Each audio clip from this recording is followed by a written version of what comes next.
in the national mandate? Well, there is a situation that's developing out here. It's very interesting. Where in Tripura, the BJP alliance has got 30 straight at the halfway mark. So numbers have come down by 2 or 3, right, Sean? Yeah. As far as Tripura is concerned, it's standing about 30. It's about so it's closing 30, it. They may not need the alliance if it settles down pretty much. They may not need the alliance. They have the single largest party, and usually numbers usually settle down, and then the independents move in and smaller parties move in and all that. In Meghalaya also, if you look at the numbers, but it is in Meghalaya also. If you look at the numbers, it's right at the halfway mark right now, isn't it? With 22 and 8. NPP has actually done a great job. It's standing about 27 seats. In Meghalaya, they might not need a lie. They may, if it continues like that, NPP would be the happiest right now. They wouldn't need the alliance. Better than the exit numbers. Much better than the exit numbers. And if they actually go ahead with their former allies, the local regional UDP. Parties, the UDP, then they're comfortably in. Well, the question is what will be the role of BJP there? Because NPP, interestingly, is doing better in Shillong area than Tura. But I have with me, I think right now patched Rajya Sabha Member of Parliament of the NPP, Dr. Kharluki is joining us. Dr. Kharluki, good morning. This is Arnab here. Can you hear me? I could hear it clearly. Yeah.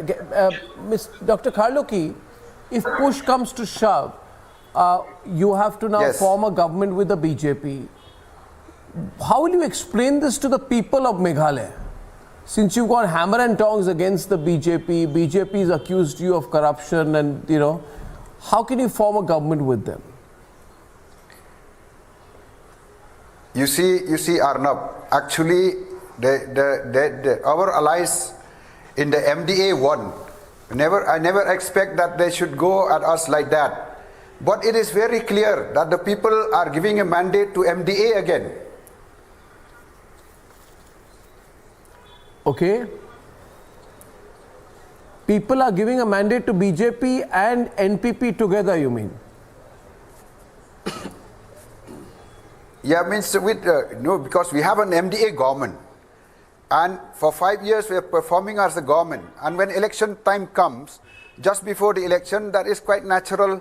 Everybody try to take the upper hand of being clean and whatnot, and try blaming everything on us. But I'm very clear in those days also. I said, if you have the evidence, no one can stop you from filing an FIR, going to the court, or even write to the central agencies for investigation. Nothing was done. But the only thing is this: but it was just an electoral fight. It was a make-believe fight, Dr. Kharluki. You accept, and now the cat, people will say the cat is out of the bag, that you're going back with the BJP, MDA, NEDA. No, the thing is, whatever, you see, we are very clear with our allies here in the state. We never speak against them. They were the one who always attack us every now and then. And when election times come, everybody tried to project themselves as, but that's why I said, things are pointed at us. I said, nobody can stop you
Dr. Himanta Biswa Sharma and Pradyut Debbarma were in talking mode in Delhi. So there is some already some head start before the election. So now all they need to do is to sit and take their agenda forward and maybe some permutation combinations So here they'll and have there. some, yeah. But it's not, how much leverage does the Tripura Mota really have? See, in the sense that, see, now since they will be content with around 13, 14 seats, so definitely they will apparently turn with the kingmaker. If Tripura Motha, Congress, BJP, left, they put together. So Tripura Motha will be the kingmaker if BJP falls But, one or okay, two Subedda, what do you think? short of the majority. Okay. You know, the Tripura Motha will not have much of a choice. They won't have If the BJP falls short by 2 or 3, and if the Tripura Motha does not go with a substantial partner, I know the guys they have been in touch with, okay? I know the guys they have been in touch. Subedda, what do you think? Run away with a couple of Tripura Motha MLAs and definitely form the government. And to let that not happen, the Maharaja will try to preempt such a situation, Pradyut will try to prevent such a situation, and he will try to drive a hard bargain with the BJP. Jo bhi mil jata hai kind of a situation. Yeah, I mean, Himanta has been in touch with everyone. Himanta has been in touch with Pradyut. So- He was, many talk also that Pradyut's political entry was... touch with everyone, and specifically with six Tripura Motha MLAs who have already So won. at this stage, he is no, definitely in touch with Tripura at least Motha 6 will of them. not... So the option is, Yeah. Tripura Motha will not mess around with Himanta. They'll probably fall in line very quickly. Already. exactly. Where is Himanta, by the way, All Zari? in line, they will be split. We got pictures of Conrad Sangma. Conrad Sangma, big day, you know. Conrad Sangma, huh? He's at the cemetery of Purna Sangma. Huh? He's at the cemetery of He's at his father's cemetery. Yeah. He's praying to his father. He was with his sister a short while back. He was with his sister. Very, very tightly knit family, and I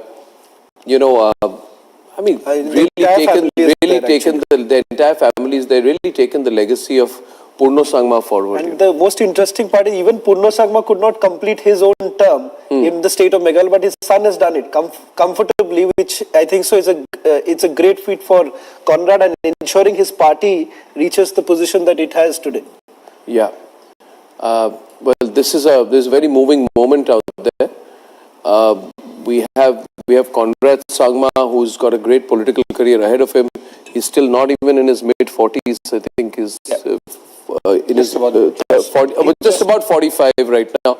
So he's got a long political career ahead of him. He's matured very much as a player. And I want to just add one thing here. While you are seeing a number of regional parties, please keep in mind they are all part of the NEDA, NEDA, Northeast Development Alliance, which is led by Himanta Biswa Sharma, who has, for the first time, he's developed a knack, a chemistry, and a bond. I think a personal bond also with Conrad, with with all the leaders out there, and also the decision on changing, getting Manik Saha in. It's all quite incredible. We are going to look at the national picture. I want to repeat my question. How do you look at the situation in Tripura? You were saying that situation would not arise, Shehzad.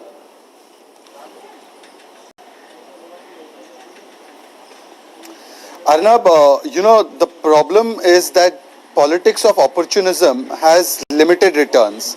The left is the most hated entity in Tripura. The kind of governance they ran in the last 2 decades before the BJP came to power is an experience that the people of Tripura don't want to get again. And the Congress party perhaps made the biggest disaster by going in an alliance with them. The Congress workers themselves were actually victimized by the left. But today, all of those people have voted for the BJP, and therefore, I tell you, in the next 1 hour, you will see that the BJP will sweep Tripura, and the Congress will be completely wiped out of Tripura, just like the TMC is a no-show there, and the left will be wiped out, and therefore, we will not require any third party, fourth party, any of these parties. Everyone will be wiped out. Yeah, so Sunit, yeah. Yeah.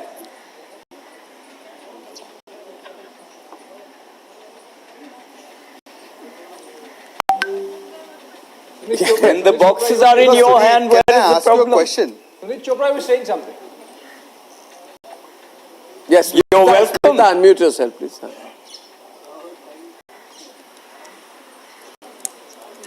No, Sunit, can I ask you a question that in Meghalaya, would you... Hello? Yeah. Sunit, It's cut. I'm unable to hear anything. Can I speak? Am I allowed to speak? Because I've never seen Shehzad so irritated. Shehzad, you're very irritated this morning. You know, he's really getting your goat. Sunit, so it's his echo. But Smita, you know, by the way, viewers, a lot of people asking us to look at the national picture. Picture is pretty firm out here. We have been discussing Congress. If you look at the BJP also, so there is Himanta as a strategy, and there is BJP's nimble-footedness also, Arnab. So the plan to change the chief minister whenever it's needed.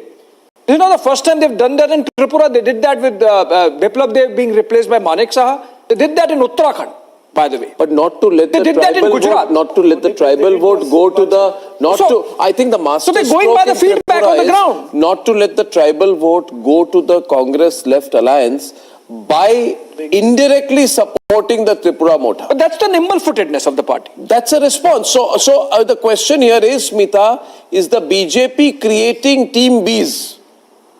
An effective team Bs. Yeah. You know, not ineffective team Bs. They have that bench strength. Yeah, they have at the state level. They have the bench strength. Pramotha did a fantastic job in the district council elections. 20 seats they got, and that's the reason why it was not. So has the Tripura Mota been nurtured, allowed to grow, germinate over a period of time, and then deliver the blow on behalf of the BJP in the assembly election when it matters. Smita.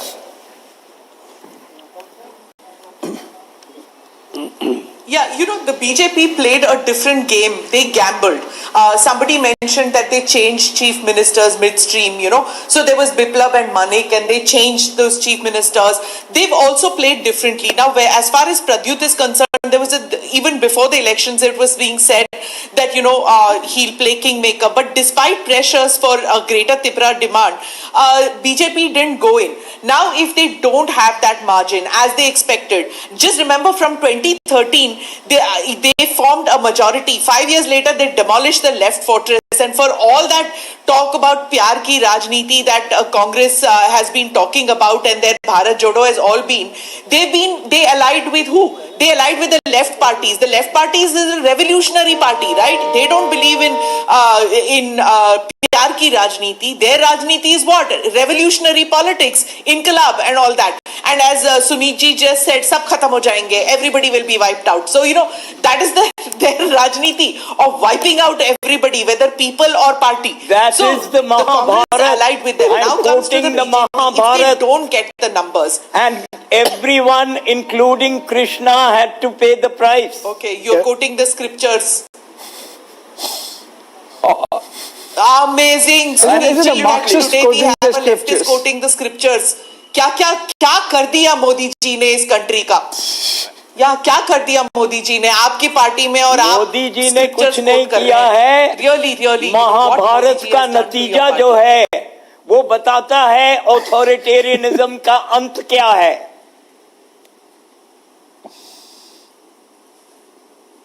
Absolutely. तो अंत तो आपकी party का हो रहा है sir. नहीं हो रहा, आप ये समझ लो, सब खत्म हो जाएगा, पता लग जाएगा आने वाले समय में। हाँ। आज तो महाभारत छोड़िए, छोटा भारत मीटिंग है, चाइना से क्या बात कर रहे हैं, लेनिन की राजनीति चलेगी इस कंट्री में, है ना सुनील जी? मार्क्स और लेनिन की राजनीति चलेगी। तो अब आप सोच लो, बात दिया सुन, अब आप सोच लो। बहुत और Achha, okay. Breaking news also coming in. Okay, we got some breaking news coming in right now. 1 minute. In fact, our reporters on the ground. Yeah, Shawan, you can share that and take a comment from Zarir on that. Yeah, NPP isn't already in talks with the UDP and BJP. Zarida, there's an internal meeting. I'm told that Dr. Kharluki of the NPP is also there with us, but big news now coming in. They're already in talks with the UDP and the BJP. Conrad Sangma likely to reach Shillong sometime in the evening. That's what we are picking up. Our reporters on the ground, Zarida. So very clear as NPP's Rajya Sabha MP had made it very Meghalaya clear. and Tripura, both in Meghalaya and Tripura, talks have already started. In Meghalaya, talks between UDP, and NPP and BJP have already started. And in Tripura, talks between BJP. So let's put that breaking news now coming in. Tripura Motha already started for government formation. So this is the breaking news at this. As we are talking, I'm getting inputs. The talks have already started between UDP, BJP and NPP for government formation in Meghalaya. Talks between BJP and Tripura Motha have already started. So that is the news coming in at this moment. Abhishek, two big breaking news now coming in from our partner channel. Zarida, thank you very much for getting us that big breaking news right now. Talks are already on. So let's just do an overall picture, Abhishek, right now with regards to all the three states. First, starting with Tripura. As far as Tripura numbers are concerned, let's put out the Tripura numbers. It's closing in. It's closing in. Let me take you to the Tripura numbers. All the leads are in, Shawan. 60 leads, of which BJP is at 27. This is by sea water. I believe our teams on the ground suggest that the BJP has, in terms of leads, crossed 30. Okay, we're getting Mallikarjun Kharge's bite. Let's cut to it. Feel that Congress with alliance should come forward to form the government.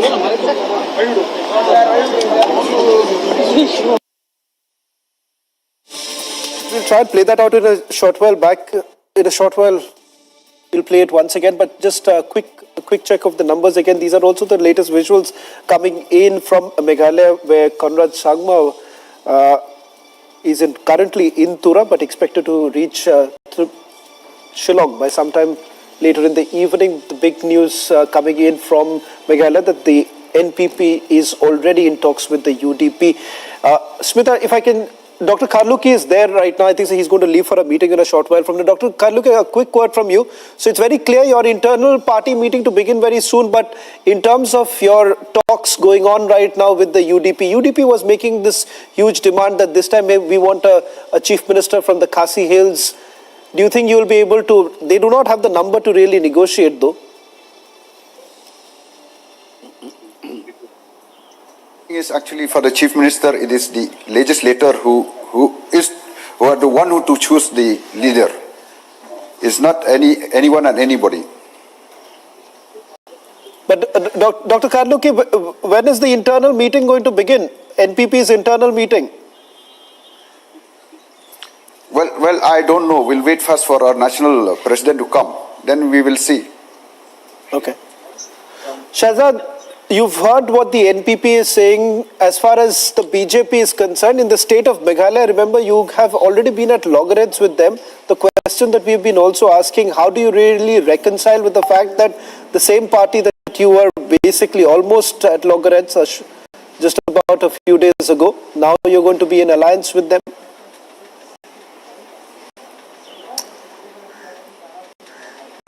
Look, Arnab, at this stage to make a comment would be premature because right now the results have to solidify. Once the results come in, we will examine what the mandate of the people is. We, of course, went with a particular point of view to the people of Meghalaya, and based on what their mandate is, whether we need to ally with somebody for the progress of the state or not, we'll examine the mandate and then accordingly take the next step. I think that the end result of the elections that we'll see is that the northeast and particularly states like Meghalaya and Tripura, the development process should not stop, and therefore whatever needs to be done by us, we will continue to do that to support these states, whether it requires us to participate in the government in some way or not participate, however it is, we will continue, we'll examine the mandate and we'll take a decision. There is no need to now predict what will happen when the results have not solidified. Obviously, Shehzad, you need not really exert that much given the fact that irrespective of the final numbers, NPP has already publicly committed on our platform as other places as well of staying with NEDA, which means by default the alliance stays, irrespective of the fact that the two parties parted ways and contested separately. Let's go to Animesh Pandey on that note. P-Mark, the person who held the P-Mark and carried out an exit poll, and Animesh, the numbers seem to be landing so perfectly for you. That's correct, Abhishek. In Tripura, what we see was a consolidation of votes, with Bengali community predominantly voting for the BJP and the tribals going for Tripura Mota. The Congress decline, while staggering, has been consistent in what we have been seeing. I mean, the irony of left and Congress aligning after being bitter rivals for so many years. People were smart enough, and that's why they saw this as an unnatural alliance. And that's why we see a significant decline in the performance of both left and Congress. And even for Trinamool, while their initial idea of expansion was in Tripura before going to Meghalaya, because of the pro-incumbency that was there, they understood and they started focusing on Meghalaya. So in my assessment, I think BJP on its own should form the government, even though the numbers fall by 1 or 2 seats. But I think they should be able to get at least 30 seats. And probably 1 seat will go to an independent. So I think with that, probably BJP won't need an alliance either with Tripura Mota as well. And Tripura Mota, in writing, they have said that they would want a greater Tripura land in writing, and that is something that BJP doesn't want to give away. So BJP on its own should be able to form the government. In Meghalaya, with so many parties each having their own stronghold, there's no. It is not surprising that no party is reaching the 30 number. And NPP, BJP over the last 2 months have had bitter election campaigns. So it remains to be seen as the results stabilize, whether they will come and form an alliance for the greater progress of Meghalaya. In Nagaland, again, the BJP alliance is cruising with victory. So the commonality and the big picture that stands out is the decimation of Congress. In these 3 northeast states, and along with Manipur, which happened last year, they are not now receding this phase of not only make any headway in Tripura, for example. What is your assessment, Pankaj Sharma? Do you agree with whatever we have been talking about in terms of takeaways for the Congress party? See, Congress last time also was nowhere in Tripura and Nagaland. In Meghalaya, Trinamool Congress played what tricks everyone knows. So in Meghalaya, situation this time is, little different. But it seems that in Tripura, BJP is not going to cross 23, 24 seats. And in that case, left and this Tripura Motha may come together and form the government. Nagaland, of course, BJP is way ahead. You say left and Tripura Motha can come together still? You mean to say Tripura Motha, left Congress combined can come together in Tripura? There is still an outside chance? I think so. I think so because Tripura Motha chief has been the Congress chief earlier. Let me take this to say, Shehzad, you think you could be outmaneuvered still? You think you could be outmaneuvered still? If I go by the numbers that we have as of now, for example, of the 60 leads, BJP is at between 27 and 30, and between the left and Congress, there are about 20, and then there are 13 with the Tripura Motha. So you think you could still be outmaneuvered, Shehzad? It's possible on the ground? See, as per my information, BJP is, look, the basic BJP is leading by very less margin, very narrow margin and so many seats. So BJP is not going to cross. Okay, let 23, Shahzad 24. respond. Let Shahzad respond. So in that case,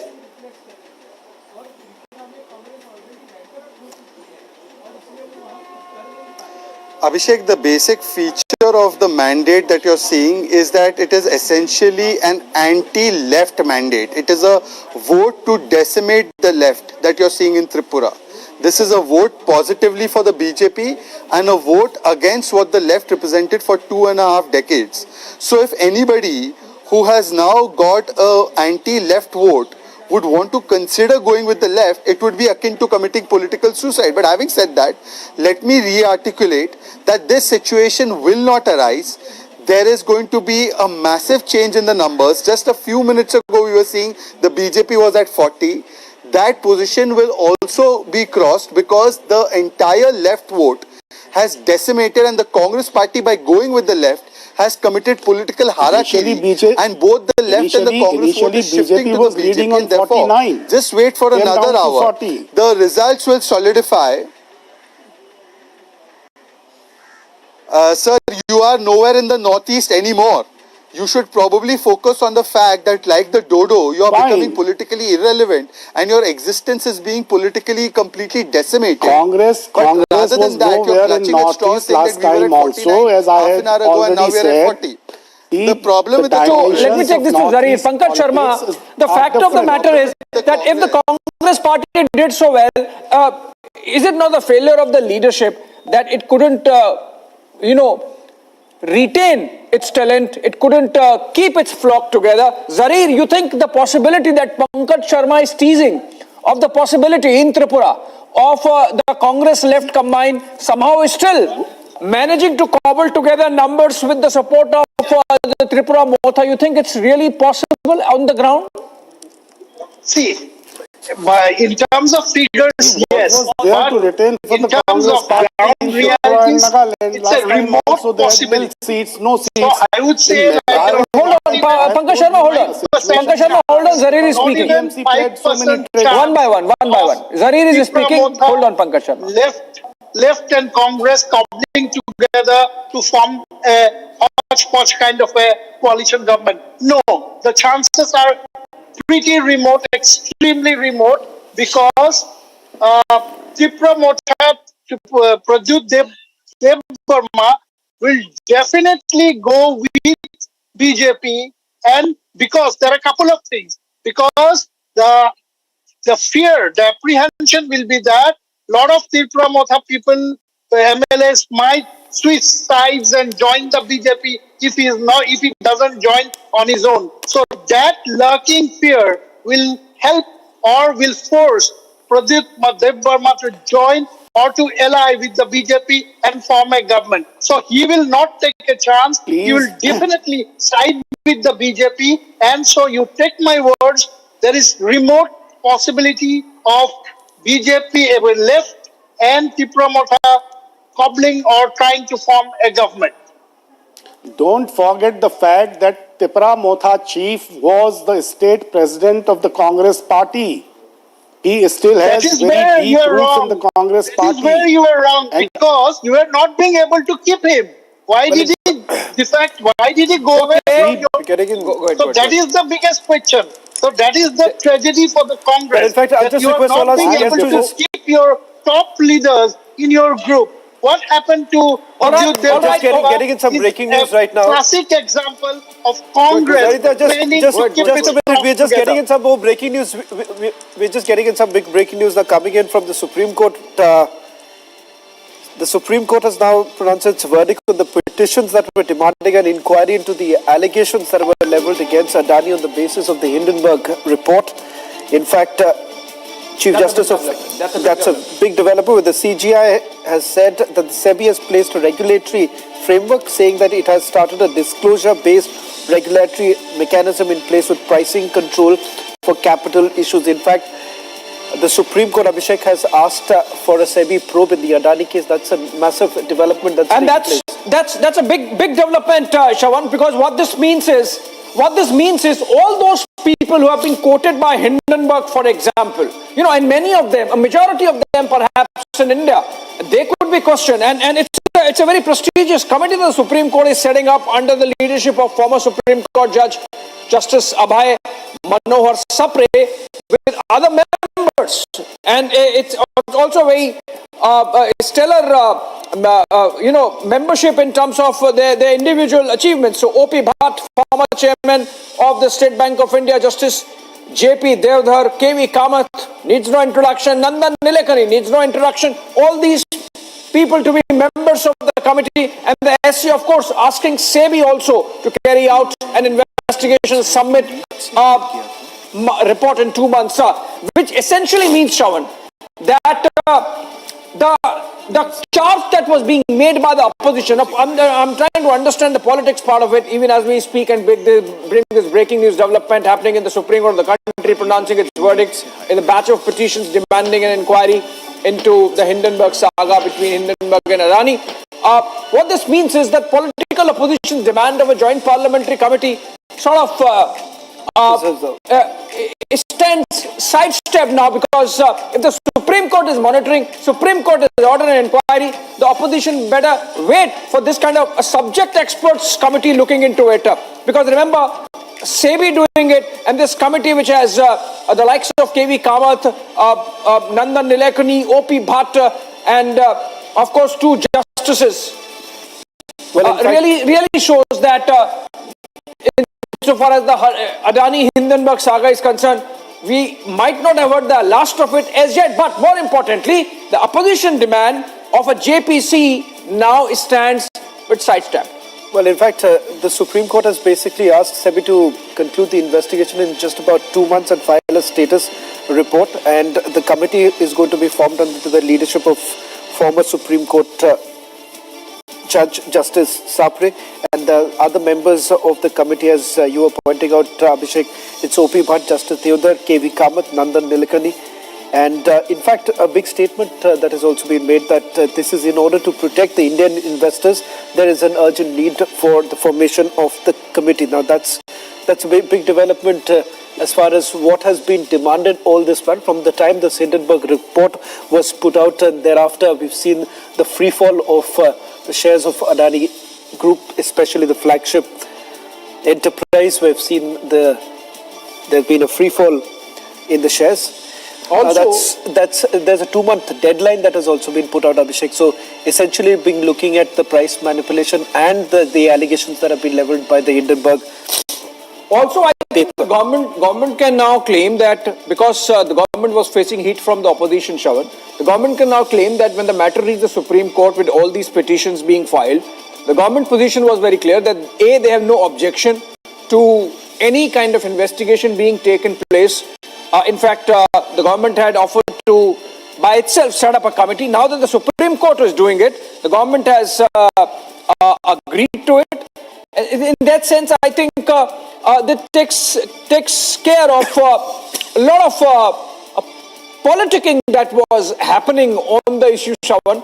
And this is definitely an important development insofar as the Adani Hindenburg saga is concerned. If I could get, since we continue to have those guests, if I could get in Smita Prakash on this. Smita Prakash, you think that Supreme Court ordering this monitored probe in the Adani Hindenburg saga really takes care of the opposition demand that an inquiry should happen, and that this inquiry and investigation would be absolutely unbiased and above political motives being attached?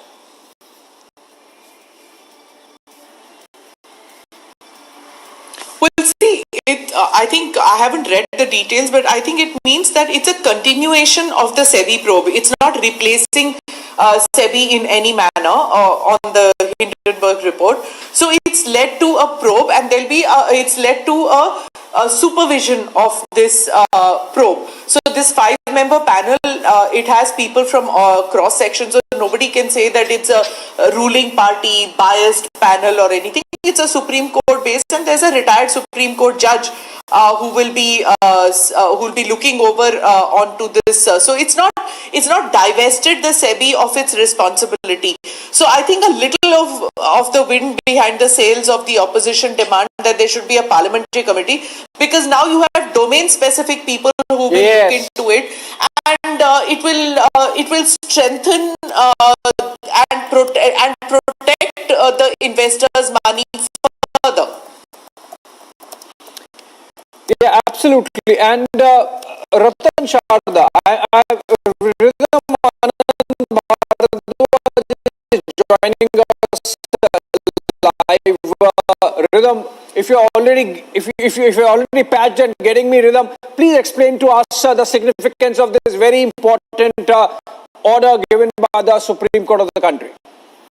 Absolutely. Like Smita Prakash actually said, I think she's absolutely right, because the fact that this committee is formed to probe into what's going to happen and is going to be headed by former Chief Justice Manohar Sapre clearly puts it very, very clear that it's going to be above anyone's suspicion when they come forward and they question the committee that's going to be panned. In fact, let's also remind our viewers, in the last hearing in the court, the Solicitor General, the top law officer of the country, representing the government, had stated that they are all right, and in fact they promote the formation of a committee here, which is exactly what's happening. Ratan Sharda, we've also spoken about this earlier. Yeah. The words of the Chief Justice today are so clear: in order to protect Indian investors. And this is also something they had said earlier. In the last hearings, Justice Chandrachud had spoken about how the Indian investors need to be protected.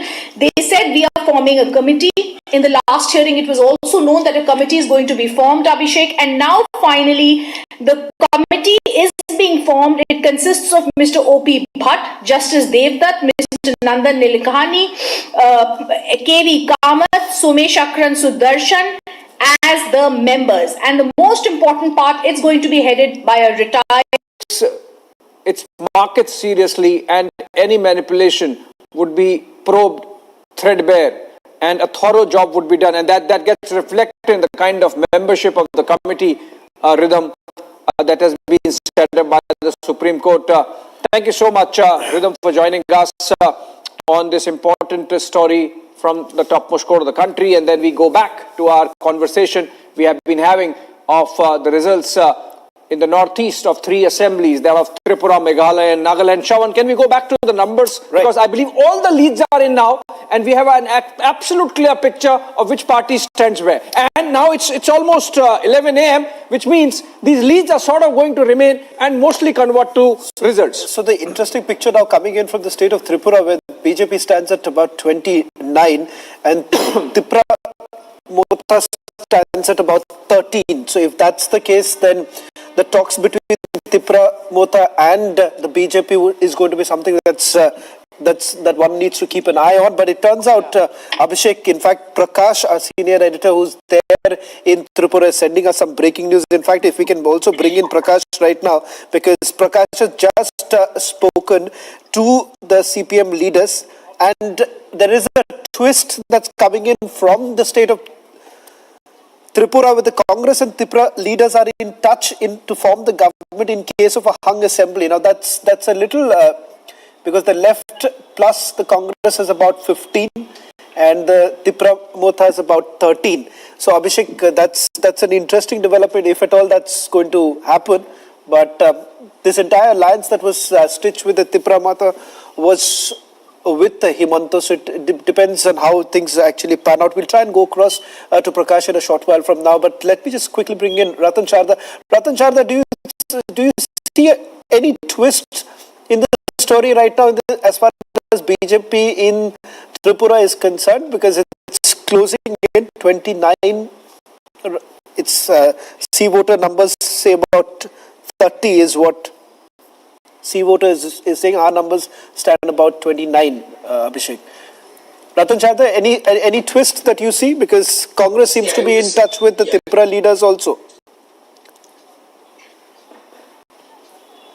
I would be surprised if Congress have pulled off any of such ideas, because Congress has been found flat-footed. We see what happened in Meghalaya last time and where it has ended today.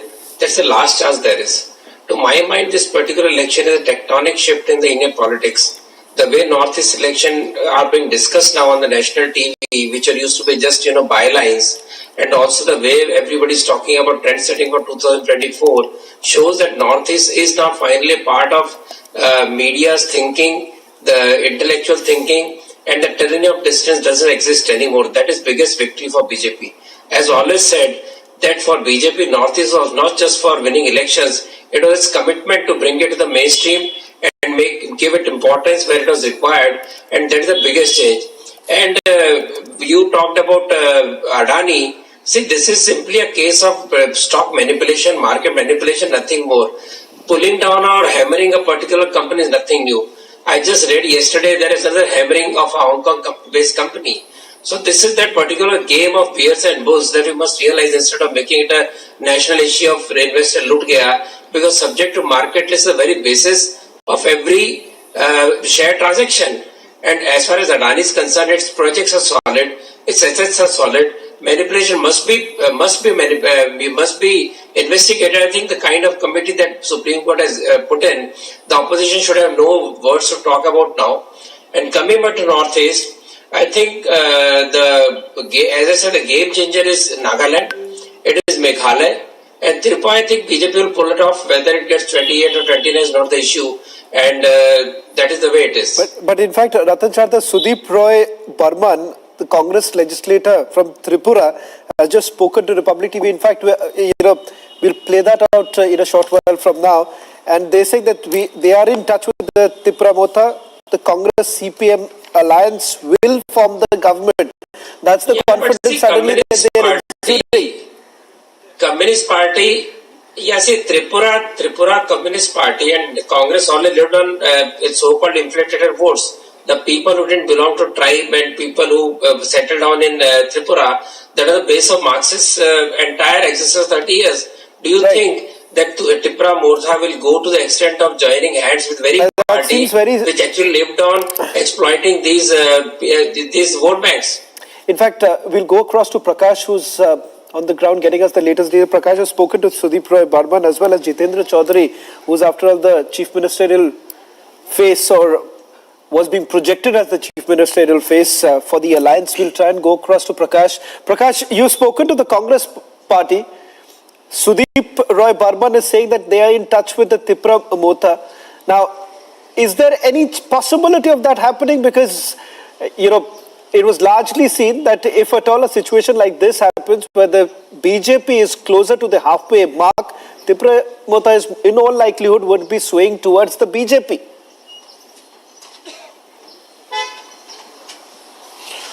Yes, Savan, you are absolutely right, because it all depends on which party is the largest, which party gets the largest number of seats, and that will be called for the swearing in for sure, and the stakes will be high for them.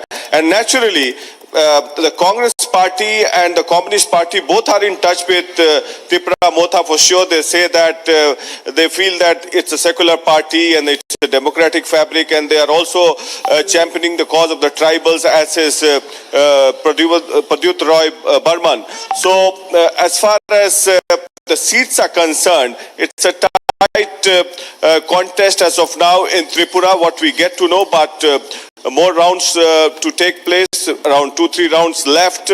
So anything can happen. BJP can cross the majority mark, or they might fall short by 1 or 2 seats. So obviously, Tripura Motha may swing in favor of the BJP, but political realignments do happen in politics. We have all seen it in the past, how in Haryana INLD was roped in the last moment and BJP formed the government.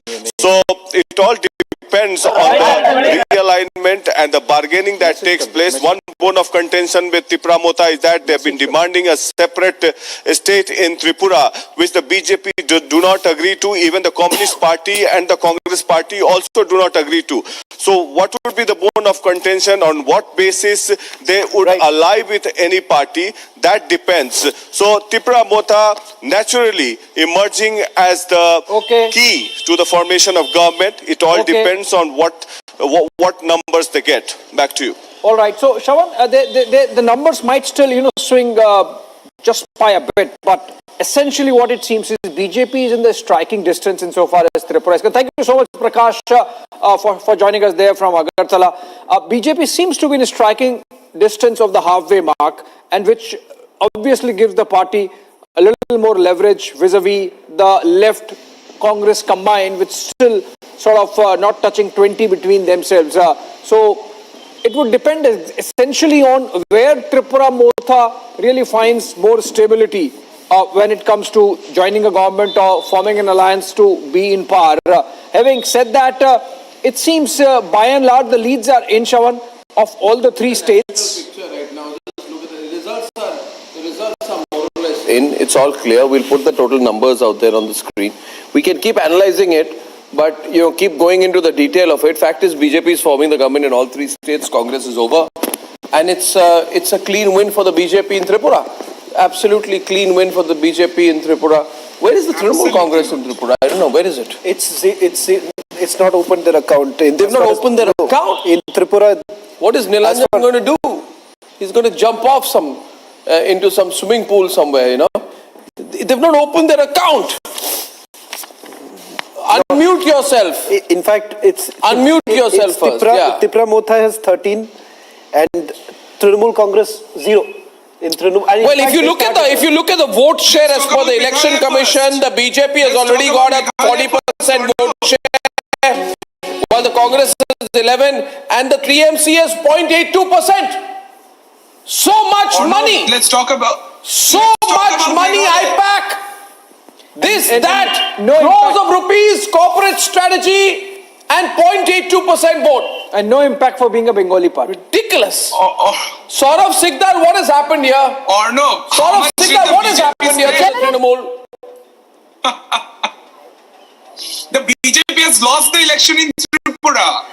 Well. What was their number last time? They have lost it. Shame on BJP. The Tripura-bashis have rejected the BJP. Not really, if you go by the They want to come through the back door. Trinamool Congress is fighting with Nota now in Tripura. Well, in West Bengal, they can't even. You have brought in a spokesperson from Bengal. He can't even win one municipality in Bengal. I think you lost the bypoll today, no? No. Trinamool lost the bypoll also? It's one bypoll you can't win. I just want to ask him what happened in Sagardigi. And Arnab is unhappy that the BJP hasn't won the Sagardigi bypoll.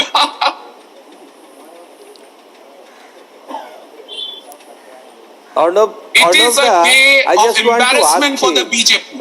And two years of preparation,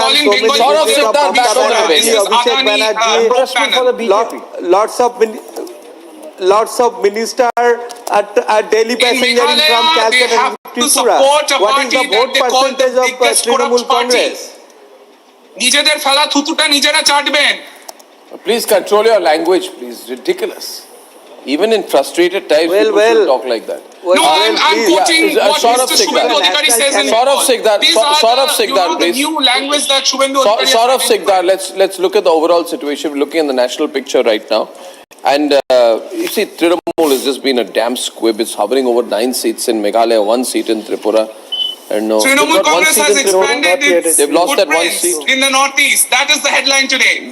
Given the amount of money that the party has spent in Goa and Tripura, I mean, they could have how much did the BJP spend on the media or no? And the Trinamool Congress's campaign in Tripura, despite Mamata Banerjee calling it her second home, has fallen woefully short. This is it's a reflection. The BJP has lost Tripura. The people of Tripura have rejected the BJP. Okay, now that is the headline. And they voted for the Trinamool.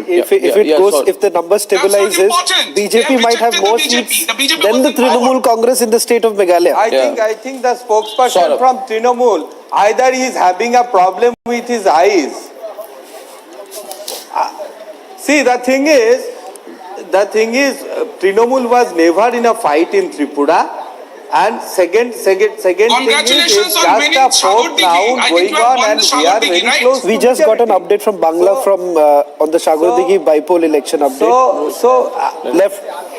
Yeah, what is I think the BJP the left Congress alliance candidate is leading by 5,093 votes at the end of the fifth round. Very significant. Republic Bangla is sending us the update. So I want to look at the national picture, and if I were to just look at the overall sense right now, Tanveer, Subrashta, let's focus, Meeta, principally, these are a bellwether. These are bellwether for what happens in not just the 5 Lok Sabha seats in these particular regions, but also a bellwether for what happens nationally.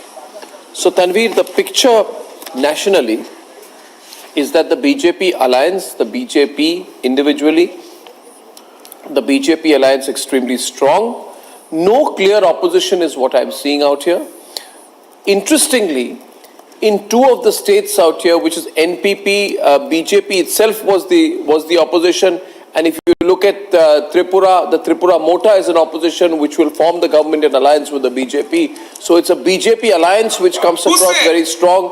There is no alternative alliance. Tanveer, how do you view this? How do you view this emerging situation, especially in the run-up to, this is the 1 year, 2 month, 1 year, 3 month run-up to the 24 general election?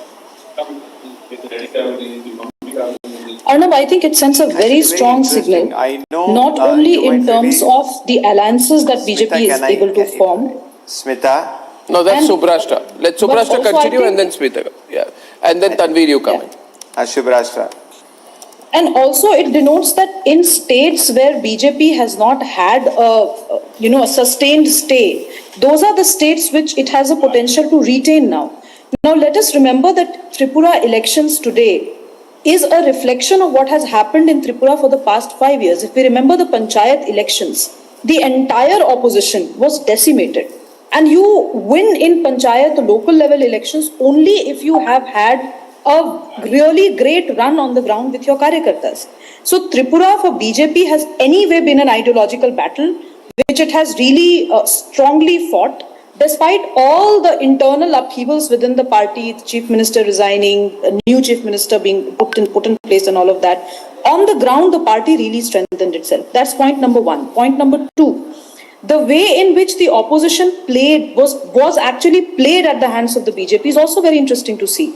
TMC started to raise its head, but TMC has not been able to make a great foray into Tripura, despite all its credentials of being the state being close to Bangladesh, lot of Bangladesh migrants being in Tripura and all of that. Still, TMC somehow has not been able to build and sustain a narrative and keep the leaders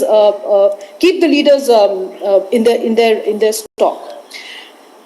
Tripura Motha, Pradyot's party. Pradyot has always been in conversations across the party aisle, whether it was Congress, whether it was the BJP, whether it was the left. It has always, he always maintained a very amicable relationship despite all the media frenzy that we see.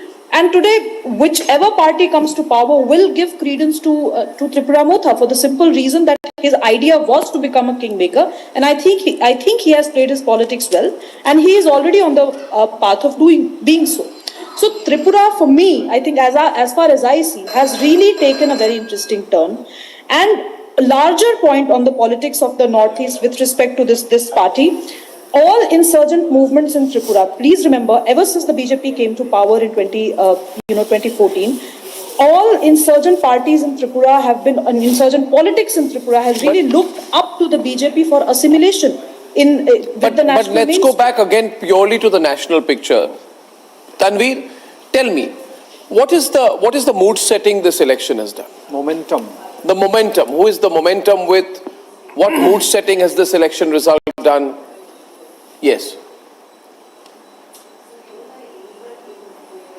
But see, it is an interesting election. It really shows that the regional parties are very, very important to fight BJP. Congress is definitely going to play an important role. If at all you see in by-elections, in West Bengal, Tamil Nadu and in Jharkhand, Congress has won. So we can't really write Congress off. But however, if out of 5 by-election which happened, tell me where is one place where BJP has won? Absolutely nowhere. And now we are talking about Meghalaya. Other than Nagaland, where is BJP won? Absolutely nowhere. Tripura it has not won. in Meghalaya it has got only 5 seats. Tripura, who has won? Has the JDS won? Number one channel in the country. Has the JDS won? I don't know which hat you are talking out of. No, JDS. Are you out of your mind? Who has won in Tripura? JDS didn't. No. Who has won in Tripura? Please tell me. No, I want your analysis. I want an analysis. I want to get a sense of how many blinkers you've got on. You know, if you one minute. The Tripura result has been out totally. Only fourth round is counting on, and we are close to majority. So I mean, why they have come to a conclusion that BJP has lost Tripura?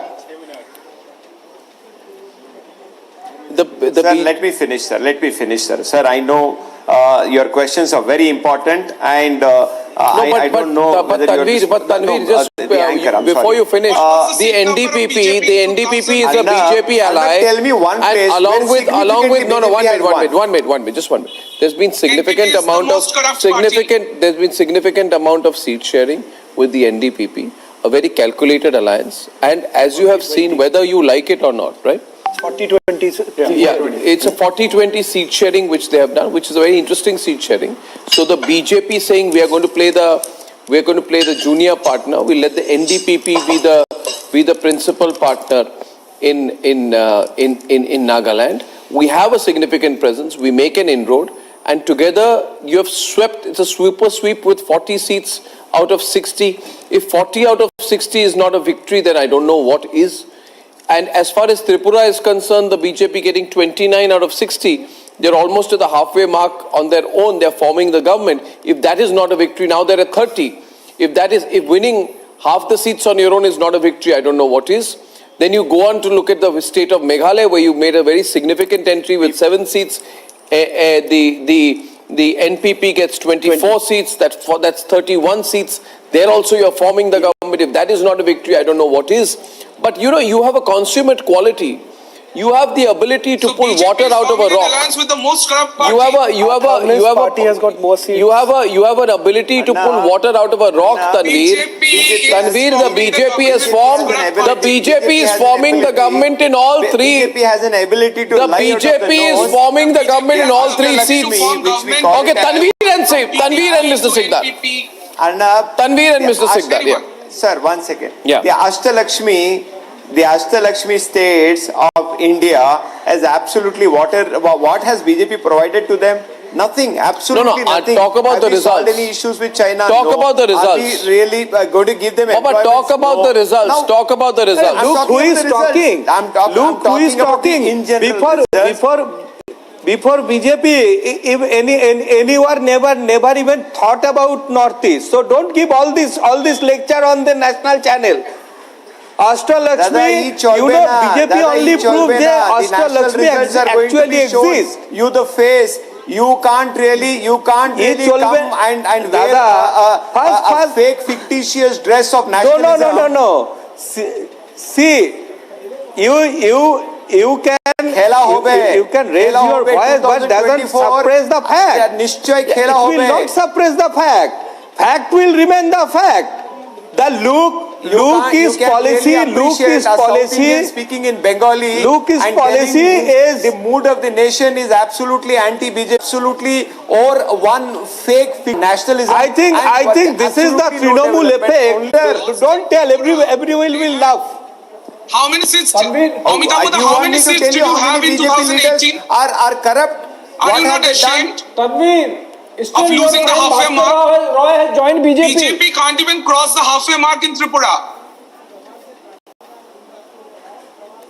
In hours, it will be clear. You know, you had a Supreme Court verdict which has come in right now, and I want to go breaking on this very interesting Supreme Court verdict. The Supreme Court of India has said that the whole process of appointing India's... Can you be quiet, Nilanjan, for a moment? It's very disturbing. The Supreme Court of India has apparently said that the Chief Justice of India must play a role in appointing the Chief Election Commissioner. Okay. Now this is interesting.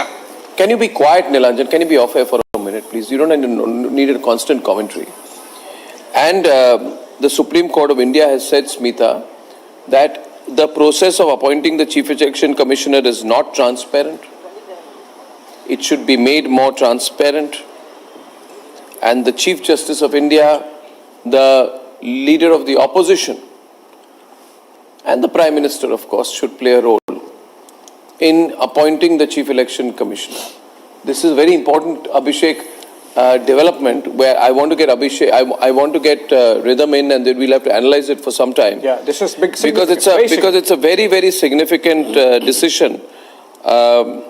There's been this ongoing battle between the government and the Supreme Court and the judiciary, and on the appointment of judges. So they're getting back in some ways, perhaps. No, and they've now made it extremely clear that they are going ahead and changing the whole process. So I just wanted to make a mention of that. Let's move back to the big story of the moment, ladies and gentlemen, which is the BJP forming a government in all the three northeastern states. A sense of denial, and a sense of sadness, really, Smita. A sense of sadness is pervading certain parts. I can see the sadness go around like a halo across Lutyens, Delhi, Shalawan. Sadness. I mean, 6 months of hard work. Actually, 6 months of complete passionate involvement in the Bharat Todo campaign, cover every aspect of it. In fact, and this is the result. So I see a pervading sense of sadness and denial that's actually building up, Smita. What do you think? Yeah. Yeah, so can I come in? Yeah. And also, if I may say so, some Lutyens channels desperate for some other news. B.S. Yediyurappa being made a Karnataka BJP campaign chief becomes breaking story today. You have to find a story to not cover the news, which is the biggest story of the day, which is the results in 3 states. But today you must not talk about this. You must analyze why Yediyurappa will be part of or in what way Yediyurappa will be part of the campaign. I mean, these are such, in fact, this is the reality. In Nagaland, this is a reality today. Reality. I wish the Lutyens newsrooms well. I hope they find some headline for the day. Like when the Adani news came, it was a pretty perfunctory forming of a committee for 2 months. The Lutyens channels went berserk. They said, this is our moment, let's dive into it. Let's not talk about the BJP creating a foothold in the Northeast. Let's dive into it. Let's not talk about Rahul Gandhi incarcerating and lacerating his own party with the Bharat Todo Yatra. Let's dive into it. Let's not talk about the fact that the Trinamool has been hardly able to maintain a presence in Tripura, hardly been able to do as well as many people predicted in Meghalaya. Let's not talk about the election results. Let's talk about everything. Let's talk about the weather. Let's talk about the price of pizza. Let's talk about Yediyurappa's involvement in the Karnataka campaign. Let's not talk about this. I'm telling you, let's not talk about this because this is truly embarrassing. This is truly embarrassing. We work, the Lutyens media says, we work 6 months, 8 months in a row. We promote this fellow. We do everything possible. We create a balloon on Adani. And at the end of the day, this is the kind of result, and it's so disappointing, which is why like a shadow, it's moving across Lutyens today, a sense of sadness. Smita, this sense of sadness must move on. We must analyze the results. So I want to analyze both the response to the results from a section of Lutyens as well as the overall pervading national picture now. Smita.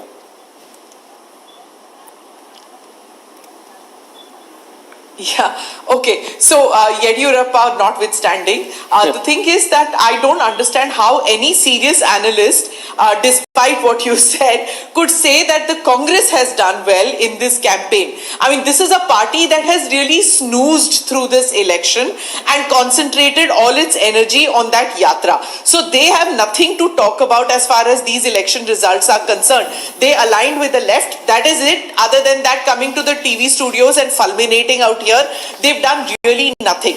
The BJP, if it forms in 2 or 3, if it forms government, they have to note, the opposition will have to introspect that 2 of these are Christian majority areas. So the Christians are deserting the so-called secular parties, because these parties try to say that they are the secular party and BJP is the Hindu majoritarian party. I want to put this in quotes. So if they are deserting these so-called secular parties and are voting for the BJP or even Pradyut for that matter, doing so well, that means the secularism ka jo chola oda hua hai na, that is rubbish. So that the people are going to vote as per what they want, not because of these terms of secularism and majoritarianism. I want a comment from Mohammed Salim on that, of the CPM. Mohammed Salim, the disappointing performance of the so-called secular alliance in Tripura, and the fact that the Bharatiya Janata Party on its own returning with more than 40% of the vote share, defeating this entire concept of anti-incumbency, right? I want a quick comment from you on that. The result is yet to come, but giving your take, I can say you that anti-incumbency factor was there. That's why they have changed the chief minister. Now you are discussing the vote result, but now you can tell that, okay, this is a master stroke, that BJP has understood how to do away with the anti-incumbency factor. So change the chief minister. We have seen in Gujarat, we have seen in other states, and we have seen in Himachal they did not do it. So naturally they face this. So anti-incumbency factor is there, voter satisfaction is not there.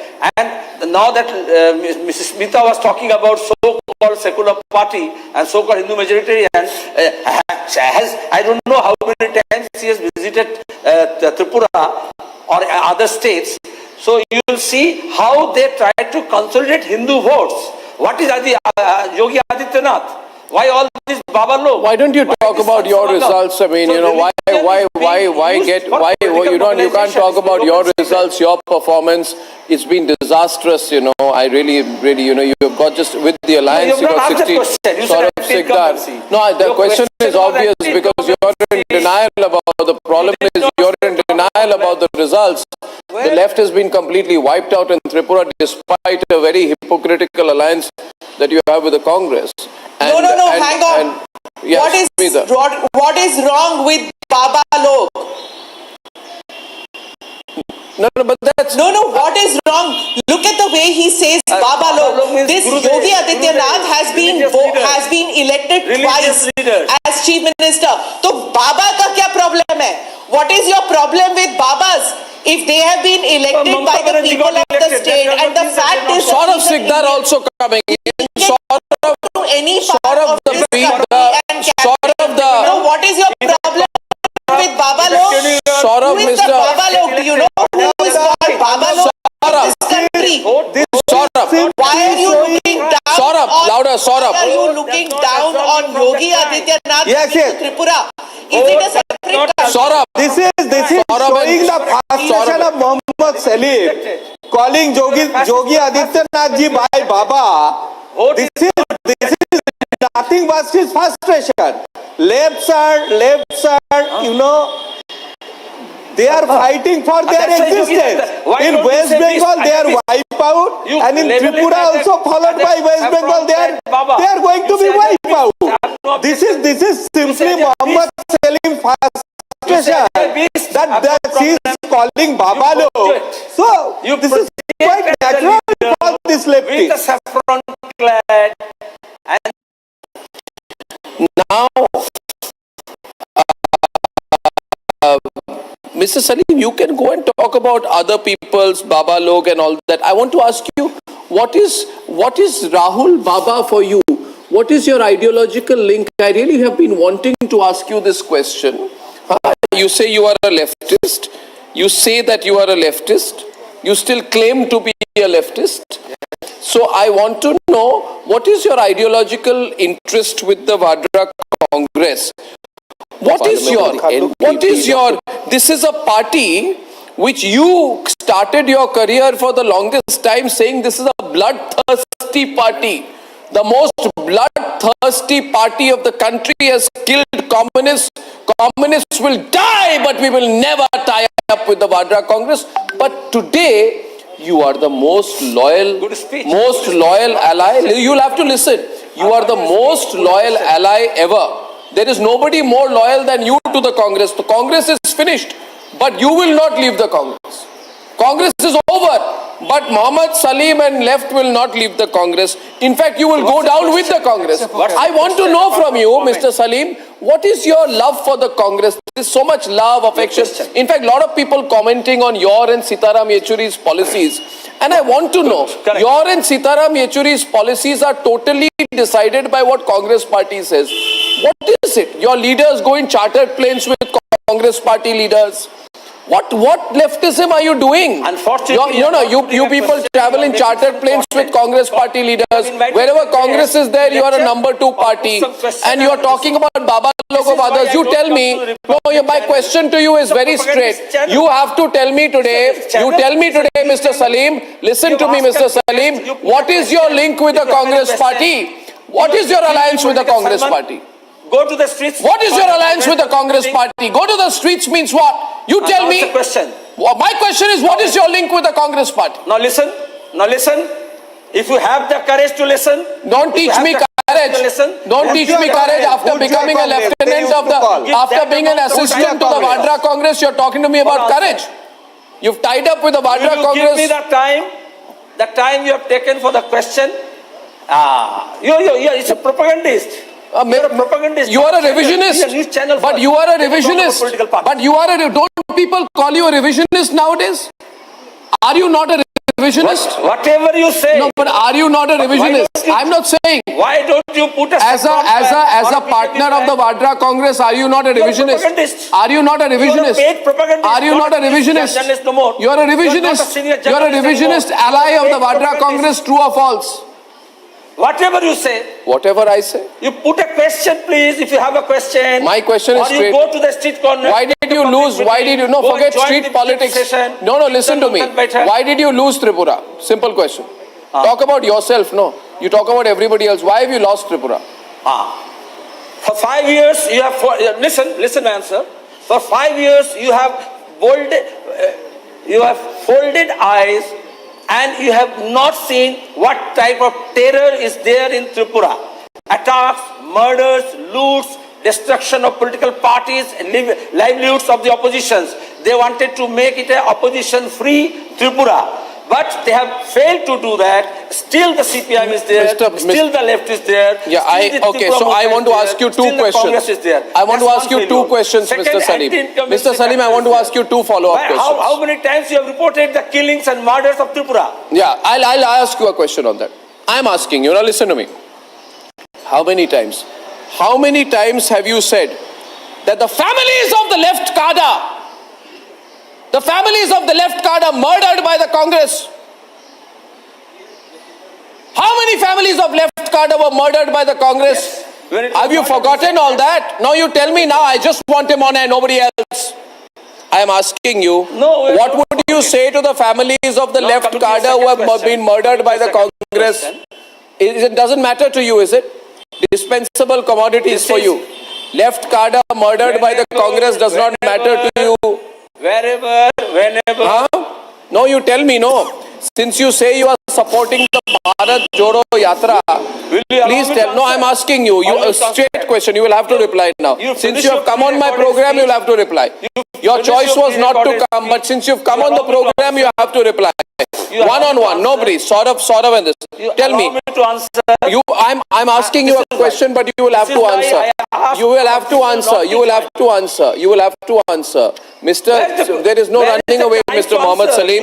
The families of the left cadre murdered by the Congress, did you not sell your ideology for political seats? You have sold your ideology for political seats. You should drop the word communist from your name. You are a loyal partner of the Vadra Congress, which murdered so many thousands of left cadre. You forgot all that? Have you finished your speech? Have you finished your speech? It's not a speech, it's a question that you can't answer. It's a question that you can't answer. I'll just put it up. You want me to go out of this show? No, I don't want you to. I want you to face me with courage. Listen. I want you to gather courage and face me. Yes, you have your ears, not only mouth. You have 2 ears and 1 mouth. Yeah. And where are your ears? Listen. Is that the same? Where are your ears? It's not love for Mr. How many ears do you have? Same bourgeois Congress. Listen. If you've joined hands with a decaying bourgeois party... You are there. You are a gentleman once. Before getting the money and the... Now you know, I'll tell you one thing. You want to give me low-level comments, I will not respond to low-level comments. Low-level comments from you, I will not respond to. Never forget today. Never forget today, I'll tell you one thing.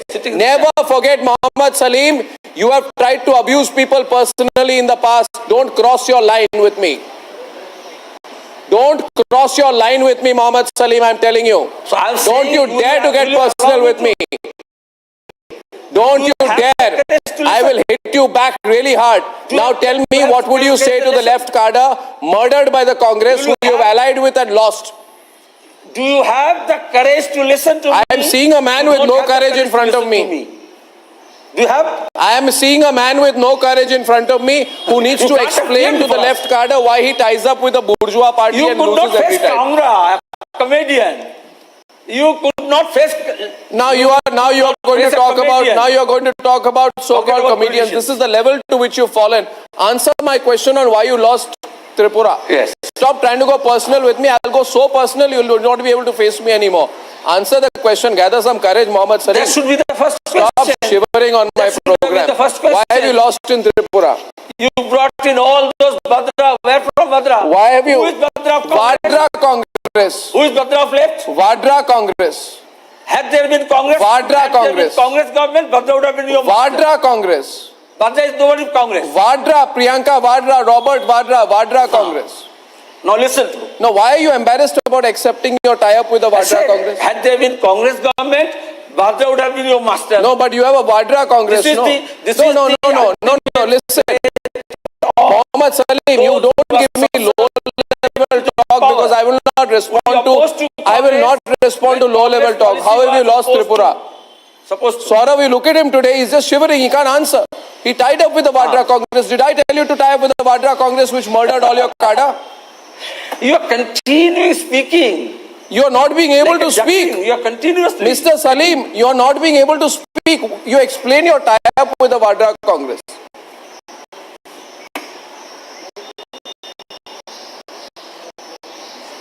First of all, in Tripura, there is a left front. We had a seat adjustment with Congress. And there is nothing personal. Seat adjustment or partnership? Left has this love for Congress because we love country, constitution and the freedom struggle. The legacy of freedom struggle, if you read, you see that you want me to tell you what you do with your own leaders? You think people have forgotten what you did to Achyutanandan, what you did to Somnath Babu? You think people have forgotten what you did to your great Marxist leaders, Somnath Babu, Achyutanandan, Manik Sarkar, discarded by your own party, so Mohammed Salim can sit down there and do a tie-up with Vadra Congress. Dashad. No, once upon a time we used to talk about Marxism. These are the people, they discarded Achyutanandan, Manik Sarkar, discarded Achyutanandan, discarded Manik Sarkar, discarded Somnath Babu, only to do a partnership with the Vadra Congress. Where are you here? As a journalist? You are a partner of the Vadra Congress. As a journalist, are you not a partner of the Vadra Congress? Why are you embarrassed about what you've done? Not allowed to reach to his constituency. But have you not become a partner of the Vadra Congress? Where are you there? Are you embarrassed about what you've done? You accept what you've done. You are licking the You accept what you've done. You have done a partnership with the Vadra Congress. Saurav, why is he not accepting the partnership with the Vadra Congress? You are sleeping with BJP at that time. Why is he not accepting his partnership with the Vadra Congress and using bad language now? 5 years, Manik Sarkar was allowed to but what did you do to Somnath Babu? How did you treat Somnath Babu? Only to do a partnership with Vadra Congress. These are your ideals. This is your Marxism.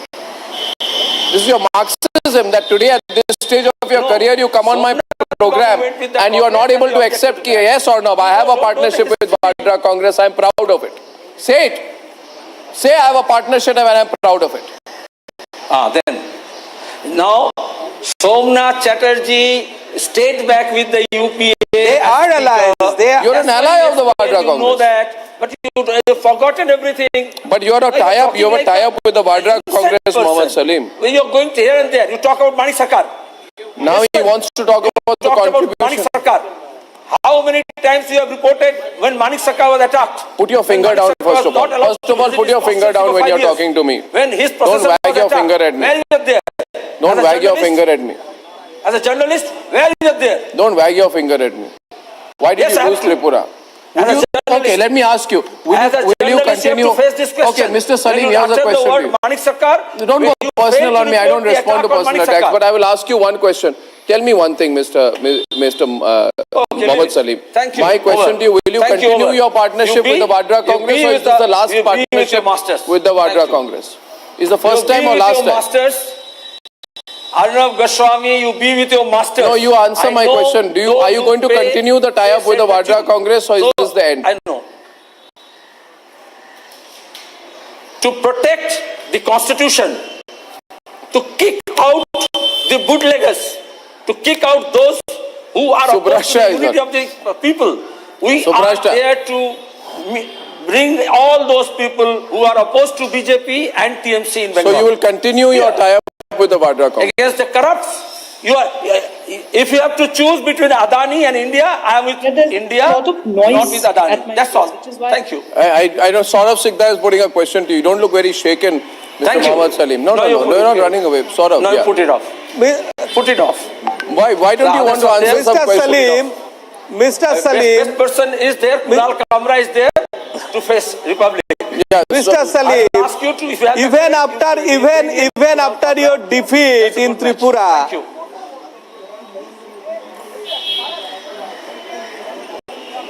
you talk about Sagar he didn't answer anyway. But the question is, even after this defeat, what will they next? By election.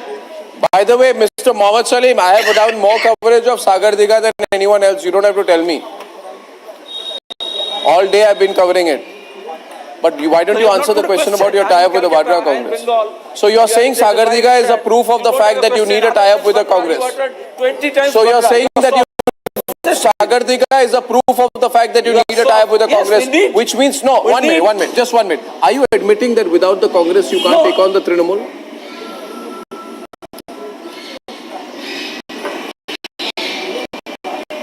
We have to take on both BJP and Trinamool, and for that matter, those who are opposed to BJP and Trinamool, we are going to have tie-ups with them, even in Panchayat. You'll see that. No, so you're saying that you are going to continue to have tie-ups with the Congress at all levels, nationally and in Bengal. That's part of your politics. Mohammed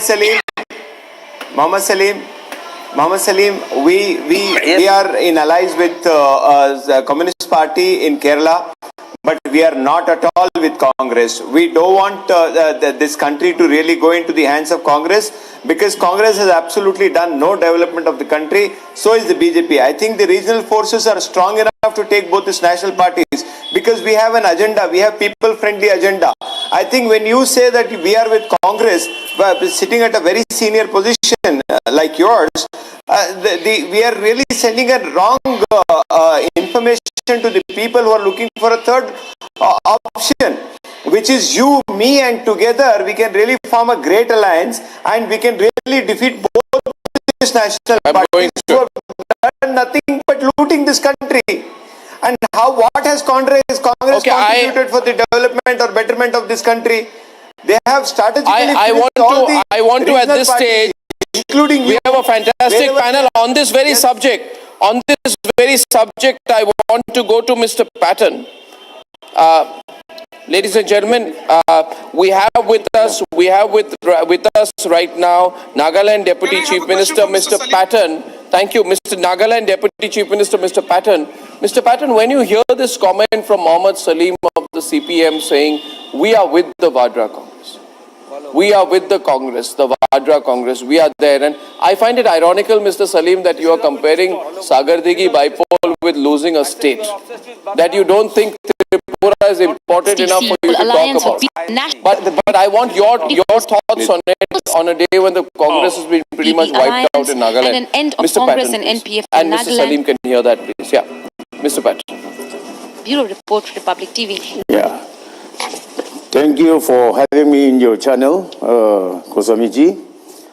Here in Nagaland, we don't have any Congress MLA for the last 10 years. For the 2 term, we don't have Congress MLA elected member in our Nagaland Assembly. Why? During our Congress rule under the Prime Ministership of Manmohan Singh Ji, he is our neighbor. He is a Rajya Sabha member from Assam. Though he was a Prime Minister for 10 years, he did not visit Nagaland even once. Under the dynamic and visionary leadership of our Honorable Prime Minister, within a span of 9 years, he has visited Northeast 57 times. So, there is no question of Congress in Nagaland, Goswami-ji. Did you hear that? But, I just wanted Mohammed Salim to hear that. Mohammed Salim, you never answered the question on Tripura. Before you go, since I asked you the question 8 times, would you like to explain to the people why you have so badly lost Tripura? Or do you feel that's a question you don't need to answer? No, allow me to answer. One is the 5 years, this attack continuously on the opposition. That's why opposition has come together. Secondly, the CPIM and the left was not allowed to function freely, as we have faced in Bengal under TMC. Similarly in Tripura, even Dhanpur constituency was used to be represented by Manik Sarkar, but he was not allowed to visit to his constituency. Whenever he wanted to visit, he was attacked in presence of the police. This is how the murder of democracy. When Congress-led Jot murdered democracy in Tripura, we fought against that. And now when the question is fighting for democracy and secularism, it's an interesting answer. It's an interesting answer where you basically are saying together against the BJP. Yeah, where you basically your point is we lost because of those on the other side. Mr. Salim, I thank you very much for joining me today. Butcher of democracy. One question. And Vadra Congress is what? One question. Vadra Congress is what? Mr. Salim, don't go away. He's gone. Okay, I want to go back to the Deputy Chief Minister of Nagaland right now for a moment, please. Mr. Patton, if you can analyze the overall result in terms of the politics of the Northeast. BJP alliance is back in all 3 states. How do you view the overall political climate that's building up there in the run-up to 2024? Here, yes. For this Northeast, especially Nagaland, we are expecting the thumping majority alliance with NDPP and BJP in this coming.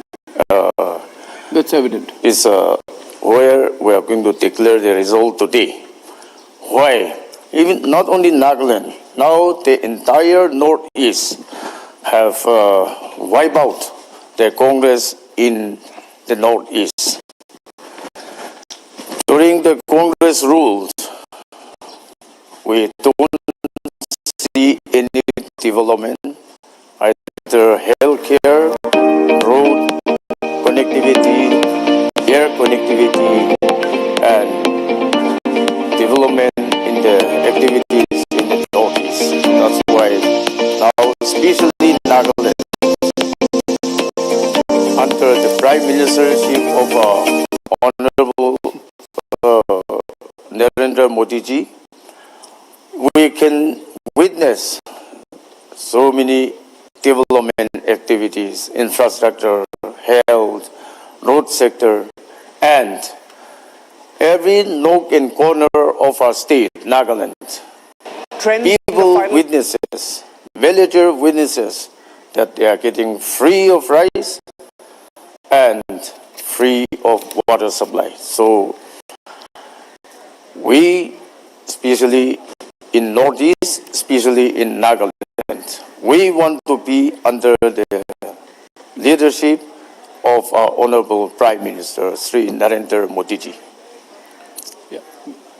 Mr. Patton, I thank you very much. That's the Deputy Chief Minister of Nagaland, Mr. Patton, on the Modi factor and the run-up to 2024. So interesting lineup, and I want you to quickly take us through, Shravan. Thank you, Mr. Patton. Take us through, Shravan, the latest numbers as they are forming right now, and whether you see any shift, and especially the situation in Meghalaya. If I can get you in on that. As far as Meghalaya is concerned, Arnab, it's NPP still the single largest party, about 24.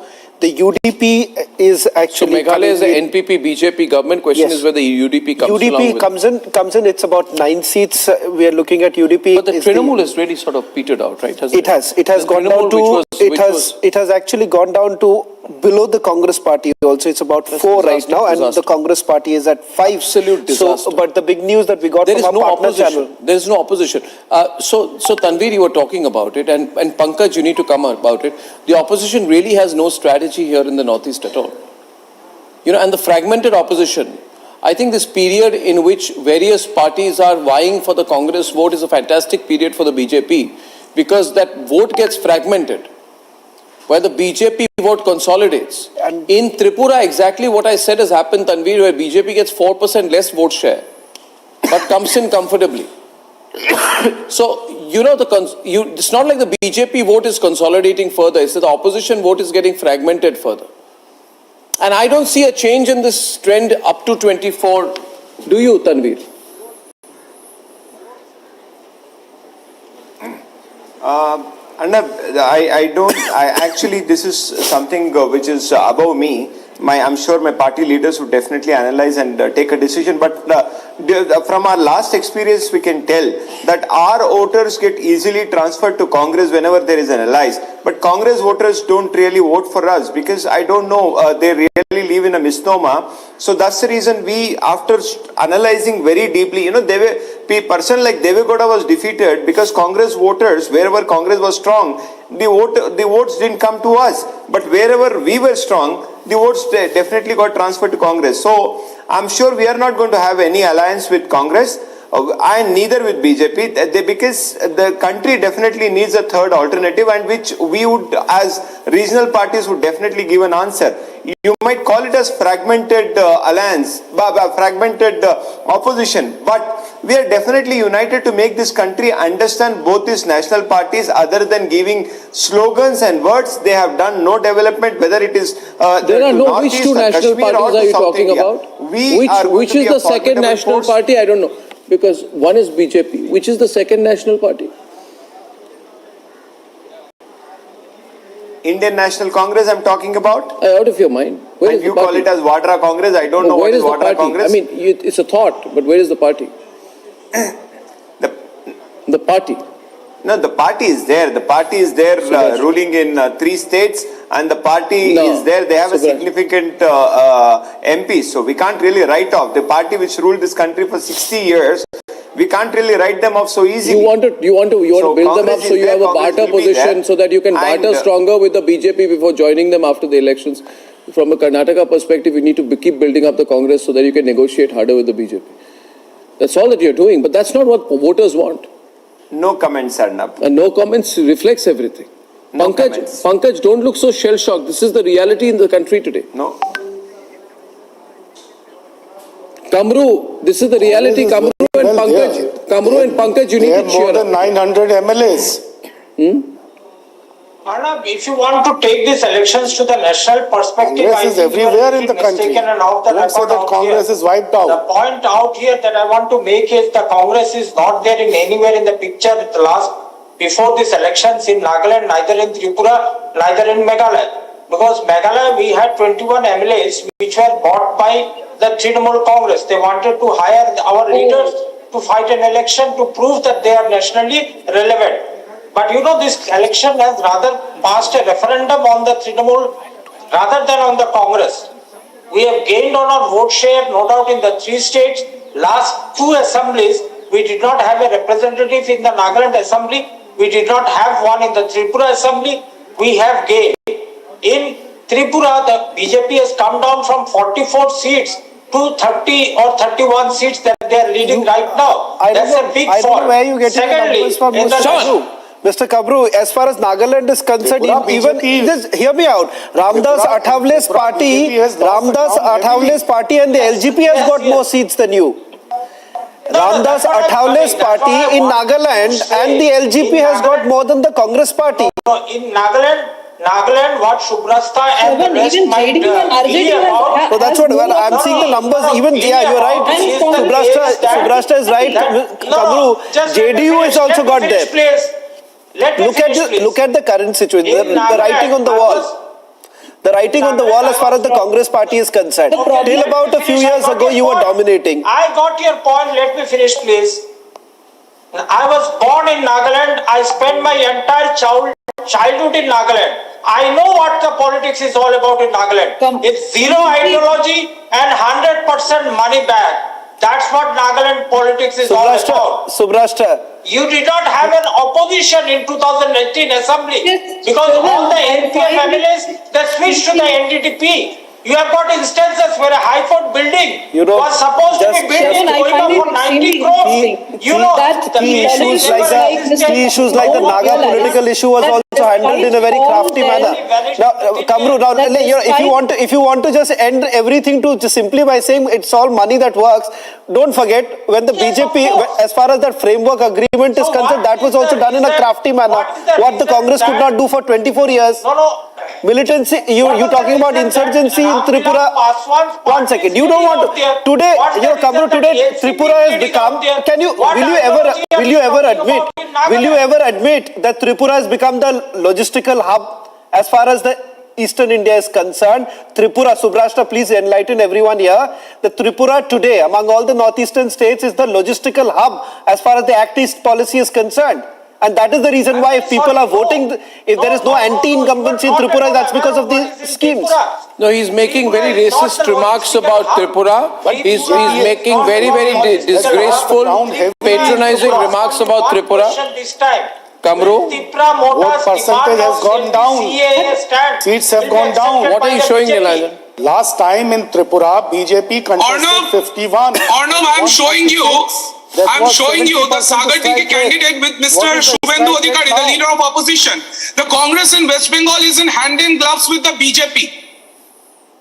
Mr. Kamru, I want to tell you that your candidate, he is accused of sexual harassment. So you should be ashamed today. You should be ashamed. You have colluded with Mr. Shubhendu Adhikari. You have taken help from Mr. Shubhendu Adhikari. Mr. Adhikari, the leader of the opposition, is on record. Having said that he will ensure that Trinamool Congress will not win. He will ensure that the minority vote shifts somewhere else. No, but if this is completely a nexus between the BJP has Congress lost, and the left. if the Trinamool has lost, the Trinamool has lost. On the minority votes. So when you vote for minority votes, somebody is going to come and do a saffron, quote-unquote saffron polarization. So for you guys, Arnab is right. Derisively, your strategy, your language, your everything. You didn't allow me. The BJP has actually, I want to congratulate the BJP because Mr. Byron Saurabh is saying. You shut up. I'm talking right now. Quiet, yeah. Why don't get personal on this, yeah? She's responding to you. Please, Saurabh is on the program right now. If you're frustrated because you lost Sagar Diga, it's not Subrashtra's problem. You lost Sagar Diga, you lost Sagar Diga. You lost. What can anyone do about it? Try to win next time. Saurabh Sikdar of the BJP can take that. Don't invite me to a channel. Before Saurabh comes in, I will take 10 seconds. One important point about Tripura is that... No, not Tripura, please. No, not Tripura. He made a point here. He made a point here. You are nowhere in Tripura. You are not in the reckoning. The person must answer. Kamru on the right. You're getting too excited. Well, is that Trinamool Congress and Congress? No, you have not one side. They are only concerned about a by-election seat, that is Sagar Digi. Instead of three elections where Congress is badly defeated and TMC hardly existing. So instead of three state elections, why you are starting a by-election in West Bengal? The BJP has become so irrelevant in Bengal that they are having to, forge, unsaid alliances with the left and the Congress. This is the condition in Bengal. Arnab, may I come in? Three parties have come together. Arnab, I want you to respond. We don't need a relevancy certificate from you, West Bengal. West Bengal, we are the opposition party, and every day, that's why you are frustrating. Well, the BJP spokesperson must know that they have been relegated to the What is third position. Shagardigi? You have lost. Shagardigi, if you have lost, you have lost. If you have lost Shagardigi, no, but Saurav, tell me one thing. This Shagardigi election, why is it such a blow for Mamta? And it's not. It's just a by-election. Yeah, sure, but it's a. Well, all the opposition parties have come together. But you said we lost the minority vote. So first of all, there is an admission out there that you try to. There is an admission there that the Trinamool Congress sort of wants to always appease the minority vote, and I think that's very wrong. You should not try to appease the minority vote. And now you're getting angry and you're saying the minority vote is not with us. Both make no sense out here. Yeah. No. This has been said by Mr. Shubhendu Adhikari. I'm quoting him. Arnab, the minorities of West Bengal has clearly been understood that they have been using like a vote bank, and that is the result of Shagardigi. Why is the party that has become third in this election? Why are they speaking? The minorities of West Bengal clearly understood they has been used as a vote bank. I am putting the allegation on the Congress. Why is the BJP answering? That's why today is the result in Shagardigi, West Bengal. Yes, the result says that BJP is in third position. Anyway, viewers, it's 12 o'clock. It's 12 o'clock. For a moment, I'm going to take a very, very short break. We go into the headline sequences. Thank you so much. And I thank you all for joining me till this point of time. Ladies and gentlemen, if you look at the overall picture right now, you have in this battle for the Northeast, I just want to make a point that the election results have effectively been declared. This is the first impact of the Bharat Todo Yatra. It has established that Rahul Gandhi can ski in Gulmarg and fly to speak to 20 people in Cambridge, but he has absolutely destroyed whatever is left, and the rebuilding Rahul campaign has led to the destruction of whatever is left of the Congress party. BJP alliance in power in 3 states in the Northeast. I'm handing over to Shravan and Abhishek, and I shall see you soon. Well, in fact, the big picture clearly is that the Congress has been completely decimated in all the 3 states. The BJP well placed right now in all 3 states, starting from Tripura and Meghalaya also. It seems that they are already in talks, Abhishek. So it's a clear big picture that's emerging in all 3 states. And I would say the other bigger story here from the state of Meghalaya is that a party which had just 2 seats, BJP now has about 7 seats. So it's a for that tag that they had for the longest time, that it's anti-minority, all of that is out, completely out. That would be an important takeaway, Shravan, for the BJP from Meghalaya. But then the larger picture is the national picture, where we see some tailwinds, obviously, for the BJP, as we have 6 more state elections coming in the rest of the year before we build up to the general election cycle. I believe we have some reactions coming into the results, and if we can just go through them one by one. I think after learning in Tripura, you had interacted with the cross-section of the people, and you might have seen the scenario outside. That nowhere the mood has been reflected among the minds of the people. It is not in favor of the ruling party. And that few organizations who have conducted this exit poll, actually they came here being hired by a certain political party to create the hype in their opinion poll. And those organizations, they made this thing. So that is not, what I'll say, in tune with the people's mind, in tune with what happened. And after defying all odds, last 5 years, Tripura people were barred from casting. Absolutely majority लेके BJP की सरकार बनेगा, ये अभी कहता हूँ और दावे के साथ कहता हूँ। बीजेपी छक्के पे छक्का मारेगा, क्योंकि मोदी जी ने हमारा त्रिपुरा को इतना सारा गिफ्ट दिया है और हमारा कार्यकर्ता, हमारा गवर्नमेंट 2018 बनने के बाद सरकार ने भी आम जनता हो, किसान हो, गवर्नमेंट एम्प्लॉय हो, सबके लिए इतना सारा काम किया है और हमारा कार्यकर्ता भी इतने सारे काम किया है, इसका परिणाम अच्छा होगा और एब्सोल्युटली मेजॉरिटी काम किया। जैसे कुछ काम गिना नहीं, हम लोग घर घर जाना, लोगों के साथ बात करना, लोगों को जोड़ के रखना और त्रिपुरा में फास्टेबल जो पीसफुल है वो पीसफुल मेंटेन करना, ये त्रिपुरा ने जनता ने किया है। कांग्रेस इस बार साथ आ गया, एक फॉर्मेडेबल अलायंस बनाया। त्रिपुरा मोथा भी है जो कि ट्राइबल एरियाज में काफी पेनिट्रेट किया है, तो उससे कोई दिक्कतें आ रही हैं आपको? कोई दिक्कत नहीं है। कांग्रेस देखिए 25 साल त्रिपुरा में कम्युनिस्ट ने राज किया है। आज ऐसा क्या स्थिति आ गया जहाँ देश भर में कांग्रेस डूबती हुई नैया है, कम्युनिस्ट इसमें। All right, welcome back.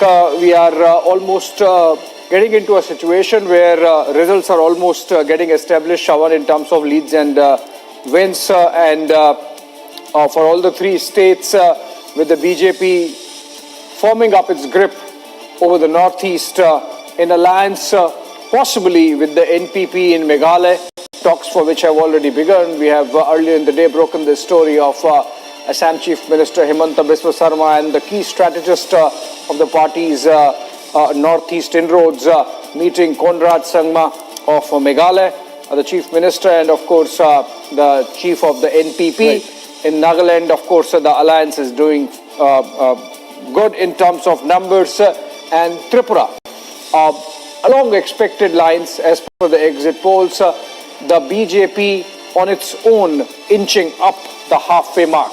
Shawan, you think the wins are going to be similar to the leads that we are talking about at 12 noon? Well, in fact, as far as Tripura is concerned, let's just put out the numbers right now. Tripura, it seems that BJP is pretty much settling very close to the halfway mark, which essentially would mean that there could be a possibility by another hour or so it will become clear that they may not need any ally.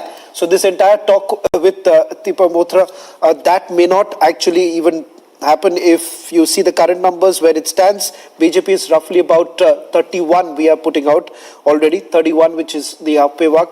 The left front plus is about 18 and Tripura Mothra is about 10. So there is perhaps there won't be a situation where there's no alliance talks that takes place in Tripura. Let's just quickly move to the other states of Nagaland as well as Meghalaya before we go across to our guest. Let's move to Nagaland where it's a clean sweep by the BJP alliance, the NDPP and the BJP, where the numbers clearly, let's put out the Nagaland numbers right now, where the numbers clearly in favor of the BJP as well as NDPP. And as far as Meghalaya is concerned, Meghalaya, their two numbers seems to be pretty much settling down. But that's where we have to essentially focus in a short while from now, where the talks are leaded to. I'm told that Prakash is joining us right now from Agartala. Let's just quickly go across to Prakash. Prakash, it pretty much appears that there could be a possibility that BJP won't need anyone. Well, yes, Shawan, it looks likely that as of now, what the trend shows, 32 seats for the BJP, and they're well ahead of the majority mark by 2 seats. And it will be a huge accomplishment for the BJP because for a party which had no seats in 2018 to forming a government with 36 seats in 2018 and then now facing the anti-incumbency, and also Biplav Debbarman was replaced by Manik Saha and again getting back to power, it must be a huge achievement, especially in the context of the Northeast. And this will resonate throughout India. It will definitely have pan-India impact because that goes to show, and in the aftermath of what Rahul Gandhi travelled all across the country, Congress nowhere in the picture. The Congress put its knees down before the CPIM, bargaining with 13 seats only contesting. So as far as Manik Saha is concerned, I am here at Manik Saha's residence. He was in a tight battle contest in his constituency, and he is said to be leading by 1,300 votes. The results are yet to be declared because there is a dispute on 52 postal ballots that has to be counted yet again, but technically he has won. The official confirmation from the ECI is to be done. What we are told from inside his residence is that he is offering prayers, and in some time from now, maybe in 15-20 minutes, he will get down and speak to us, most likely, and what we get to know. So coming back to the results of the Northeast, it's a huge accomplishment for the BJP, especially where they had no trace or no impact in the region. And the way they have worked hard shows that if you work hard, you will get results. And primarily, three important reasons why I spoke to the people. Mainly because of the social welfare schemes where the pensions were raised from 700 to 2,000, houses were given, more than 2.5 lakhs houses were made, and also the minimum support price for the grains as well as several developmental schemes. That's what I was told by the state government officials that was implemented in the past 5 years. And specifically after Manik Saha, yes. Yes, Prakash, we'll go micro with you. It just can't be that you are there and we don't go micro, but we have to get our guests also on the panel. For 12 p.m. we have Shubrasta, who comes back after a break. Columnist and author live from Delhi. Zarir Hussain, of course, Chief Managing Editor, News live from Guwahati, has been the backbone of our numbers today. Getting them quick and fast. Sardar R.P. Singh, National Spokesperson of the BJP. Lokesh Jindal on the other side, leader of the Congress party, live from Nagpur. Ratan Sharda, political analyst, continues to be with us. Nilanjan, of course, and Pankaj Sharma both continue to be with us. Based on whatever we are getting now from the ground, and Prakash was explaining to us some of the work that the party government did on the ground in Tripura. Ratan Sharda, I wanted to, broad-base this conversation going beyond the individual states. You think this is not just the result of the last 5 years, but then maybe of last 2 decades that the BJP and the RSS would have put in, since you also do a deep study on RSS, you are an RSS ideologue. In the Northeast, the acceptability of the BJP or its allies has increased as a function of all the work that has gone in, not just in the last 5 years, but perhaps last 2-3 decades. Well, Abhishek, since you brought up the topic, let me also take it further back. The RSS work in Northeast started way back in 1950, and it has been silent work, working with the communities, the tribals, the oppressed people who are being persecuted by the church, and continuously fighting against separatist elements, providing seva, providing education and employment opportunities.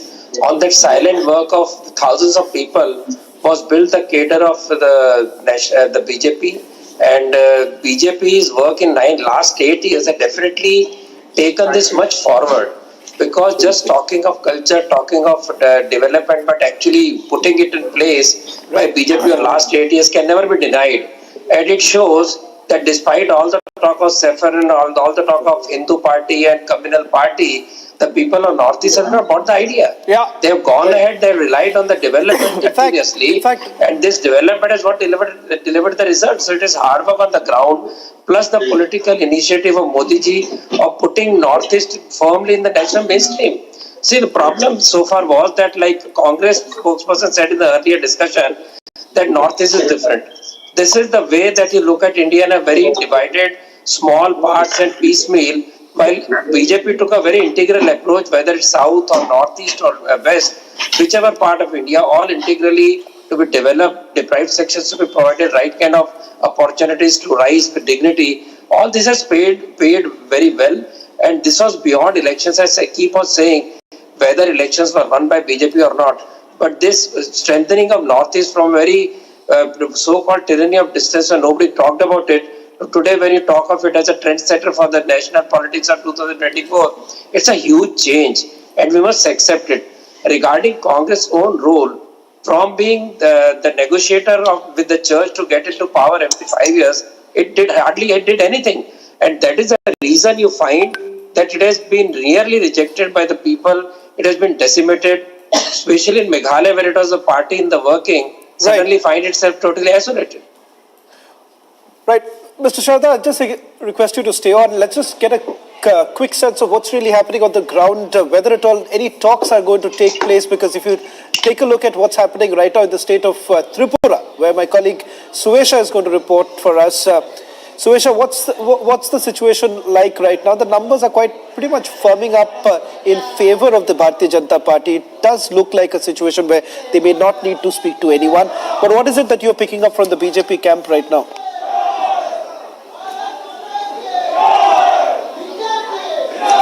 Shravan, I think the slogans being raised in the background pretty much speak for how the party and the cadres are feeling right now, because the slogans are only getting louder. Remember, this was the very room where everyone was tracking the numbers since this morning. And then again, I want to say that the top names of the state of Tripura in BJP are still not speaking, because they're still being very, very careful. They're measuring the numbers. They're measuring, what really is the outcome. They obviously are on the brink, or rather actually crossed the halfway mark, 31 seats as of now that they have won, but still being very careful, because it is about noon, it is about 12 p.m. I'll also try and get you some voices from here to really give you a sense of what the mood is like. तो अभी तैयारी शुरू हो गई है, यहाँ पर जीत रहे हैं। देखिए, अभी तक थर्ड राउंड ही गणना चल रहा है, आगे और 3-4 राउंड गणना बाकी है। भारतीय जनता पार्टी, हमने पहले ही कहा है, पूर्ण बहुमत से इस बार सरकार गठन करेगा। अभी जो ट्रेंड चल रहा है, पूर्ण बहुमत तो हमारा हो ही गया लगभग, और आगे हमारा और भी सीट आ जाएगा, ये हमारा पूर्ण विश्वास है। और साथ ही साथ उत्तर पूर्वांचल के बाकी जो दोनों स्टेट्स है, उसमें भी भारतीय जनता पार्टी पूर्ण बहुमत से सरकार गठन करने ही वाले है। बाकी त्रिपुरा भी अभी 31 आ गया, और हमारा जितना कार्यकर्ता है, ये सब लोगों की एक साथ मेहनत का फल है ये, और नरेंद्र मोदी जी का पूर्ण आशीर्वाद हमारा ऊपर है। और भारतीय जनता पार्टी आगे, जनता जैसे हम लोगों को विश्वास किया, उसी के हिसाब से हम पहले ही काम करते थे, अभी आगे हम ऐसे ही काम करेंगे।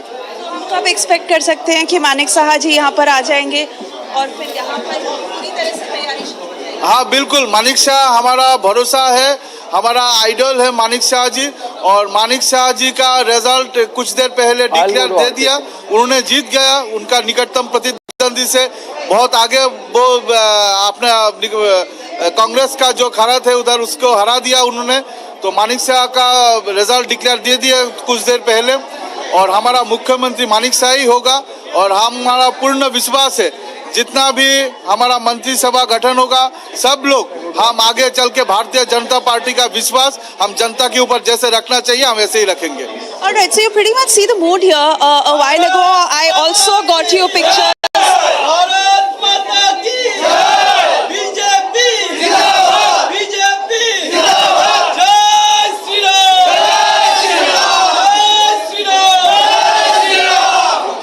So, like I was saying that a short while ago, I also got you those pictures a few minutes away from the BJP office in Agartala, where at the TRTC road also, you could see supporters coming out in large numbers. Cadres were really gathered, and they were raising Jai Shri Ram slogans, pretty much what is happening here. And like I said, all of them have been glued to the television screens here to get a sense of the numbers, to get a sense of which way BJP is really moving. Again, in the morning, what looked like a clean sweep, and then, and of course, is being said that 4 rounds of counting that still remain. So while there is a sense of the fact that they are on the winning side, again being very, very careful, very, very measured, because in a while from now, Shravan, like I said, it's about 12 o'clock. The puja also that happened right here, seeking divine intervention, and They were really, like I said, a lot of them who have been here since this morning. So just some more time when they will know for sure that the BJP is certainly forming the government yet again in the state of Tripura. And like they're saying that they're confident that Manik Saha will again be Chief Minister in the next term. But like I said, because I have been at all the locations from the Chief Minister's residence to the BJP office to even outside to get a sense of how the mood is panning out. Probably in some time when the confirmation will come, we'll have the talking heads of the state of Tripura from BJP also speak to us. And then again, Manik Saha is expected to come here, but probably in some time from now. Swesha. Interesting that the cadres are there and excited and partying, but the senior leadership is still not seen. I'll ask that question to Sardar RP Singh, but I'm told I have to take a short break. Lokesh, just stay back. Along with Sardar RP Singh, we are back in about just a minute.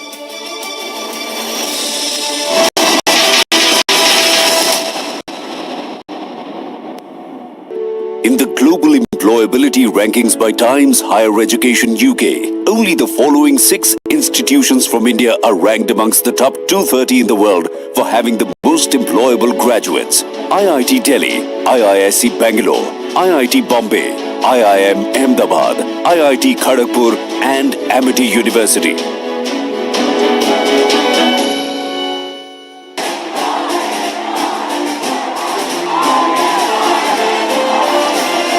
The stage is set for the Meghalaya Assembly election results, which went to polls on the 27th of February.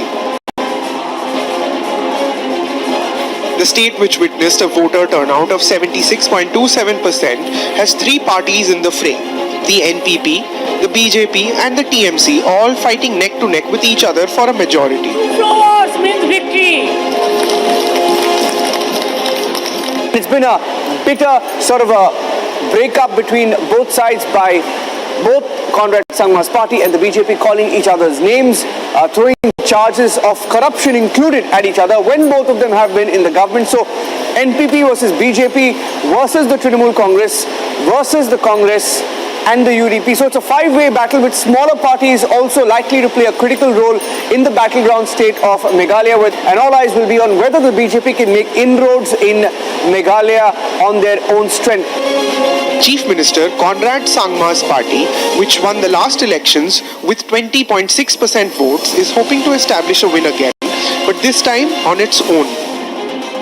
We are quite happy to see that the trend is in that line as we expected, that we are going to get more seats compared to what we got last time. And we expect that numbers in the exit polls to be closer to the higher. In the last assembly elections, after falling short of a few seats, the NPP had joined hands with the BJP and other smaller parties. The alliance between them was uneasy and tenuous at best, marked by frequent squabbling. Both the parties are now working hard on swooping a majority on their own. A win in the hill state is important for BJP to make a significant space for itself in the northeastern states, other than Tripura and Assam. Bharat माता की, भारत माता की, भारत माता की. Hello Shillong, hello Meghalaya. It is amazing to be here. Meghalaya के लोग कह रहे हैं, मेघालय के लोग कह रहे हैं, मेघालय मांगे, मेघालय मांगे बीजेपी सरकार. Meghalaya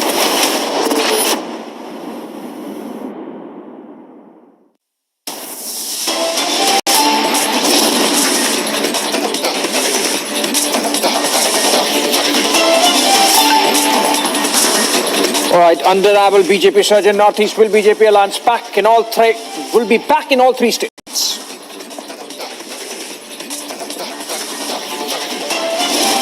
BJP crosses halfway mark in Tripura, set to return back in the state.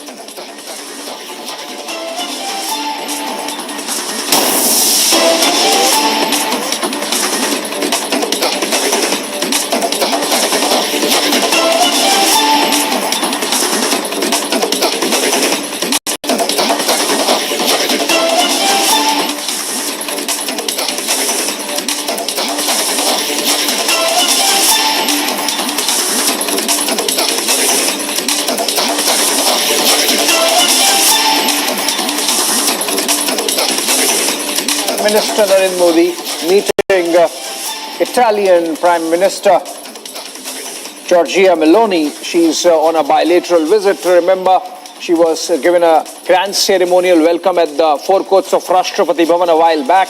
And then she went to the Rajghat to pay her respects to the father of the nation, Mahatma Gandhi. And now, the delegation level talks, before which the two leaders meeting one-on-one. In fact, the delegation level talks going on, in the informal component of those talks, where the two leaders are closeted and deliberating on all aspects of India-Italy relationship. Remember, Italy happens to be the third largest economy in the Eurozone and increasingly an important active member of the larger Indo-Pacific community. Italy has a base in the Djibouti Islands and we have seen increasing naval cooperation happening between the two sides.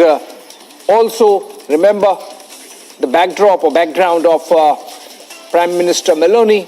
She happens to be from a conservative right-wing background, and that perhaps could be one more point of understanding between Prime Minister Modi and the visiting leader. Later in the evening, Prime Minister Meloni is also going to inaugurate and be the chief guest at the Raisina Dialogues, the Ministry of External Affairs flagship think tank event where global thought leaders on geostrategic and geopolitical affairs come together, geoeconomic affairs come together and deliberate on the issues of the day concerning the world community. Giorgia Meloni, Prime Minister of Italy, in talks with Prime Minister at the Hyderabad House. The pictures coming in from Delhi, after which there is going to be a joint statement or joint address to the media.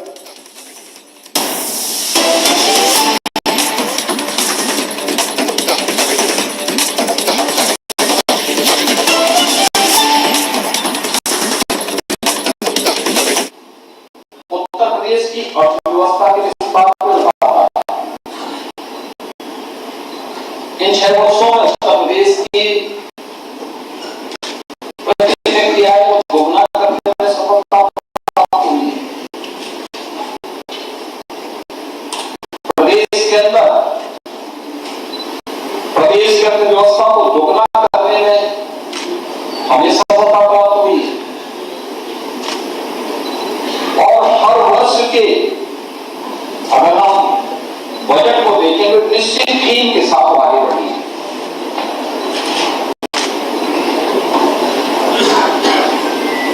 प्रधानमंत्री जी ने 2014 में एक मंत्र दिया था, सबका साथ, सबका विकास, सबका विश्वास और सबके प्रयास का। वही इस सरकार की सफलता का भी और उत्तर प्रदेश की 25 करोड़ जनता की जन भावनाओं को गांव, गरीब, किसान, नौजवान, महिलाएं और समाज के प्रत्येक तबके को उसको साथ जोड़ते हुए आगे बढ़ाने की क्रम का एक अभियान है और यही परिणाम है कि प्रदेश की राजस्व में आने जारी है। इससे पहले क्या होगा, मैंने कल भी कहा, प्रदेश में पहले सेल टैक्स और वैट था। इससे प्रदेश को कुल राशि मिलती थी 49,000 करोड़ से लेकर के 51,000 करोड़। आज राशि बढ़कर के होने जा रही है 1,24,000 करोड़ से 1,25,000 करोड़ इस वित्तीय वर्ष में बढ़कर के जाने वाली है। यानी कितना बढ़ा है उत्तर प्रदेश में, इसका इतना लाभ होने जा रहा है। और स्टेट एक्साइज में कुल 12,000 करोड़ उत्तर प्रदेश को मिलते थे 2017 तक, मार्च 17 तक। आज ये राशि बढ़कर के जाने जा रही, 12,000 करोड़ बढ़कर के जाने जा रहा, 45,000 करोड़ के राज्य को इससे प्राप्त होने वाली है। ये पैसा कहां जाता था? चोरी होता था। एक पैसा जब जाता था तो लोग इंग्लैंड में होटल बनाते थे। एक पैसा जब जाता था तो ऑस्ट्रेलिया में टापू खरीदे जाते थे। पैसा राज्य का, जो प्रदेश के खर्च होना चाहिए था, प्रदेश के गरीब कल्याण के लिए खर्च होना चाहिए था, प्रदेश के वृद्धजनों के लिए योजना बनाने के लिए, नौजवानों के लिए योजना बनाने के लिए खर्च होना चाहिए था, उनके नहीं खर्च हुआ। ये पैसा कहां चला गया, यह तो आप देख सकते हो। ये तब हुआ है, ये तब हम कर रहे हैं जब डीजल पेट्रोल पर कोई अतिरिक्त टैक्स लगाने की बजाय हमने टैक्स को कम किया। उत्तर प्रदेश के अंदर वैट कम किया। महंगाई उत्तर प्रदेश के अंदर डीजल पेट्रोल सबसे कम है, बगल के किसी भी राज्य के अंदर आप देखेंगे सबसे कम है। यह उत्तर प्रदेश ने इस दिशा में जो प्रयास प्रारंभ किया है वह इसकी एक झलक भी प्रस्तुत करता है। महोदय, तो प्रदेश के अंदर आज हमें इस बात पर गौरव की अनुभूति होती है कि कोविड-19 और रूस यूक्रेन युद्ध के बावजूद उत्तर प्रदेश आज रेवेन्यू सरप्लस स्टेट है।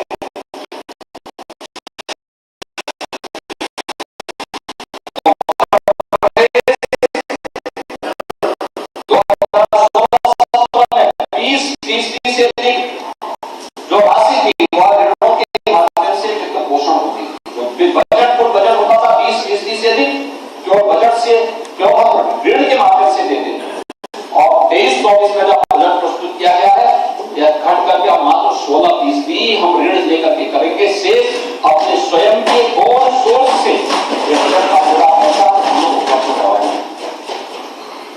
पहले बजट का 8% जो भाग होता था वह ऋण के ब्याज चुकता करने में होता था, आज ये घट करके मात्र 6% तक आने जा रहा है।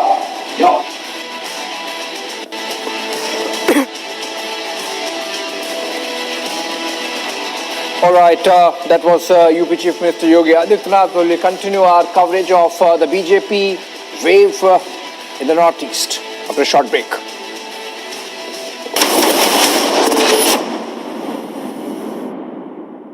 Oh yes, Samiksha, it is an active morning at close to 7 a.m. because I'm standing outside the counting center in Agartala.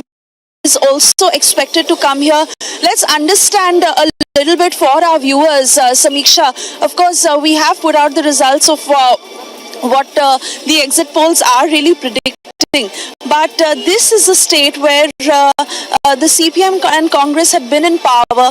In fact, the CPM had been in power for more than 2 decades, close to 25 years. And in 2018 was when BJP really turned the game around and came into power.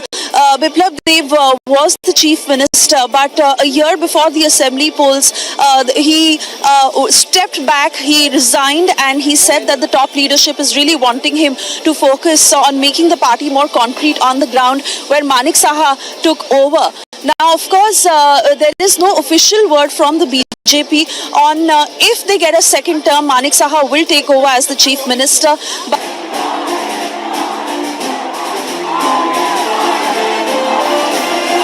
The stage is set for the Meghalaya Assembly election results, which went to polls on the 27th of February. The state, which witnessed a voter turnout of 76.27%, has 3 parties in the fray: the NPP, the BJP and the TMC, all fighting neck to neck with each other for a majority. Flowers means victory. It's been a bitter sort of a breakup between both sides by both Conrad Sangma's party and the BJP, calling each other's names, throwing charges of corruption included at each other when both of them have been in the government. So NPP versus BJP versus the Trinamool Congress versus the Congress and the UDP. So it's a 5-way battle with smaller parties also likely to play a critical role in the battleground state of Meghalaya, and all eyes will be on whether the BJP can make inroads in Meghalaya on their own strength. Chief Minister Conrad Sangma's party, which won the last elections with 20.6% votes, is hoping to establish a win again, but this time on its own. We are quite happy to see that the trend is in that line as we expected, that we are going to get more seats compared to what we got last time. And we expect that numbers in the exit polls to be closer to the higher. In the last assembly elections, after falling short of a few seats, the NPP had joined hands with the BJP and other smaller parties. The alliance between them was uneasy and tenuous at best, marked by frequent squabbling. Both the parties are now working hard on swooping a majority on their own. A win in the hill state is important for BJP to make a significant space for itself in the northeastern states, other than Tripura and Assam. Bharat माता की, भारत माता की, भारत माता की. Hello Shillong, hello Meghalaya. It is amazing to be here. Meghalaya के लोग कह रहे हैं, मेघालय के लोग कह रहे हैं, मेघालय मांगे, मेघालय मांगे बीजेपी सरकार, मेघालय मांगे, मेघालय मांगे.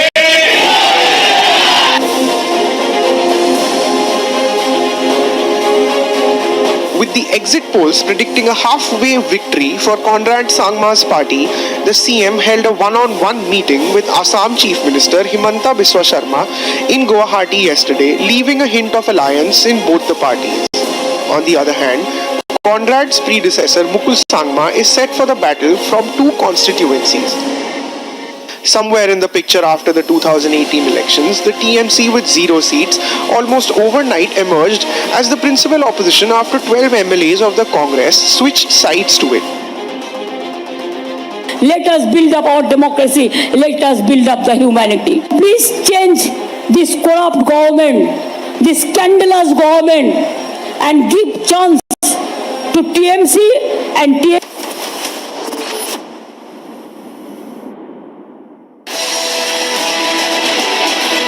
Undeniable BJP surge in the Northeast. Will BJP alliance come back in all the 3 states? BJP crosses halfway mark in Tripura set to return in state.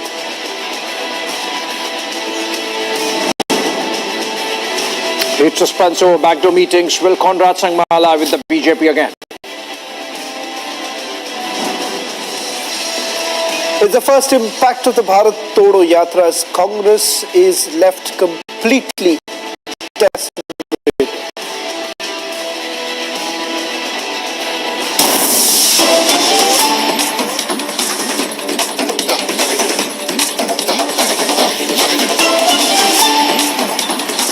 Breaking news now coming in from Karnataka, a big election controversy. In fact, the Republic has now accessed a video that has gone viral from Belgavi, where former Chief Minister of Karnataka, Siddaramaiah, is seen instructing the Congress leaders to go get more people for the roadshow and rallies by paying 500 rupees.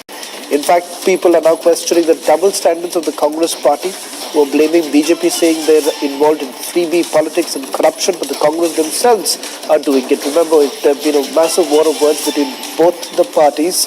In fact, let's just play out that video that has only gone on to embarrass the Congress party.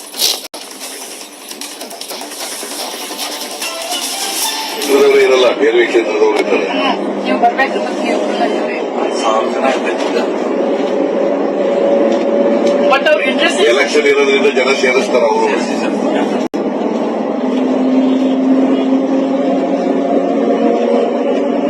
₹500 ಕೊಟ್ಟು ಕರ್ಕೊಂಡ್ಬರೋದು ಮುಂದೆ ಒಬ್ಬರು ಕ್ಷೇತ್ರದವರೇ ಇರಲ್ಲ, ಬೇರೆ ಕ್ಷೇತ್ರದವರು ಇರ್ತಾರೆ.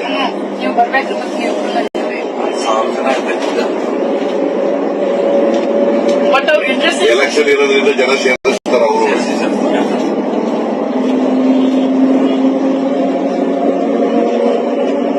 ₹500 ಕೊಟ್ಟು ಕರ್ಕೊಂಡ್ಬರೋದು ಮುಂದೆ ಒಬ್ಬರು ಕ್ಷೇತ್ರದವರೇ ಇರಲ್ಲ, ಬೇರೆ ಕ್ಷೇತ್ರದವರು ಇರ್ತಾರೆ.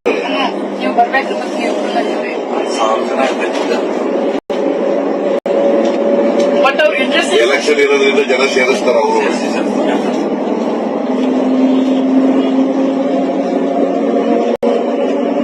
₹500 ಕೊಟ್ಟು ಕರ್ಕೊಂಡ್ಬರೋದು ಮುಂದೆ ಒಬ್ಬರು ಕ್ಷೇತ್ರದವರೇ ಇರಲ್ಲ. Well, in fact, let me just go across to our reporter on the ground getting us the latest details. Prajwal is going to join us. We'll try and go across to him in a short while from now. But in fact, both sides have been leveling charges against each other. In fact, now they're saying this is a clear double standard of the Congress, which seems to have been exposed. Earlier, they were basically saying that the BJP, in fact, is involved in freebie politics and corruption. And now it turns out that the former Chief Minister makes an open admission about how things turn out for the party in these rallies. In fact, before I go across to Prajwal, let me get a quick comment from Abhishek. Prajwal is joining us right now. Prajwal, just a quick comment with regards to this particular incident that's happened.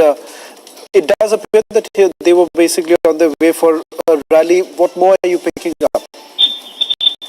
Now, Shravan, we get to understand that this happened during the Prajadhwani Yatra in Belagavi, and Siddaramaiah was not happy with the turnout of the crowd, which was conducted last afternoon, and he's heard speaking to both the Belagavi in-charge ministers for the Congress, that is Lakshmi Hebbalkar as well as Satish Jarkioli, and asking them as to why had the crowd not gathered in large numbers, because recently they had seen a large number of crowd when Prime Minister Narendra Modi was present, even for the roadshow as well as for the mass convention as well. But why was there not much people seen? So he seems comparing the turnout for these rallies in which he was present and for which Prime Minister Narendra Modi was present, at which point of time Lakshmi Hebbalkar tries convincing him, stating that it's difficult to do that when a roadshow is conducted and a state convention is conducted.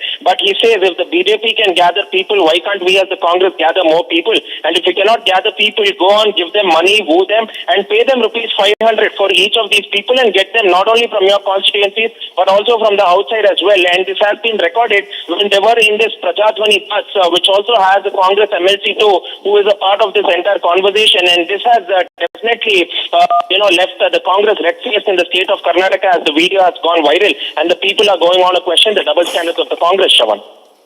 Thank you very much, Prajwal, for getting us the latest details. Remains to be seen how exactly would the BJP now react, given the fact that the Congress was training their guns at the BJP.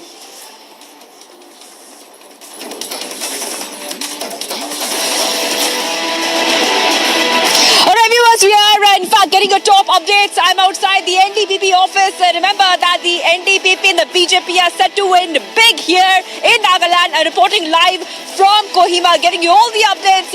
Stay tuned to India's #1 election network here. We're getting all the top updates. Stay tuned.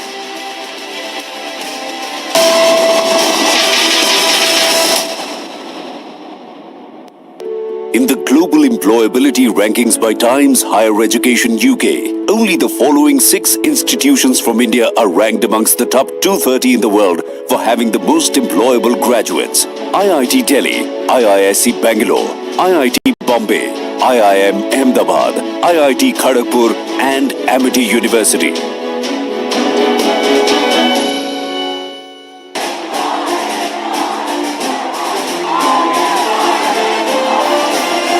The stage is set for the Meghalaya Assembly election results, which went to polls on the 27th of February.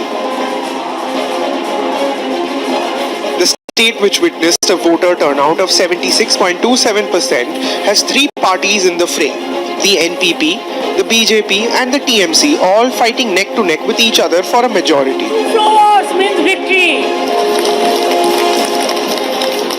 It's been a bitter sort of a breakup between both sides, by both Conrad Sangma's party and the BJP calling each other's names, throwing charges of corruption included at each other when both of them have been in the government. So NPP versus BJP versus the Trinamool Congress versus the Congress and the UDP. So it's a 5-way battle with smaller parties also likely to play a critical role in the battleground state of Meghalaya, and all eyes will be on whether the BJP can make inroads in Meghalaya on their own strength.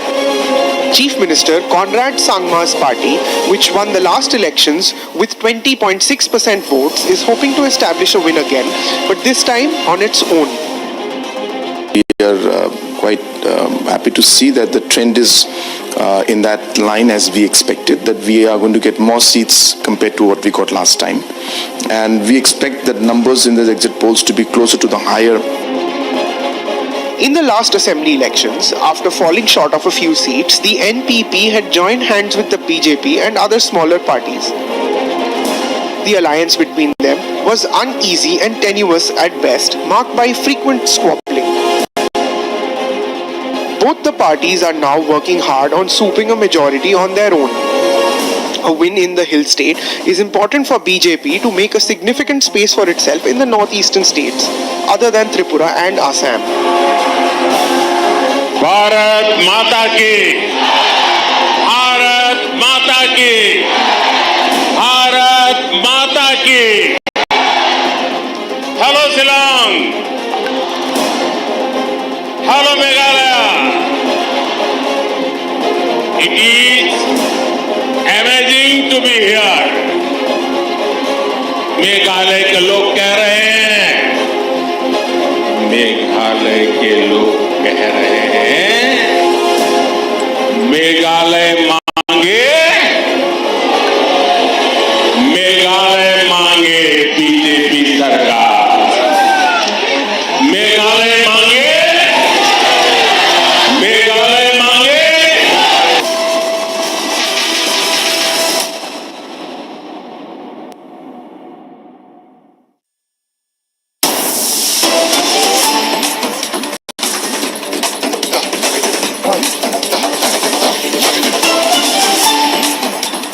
Welcome back. Breaking news development coming in from Tripura. Seems along expected lines with the BJP, which is almost close to the halfway mark, but sort of there or not there.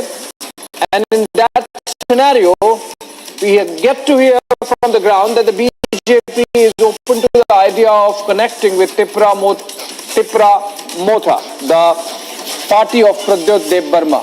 And let's go to the ground there, from where Suesha is reporting live from Agartala, and try to understand at what level this connect has been made by the BJP to get Tripura Motha on its side. Shravan, in the meanwhile, by the time we get Suesha, do you have the numbers really of where the two parties stand and if the BJP actually needs the support? Well, if you just take a look at the numbers of the BJP right now, it doesn't look like that they would actually need anyone's help.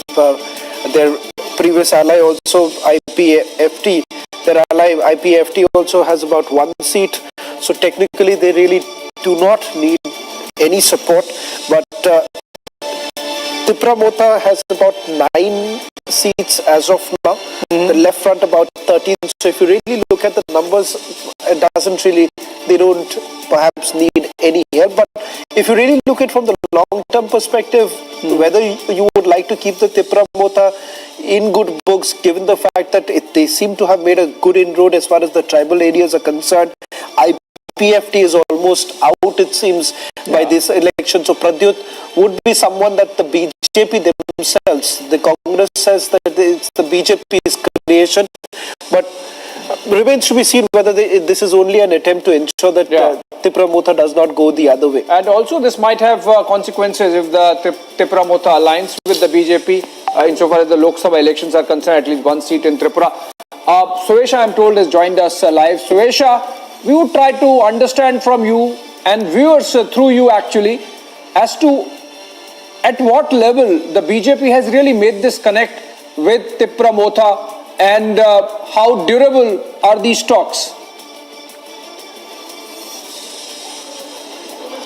Exactly what we are trying to gain veracity of Abhishek when it comes to talks with Tripura Motha, because let's understand that as far as any pre-poll statement is concerned, the BJP was amply clear that Tripura Motha and their ideology is not really something that goes the same way. Also the very fact that the BJP has always said that the TMP is a party that is really there because it is to cut votes and it is in favor of Congress and NCP. Now earlier this morning we also had details of how the Congress NCP were trying to hint that they are in talks with Tripura Motha.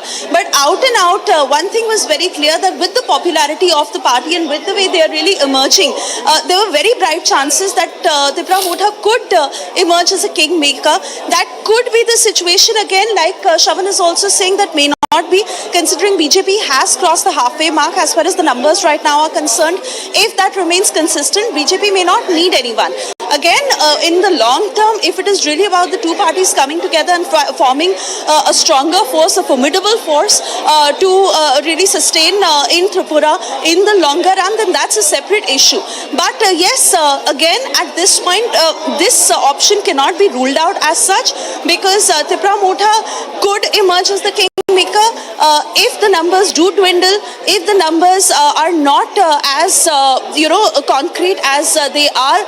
And if that happens, then yes, probably a chance that BJP is hinting that they could ally with Tripura Motha, given how things are going. We are hopefully trying to get a statement from Manik Saha and even Dev Barma of the Tripura Motha, who is expected to speak shortly, Abhishek. And once that happens, there will be a lot more clarity on which way this is swinging, on what is happening. But for now, like I said, the BJP is just gauging every single detail very, very closely, the numbers very closely. And if they cross the halfway mark, which they are right now, 32 is what it is looking like, then they probably may not need to have anyone by their side. They can really go ahead and form the government by themselves. Well, in fact, Suresh, just a quick response from you with regards to the talks that were basically supposed to take place. In fact, earlier in the day, our partner channel was reporting that they're already in talks. Any idea where Pradyut is currently in? Is he in Agartala, or are there possibility of him flying down to Guwahati where Himanta is there? Shravan, I can confirm that for now he's very much in. A lot of us are trying to reach out to him to get a word from him, but he was very, very particular that he will not speak unless and until the results are out. Then again, as for what the exit polls had predicted, which was a clear win for the BJP, at that time Dev Barma had obviously said that those who make the most noise will feel defeated. So that is something that he was not willing to agree that BJP will or could have a clean sweep. But this was a story before the results were really out. We are close to 1 p.m. right now. We are seeing that as far as the BJP is concerned, they do hold a very strong position, and they are clearly they have crossed the halfway mark. But as far as Tripura Motha is concerned and Dev Barma is concerned, yes, I can confirm with you, he's very much in Agartala as of now. Bright chances that he will talk in a while from now, because we are trying to get a word from him. But then again, these nitty-gritties of what may happen, which side the results are swinging, if this alliance is important, and how it will work in the future, that is the very time, this is the very time, I beg your pardon, when all those, all that is in pre-planning, is in the planning stage. So in some time from now, we'll have a lot of clarity on it. Shravan, we are going to slip into a very short commercial break for now, but we are tracking these details very, very closely for our viewers to know if BJP is forming the government in Tripura, whether they can ally with Tripura Motha, what really will be the future course of action for Tripura Motha. All this and more on the other side. Do stay with us.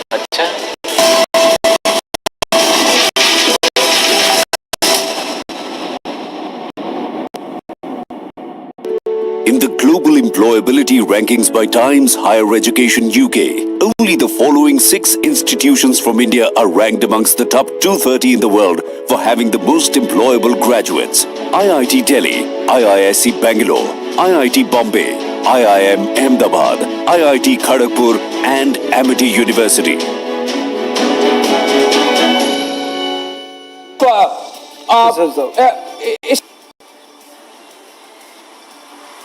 Well, see, I think I haven't read the details, but I think it means that it's a continuation of the SEBI probe. It's not replacing SEBI in any manner on the Hindenburg report. So it's led to a probe, and there'll be it's led to a supervision of this probe. So this 5-member panel, it has people from cross sections, so nobody can say that it's a ruling party biased panel or anything. It's a Supreme Court base, and there's a retired Supreme Court judge who will be looking over onto this. So it's not divested the SEBI of its responsibility. So I think a little of the wind behind the sails of the opposition demand that there should be a parliamentary committee, because now you have domain specific people who will look into it, and it will strengthen and protect the investors' money further. Yeah, absolutely. And Ratan Sharda, Rhythm Anand Bharadwaj is joining us live. Rhythm, if you're already patched and getting me, Rhythm, please explain to us the significance of this very important order given by the Supreme Court of the country. Absolutely. Like Smita Prakash actually said, I think she's absolutely right, because the fact that this committee is formed to probe into what's going to happen and is going to be headed by former Chief Justice Manohar Sapre clearly puts it very, very clear that it's going to be above anyone's suspicion when they come forward and they question the committee that's going to be panned. In fact, let's also remind our viewers, in the last hearing in the court, the Solicitor General, the top law officer of the country, representing the government, had stated that they are all right, and in fact they promote the formation of a committee here, which is exactly what's happening. Ratan Sharda, we've also spoken about this earlier. Yeah. The words of the Chief Justice today are so clear: in order to protect Indian investors. And this is also something they had said earlier. In the last hearings, Justice Chandrachud had spoken about how the Indian Chief Justice of India, a Supreme Court judge, that's very crucial, because what we are getting a sense of here is that the court wants to say that we want the probe to be done properly. At the same time, while pronouncing this verdict, the Supreme Court Chief Justice has also clarified the SEBI has placed a regulatory framework, saying it has started a disclosure-based regulatory mechanism. Remember, in the last hearings, this is also something that had been said by SEBI, that they will try and ensure that price control for the capital issues is there. The Supreme Court has asked SEBI also to expeditiously conclude the investigation in 2 months and file a status report. All in all, this committee is going to be looking at how... Yes, go ahead, Abhishek. Yeah, so I think this is a very significant development that you have brought out from the Supreme Court, Rhythm, and it was important that a message is sent across to the world community, in fact, that India takes its markets seriously, and any manipulation would be probed threadbare, and a thorough job would be done, and that gets reflected in the kind of membership of the committee, Rhythm, that has been set up by the Supreme Court. Thank you so much, Rhythm, for joining us on this important story from the topmost court of the country. And then we go back to our conversation we have been having of the results in the northeast of 3 assemblies, that of Tripura, Meghalaya and Nagaland. Shawan, can we go back to the numbers? Right. Because I believe all the leads are in now, and we have an absolute clear picture of which party stands where.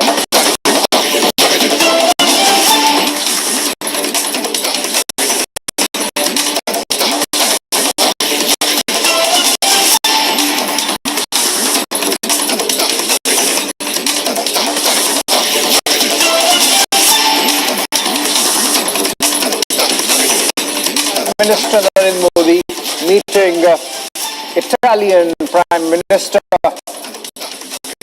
Giorgia Meloni. She's on a bilateral visit. Remember, she was given a grand ceremonial welcome at the forecourts of Rashtrapati Bhavan a while back, and then she went to the Rajghat to pay her respects to the father of the nation, Mahatma Gandhi, and now the delegation level talks, before which the two leaders meeting one-on-one. In fact, the delegation level talks going on, in the informal component of those talks, where the two leaders are closeted and deliberating on all aspects of India-Italy.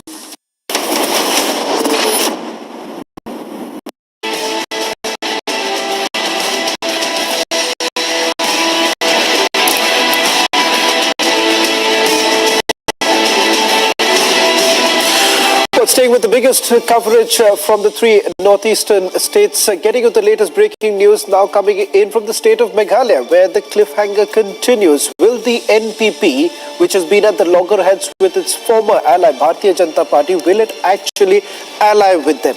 In fact, a short while back, NPP's Rajya Sabha parliamentarian Dr. Kharloki gave the biggest hint that after elections, what happens is that there's a clear picture that is emerging that it's the MDA in the state of Meghalaya that is going to form the government. Now, the other big news coming in, my colleague Harsha spoke to the NPP candidate of East Shillong, Ampurin Lindo. She in fact says that in politics, anything can happen. Listen in to what Ampurin had to say. We've expected it. We've expected it. Trinamool Congress is now losing its majority, or you still see a hung assembly? We will discuss these matters after I speak to my people. Any internal meeting, ma'am, today? Yes, yes, yes. Also coming here yes, yes, yes, yes, yes. Yes, let me. What can we say that alliance will be the older alliance? See, we don't want to discuss anything because I've not been briefed by the party. I will just talk to them, please. I want to talk to my people. Is only leading in 4 seats, whereas the BJP and Congress is now leading on 5 seats. Yes. So Trinamool Congress, the main opposition party, yes. Now is losing like hell. Yes, we expected it. Ms. Ampuri, you were very confident since starting that you will win and NPP will have a clear majority. But that is not the case right now. The elections are unpredictable across the world. What are you saying? We are at least ahead of everyone. We were hearing that there were talks between. We were hearing that their talks were with Himanta Biswa Sarma. NPP is talking to BJP. Can we expect alliance? Talk to my people, please. I want to talk to my people.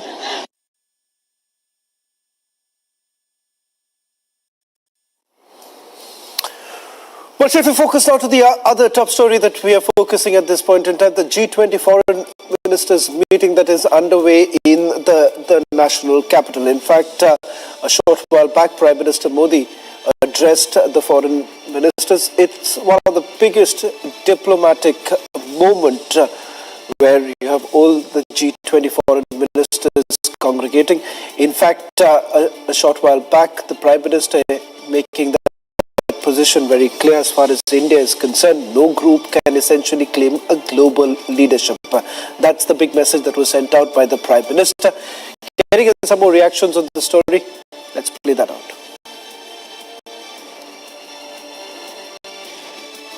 Must also admit that the tragic consequences of this failure are being faced most of all by the developing countries. After years of progress, we are at risk today of moving back on the sustainable development goals. Many developing countries are struggling with unsustainable debt while trying to ensure food and energy security for their people. They are also the ones most affected by global warming caused by richer countries. This is why India's G20 presidency has tried to give a voice to the global south. We are meeting at a time of deep global divisions. As foreign minister, it is but natural that your discussions are affected by the geopolitical tensions of the day. We all have our positions and our perspectives on how this tension should be resolved. However, as the leading economies of the world, we also have a responsibility toward those who are not in this room. The world looks upon the G20 to ease the challenges of growth, development, economic resilience, disaster resilience, financial stability, transnational crime, corruption, terrorism, and food and energy security. In all these areas, the G20 has capacity to build consensus and deliver concrete results. I thank the Prime Minister for his valuable guidance. I now begin the first session of the G20 Foreign Ministers meeting. As I do so, Excellencies, let us remind ourselves that this grouping bears an exceptional responsibility. We first came together in the midst of a global crisis and are today, once again, actually confronting multiple ones. These include the impact of the COVID pandemic, concerns of fragile supply chains, the knock-on effects of ongoing conflicts, anxiety of debt crisis, and the disruption of climate events. In considering these issues, we may not always be of one mind. In fact, there are some matters of sharp differences of opinions and views. Yet, we must find common ground and provide direction, because that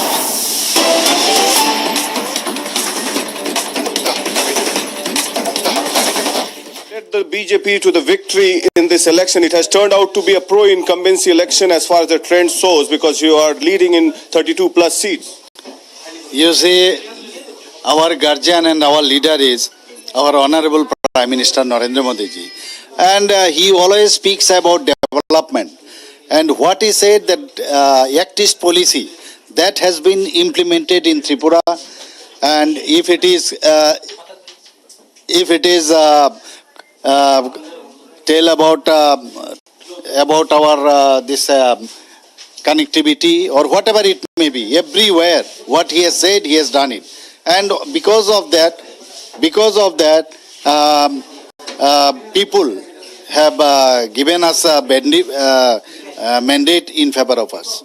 So, when are you going to form the government? When are you going to stake the claim? That is up to our, we have to talk to our central leadership, and then we can decide when it can be done. And the left and the Congress formed a formidable alliance. In fact, two enemies joined together their hands to defeat the BJP. It did not work out for them. Now you see, initially when they have formed it and when they have announced, so we have already reacted that this alliance is not the good alliance, unholy alliance, and the result also have spoken about it. Results also spoken about it. What are the future plans for Tripura as far as developmental plank is concerned? Because people are talking about development here as far as the social pension scheme was enhanced, minimum support price for grains were concerned, and also job opportunities. You see, for the job opportunity, of course, we will address it, and for so far this development matter is concerned, already it is already on. Just we will accelerate it.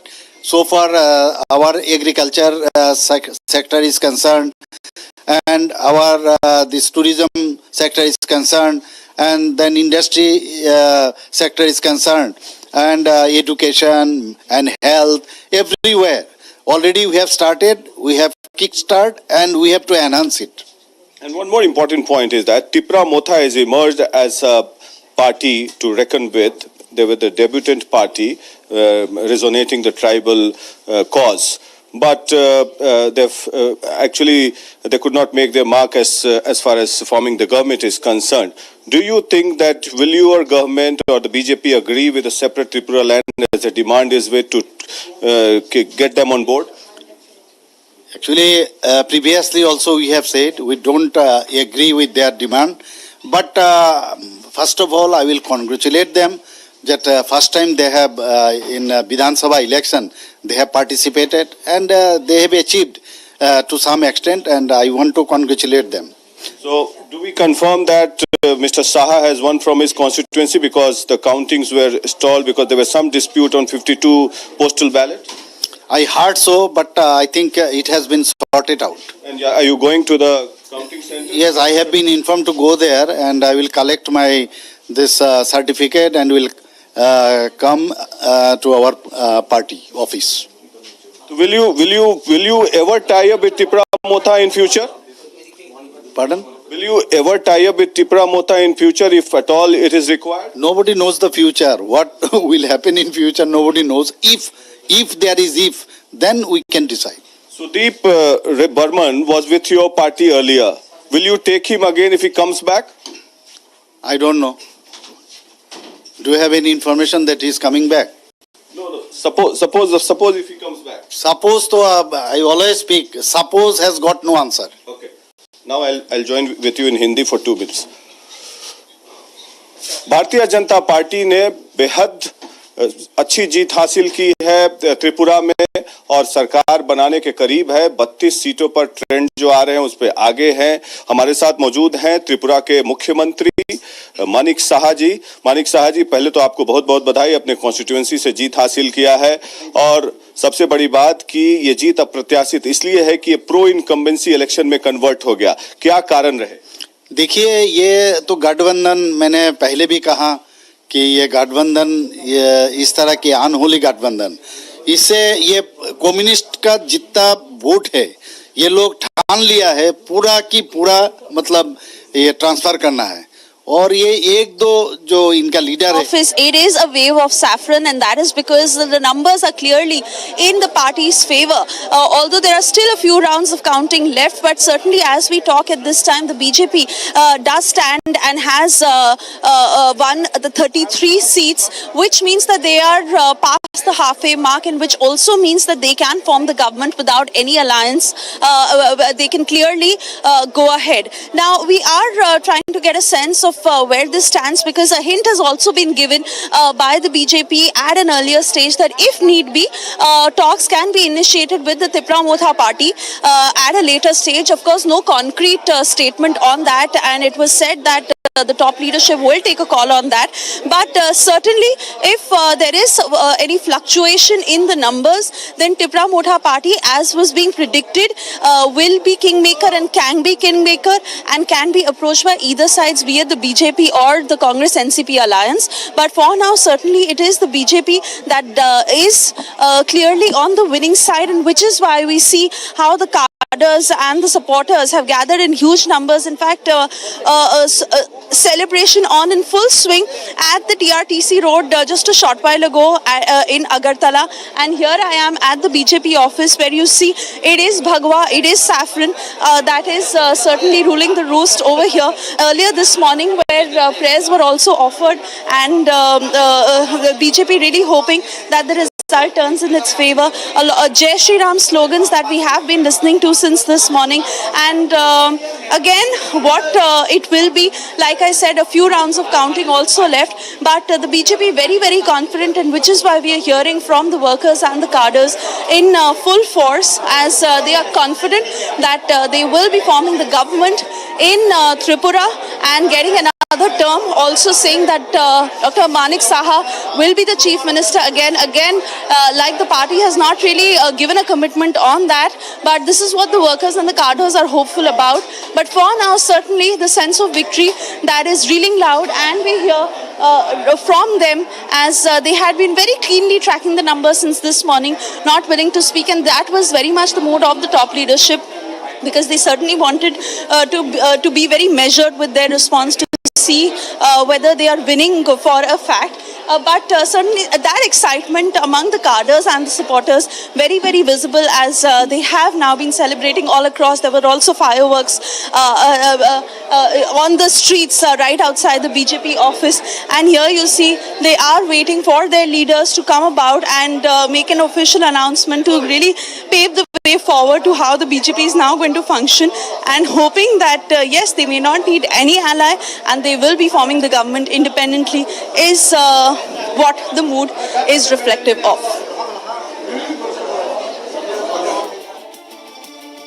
That big news now coming in from the state of Tripura. Short while back, Chief Minister of Tripura spoke to Republic TV, not really ruling out any possibility of an alliance, but at the same time saying that that's in the realm of speculation. As far as the numbers are concerned, it's pretty much firming up for the BJP, a major setback for the left and the Congress alliance in the state of Tripura, where the BJP has now, it appears, has already crossed the halfway mark. The Tripura Motha stands at about 11. Whether at all there are going to be any talks with the Tripura Motha is something that we'll keep a close watch on. As far as the other states are concerned, Nagaland, it's an absolute clean sweep for the NDPP-BJP alliance, and the focus now is going to be on what really happens in Meghalaya, where the NPP has now come up as the single largest party. The talks on with the BJP as well as local constituents like the UDP, forming the MDA once again in the state of Meghalaya. In fact, what has really worked for the Bharatiya Janata Party, and how exactly has the Congress been completely decimated? Joining us on this special broadcast is Union Minister Kiren Rijiju. Mr. Rijiju, thank you very much for speaking to Republic TV. Let me straight away begin by asking you the big picture. The first big elections of 2023, the BJP sees a clear victory in all three northeastern states. Congress has been completely decimated. Your first reactions on it?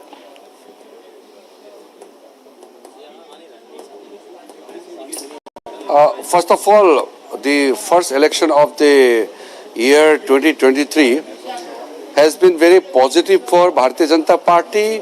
It has begun from Northeast India, and I feel this is good for India. For the first time, the Northeast India has become a kind of a region which is no more treated as a neglected or a burden, or a region which is prone to all the problems, violence, all kind of atrocities and all. Now, the new India with the new Northeast is different. Northeast is now a vibrant region. Northeast people are now seeing the light of development. This transformation of Northeast is only because of the commitment and the vision of the Honorable Prime Minister. I can tell you one thing. If Northeast becomes a symbol of development, if Northeast becomes peaceful, it is a huge achievement for the country. So the Northeast election cannot be just treated as a small regional election, but in a national context, the positive result for BJP in Northeast, in a way, is a good news for the rest of the country. Well, do you believe what we are seeing right now in the state of Tripura, the template of the Congress and the left, which is a completely unnatural alliance, that has a clear message. People are unwilling to accept that. Exactly. That template it's not going to work in any other place. Yes. Last month when I was campaigning in Tripura, I went to some of the remote areas. Even there I saw some, pillars and all. I said, what is this? They said, these are in the memories of the left leaders killed by the Congress people, and in some other areas there were memories built. The leaders of the Congress leaders were killed by the left people. So the left and the Congress had such a huge disliking, enmity amongst themselves, and today suddenly they want to come together and to defeat BJP. People are not going to buy it. That is why I could sense from the ground that despite the left and the Congress coming together, people of Tripura are with BJP, with Modi ji, and that result, what we are seeing today, is sheer because of the performance of our party, because of the emotional connect Prime Minister has been able to bring in between the people of the Northeast and the central government. So this is a new transformation what we are seeing. the normal political games which we used to see in the past, that is not going to have any impact. Now it is the time to perform. You can't just win election by rhetorical statements and promises. You have to perform on the ground. And we have a concrete result on the ground to be seen by everyone. There is nothing called electioneering, sloganeering, all kind of political stunts. These are no more relevant. We believe in politics of performance, and Northeast is fortunate that we have got the leadership of Modi ji, which has transformed the entire Northeastern region. And I come from Northeastern region as a senior minister in the government. I feel extremely happy actually to see the transformation that is being witnessed in across Northeastern region. Mr. Rijiju, you come from the Northeast, I also come from the Northeast. We have not seen this kind of a change. That tyranny of distance is always what we were always told as far as the relationship with New Delhi is concerned. That seems to have been completely overhauled. NIDA seems to have played a very instrumental role in it. What do you think has really worked for the BJP, especially in states like Nagaland, which is a Christian-dominated state, in the state of Meghalaya, where I come from, Mr. Rijiju? Surprising to see the inroads that the Bharatiya Janata Party has made. It was at some stage it was seen absolutely unthinkable of the BJP making an inroad in my home state of Meghalaya.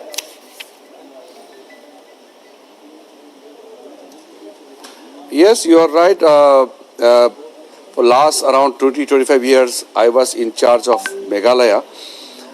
Those days, even to gather 300-400 people for BJP meeting was so difficult.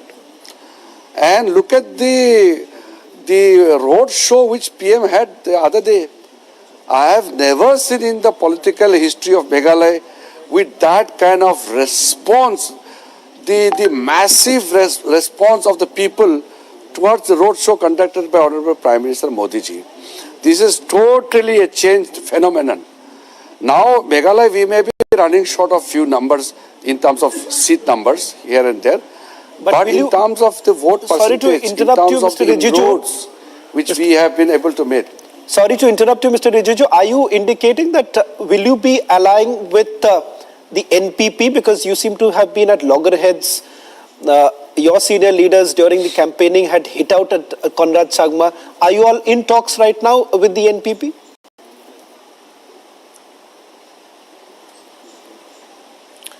See, regarding the talks, I cannot divulge in a public platform. But what I can say is, other than the Congress party and TMC, TMC means that Mukul Sangma's group, all the other political formations were together in the previous government. The NPP, the BJP, the UDP, we were all together. The HSPDP, we were all together. Now, what kind of political formation happens, it will depend on the numbers. The kind of mandate which we receive will be the guiding principle to work in the future. But as I said, since we were part of the same team, we cannot just discredit each other that we are permanently enemies. But we decided that we will fight the election separately. So we fought. No party allied with each other. We fought on our own. Whatever result comes, let us see and we will decide thereafter. Mr. Rijiju, before I talk about the national picture, because let's not forget that there is a national picture that is emerging. Before I get into the brass tacks of it, I want to take just one more question specifically with regards to the election results.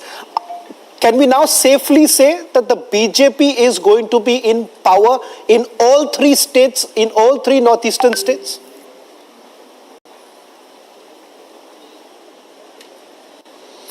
Yes, absolutely. I can say that now in the northeastern part of our country, BJP has well entrenched and established its foundation.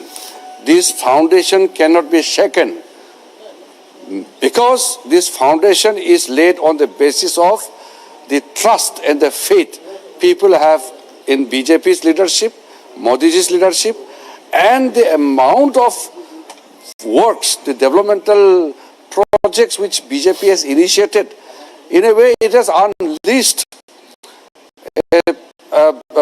tons and tons of developmental projects going on in every sector. So that is why our presence in Northeast is on the basis of our performance. So BJP cannot be taken out from Northeast now. We are well entrenched.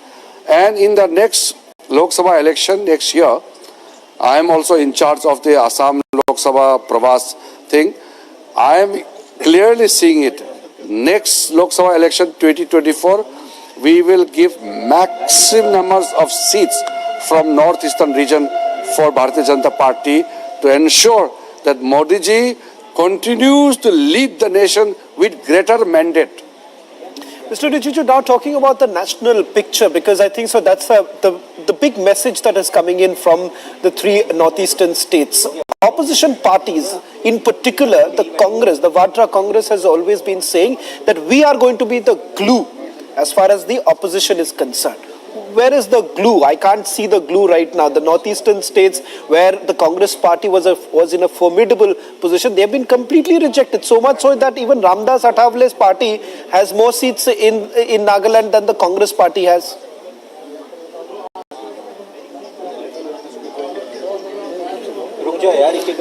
See, Congress party has lost its base because Congress party has lost its credibility.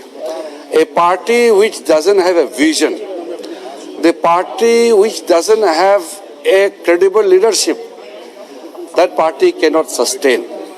In the past, Congress had their own, moment of success, but that time has changed. Now, if Congress party projects itself as a glue where they can unite the entire opposition, but for what? If Congress calls for the opposition unity for something good for the country, I can understand. But if Congress party is calling for opposition unity to fight against Modi ji, people will not accept it. Modi ji is today synonymous with India's prosperity, India's future. And if people try to bring in all the segments of opposition together only to defeat Modi ji, people are going to give a befitting reply to that. People will only accept Modi ji's leadership. Congress has lost its relevance and they should forget about 2004 and beyond, because people have already decided that the party which stands for a family has no future in the whole electoral arena of our country. Well, thank you very much, Mr. Rijiju, for speaking to Republic TV and putting this into perspective. A massive victory for the BJP. And the big headline now coming in from Union Minister's interview to Republic TV that pretty much entrenched in the northeastern states. Let's listen in to what the Prime Minister knows. की चर्चाएं बहुत ही सार्थक और बहुत ही उपयोगी रही। इस वर्ष भारत और इटली अपने द्विपक्षीय संबंधों की 75वीं वर्षगांठ मना रहे हैं और इस अवसर पर हमने भारत इटली साझेदारी को स्ट्रेटेजिक पार्टनरशिप का दर्जा देने का निर्णय लिया है। हमने अपने आर्थिक संबंधों को और सुदृढ़ करने पर जोर दिया। हमारे मेक इन इंडिया और आत्मनिर्भर भारत अभियान से भारत में निवेश के अपार अवसर खुल रहे हैं। हमने renewable energy, green hydrogen, IT, semiconductors, telecom, space जैसे क्षेत्रों में सहयोग बढ़ाने पर विशेष जोर दिया। भारत और इटली के बीच एक स्टार्टअप ब्रिज की स्थापना की घोषणा आज हम कर रहे हैं, जिसका हम स्वागत करते हैं। फ्रेंड्स, एक और क्षेत्र है जो दोनों देश एक नया अध्याय शुरू कर रहे हैं और वो है रक्षा सहयोग का। भारत में डिफेंस मैन्युफैक्चरिंग सेक्टर में को प्रोडक्शन एंड को डेवलपमेंट के अवसर बन रहे हैं जो दोनों देशों के लिए लाभदायक हो सकते हैं। हमने दोनों देशों की सेनाओं के बीच नियमित रूप से जॉइंट एक्सरसाइज और ट्रेनिंग कोर्सेज आयोजित करने का भी निर्णय लिया। आतंकवाद और अलगाववाद के खिलाफ लड़ाई में भारत और इटली कंधे से कंधा मिलाकर चल रहे हैं। हमने इस सहयोग को और मजबूत करने पर विस्तार पूर्वक चर्चा की।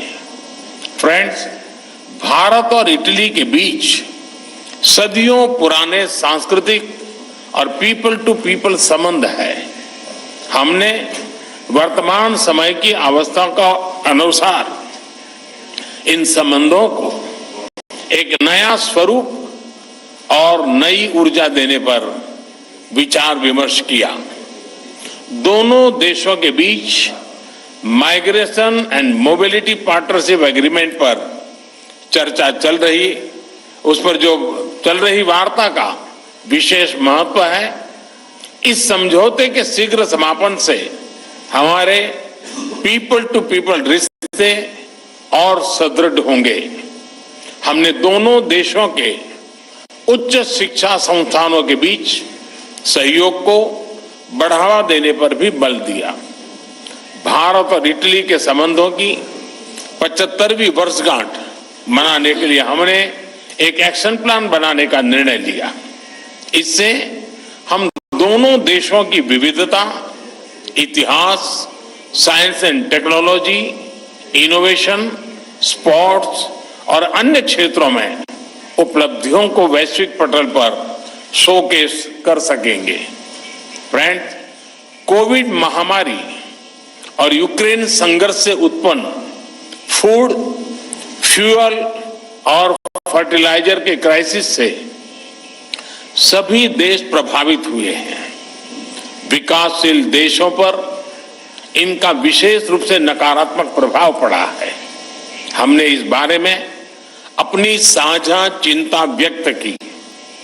इन समस्याओं के समाधान के लिए हमने संयुक्त प्रयासों पर बल दिया। भारत की G20 अध्यक्षता में भी हम इस विषय को प्राथमिकता दे रहे हैं। यूक्रेन संघर्ष के शुरुआत से ही भारत ने यह स्पष्ट किया है कि इस विवाद को केवल डायलॉग और डिप्लोमेसी के जरिए ही सुलझाया जा सकता है और भारत किसी भी शांति प्रक्रिया में योगदान देने के लिए पूर्ण रूप से तैयार है। हम इंडो पैसिफिक में इटली की सक्रिय भागीदारी का भी स्वागत करते हैं। यह बहुत खुशी की बात है कि इटली ने इंडो पैसिफिक ओशन इनिशिएटिव में शामिल होने का निर्णय लिया है।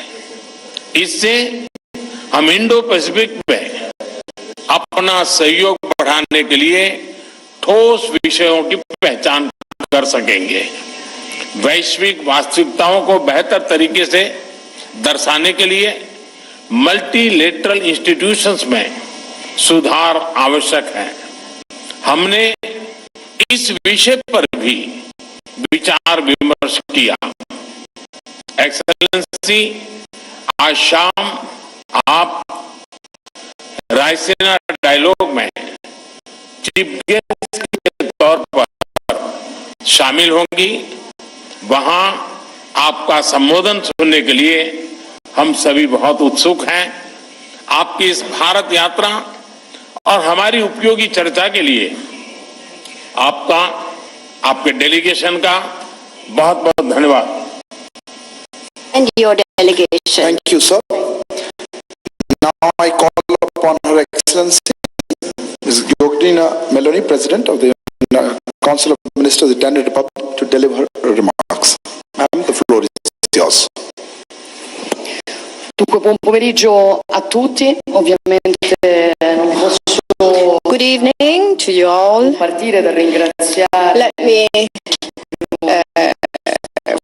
first of all thank Prime Minister Modi and India as a whole for the wonderful welcome that has been given to us. And this is further evidence of our hospitality, which is known the world over. But this is a further evidence of the deep friendship that is uniting our respective countries, and we are celebrating 75th year of such relations. And this has also been proven by the fact that this is my first bilateral visit in this region ever since I took office. And we want to further boost this relation. And this is the reason why we have decided to turn our partnership in a strategic partnership, because we have a very solid relationship. Just let me mention the trade relation. Let me just mention that in terms of trade between Italy and India, we have reached the record figure of almost 15 billion euros, which we have almost, and in 2 years we have more than doubled this trade. But we firmly believe that we can do even more than that. We firmly believe that for instance, reinserting which is one of the basic conditions to preserve the rights of one's own people.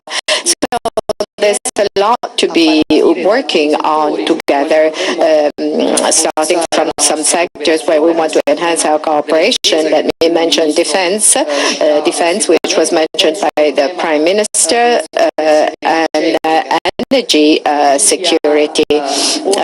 India has set up major objectives in this connection. India in maniera estremamente wants sul tema to work in terms of energy coming from renewables, and I think this is a very smart decision, and this is a sector wherein we can cooperate, and we have full convergence on this. And then we have to mention digital transition. We are working on very important projects which are connecting our two respective countries on this. And then emerging technologies, cybersecurity, space. These are all strategic issues, sectors in which we want to work together, and I think that much more can be done. We, as the Prime Minister was saying, we have decided to adhere to the Indo-Pacific Oceans Initiative, and we have done so because we firmly believe that in an international scenario, which has to be based on rules of respect of sovereignty and territorial integrity, it is very important to guarantee stability and the vision of an Indo-Pacific which is open and respectful of the rules of sovereignty and of integrity of the nations. And this now brings me to another topic, the major shock that nations have been facing, the pandemics, and today the international crisis with the Russian aggression on the Ukraine, the impact on world security, the world order, which is based on rules, and food security, energy security, especially for more vulnerable countries. These are issues which become of the essence where now that has the presidency of the G20, because I think that India can very well represent, in terms of even of leadership, represent the requirements of the countries of the global south. And we definitely do want to give a helping hand along this process to India.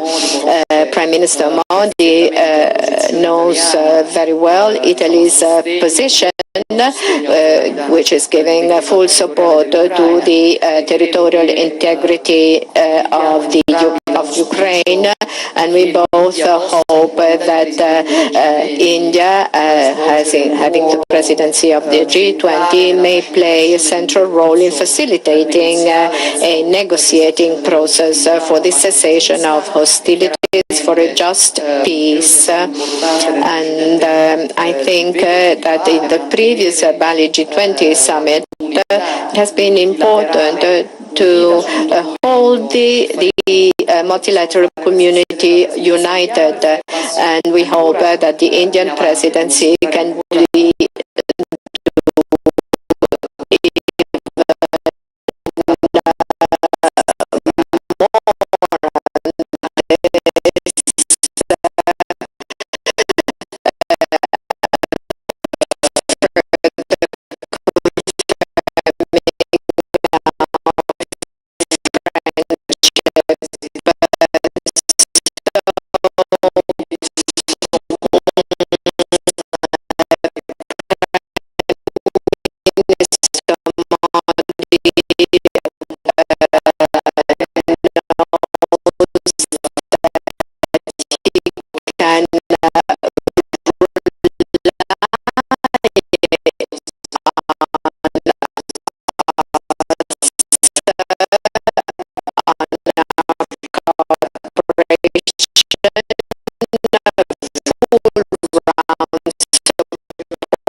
G20 Indian Summit, G20 Summit. They can rely on Italy, on our government, to further enhance our relations. I firmly believe that there's a lot that we can do together, and I'm not sure if this will lead me to the approval rate that the Prime Minister Modi has reached. I think is that the most loved one of all around the world. But I mean, this has really proven that he has been a major leader, and congratulations for that, Prime Minister. This concludes the press statement. BJP and allies set to come back to power in all these three states. The Prime Minister and a big victory rally is lined up with him this evening at the BJP headquarters. Taking a short break, back to the coverage.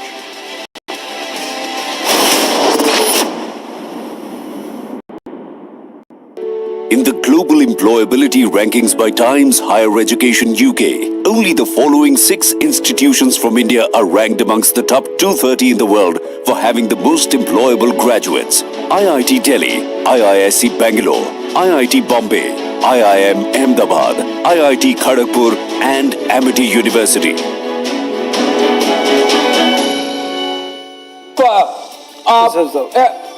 To carry out an investigation, submit report in 2 months, which essentially means, Shravan, that the charge that was being made by the opposition, I'm trying to understand the politics part of it, even as we speak and bring this breaking news development happening in the Supreme Court of the country, pronouncing its verdict in a batch of petitions demanding an inquiry into the Hindenburg saga between Hindenburg and Adani.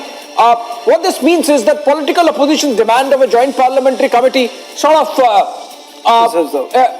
stands sidestepped now, because if the Supreme Court is monitoring, Supreme Court has ordered an inquiry, the opposition better wait for this kind of a subject experts committee looking into it. Because remember, SEBI doing it, and this committee which has the likes of KV Kamath, Nandan Nilekani, OP Bhatt, and of course 2 justices, really shows that insofar as the Adani Hindenburg saga is concerned, we might not have heard the last of it as yet, but more importantly, the opposition demand of a JPC now stands with sidestep. Well, in fact, the Supreme Court has basically asked SEBI to conclude the investigation in just about 2 months and file a status report. And the committee is going to be formed under the leadership of former Supreme Court Judge Justice Sapre and the other members of the committee, as you were pointing out, Abhishek. It's O.P. Bhatt, Justice Theodore, K.V. Kamath, Nandan Nilekani. And in fact, a big statement that has also been made that this is in order to protect the Indian investors. There is an urgent need for the formation of the committee. Now, that's a big development as far as what has been demanded all this while. From the time the Hindenburg report was put out, and thereafter we've seen the free fall of the shares of Adani Group, especially the flagship enterprise. We've seen there's been a free fall in the shares. Also, there's a 2-month deadline that has also been put out, Abhishek. So essentially, been looking at the price manipulation and the allegations that have been leveled by the Hindenburg. Also, I think the government can now claim that because the government was facing heat from the opposition, Shravan, the government can now claim that when the matter reaches the Supreme Court with all these petitions being filed, the government position was very clear that A, they have no objection to any kind of investigation being taken place. In fact, the government had offered to, by itself, set up a committee. Now that the Supreme Court is doing it, the government has agreed to it. In that sense, I think that takes care of a lot of politicking that was happening on the issue, Shravan. And this is definitely an important development insofar as the Adani Hindenburg saga is concerned. If I could get, since we continue to have those guests, if I could get in Smita Prakash on this. Smita Prakash, you think that Supreme Court ordering this monitored probe in the Adani Hindenburg saga really takes care of the opposition demand that an inquiry should happen, and that this inquiry and investigation would be absolutely unbiased and above political motives being attached?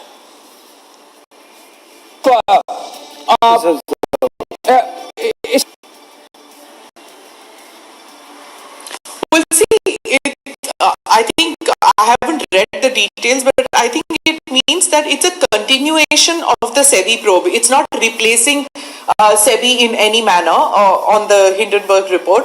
So it's led to a probe, and it's led to a supervision of this probe. So this 5-member panel, it has people from cross sections, so nobody can say that it's a ruling party biased panel or anything. It's a Supreme Court base, and there's a retired Supreme Court judge who will be looking over onto this. So it's not divested the SEBI of its responsibility. So I think a little of the wind behind the sails of the opposition demand that there should be a parliamentary committee, because now you have domain specific people who will look into it, and it will strengthen and protect the investors' money further.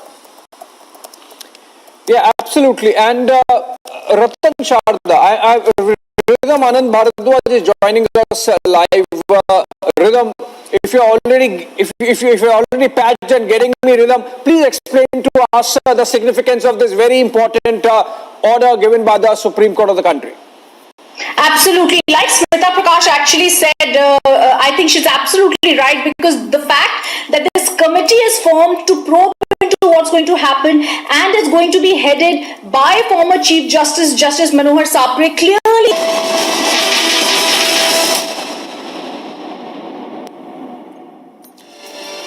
Welcome back. You're watching the live coverage here on Republic TV of elections 2023, and the BJP coming back to power in all 3 states. They were in alliance with Conrad Sangma's NPP, and they come back to power. NPP showing indication, there is an inclination to go back with the BJP and form the next government. In Tripura, BJP looking comfortable, set to form the government once again under Dr. Manik Saha. And in Nagaland, winning by a huge margin. I think the first response coming in from Conrad Sangma after the victory. Let's cut across. We would like to thank the people of the state for having voted for our party. we're very thankful to them.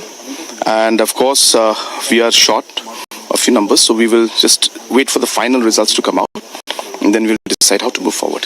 Sir, WhatsApp transmission shows that your party will become the single largest party, just short of the to get the absolute majority. So, what is your next move to form the government? It is also open its door for the UDP, BJP, or other parties. Let's just see. I have not even got a chance to even meet my people, so all the thinking will start after that. Sir, all options are open, sir. Yeah, we'll see when the time comes.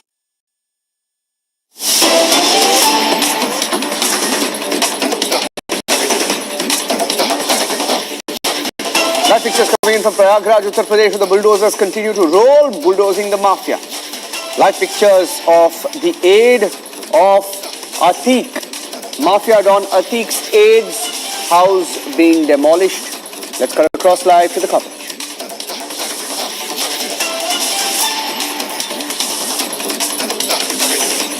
जैसे ही ये घर का मलबा ऊंचाई की तरफ जाएगा, यानी मलबा जैसे जैसे इकट्ठा होता जाएगा, उसके बाद पोकलेन आएगी और 3 मंजिला इमारत को ध्वस्त कर देगी। आपको ये भी बता दें कि अभी 3 बुलडोजर मैदान में लगे हुए हैं, जो एक के बाद एक प्रहार कर रहे हैं, और अंदर का कमरा हमें दिखाई दे रहा है पूरा का पूरा खाली कर दिया गया है। अंदर जो कमरा था, बाहर का जो एरिया था, बैल्कनी थी, उसमें भी बुलडोजर का प्रहार हमें दिखाई दे रहा है। यानी ये कार्रवाई रुकने वाली नहीं है और सफदर अब्बास का घर मिट्टी में मिल जाएगा। उनके हौसले जो कानून को चुनौती देते थे, वो मिट्टी में मिल जाएंगे। हमारे सहयोगी वैभव हमारे साथ जुड़े हुए हैं, एक बार वैभव का रुख करेंगे। वैभव, बुलडोजर एक्शन जारी है, प्रहार पर प्रहार कर रहा bulldozer.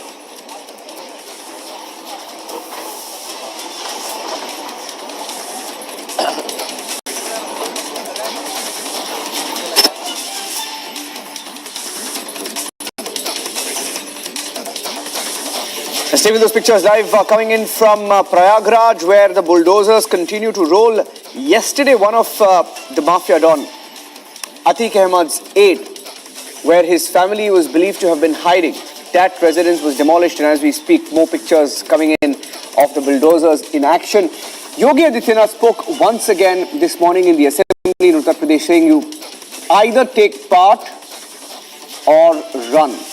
A clear message to the mafia in Uttar Pradesh, including mafia don Atiq Ahmed and his aides and his gang, who have been held responsible of the Umesh Pal murder case. Those are pictures coming in of the bulldozers continue to remain in action. More houses being demolished that belong to the aides of mafia don Atiq Ahmed. There's been a development in the case of Atiq Ahmed himself. He approached the Supreme Court earlier saying he does not want to return to Uttar Pradesh. पूरा घर नेस्तनाबूद कर दिया जाएगा। ये तस्वीरें हम आपको दिखा रहे हैं, बुलडोजर का ऐसा प्रहार। हमारे सहयोगी पंकज लगातार आप तक तस्वीरें पहुंचा रहे हैं। ये तस्वीरें आप देख सकते हैं, बुलडोजर प्रहार, बुलडोजर एक्शन देखने को मिल रहा है। 3 बुलडोजर कतारबद्ध होकर खड़े हुए हैं और एक के बाद एक कार्रवाई कर रहे हैं।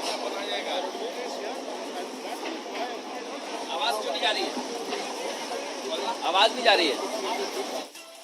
There, the Republic Bharat team live from the location in Prayagraj, where 4 bulldozers are in action, standing in a line. Meanwhile, the Supreme Court has agreed to hear gangster politician, mafia don Atiq Ahmed, who moved the Supreme Court and claimed that he feared that the Uttar Pradesh police would kill him. He had moved the court on Wednesday, saying that he feared being killed in an encounter by the UP police days after a key witness in the 2005 Rajupal murder and his 2 security guards were gunned down. Yogi Adityanath has been saying that he will go after the mafia in Uttar Pradesh, and these are live pictures coming in of house of Atiq Ahmed's aide being demolished by the bulldozers. पहला जो माला है उसे ध्वस्त कर दिया गया है, दिखाइए जरा तस्वीर। और दूसरा बुलडोजर अब पीछे की तरफ हट रहा है और यहाँ पर एक बड़ी कार्रवाई को अंजाम दिया जा रहा है। ये आप देखिए, ये एक्शन लिया जा रहा है, बुलडोजर का एक्शन प्रयागराज में तीसरी बार हम देख रहे हैं। पहले जावेद पंप का घर, उसके बाद जफर अहमद का घर और अब सफदर अब्बास का घर, जिसे नेस्ते नाबूद करने का काम किया जा रहा है। बड़ी कार्रवाई यहाँ पर की जा रही है। जो हौसले बुलंद थे, अब वो हौसले पस्त हो जाएंगे, क्योंकि बुलडोजर का एक्शन लगातार सामने आ रहा है। 3 बुलडोजर यहाँ पर लगे हुए हैं, पोकलेन मशीन भी है, पोकलेन मशीन यहाँ पर आएगी और उसके बाद आगे की कार्रवाई को भी अंजाम दिया जाएगा। लेकिन अभी पहला माला ध्वस्त कर दिया है और अब दूसरे माले की तरफ बुलडोजर का प्रहार हमें देखने को मिल रहा है, यानी ये एक्शन जो है ये कम नहीं होगा, ये एक्शन इसी तरह से जारी रहेगा, क्योंकि बुलडोजर का प्रहार उन पर किया जा रहा है जिन लोगों ने गलत काम किए, जिन लोगों ने गलत काम तो किए ही, जो उमेश हत्याकांड हाल ही में सामने आया है, उसमें हथियार सप्लाई करने का भी आरोप लगा है। अतीक के गुर्गे हैं, अतीक के साथी हैं, और अतीक माफिया जो कि जेल में बंद है, अब उसके हौसले भी नेस्तनाबूद हो जाएंगे, क्योंकि उनके गुर्गों पर भी ऐसे प्रहार किया जा रहा है। ये एक्शन हमें देखने को मिल रहा है। प्रयागराज से सीधी तस्वीरें हम आपको दिखा रहे हैं। ये पूरा का पूरा जो घर था, आपको ये भी बता दे जो दर्शक इस समय हमें सुन रहे हैं, ये घर इलीगल है, इसमें कंस्ट्रक्शन किया गया बिना एनओसी के, यानी एनओसी नहीं ली गई थी, उसके बावजूद इस घर को तैयार किया गया, नक्शा नहीं बनवाया गया था, आर्किटेक्ट से सलाह नहीं ली गई थी, और इसके बाद ही पीडीए की टीम यहां पर पहुंची है और फिर यहां पर ये एक्शन लिया जा रहा है। बड़ी बात तो ये है कि पहले कुछ परिवार के लोग थे, वो अंदर मौजूद थे, बाहर नहीं निकले। पुलिस प्रशासन और प्रयागराज डेवलपमेंट अथॉरिटी के अधिकारी अंदर पहुंचे, उन्हें बाहर कराया, उनका सामान बाहर किया, उनके जो बिलोंगिंग्स थे वो बाहर किए गए, और अब यहां पर बुलडोजर का एक्शन हमें देखने को मिल रहा है, यानी बुलडोजर का प्रहार। ये दो तस्वीरें इस समय हम हमारे दर्शकों को दिखा रहे हैं, रिपब्लिक टीवी के दर्शक दो तस्वीरें इस समय टीवी स्क्रीन पर देख रहे हैं, अलग अलग तस्वीरें जहां पर बुलडोजर का प्रहार जारी है, और थोड़ी देर बाद जैसे ही ये मलबा पूरा का पूरा यहाँ पर ढेर लग जाएगा, उसके बाद पोकलेन का भी इस्तेमाल किया जाएगा। अभी 3 बुलडोजर पूरी कार्रवाई में लगे हुए हैं। आपको ये भी बता दें, कई पीएसी की कंपनी भी यहाँ पर तैनात की गई है, और जो अधिकारी हैं पुलिस के वो भी यहाँ पर है, और भर कर एक हिस्सा घर का गिर गया है। हालांकि जो लोग यहाँ पर इकट्ठा हुए हैं उन्हें पीछे किया जा रहा है, उनसे कहा जा रहा है कि आप पीछे हट जाइए, किसी भी समय घर गिर सकता है, क्योंकि जिस तरह से हम कार्रवाई देख रहे हैं, एक हिस्सा अभी भराकर गिरा, पिलर के टूटने की वजह से ये पूरा का पूरा हिस्सा जमींदोज हो गया है, धराशायी हो गया है। अब इस मलबे को हटाया जाएगा और उसके बाद फिर बड़ा एक्शन लिया जाएगा। तो ये कार्रवाई हम आपको दिखा रहे हैं। लगातार प्रयागराज से 2 तस्वीरें इस समय रिपब्लिक टीवी के दर्शक हमें देख पा रहे हैं। रिपब्लिक टीवी आप तक ये तस्वीरें पहुंचा रहा है, और अब देखिए आगे की तरफ बुलडोजर बढ़ रहा है।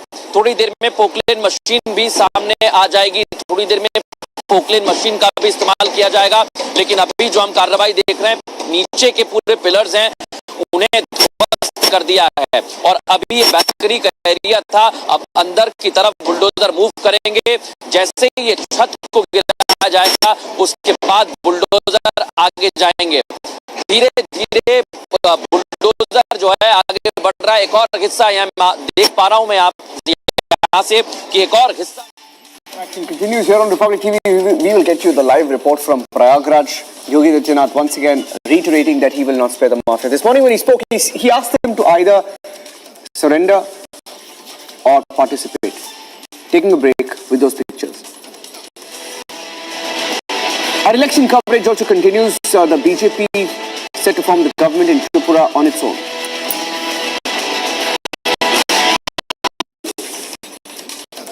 Cooperation happening between the two sides. Also, remember the background of Prime Minister Meloni. She happens to be from a conservative right-wing background, and that perhaps could be one more point of understanding between Prime Minister Modi and the visiting leader. Later in the evening, Prime Minister Meloni is also going to inaugurate and be the chief guest at the Raisina Dialogues, the Ministry of External Affairs flagship think tank event where global thought leaders on geostrategic and geopolitical affairs come together, geoeconomic affairs come together and deliberate on the issues of the day concerning the world community. Giorgia Meloni, Prime Minister of Italy, in talks with Prime Minister at the Hyderabad House. The pictures coming in from Delhi, after which there is going to be a joint statement or joint address to the media.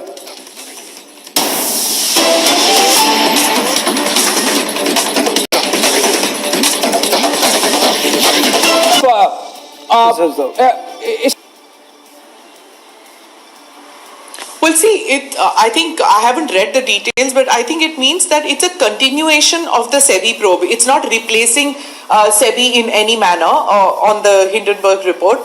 So it's led to a probe, and it's led to a supervision of this probe. So this 5-member panel, it has people from cross sections, so nobody can say that it's a ruling party biased panel or anything. It's a Supreme Court base, and there's a retired Supreme Court judge who will be looking over onto this. So it's not divested the SEBI of its responsibility. So I think a little of the wind behind the sails of the opposition demand that there should be a parliamentary committee, because now you have domain specific people who will look into it, and it will strengthen and protect the investors' money further. Yeah, absolutely. And Ratan Sharda, Rhythm Anand Bharadwaj is joining us live. Rhythm, if you're already patched and getting me, Rhythm, please explain to us the significance of this very important order given by the Supreme Court of the country. Absolutely. Like Smita Prakash actually said, I think she's absolutely right, because the fact that this committee is formed to probe into what's going to happen and is going to be headed by former Chief Justice Manohar Sapre clearly puts it very, very clear that it's going to be above anyone's suspicion when they come forward and they question the committee that's going to be panned. In fact, let's also remind our viewers, in the last hearing in the court, the Solicitor General, the top law officer of the country, representing the government, had stated that they are all right, and in fact they promote the formation of a committee here, which is exactly what's happening. Ratan Sharda, we've also spoken about this earlier. Yeah. The words of the Chief Justice today are so clear: in order to protect Indian investors, and this is all.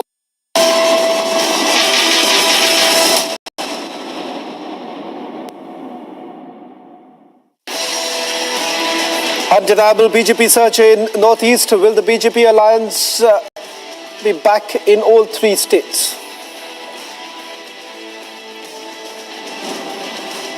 BJP crosses halfway mark in Tripura, set to return in the state.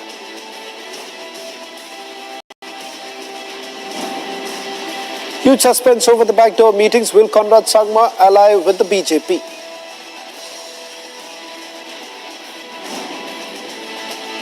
It's the first impact of the Bharat Todo Yatra as Congress is left completely decimated.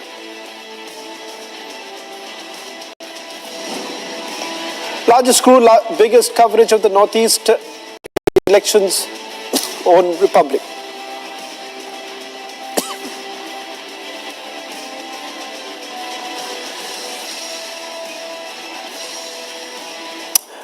Well, starting the edition with some breaking news now coming in from the national capital, where we're getting the latest visuals of External Affairs Minister S. Jaishankar meeting US Secretary of State Anthony Blinken on the sidelines of the G20 foreign ministers meeting a short while back. The Prime Minister had also addressed the G20 foreign ministers in the national capital, where essentially the Prime Minister sending out this message that it is time to basically resolve all issues, especially keeping in mind the global conditions. There's been the Prime Minister's message of unity.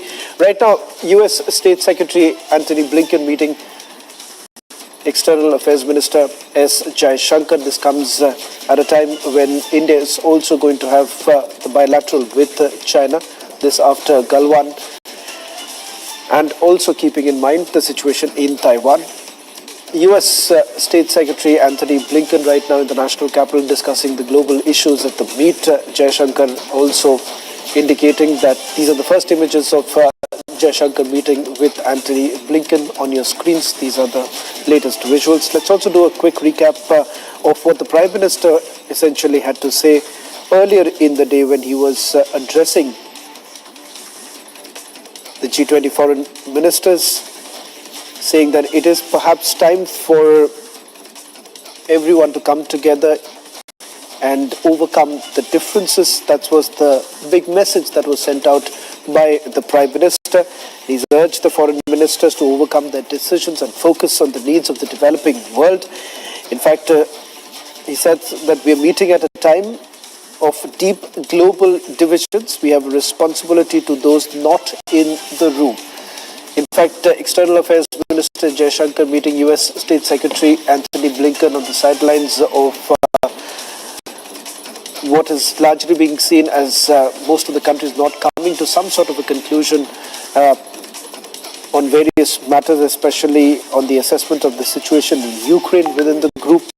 That was one of the reasons why essentially India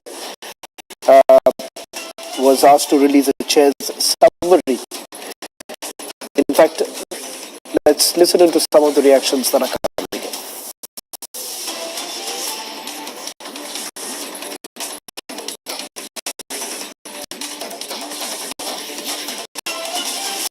Since 2005, we have heard sentiments for reform being expressed at the highest level. But as we all know, these have not materialized. The reasons are no secret either. The longer we put it off, the more the credibility of multilateralism stands eroded. Global decision-making must be democratized if it has to have a future. Our agenda for today's discussions include the challenges of food, fertilizer, and fuel security. These are truly make or break issues for developing countries. We heard their concerns directly in January this year through the Voice of Global South Summit. Such issues should not be relegated to the periphery of the international discourse. They are, in fact, crucial to the global economy and must be treated as such. Indeed, we urge that they be central to any decision making. Along with that, the world must also strive for more reliable and resilient supply chains. Recent experience has underlined the risks of being dependent on limited geographies.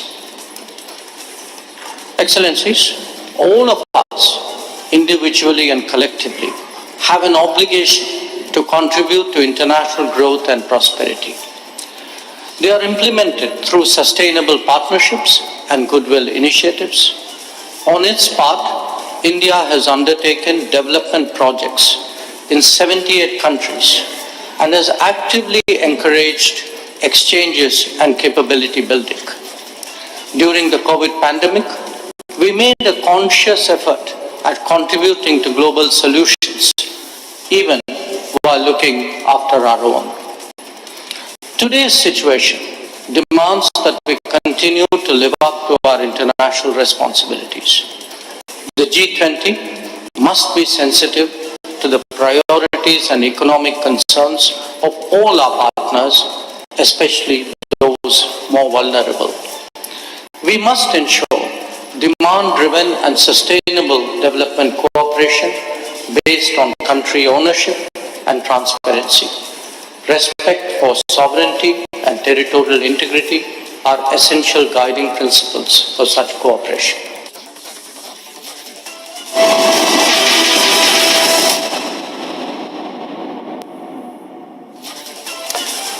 Well, in fact, we're getting the latest visuals from Tura, where there's been celebrations outside NPP Chief Conrad Sangma's residence. On your screens, these are the latest visuals now coming in of sitting Chief Minister Conrad Sangma. His party is now the single largest party in the state of Meghalaya. In fact, this time the performance has been far better than the 2018 elections, but still not crossing the halfway mark. If you see the MDA, the alliance that was in place, if they come together once again, then NPP would be once again returning to the state as the single largest party. In fact, the bigger question has also been whether at all the NPP is now going to ally with the BJP or not, despite some overtures taking place from the NPP. Several of the leaders now saying that this vote is for the MDA, which includes the BJP.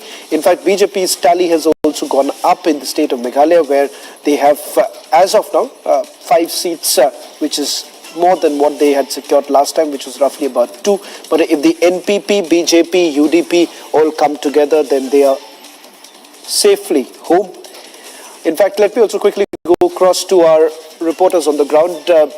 Piyush Mishra is joining us from outside Chief Minister Conrad Sangma's residence in Tura, getting us those latest visuals. We are given to understand, in fact, Conrad Sangma has gone inside.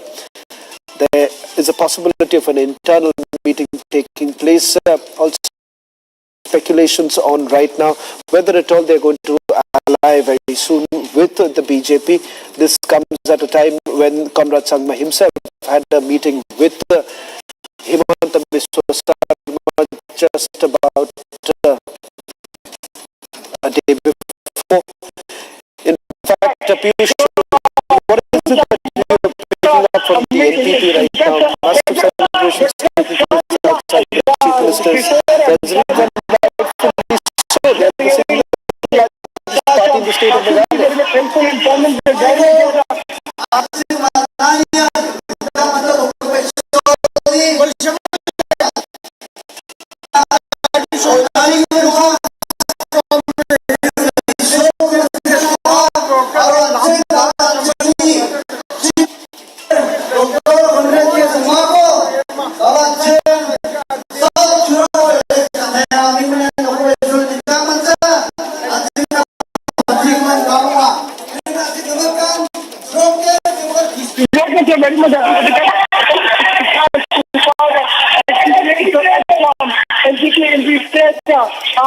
We can also expect a post-poll alliance taking place because BJP has also been able to get good numbers, in fact, better from before, and that is what we are hearing. In fact, to be very much helpful in forming the government here in the state of Meghalaya. So, sloganing is taking place in the favor of Conrad Sangma. He has just gone inside the clapping.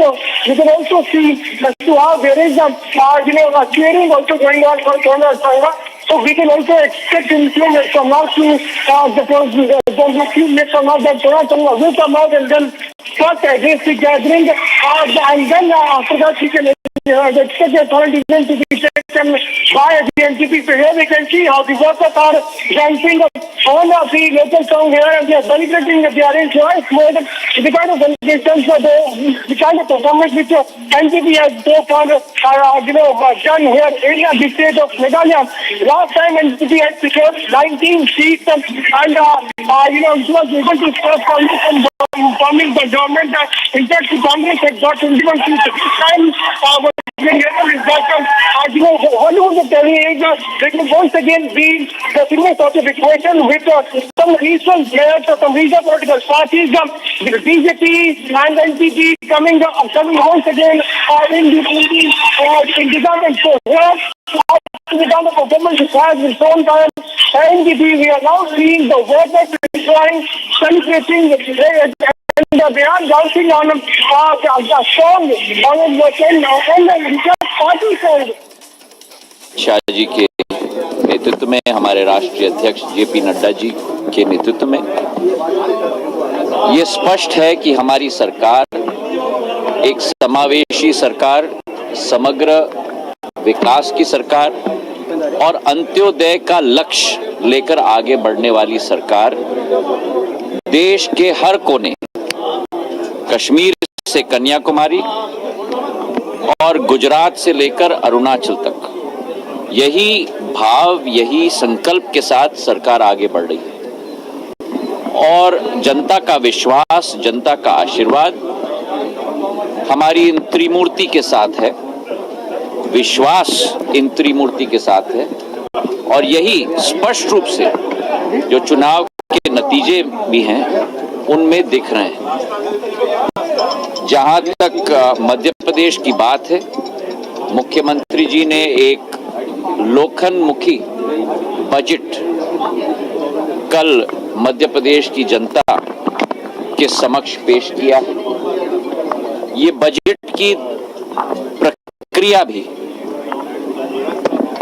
जिस तरीके से केंद्र में प्रधानमंत्री जी ने सदैव कहा है कि सब Well, in fact, that was Union Minister Jyotiraditya Sindhya making it very clear that what has essentially worked for the Bharatiya Janata Party is the schemes launched for the northeastern states, and in fact, it has been well received. The very fact that the Prime Minister has made multiple visits to the northeastern states. In fact, what you see right now on your screens, these are celebrations outside Conrad Sangma's residence, the only news network outside Chief Minister Conrad Sangma's residence, getting you the latest. Let's go full frame with these visuals coming in from outside the Chief Minister's residence, where my colleague Piyush Mishra is joining us. Piyush, over to you. What is it that the Chief Minister has to say?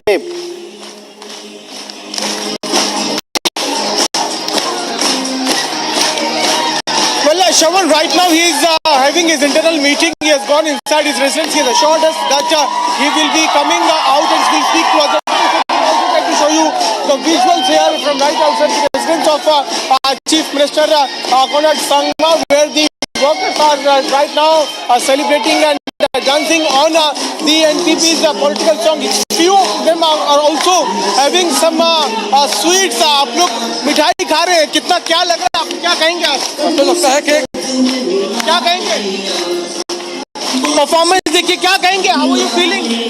Feeling बहुत अच्छा है, क्योंकि मेघालय लोग accept किया है NPP के अलावा को अलग पार्टी नहीं है, क्योंकि जो मेघालय का जो आदमी है उनका एक विश्वास का पार्टी है, वो है एनपीपी। जी एनपीपी। आप क्या कहेंगे? आप लोग डांस कर रहे हैं, सेलिब्रेट कर रहे हैं, क्या खुशी है हम लोग। खुशी है कि अच्छा परफॉर्मेंस हुआ है। अच्छा परफॉर्मेंस हुआ है। से सब seeing the performance of Hindi में हम बहुत खुश थे, बहुत खुश थे। पार्टी का अप्रिशिएट में क्या कहना चाहेंगे पार्टी को? हैप्पी है corner Sangma.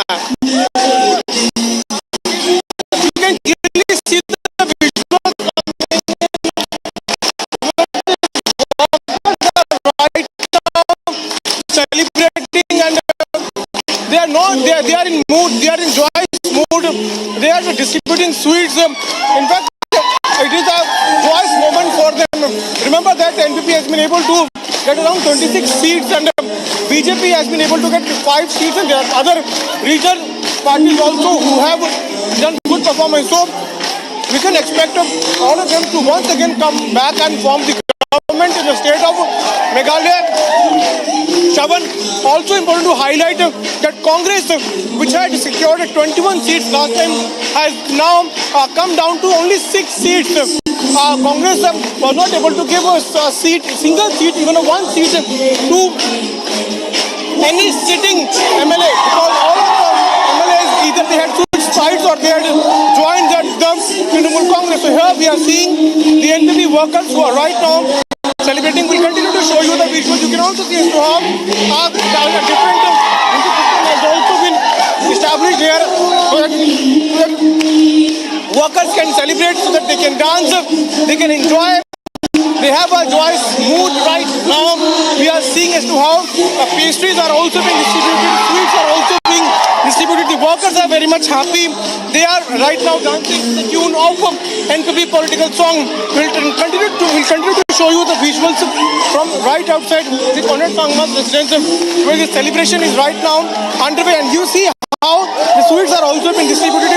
We can zoom and try to show you how the sweets are also being distributed here. Workers from different parts of Meghalaya, they all have reached here at Tripura, and thousands of workers, wherever you will see, from 360-degree view, wherever you will see, you will just see the workers who have congregated here in front of Conrad Sangma's residence.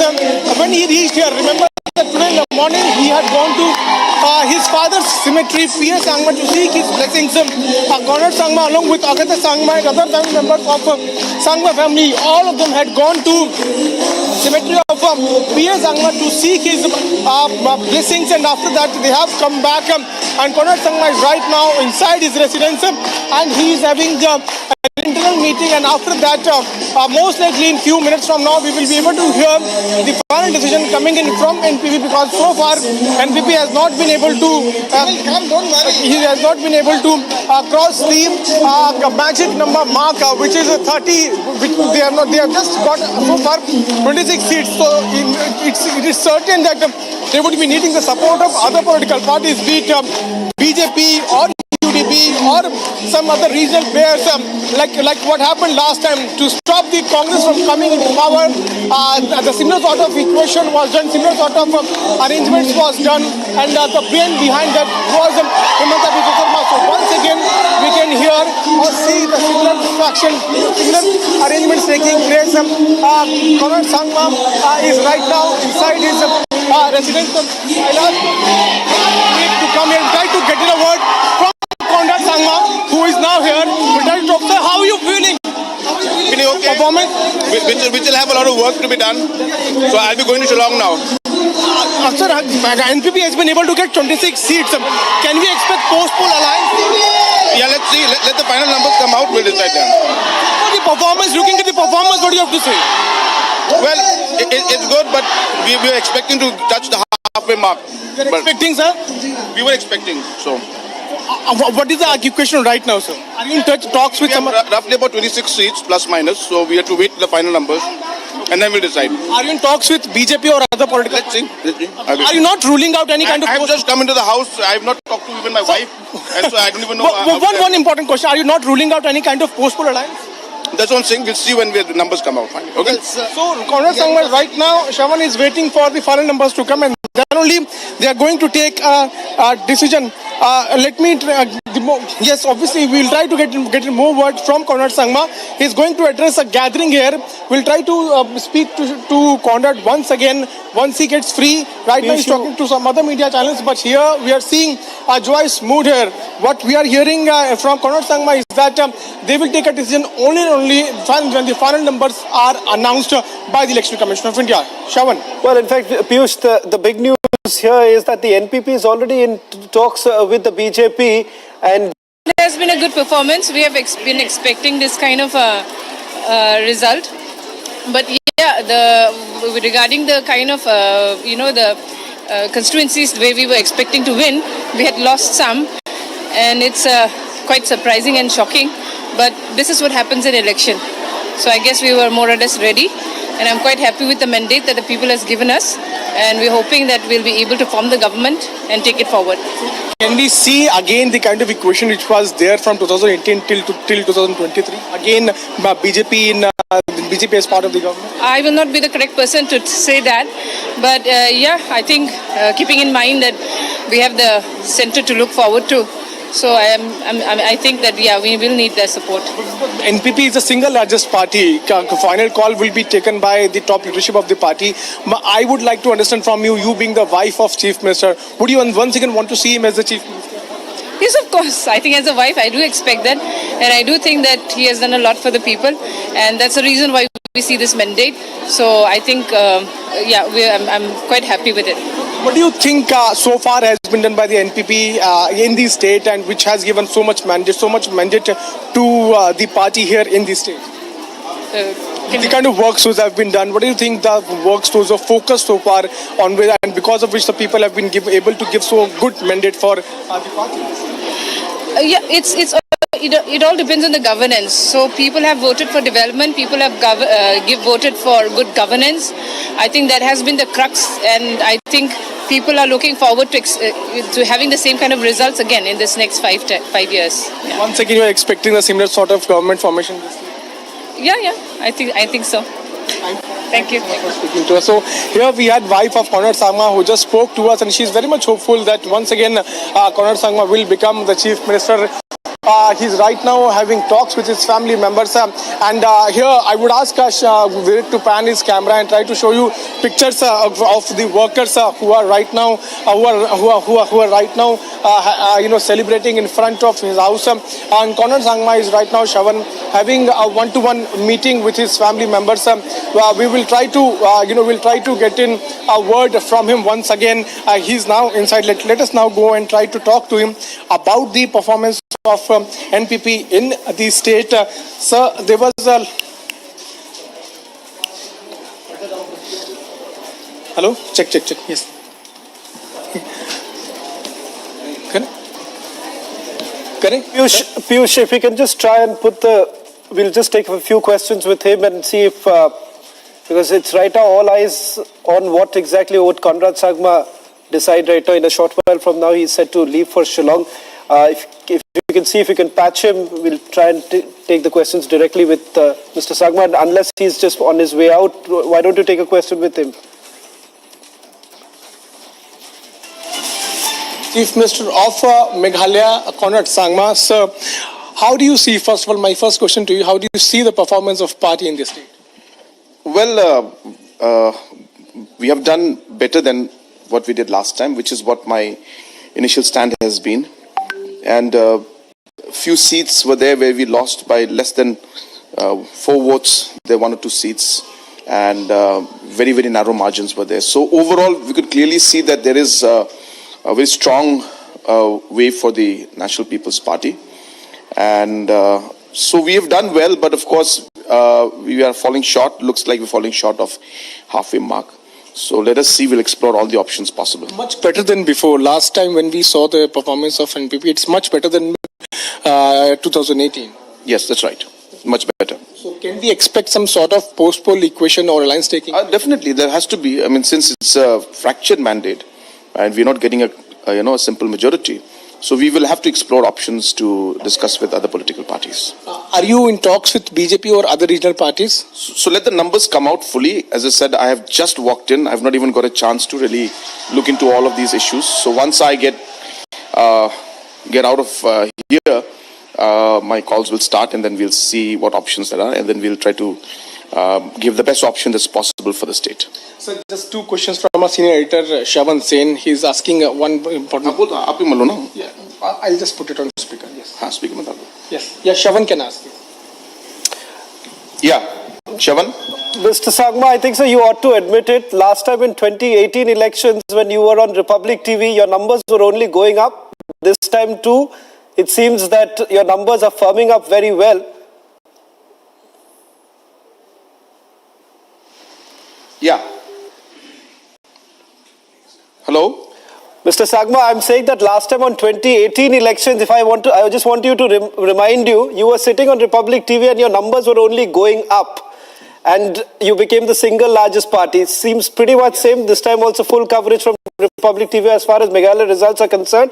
Your numbers are very, very good. It's perhaps as the single largest party, even what the Congress couldn't do, your party is doing it. So it's no longer a party only based in Garo Hills. It's a pan-Meghalaya party, and now obviously the national tag too. Yes, we have done much better than before, so I'm happy.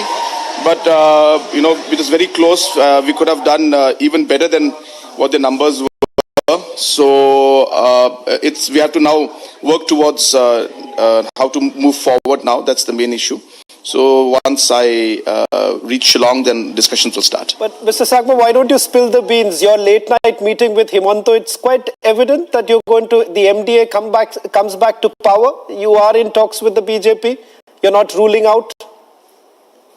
We are in discussion with.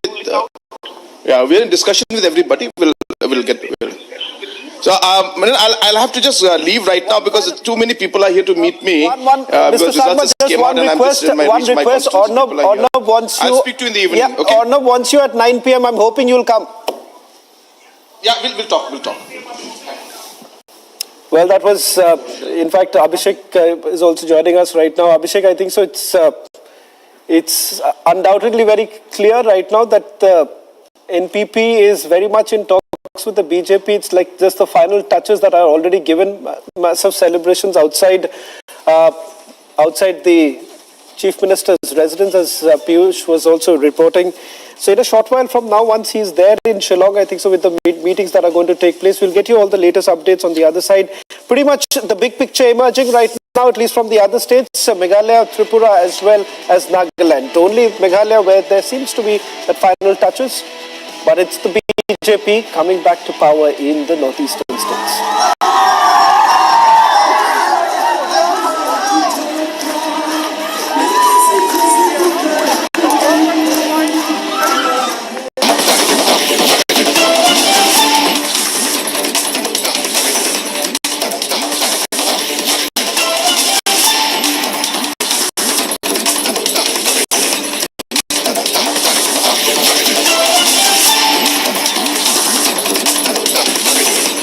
Minister Narendra Modi meeting Italian Prime Minister Giorgia Meloni. She's on a bilateral visit. Remember, she was given a grand ceremonial welcome at the forecourts of Rashtrapati Bhavan a while back, and then she went to the Rajghat to pay her respects to the father of the nation, Mahatma Gandhi, and now the delegation level talks before which the two leaders meeting one-on-one. In fact, the delegation level talks going on in the informal component of those talks, where the two leaders are closeted and deliberating on all aspects of India-Italy relationship. Remember, Italy happens to be the third largest economy in the Eurozone and increasingly an important active member of the larger Indo-Pacific community. Italy has a base in the Djibouti Islands and we have seen increasing naval cooperation happening between the two sides.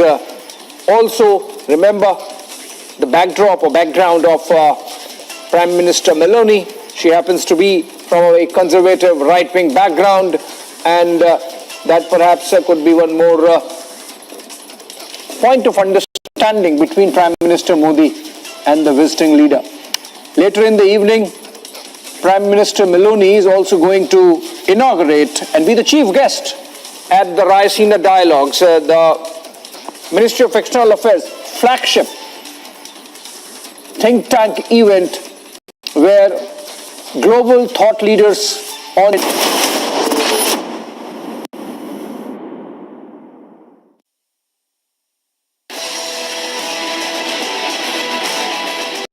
Undeniable BJP surge in the Northeast. Will BJP alliance be back in all three states?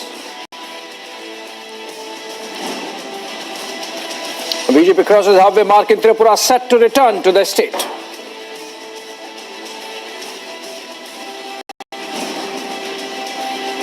Huge suspense over backdoor meetings. Will Conrad Sangma ally with the BJP?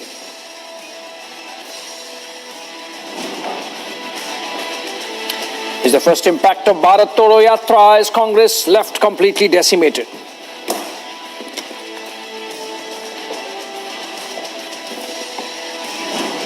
Prime Minister Modi all set to address the BJP cadres post mega victory at 7:30 p.m. Largest crew, biggest coverage of Northeast elections on Republic continues.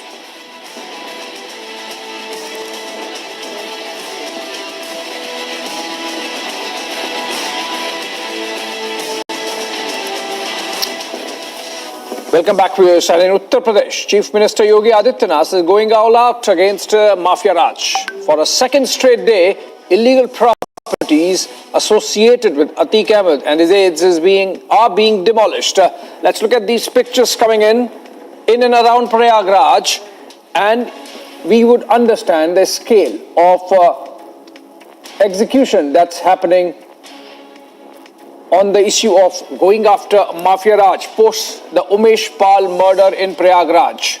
These are pictures coming in from Prayagraj of Uttar Pradesh, where second day in the running, the Yogi government's bulldozers are moving in and demolishing the properties associated with those who directly or indirectly might have facilitated the murder of Umesh Pal. Let's go live to the pictures. We have a reporter on the ground, Mridul Sharma, reporting there. और police के अधिकारी, PSC के जवानों की तैनाती में इस पूरी कार्रवाई को अंजाम दिया है।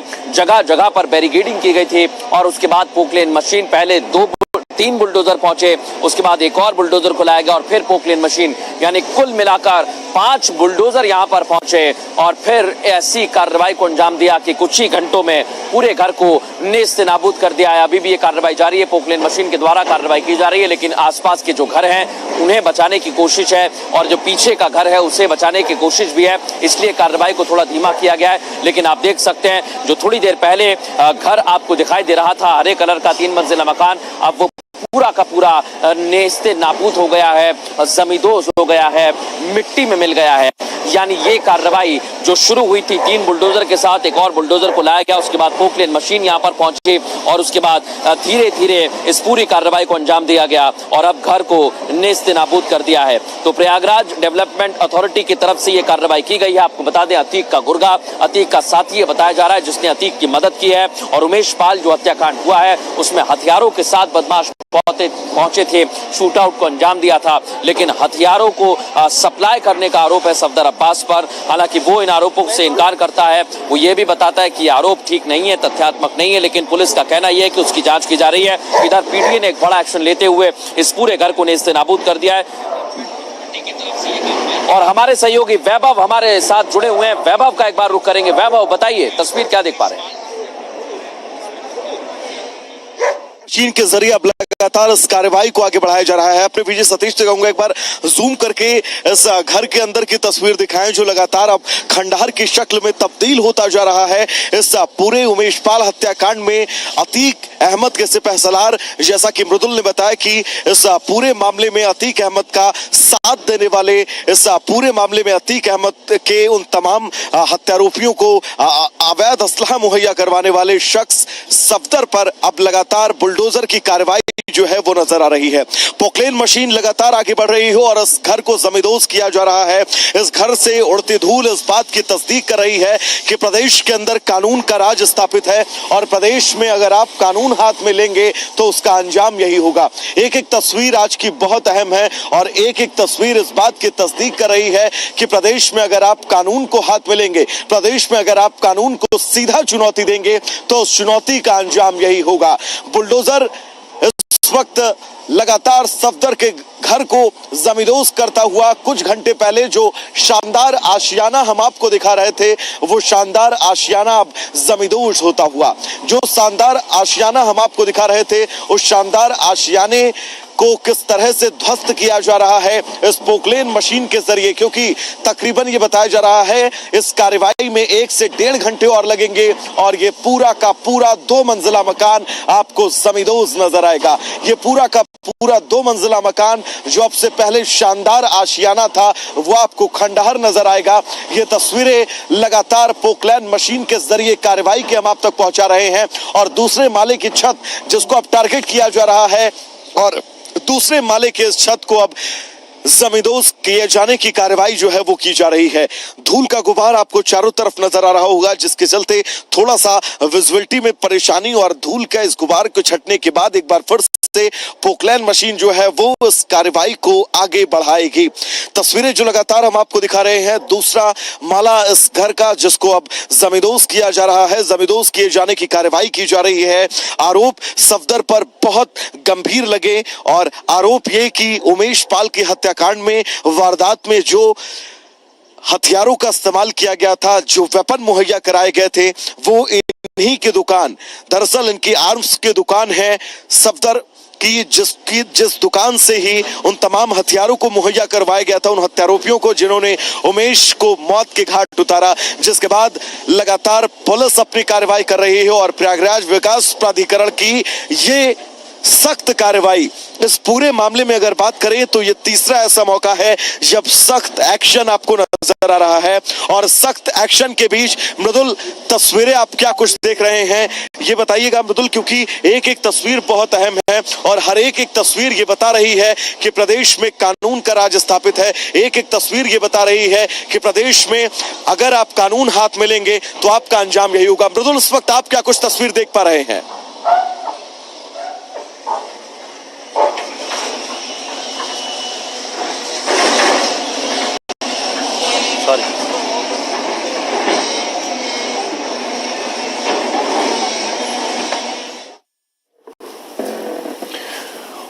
those are our reporters, Vaibhav and Mridul reporting there on the ground, and pictures coming in of Prayagraj authorities carrying out the demolition drive at properties or off properties associated with Atiq Ahmed and his aides, all those who directly or indirectly facilitated or played a role in the Umesh Pal murder. This is the second day running when this activity is happening, this demolition drive is happening in the town, and we have our teams covering those developments live. Remember, all right, we have to take a short break on that note, but we come back with the same pictures and, of course, our rolling coverage of the Northeast results.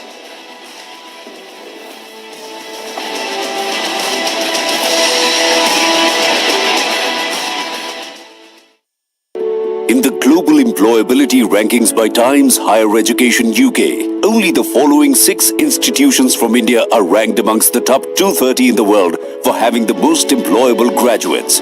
IIT Delhi, IISc Bangalore, IIT Bombay, IIM Ahmedabad, IIT Kharagpur and Amity University.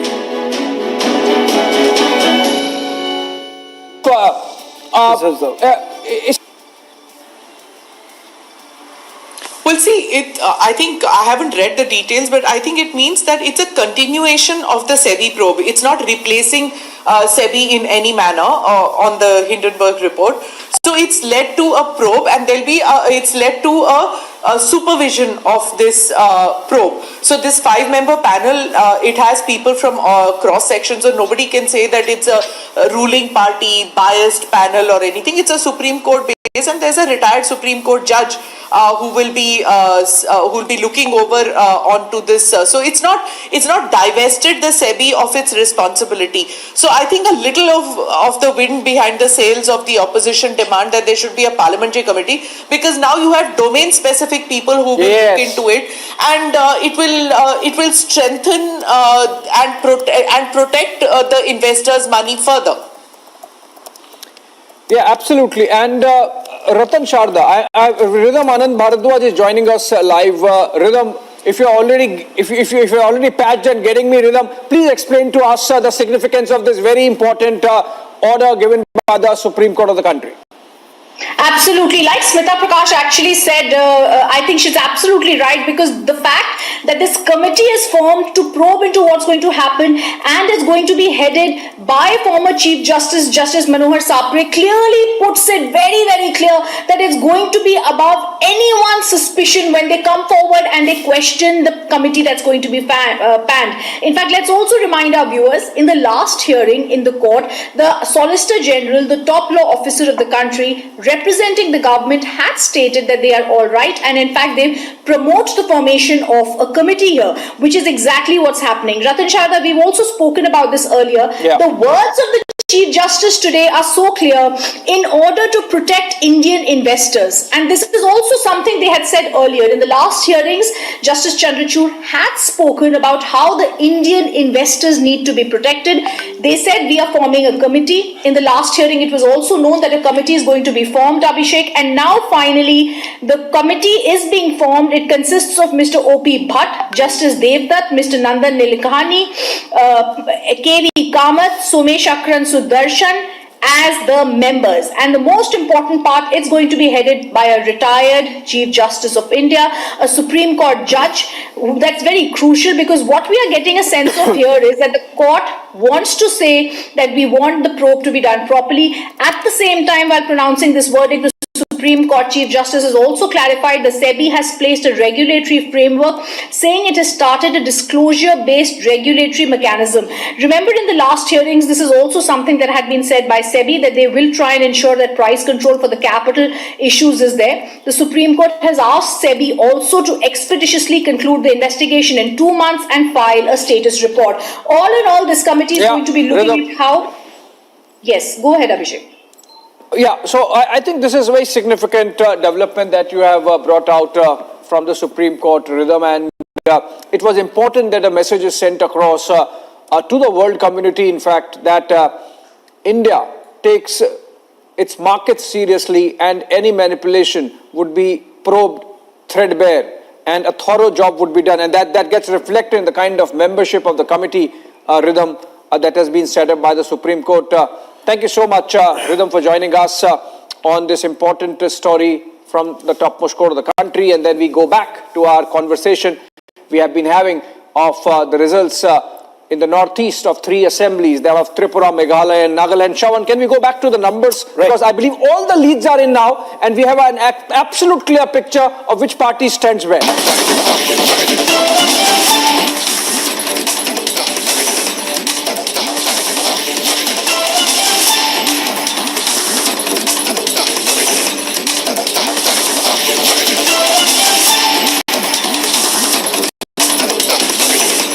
Minister Narendra Modi meeting Italian Prime Minister Giorgia Meloni. She's on a bilateral visit. Remember, she was given a grand ceremonial welcome at the forecourts of Rashtrapati Bhavan a while back.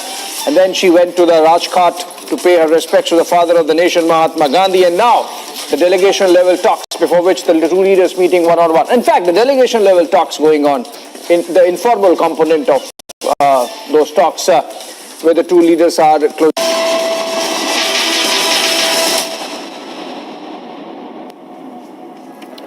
Welcome back and all to the results from the Northeast. According to latest trends, ruling National People's Party is leading on 25 of the total 59 assembly constituencies of Meghalaya, while the BJP and the Congress were leading on 5 seats each. Meanwhile, BJP workers celebrated outside Shillong Counting Centre. Let's look at this ground report.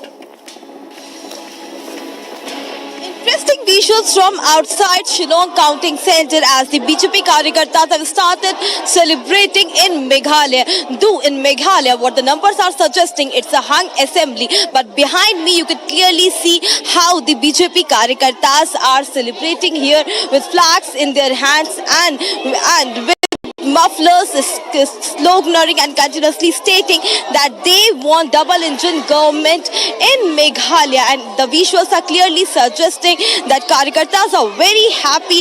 Though in the numbers, if we see that the NPP has managed to get more numbers as compared to 2018, and BJP is still far behind at 6 right now. It's a hung assembly, but the people of Meghalaya, especially the Karyakartas of BJP, are continuously stating that in Meghalaya, no government can be formed without BJP.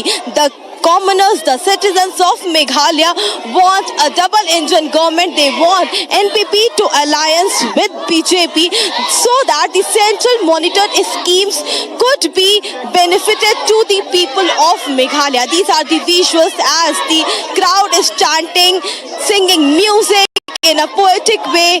The crowd is very happy, but we'll have to see that what's the final call will be taken by the leaders of different parties in Meghalaya, as right now the situation is very critical. It's a hung assembly, but who will alliance with which party is still to be known, as late in the evening the meeting of NPP leaders will be done. The internal meeting will be held, but right now showing you the visuals of celebration and color from outside Shillong Counting Centre. The security personnel have been enhanced, the security have been beefed up outside Counting Centre, and the folk music, the poetic environment could clearly be sensed here outside Counting Centre, as BJP Karyakartas are very happy and they are very sure that this time also in Meghalaya there will be alliance government, and that also not without BJP.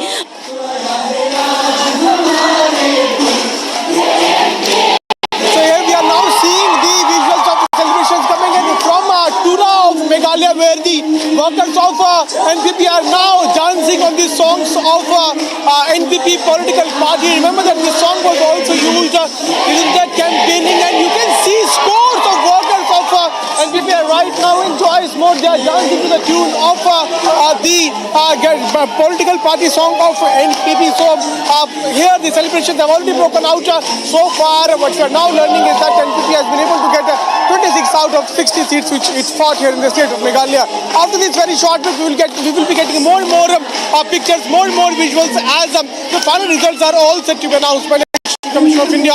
Stay tuned for all the live updates after this very short break.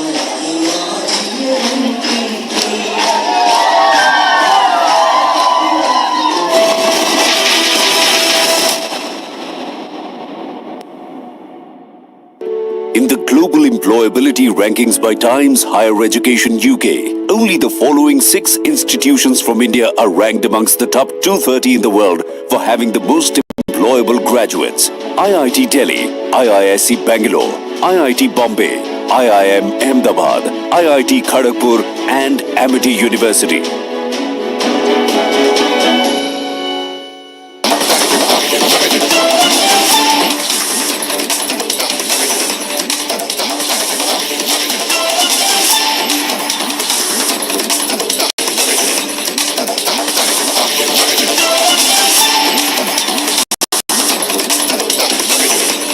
Minister Narendra Modi meeting Italian Prime Minister Giorgia Meloni. She's on a bilateral visit. Remember, she was given a grand ceremonial welcome at the forecourts of Rashtrapati Bhavan a while back, and then she went to the Rajghat to pay her respects to the father of the nation, Mahatma Gandhi, and now the delegation level talks before which the two leaders meeting one-on-one. In fact, the delegation level talks going on in the informal component of those talks where the two leaders are closeted and deliberating on all aspects of India-Italy relationship. Remember, Italy happens to be the third largest economy in the Eurozone and increasingly an important active member of the larger Indo-Pacific community. Italy has a base in the Djibouti Islands and we have seen increasing naval cooperation happening between the two sides. Also, remember the backdrop or background of Prime Minister Meloni. She happens to be from a conservative right-wing background, and that perhaps could be one more point of understanding between Prime Minister Modi and the visiting leader. Later in the evening, Prime Minister Meloni is also going to inaugurate and be the chief guest at the Raisina Dialogues, the Ministry of External Affairs flagship think tank event where global thought leaders on geostrategic and geopolitical affairs come together, geoeconomic affairs come together and deliberate on the issues of the day concerning the world community. Giorgia Meloni, Prime Minister of Italy, in talks with Prime Minister at the Hyderabad House. The pictures coming in from Delhi, after which there is going to be a joint statement or joint address to the media.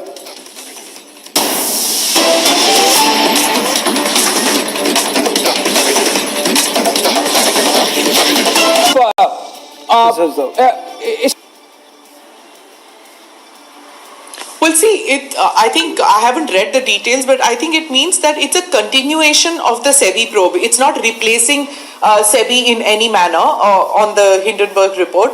So it's led to a probe, and it's led to a supervision of this probe. So this 5-member panel, it has people from cross sections, so nobody can say that it's a ruling party biased panel or anything. It's a Supreme Court base, and there's a retired Supreme Court judge who will be looking over onto this. So it's not divested the SEBI of its responsibility. So I think a little of the wind behind the sails of the opposition demand that there should be a parliamentary committee, because now you have domain specific people who will look into it, and it will strengthen and protect the investors' money further. Yeah, absolutely. And Ratan Sharda, Rhythm Anand Bharadwaj is joining us live. Rhythm, if you're already patched and getting me, Rhythm, please explain to us the significance of this very important order given by the Supreme Court of the country. Absolutely. Like Smita Prakash actually said, I think she's absolutely right, because the fact that this committee is formed to probe into what's going to happen and is going to be headed by former Chief Justice Manohar Sapre clearly puts it very, very clear that it's going to be above anyone's suspicion when they come forward and they question the committee that's going to be panned. In fact, let's also remind our viewers, in the last hearing in the court, the Solicitor General, the top law officer of the country, representing the government, had stated that they are all right, and in fact they promote the formation of a committee here, which is exactly what's happening. Ratan Sharda, we've also spoken about this earlier. The words of the Chief Justice today are so clear: in order to protect Indian investors. And this is also something they had said earlier. In the last hearings, Justice Chandrachud had spoken about how the Indian investors need to be protected. They said we are forming a committee. In the last hearing, it was also known that a committee is going to be formed, Abhishek, and now finally...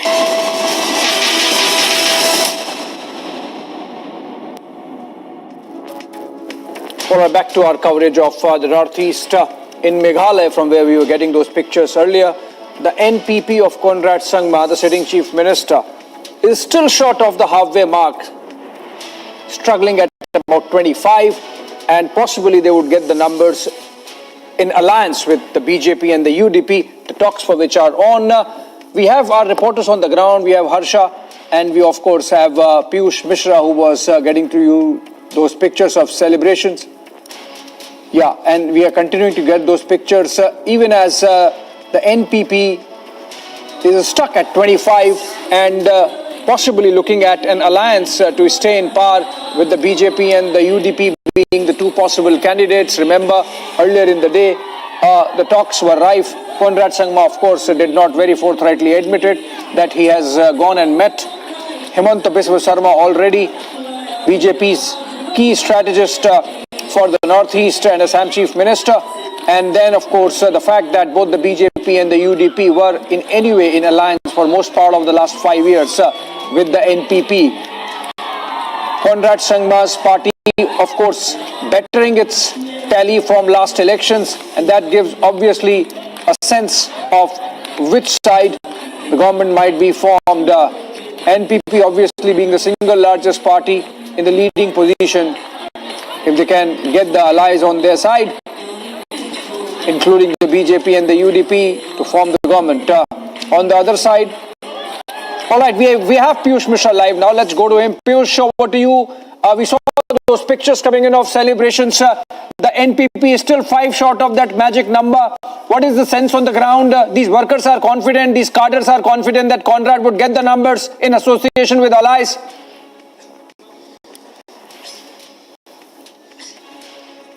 Well, certainly, Abhishek, what we are now hearing is that a meeting has been called in, late night meeting has been called in Shillong, and for the same purpose, Conrad Sangma is now leaving for Shillong. We are showing you the live pictures from Tripura of Meghalaya, where the Chief Minister is now boarding this this helicopter from Tripura. He will be flying to, in fact, he is flying to Shillong. In a few minutes from now, he will reach there to Shillong. So, hectic parleys are now underway. Live pictures from a nearby helipad from where the Chief Minister of Meghalaya, Conrad Sangma, is flying to Shillong. What we are now given to understand is that late night meetings have been called in by the NPP there in Shillong, and that is why he is rushing for that. In fact, not only late night meetings will take place tonight, but tomorrow morning also a meeting has been called in, and now the NPP is going to finalize as to how it is going to form the government. Remember that NPP is now the single largest party in Meghalaya, and it will have to have few constituents in its kitty to be able to prove majority in the state.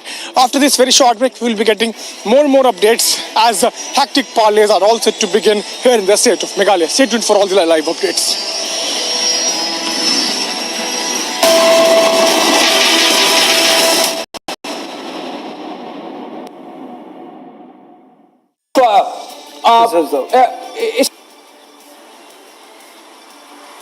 Well, see, I think I haven't read the details, but I think it means that it's a continuation of the SEBI probe. It's not replacing SEBI in any manner on the Hindenburg report. So it's led to a probe, and it's led to a supervision of this probe. So this 5-member panel, it has people from cross sections, so nobody can say that it's a ruling party biased panel or anything. It's a Supreme Court base, and there's a retired Supreme Court judge who will be looking over onto this. So it's not divested the SEBI of its responsibility. So I think a little of the wind behind the sails of the opposition demand that there should be a parliamentary committee, because now you have domain specific people who will look into it, and it will strengthen and protect the investors' money further. Yeah, absolutely. And Ratan Sharda, Rhythm Anand Bharadwaj is joining us live. Rhythm, if you're already patched and getting me, Rhythm, please explain to us the significance of this very important order given by the Supreme Court of the country. Absolutely. Like Smita Prakash actually said, I think she's absolutely right, because the fact that this committee is formed to probe into what's going to happen, and it's going to be headed by former Chief Justice Manohar Sapre, clearly puts it very, very clear that it's going to be above anyone's suspicion when they come forward and they question the committee that's going to be panned. In fact, let's also remind our viewers, in the last hearing in the court, the Solicitor General, the top law officer of the country, representing the government, had stated that they are all right, and in fact they promote the formation of a committee here, which is exactly what's happening. Ratan Sharda, we've also spoken about this earlier. The words of the Chief Justice today are so clear: in order to protect Indian investors. And this is also something they had said earlier. In the last hearings, Justice Chandrachud had spoken about how the Indian investors need to be protected. They said we are forming a committee. In the last hearing, it was also known that a committee is going to be formed, Abhishek, and now finally the committee is being formed. It consists of Mr. O.P. Bhatt, Justice Devdutt, Mr. Nandan Nilekani, K.V. Kamath, Somesh Akran Sudarshan as the members. And the most important part, it's going to be headed by a retired Chief Justice of India, a Supreme Court judge. That's very crucial, because what we are getting a sense of here is that the court wants to say that we want the probe to be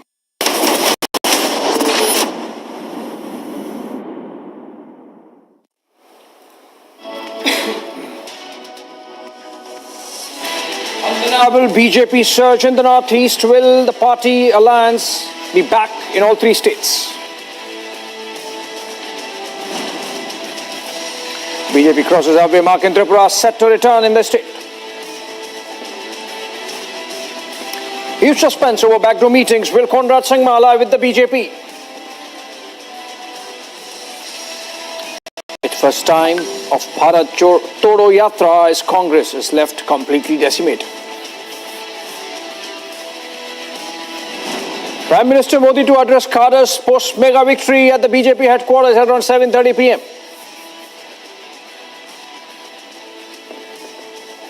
Largest crew, biggest coverage of the Northeast elections on Republic continues.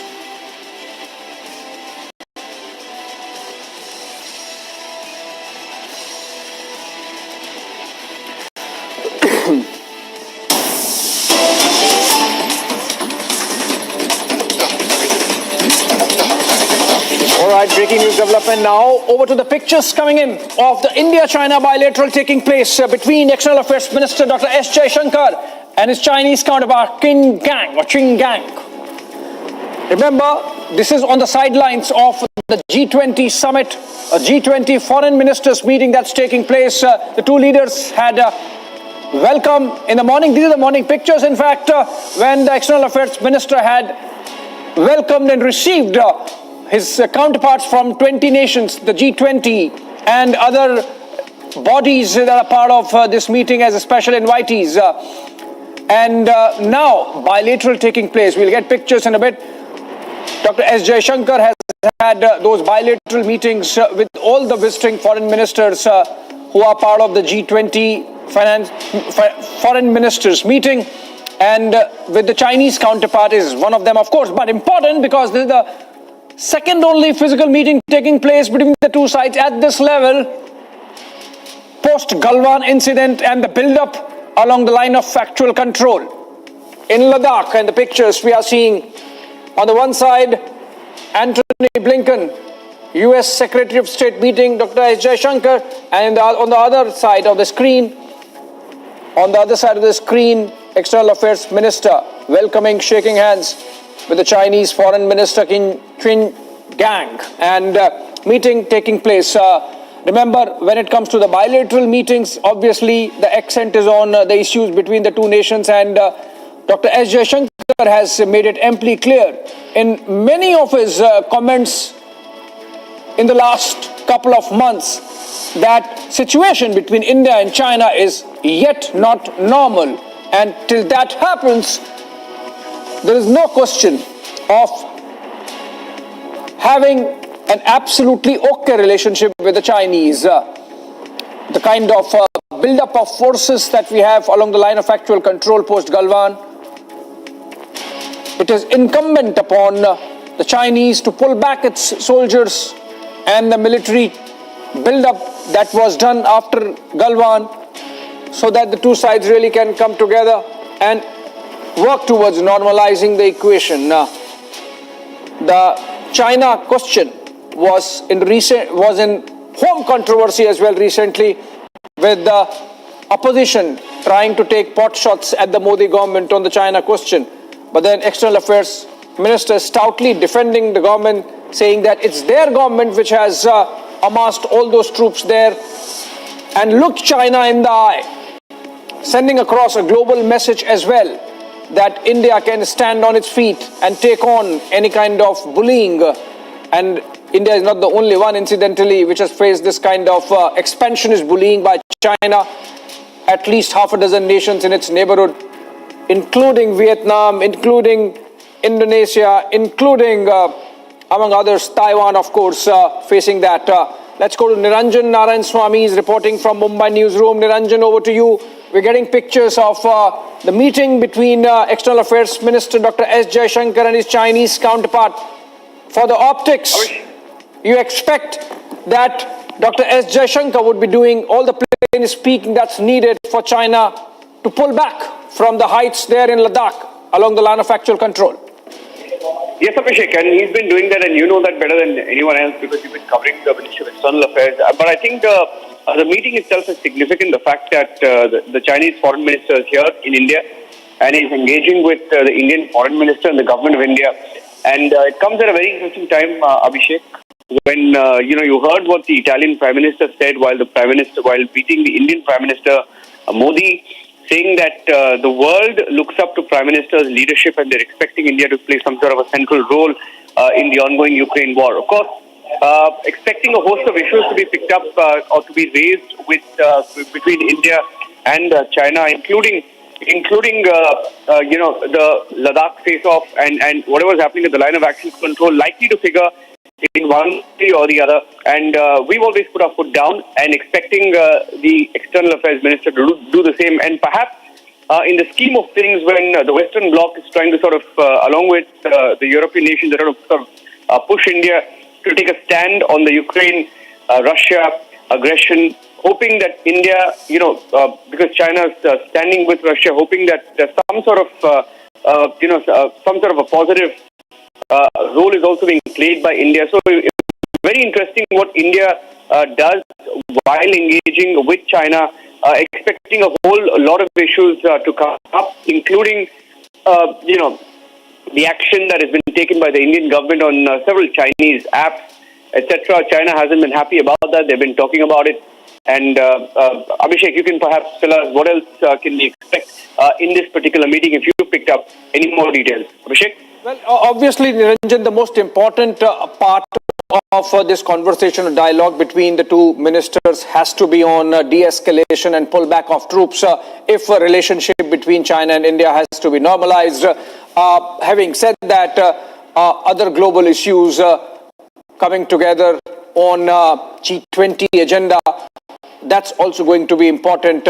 Remember, China came out with some kind of proposal on a detent in the ongoing Europe war. In fact, China has taken a very public position in support of Russia and in fact blocked a joint communique of the finance ministers track in Bengaluru of G20, and it's likely that that might sort of continue and have a spillover on the foreign ministers meeting as well. And in that backdrop, if India has a little better leverage with the West and can play some role in bringing about that de-escalation on the other side, that is on the European side, then obviously there would be some meeting of minds. But as I said, Niranjan, the most important aspect of the conversation has to be about Ladakh and the line of actual control and de-escalation there. If China wants that situation with India should normalize, it's become a domestic political issue as well, and it's not going to be any compromise whatsoever. In fact, it's likely that Dr. S. Jaishankar might do some plain speaking with the Chinese counterpart, Tin Gang. Remember, he's just taken over a few months back from Wang Yi after Wang Yi got promoted into the Politburo of the Communist Party of China. And now we are seeing the Chinese foreign minister traveling to India, obviously to participate in G20, but on the sidelines of which he is having a bilateral meeting with Dr. S. Jaishankar. There are other important aspects of the relationship, but then everything else has been overshadowed, I would say, by the Ladakh standoff, which continues, and with the Chinese side not showing any signs of pulling back, it's likely that that's going to be the most important aspect, the elephant in the room, so to say, when the two leaders continue this conversation one-on-one.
Pictures of celebrations in Agartala BJP office in Tripura, and we can see in the pictures former Chief Minister of Tripura Biplav Dev, who was in fact replaced by Manik Saha also there, and the sitting chief minister, and then we have other leaders of the BJP, including in charge Sambit Patra and Mahesh Sharma.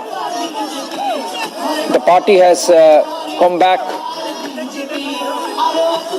with clear majority in the state after having been in power for 5 years, inching close to the number that they had in 2018. 36 is the number that they got in 2018, dislodging the 3 decades of communist government there, and now they are leading or have won 34 seats.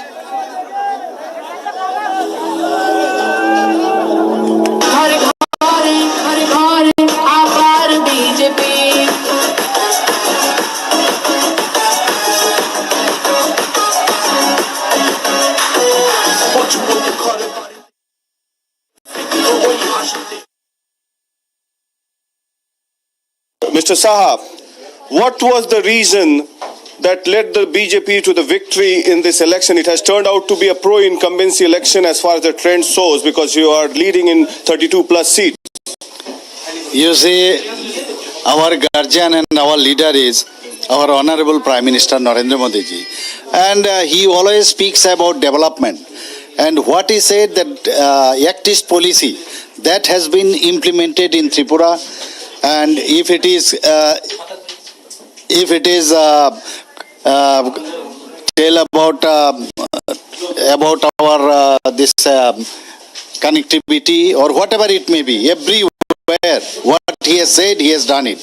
And because of that people have given us a mandate in favor of us. So, when are you going to form the government? When are you going to stake the claim? That is up to our, we have to talk to our central leadership, and then we can decide when it can be done. And the left and the Congress formed a formidable alliance. In fact, 2 enemies joined together their hands to defeat the BJP. It did not work out for them. Now, you see, initially when they have formed it, and when they have in Vidhan Sabha election, they have participated, and they have achieved to some extent, and I want to congratulate them. So, do we confirm that Mr. Saha has won from his constituency, because the countings were stalled because there was some dispute on 52 postal ballots? I heard so, but I think it has been sorted out. And are you going to the counting center? Yes, I have been informed to go there, and I will collect my this certificate and will come to our party office. Will you ever tie up with Tripura Motha in future? Pardon? Will you ever tie up with Tripura Motha in future, if at all it is required? Nobody knows the future. What will happen in future, nobody knows. If there is then we can decide. Sudeep Burman was with your party earlier. Will you take him again if he comes back? I don't know. Do you have any information that he is coming back? No. Suppose if he comes back. Suppose to, I always speak, suppose has got no answer.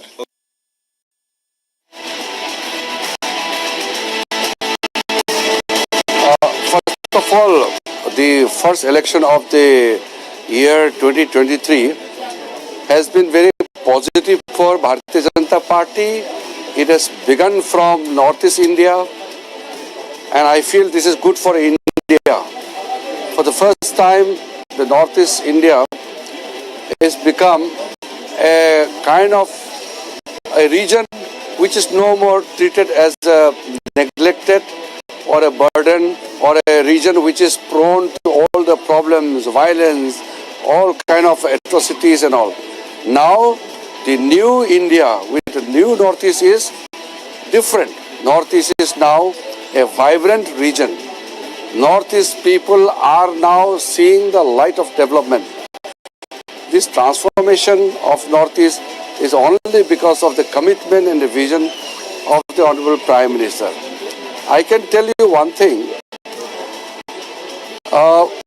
If Northeast becomes a symbol of development, if Northeast becomes peaceful, it is a huge achievement for the country.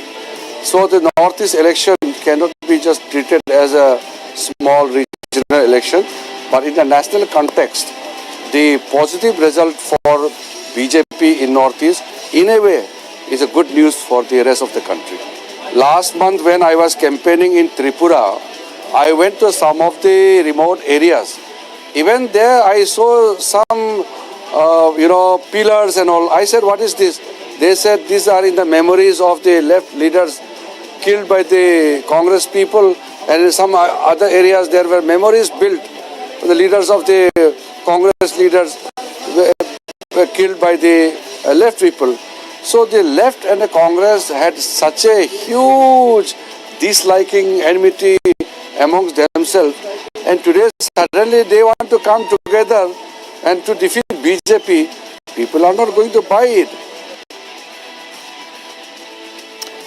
Welcome back from Northeast to Uttar Pradesh, where Chief Minister Yogi Adityanath is going all out against Mafia Raj. For second day running, the Prayagraj administration is carrying out a demolition drive with all the bulldozers to take down illegal properties associated with Atiq Ahmed and his aides. Anyone directly or indirectly connected with the murder of Umesh Pal is facing the brunt of this demolition drive being carried out. The first time that the Adityanath government in Uttar Pradesh has resorted to the bulldozer route to take on gangsters, mafia and dons. In fact, the latest round started with the murder of Umesh Pal, which happened last week, and which led to, in fact, some fireworks between the Treasury and the opposition benches in the Assembly also.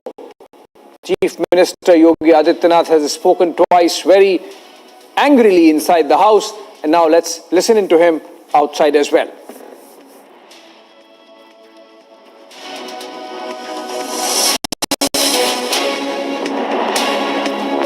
Theme भी G20 का वसुधैव कुटुंबकम का वसुधैव कुटुंबकम हमने कभी नहीं बोला कि अपना है पराया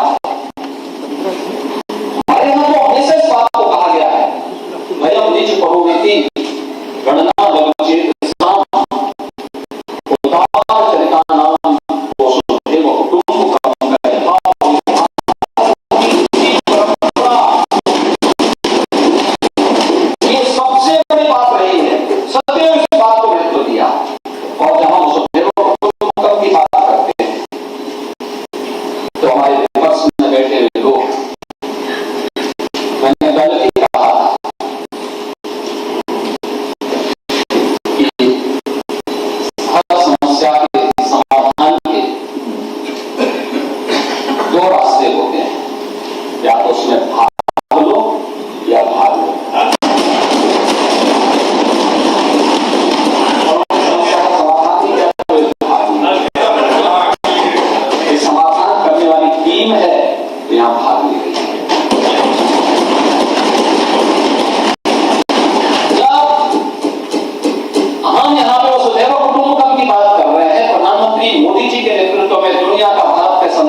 G20 की समिति की बात कर रहे थे, बाबा जाति की बात कर रहे थे, जब हम बजट की चर्चा की बात कर रहे थे और मान रहे थे तब जाति की बात कर रहे थे।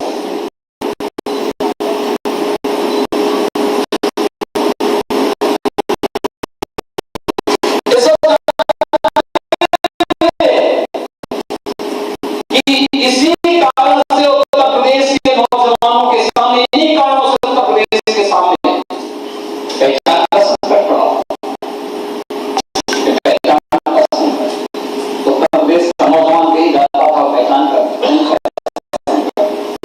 लोग बताते नहीं थे, नौजवान बताते नहीं। All right, that was Chief Minister of Uttar Pradesh Yogi Adityanath elaborating on the tough position he has taken on ending Mafia Raj post the very public murder of Umesh Pal, a witness to the Raju Pal murder. Raju Pal was a BSP MLA who was killed by Atiq Ahmed's gang. In fact, Atiq Ahmed himself is an accused and is behind prisons in that case. That was in 2005. On that note, a short break. On the other side, we continue to bring you all updates connected with BJP's victory in northeastern states, including a clean sweep in Tripura. And of course, also Prime Minister Modi's address to BJP cadres at the headquarters in the national capital at around 7:30 p.m.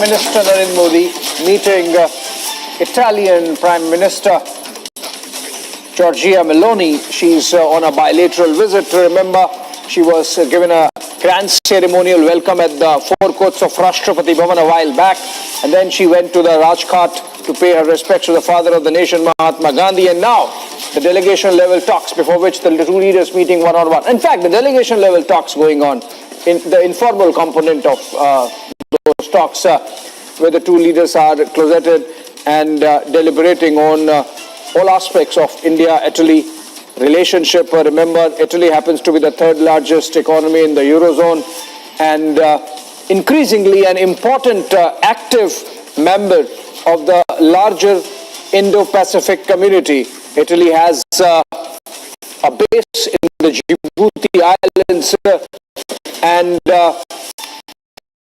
we have seen increasing naval cooperation happening between the two sides. Also, remember the backdrop or background of Prime Minister Meloni. She happens to be from a conservative right-wing background, and that perhaps could be one more point of understanding between Prime Minister Modi and the visiting leader. Later in the evening, Prime Minister Meloni is also going to inaugurate and be the chief guest at the Raisina Dialogues, the Ministry of External Affairs flagship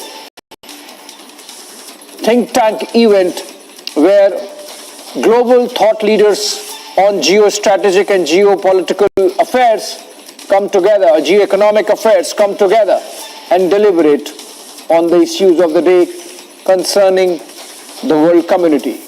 Giorgia Meloni, Prime Minister of Italy, in talks with Prime Minister at the Hyderabad House. The pictures coming in from Delhi, after which there is going to be a joint statement or joint address to the media.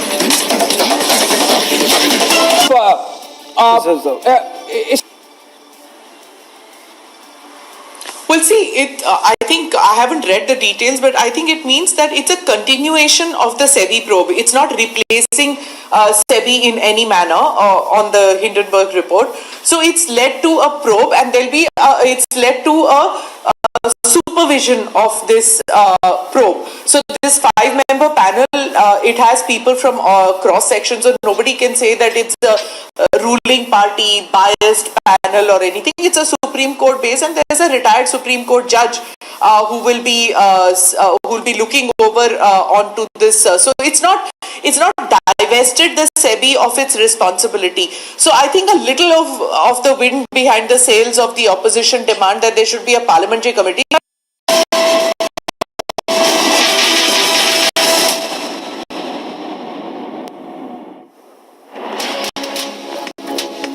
As election results from the northeast keep trickling in, it's becoming clear that the BJP has strengthened its grip over power in these three states, Meghalaya, Tripura and of course Nagaland. We saw reports earlier by our teams from Agartala and Shillong. Now let's go to Dimapur and see what's happening there in Nagaland with Anirudh reporting in this package. The Prime Minister's aggressive outreach for the Northeast have resulted and have reflected in the mandate that has been given by the people across in 3 states of Nagaland, Tripura and Meghalaya. The surge of the BJP in Tripura for the second consecutive term and also of the BJP and its ally NDPP in the state of Nagaland is unprecedented.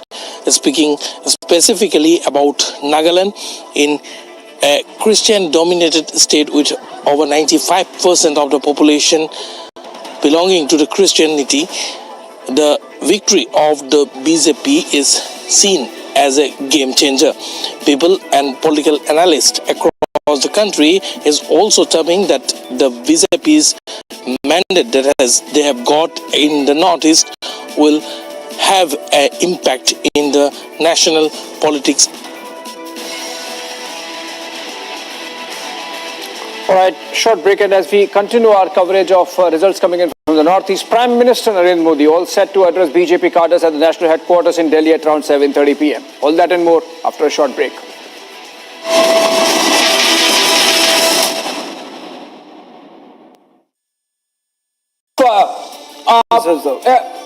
To carry out an investigation, submit a report in 2 months, which essentially means, Shravan, that the charge that was being made by the opposition, I'm trying to understand the politics part of it, even as we speak and bring this breaking news development happening in the Supreme Court of the country, pronouncing its verdict in a batch of petitions demanding an inquiry into the Hindenburg saga between Hindenburg and Adani. What this means is that political opposition's demand of a joint parliamentary committee sort of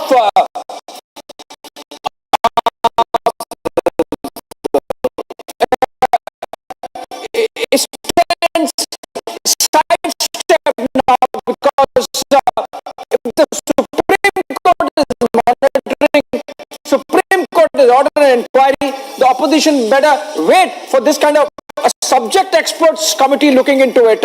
Because remember, SEBI doing it, and this committee which has the likes of KV Kamath, Nandan Nilekani, OP Bhatt, and of course 2 justices. Well, really shows that insofar as the Adani Hindenburg saga is concerned, we might not have heard the last of it as yet, but more importantly, the opposition demand of a JPC now stands with sidestep.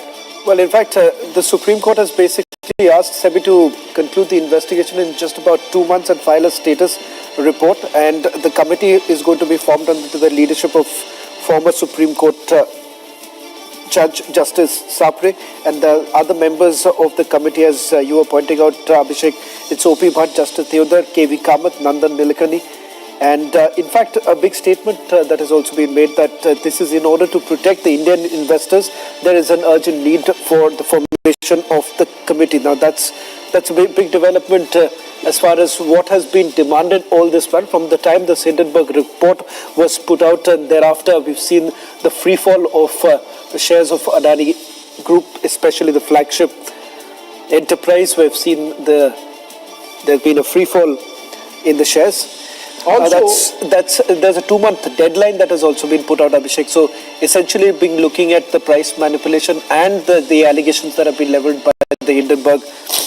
Also, I think the government can now claim that because the government was facing heat from the opposition.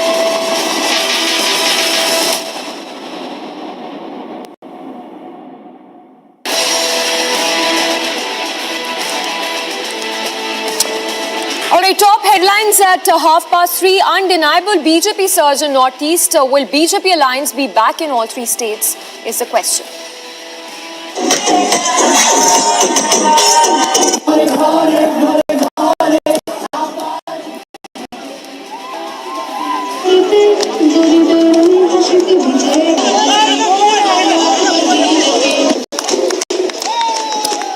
BJP crosses halfway mark in Tripura, set to return back in the state.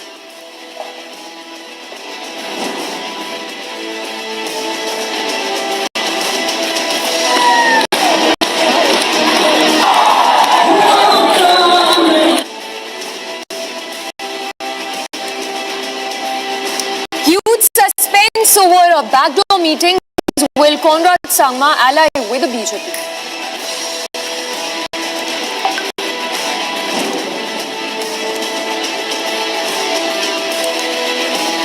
It's the first impact of Bharat Todo Yatra as Congress is left completely decimated.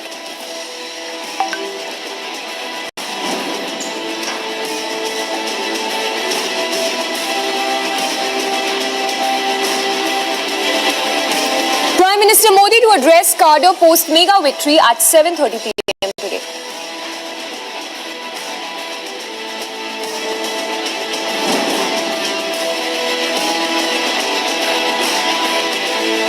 Largest two biggest coverage of Northeast elections only on Republic.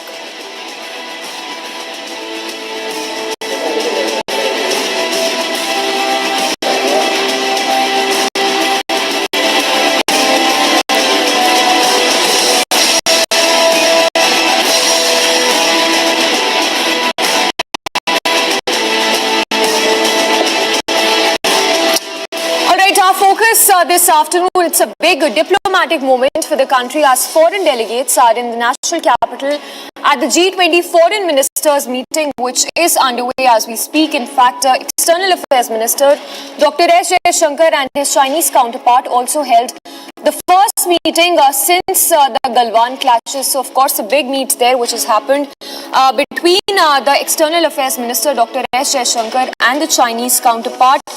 Earlier, remember, Prime Minister Modi in his video message as well called for consensus on global challenges and said that the multilateralism is in crisis.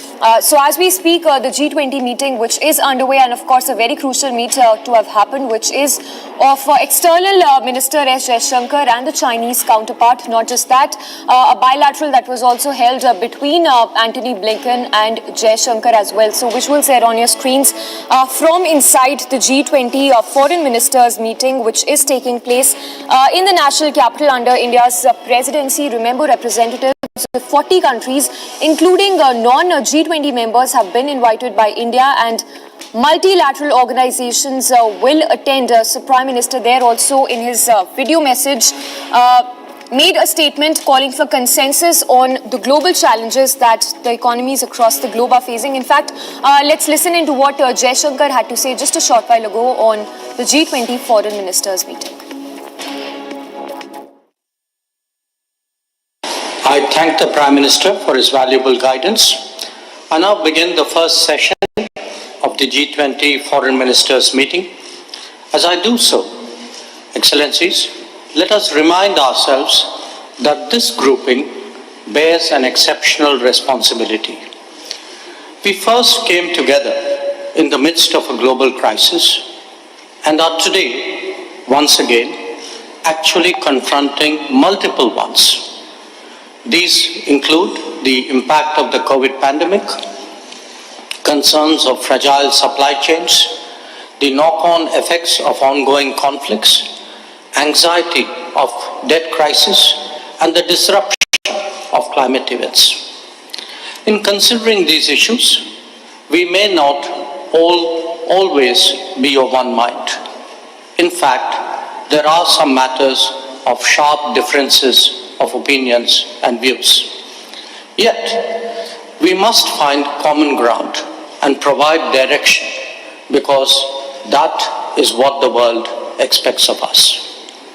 Colleagues, as we look ahead, there are both pressing and more systemic challenges that we all confront.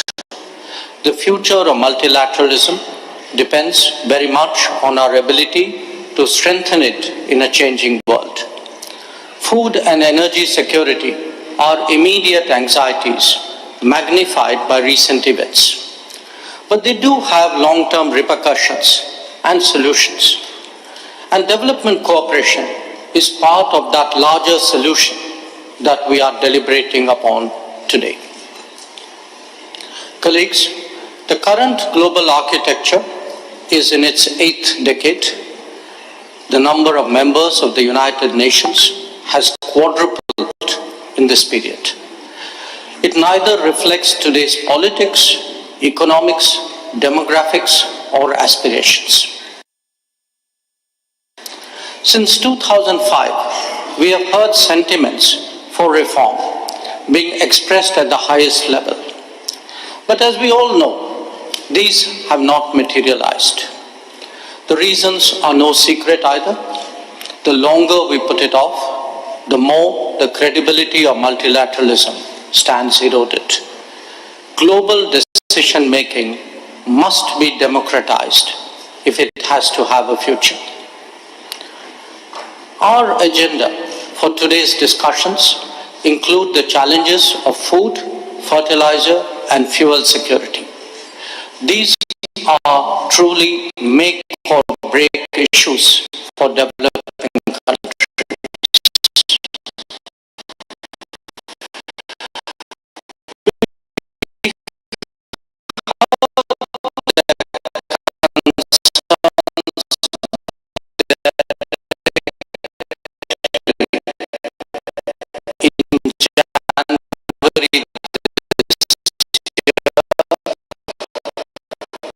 Through the voice of for this special briefing on the ongoing visit of Italian Prime Minister to India.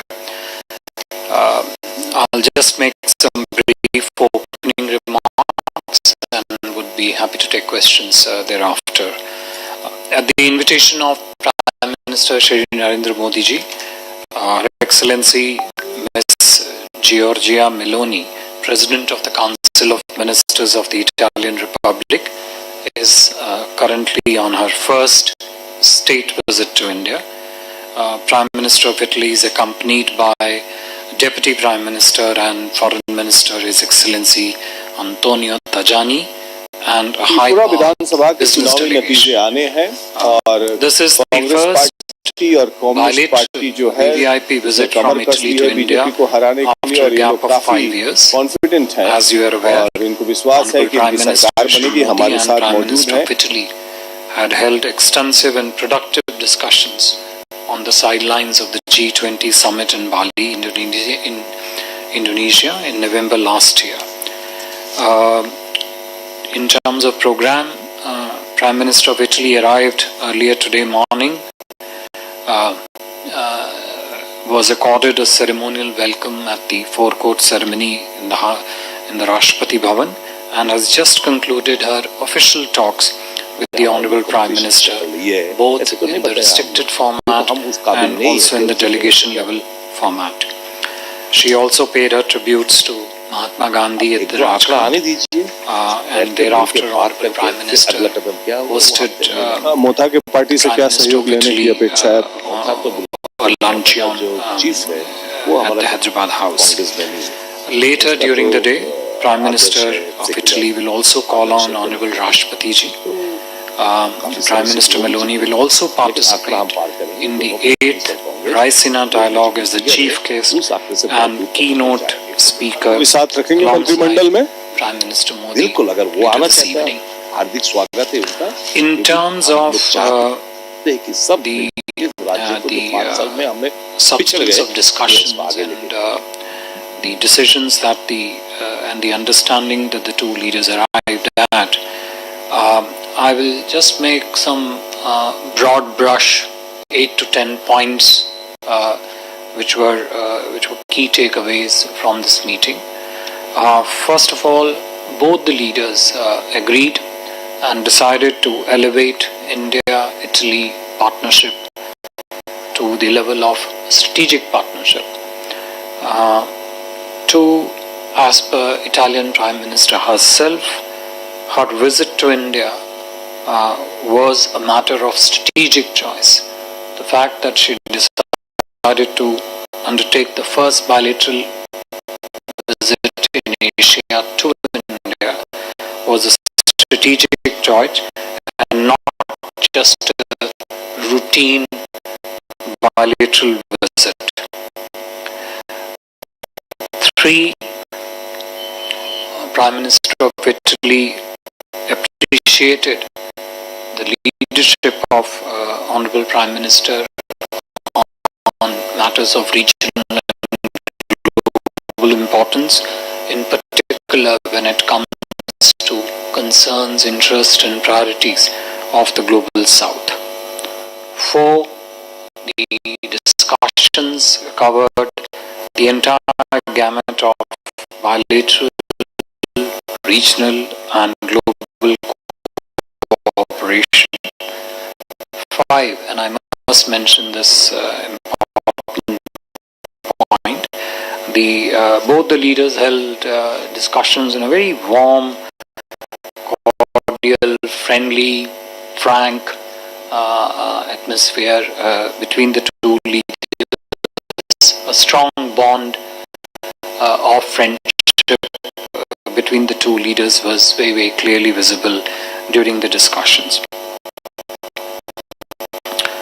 5, in terms of areas of importance which were discussed, on which important decisions have been taken in terms of next steps. First is the area of defense cooperation.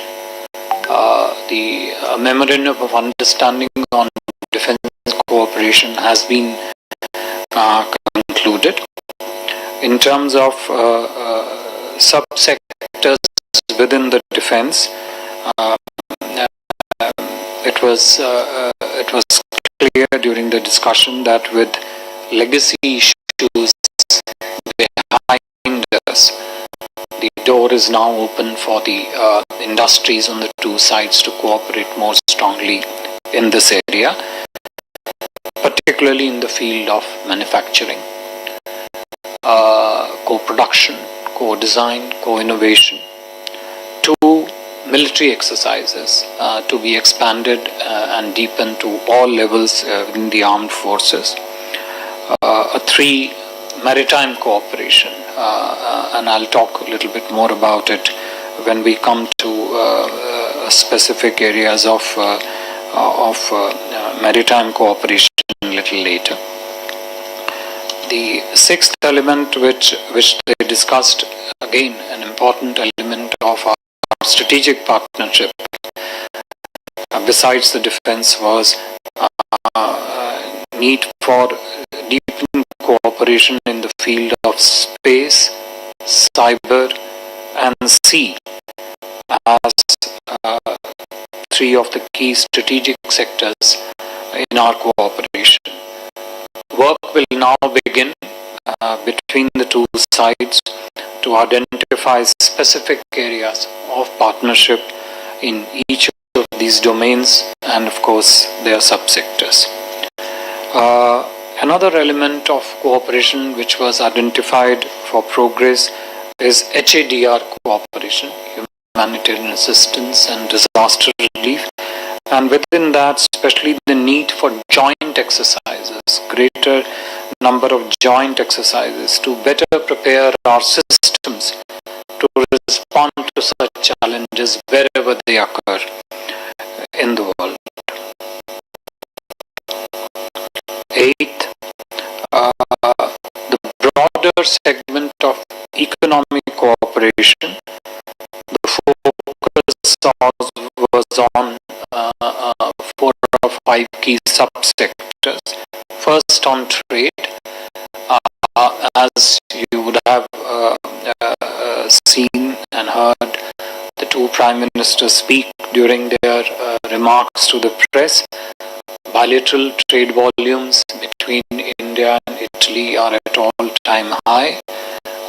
Last year, I think we clocked $15 billion. Growing investment between the two economies. Prime Minister underlined to the Italian Prime Minister the scale, the extent and the range of opportunity that exists in the Indian economic ecosystem for the Italian. So briefing there by the Foreign Secretary on the G20 Foreign Ministers meeting, the 2-day Foreign Ministers meeting which is underway in the national capital, but simultaneously the visuals there on your screens right now of the bilateral which is taking place between India and China as we speak. Remains to be seen the issues that are discussed, especially in relation to the friction points at the LAC.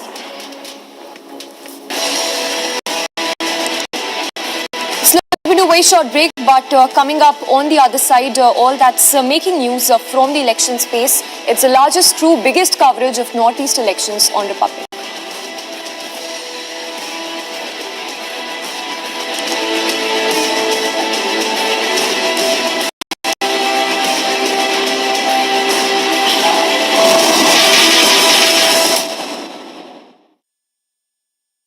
In the global employability rankings by Times Higher Education UK, only the following 6 institutions from India are ranked amongst the top 230 in the world for having the most employable graduates. IIT Delhi, IISc Bangalore, IIT Bombay, IIM Ahmedabad, IIT Kharagpur and Amity University.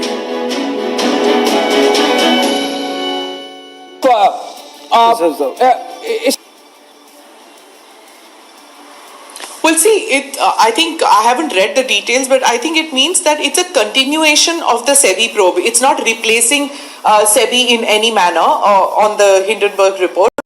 So it's led to a probe, and it's led to a supervision of this probe. So this 5-member panel, it has people from cross sections, so nobody can say that it's a ruling party biased panel or anything. It's a Supreme Court base, and there's a retired Supreme Court judge who will be looking over onto this. So it's not divested the SEBI of its responsibility. So I think a little of the wind behind the sails of the opposition demand that there should be a parliamentary committee, because now you have domain specific people who will look into it, and it will strengthen and protect the investors' money further.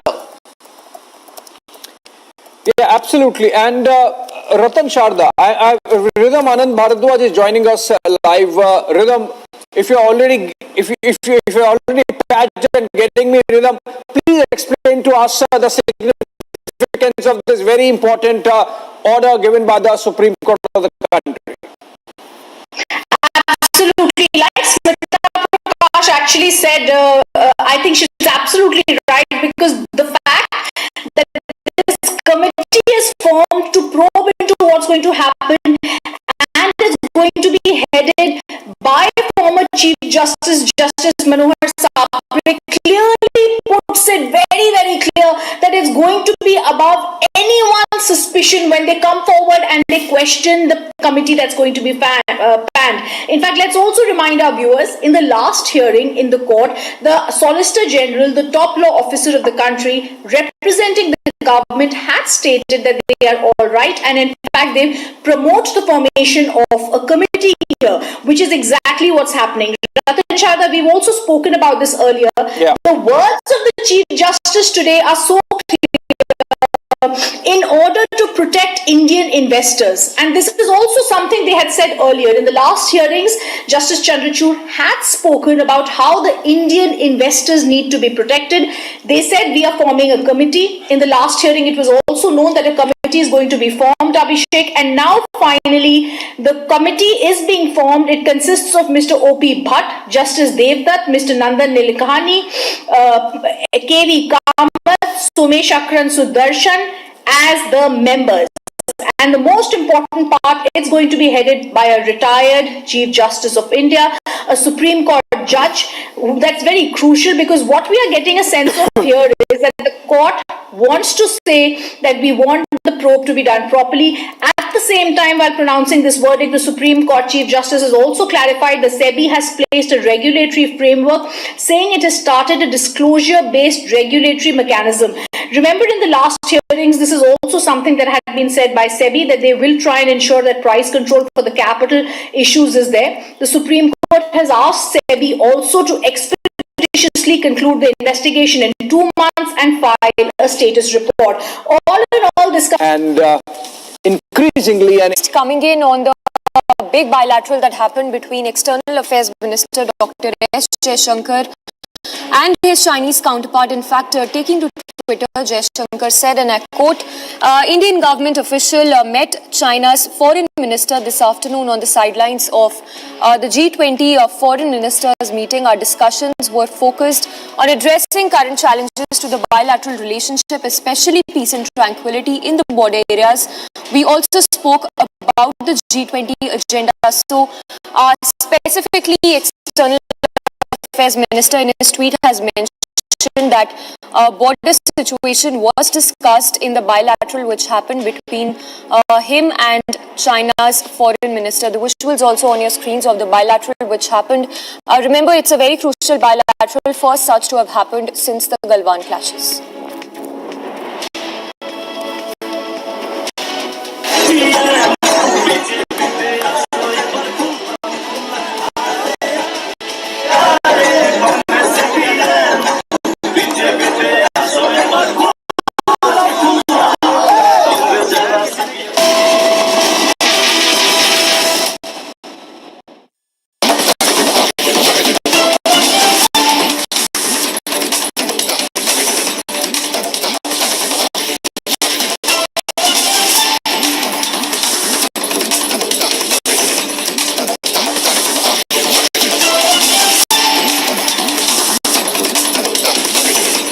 Minister Narendra Modi meeting Italian Prime Minister Giorgia Meloni. She's on a bilateral visit. Remember, she was given a grand ceremonial welcome at the forecourts of Rashtrapati Bhavan a while back, and then she went to the Rajghat to pay her respects to the father of the nation, Mahatma Gandhi, and now the delegation level talks, before which the two leaders meeting one-on-one. In fact, the delegation level talks going on, in the informal component of those talks, where the two leaders are closeted and deliberating on all aspects of India-Italy relationship. Remember, Italy happens to be the third largest economy in the Eurozone, and increasingly an important active member of the larger Indo-Pacific community. Italy has a base in the Djibouti Islands, and we have seen increasing naval cooperation happening between the two sides. Also, remember the backdrop or background of Prime Minister Meloni. She happens to be from a conservative right-wing background, and that perhaps could be one more point of understanding between Prime Minister Modi and the visiting leader. Later in the evening, Prime Minister Meloni is also going to inaugurate and be the chief guest at the Raisina Dialogues, the Ministry of External Affairs flagship think tank event where global thought leaders on geostrategic and geopolitical affairs come together, geoeconomic affairs come together and deliberate on the issues of the day concerning the world community. Giorgia Meloni, Prime Minister of Italy, in talks with Prime Minister at the Hyderabad House. The pictures coming in from Delhi, after which there is going to be a joint statement or joint address to the media.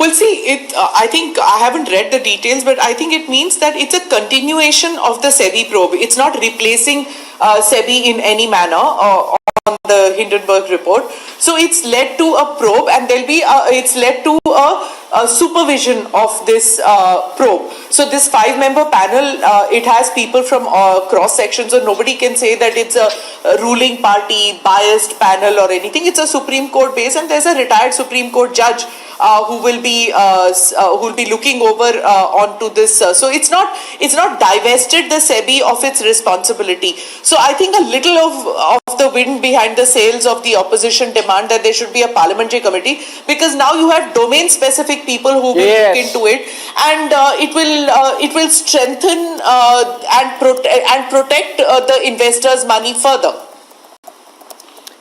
Yeah, absolutely. And Ratan Sharda, Rhythm Anand Bharadwaj is joining us live. Rhythm, if you're already patched and getting me, Rhythm, please explain to us the significance of this very important order given by the Supreme Court of the country. Absolutely. Like Smita Prakash actually said, I think she's absolutely right, because the fact that this committee is formed to probe into what's going to happen and is going to be headed by former Chief Justice, Justice Manohar Sapre, clearly puts it very, very clear that it's going to be above anyone's suspicion when they come forward and they question the committee that's going to be panned. In fact, let's also remind our viewers, in the last hearing in the court, the Solicitor General, the top law officer of the country, representing the government, had stated that they are all right, and in fact they promote the formation of a committee here, which is exactly what's happening. Ratan Sharda, we've also spoken about this earlier. Yeah. The words of the Chief Justice today are so clear: in order to protect Indian investors. And this is also something they had said earlier. In the last hearings, Justice Chandrachud had spoken about how the Indian investors need to be protected. They said we are forming a committee. In the last hearing, it was also known that a committee is going to be formed, Abhishek. And now finally, the committee is being formed. It consists of Mr. O.P. Bhatt, Justice Devdutt, Mr. Nandan Nilekani, K.V. Kamath, Somesh Akran Sudarshan as the members. And the most important part, it's going to be headed by a retired Chief Justice of India, a Supreme Court judge. That's very crucial, because what we are getting a sense of here is that the court wants to say that we want the probe to be done properly. At the same time, while pronouncing this verdict, the Supreme Court Chief Justice has also clarified that SEBI has placed a regulatory framework, saying it has started a disclosure-based regulatory mechanism. Remember, in the last hearings, this is also something that had been said by SEBI, that they will try and ensure that price control for the capital issues is there. The Supreme Court has asked SEBI also to expeditiously conclude the investigation in 2 months and file a status report. All in all, this committee is going to be looking at how... Yes. Go ahead, Abhishek.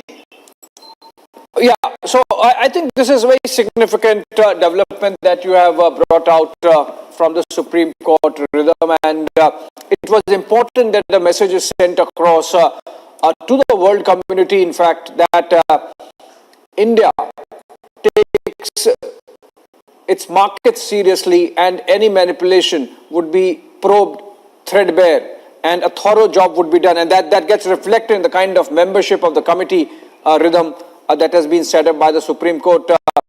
Thank you so much, Rhythm, for joining us on this important story from the topmost court of the country. And then we go back to our conversation we have been having of the results in the northeast of 3 assemblies, that of Tripura, Meghalaya and Nagaland. Shawan, can we go back to the numbers? Right. Because I believe all the leads are in now, and we have an absolute clear picture of which party stands where.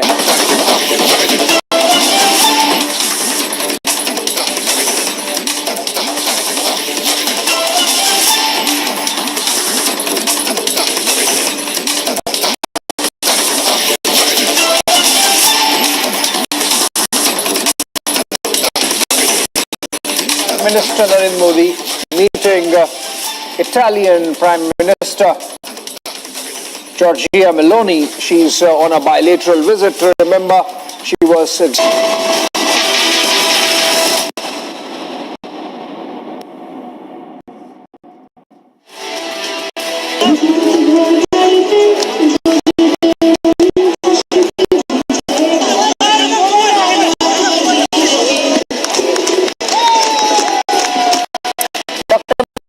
Maniksa back as Chief Minister. BJP breaches halfway mark in Tripura.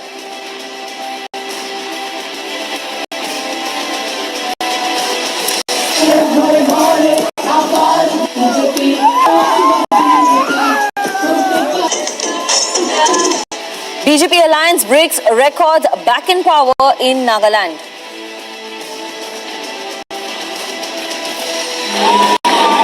With no party crossing halfway mark, sources say Conrad Sangma dialed BJP for alliance. Prime Minister Modi is set to address BJP cadre victory rally at 7:30 p.m. tonight. It's the first visible impact of Bharat Todo Yatra as Congress is left completely decimated.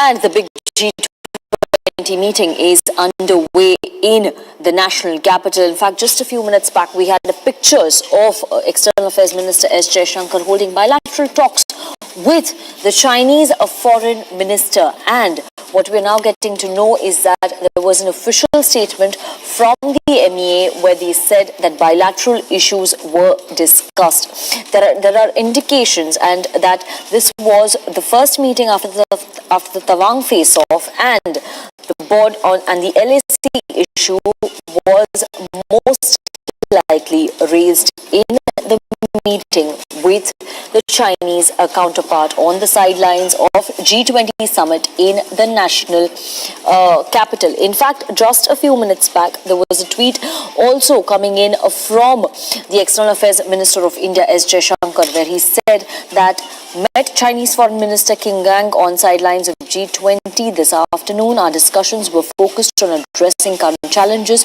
to the bilateral relationship, especially peace and tranquility in the border areas. We also spoke about the G20 agenda. Let's listen in to what S. Jaishankar said earlier, his opening remarks at the G20 Foreign Ministers meeting.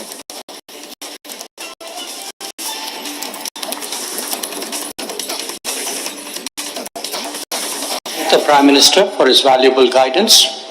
I now begin the first session of the G20 Foreign Ministers meeting. As I do so, Excellencies, let us remind ourselves that this grouping bears an exceptional responsibility. We first came together in the midst of a global crisis and are today, once again, actually confronting multiple ones. These include the impact of the COVID pandemic, concerns of fragile supply chains, the knock-on effects of ongoing conflicts, anxiety of debt crisis, and the disruption of climate events. In considering these issues, we may not always be of one mind. In fact, there are some matters of sharp differences of opinions and views. Yet, we must find common ground and provide direction, because that is what the world expects of us. Colleagues, as we look ahead, there are both pressing and more systemic challenges that we all confront. The future of multilateralism depends very much on our ability to strengthen it in a changing world. Food and energy security are immediate anxieties magnified by recent events. But they do have long-term repercussions and solutions. And development cooperation is part of that larger solution that we are deliberating upon today. Colleagues, the current global architecture is in its 8th decade. The number of members of the United Nations has quadrupled in this period.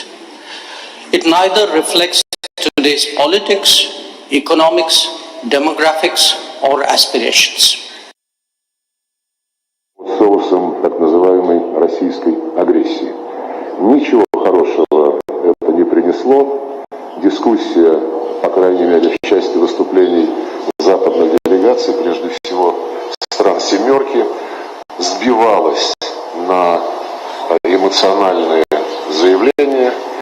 И все это, конечно, делалось в ущерб нормальному обсуждению тех проблем, которые реально стоят на повестке дня группы 20. В итоге принять быть конкретным, Запад настаивал на воспроизведении текста по ситуации вокруг Украины, который был согласован на саммите «двадцатки» в прошлом году на Бали, игнорируя полностью наши аргументы о том, что с тех пор произошло немало событий, включая чистосердечные признания госпожи Меркель, господина Олланда, господина Порошенко, да и самого Зеленского, что никто из них не собирался выполнять Минские договоренности, и целью подписания Минских соглашений с точки зрения западных интересов было выиграть время для того, чтобы накачивать Украину оружием ее к войне против Российской Федерации. Категорически отказывались упоминать этот факт, который общеизвестен, с которым спорить просто нормальному человеку невозможно.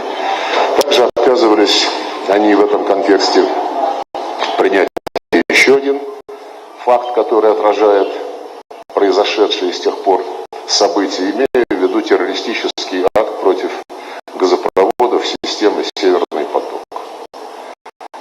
Наш призыв к тому, чтобы отразить в документе необходимость беспристрастного, честного расследования, категорически отвергался нашими западными партнерами. Поэтому в результате такой их позиции декларация была заблокирована, и результаты дискуссии будут изложены в резюме, с которым выступит уже индийское председательство.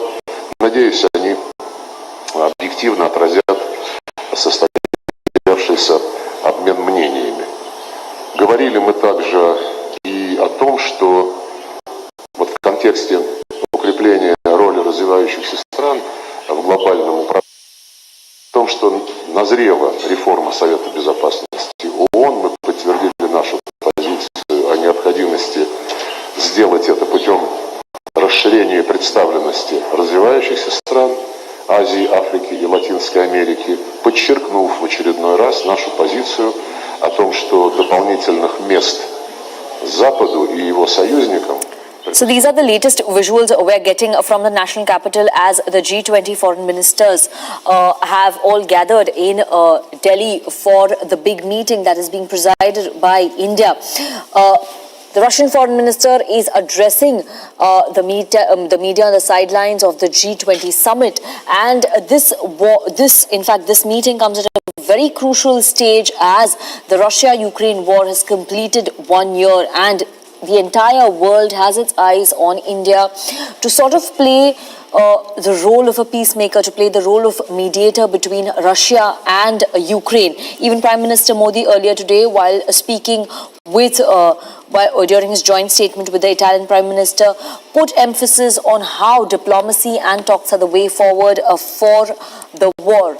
On the other side, S. Jaishankar, the External Affairs Minister of India, also held talks with his Chinese counterpart.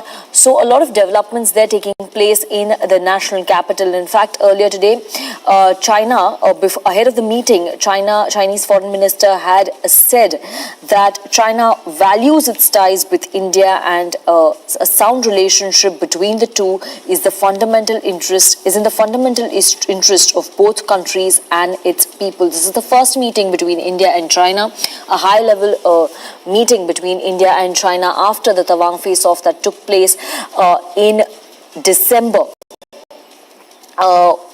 We're also getting this Q&A session, a media session with the Russian foreign minister there in the national capital on the sidelines of the G20 summit as well. And we will also have Abhishek joining us live on this coverage as we continue beaming these live pictures, these latest images from the national capital about the biggest foreign ministers meeting that is happening in the national capital.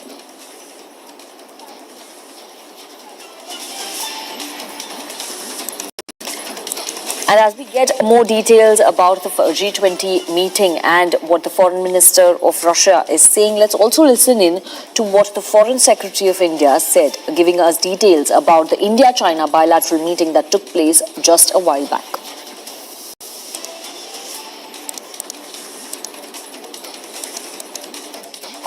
On your question from Siddhant on the Chinese aggression, as I mentioned earlier in response to the first question, that when they spoke of elevating our partnership to strategic level, two, when they spoke about the regional and the global situation, the way it's developing, naturally the challenges and the opportunities in the Indo-Pacific form an important constituent of it. And pretty pretty much all important developments regionally and globally figured as part of that. Both leaders share their perspective on how they look at developments unfolding in different parts of the world, how the two can come together to partner in a manner that we are able to harness the opportunities but also mitigate the shared challenges that we face, including in particular in the strategic domain.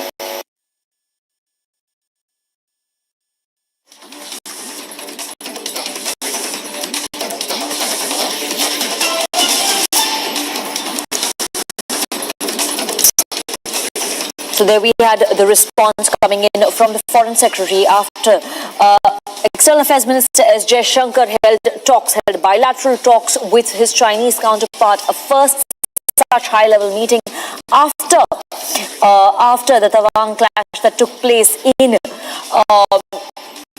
December. And what we're getting to know is that all issues were discussed between the two countries. Just giving our viewers also an overview of what the Chinese side had said before the meeting took place. Chinese Foreign Minister had said that China values its ties with India and a sound relationship between the two is in the fundamental interests of both countries. China really pull back and de-escalate if they really want to see absolute normality returning to the bilateral relationship between India and China. So that obviously was discussed, and that's the only thing really that comes out of the tweet, apart from which, of course, other issues of topical interest would obviously have been discussed. There are statements in one way or another they have to make.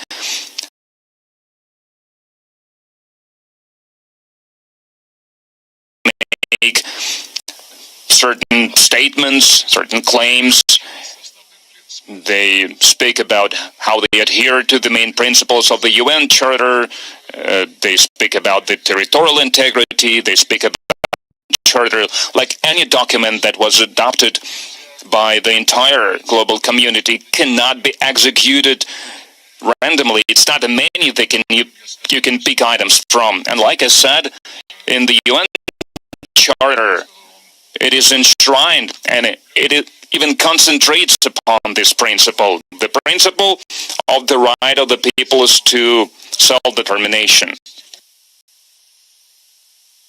And since the very beginning of the UN, its member states paid attention that the principle of the sovereignty and territorial integrity and this principle of the right of the peoples for self-determination and has to be somehow interpreted, and the process was launched where all the countries participated, which ended with the adoption of the Declaration on the Principles of Interstate Relations based on the United Nations Charter. This document has never refuted, has never cancelled since then, and there the interaction between these two principles is interpreted in the following way. Every state must adhere to the principles of sovereignty and territorial integrity of any other state.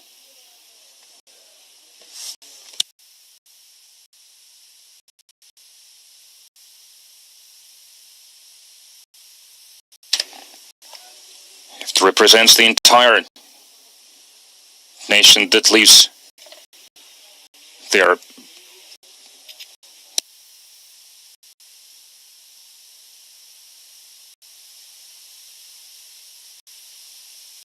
It is obvious that the government does not represent the interests of the people in Crimea or in Donbass. I think everyone understands this perfectly. There is no need to delve into it any further.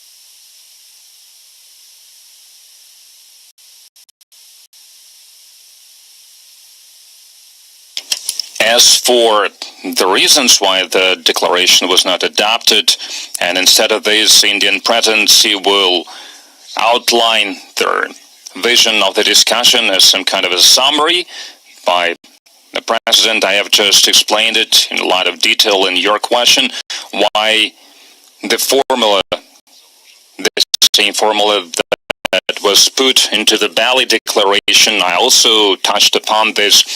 The summit on Bali took place more than 6 months ago, and since then a lot of things have happened that show what is going on in Ukraine, including the admission of guilt, basically, of 3 signatories of the Minsk Accords.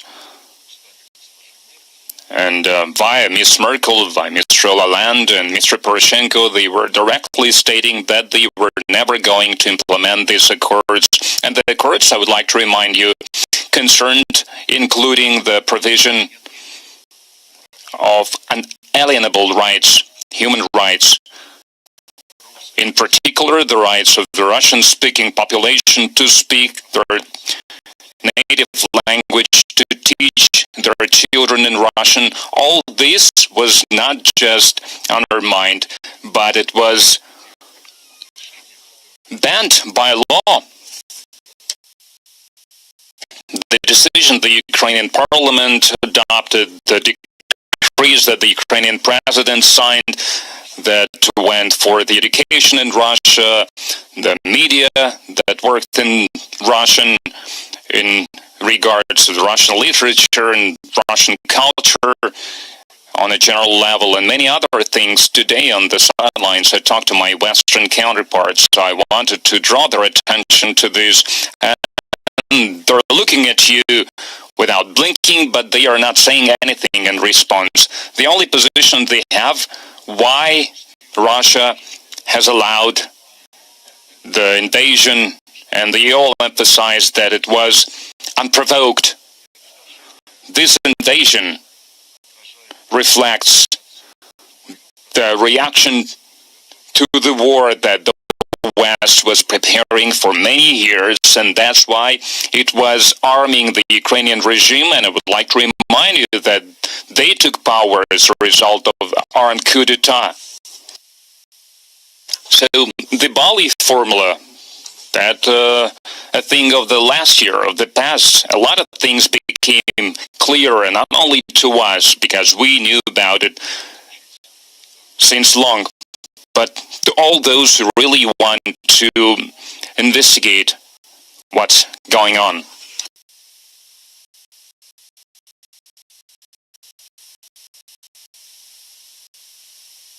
Mr. Lavrov, European media published the results of a poll, and it says that the global South sees Russia as a partner and ally, which came as a surprise for the West. When do you think this strict division happened between the countries of the golden billion, so to say, and the rest?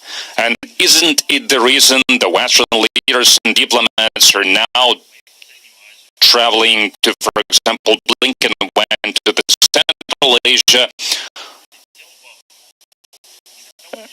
and Macron went to Africa, Scholz went to India.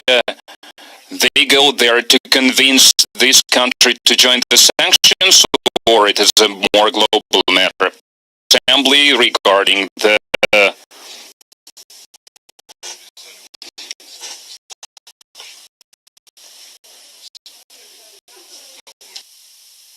that there are still French colonies, British colonies that violate the decisions of the General Assembly, and we also continue to work in this regard.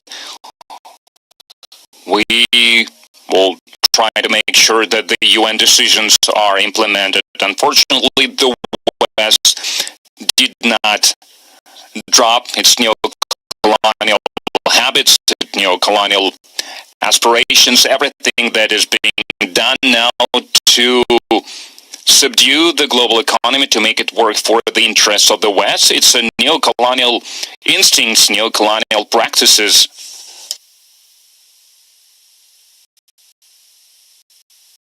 These are sanctions.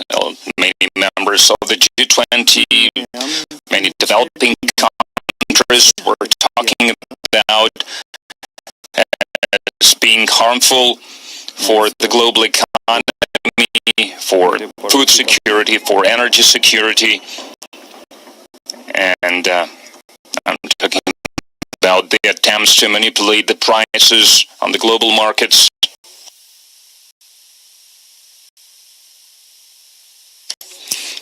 For example, introducing so-called price cap for oil is basically stealing someone else's natural resources if we see it for what it is. Manipulating the rules of the global trade, including the norms and regulations that are still existing within the World Trade Organization, and many other things as well. Yes, we can see that the West is continuing with other ways under new conditions. They are still promoting their interests without considering the interests of the vast majority of other stakeholders of the global community, and the developing countries can see it for what it is. I have already touched upon this matter, the colossal, boorish moral pressure. Yes, some of them, when such pressure is exerted against them, they are saying certain things, or they're voting in a certain manner to relieve themselves a little bit from the pressure from the United States and their allies. But almost no developing country, maybe one or two of them, made certain decisions. Almost none of them joined the sanctions against the Russian Federation because they are perfectly aware what is going on here, what kind of game the West is playing, and they understand that it's not about Ukraine. But the thing is that our Western counterparts want to prove to them that it's still up to them to make any kind of a decision, and the threats that are now being voiced against the Chinese People's Republic. Sometimes I wonder, are they saying, these people who are posing these threats? You cannot threat to anyone, but when you threat China under current conditions, I really can't wrap my mind around it. If we speak about the manners, well, our Western counterparts have gotten really bad with this, so they are not thinking about diplomacy anymore. They are now only deal in blackmailing and threatening everyone else.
The relations we have with India can be described as the privileged strategic partnership, and they are described as such in the documents that we have signed. And these are not just words. This formula reflects the special character of our relations, starting with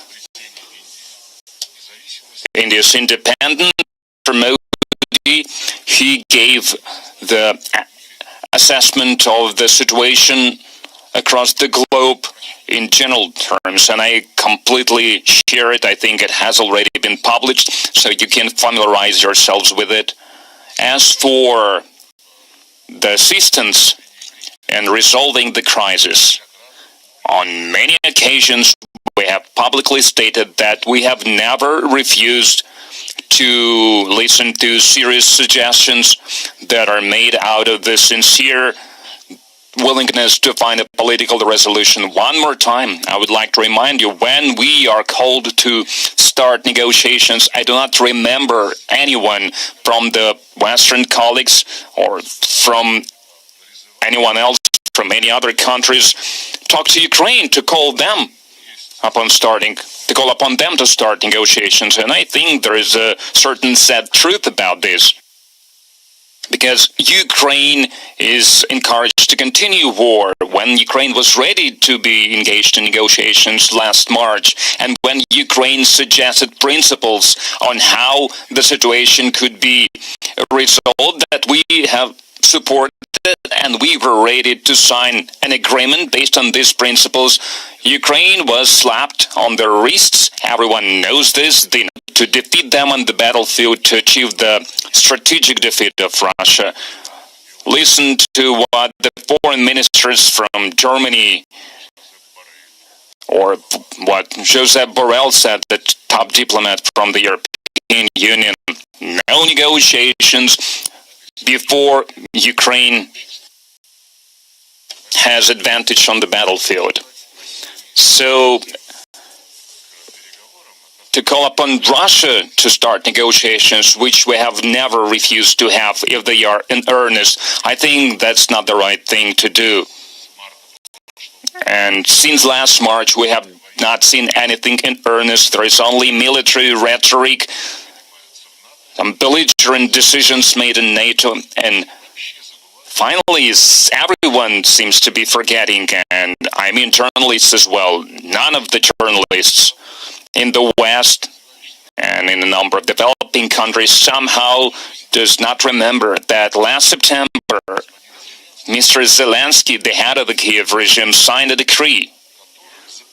And this decree forbids any kind of negotiations with the Russian government. We've been explaining this like several times a day when we answer similar questions, but somehow it remains unnoticed by our colleagues from the media, from the foreign media, and they keep on asking why won't Russia agree to have negotiations. Thank you.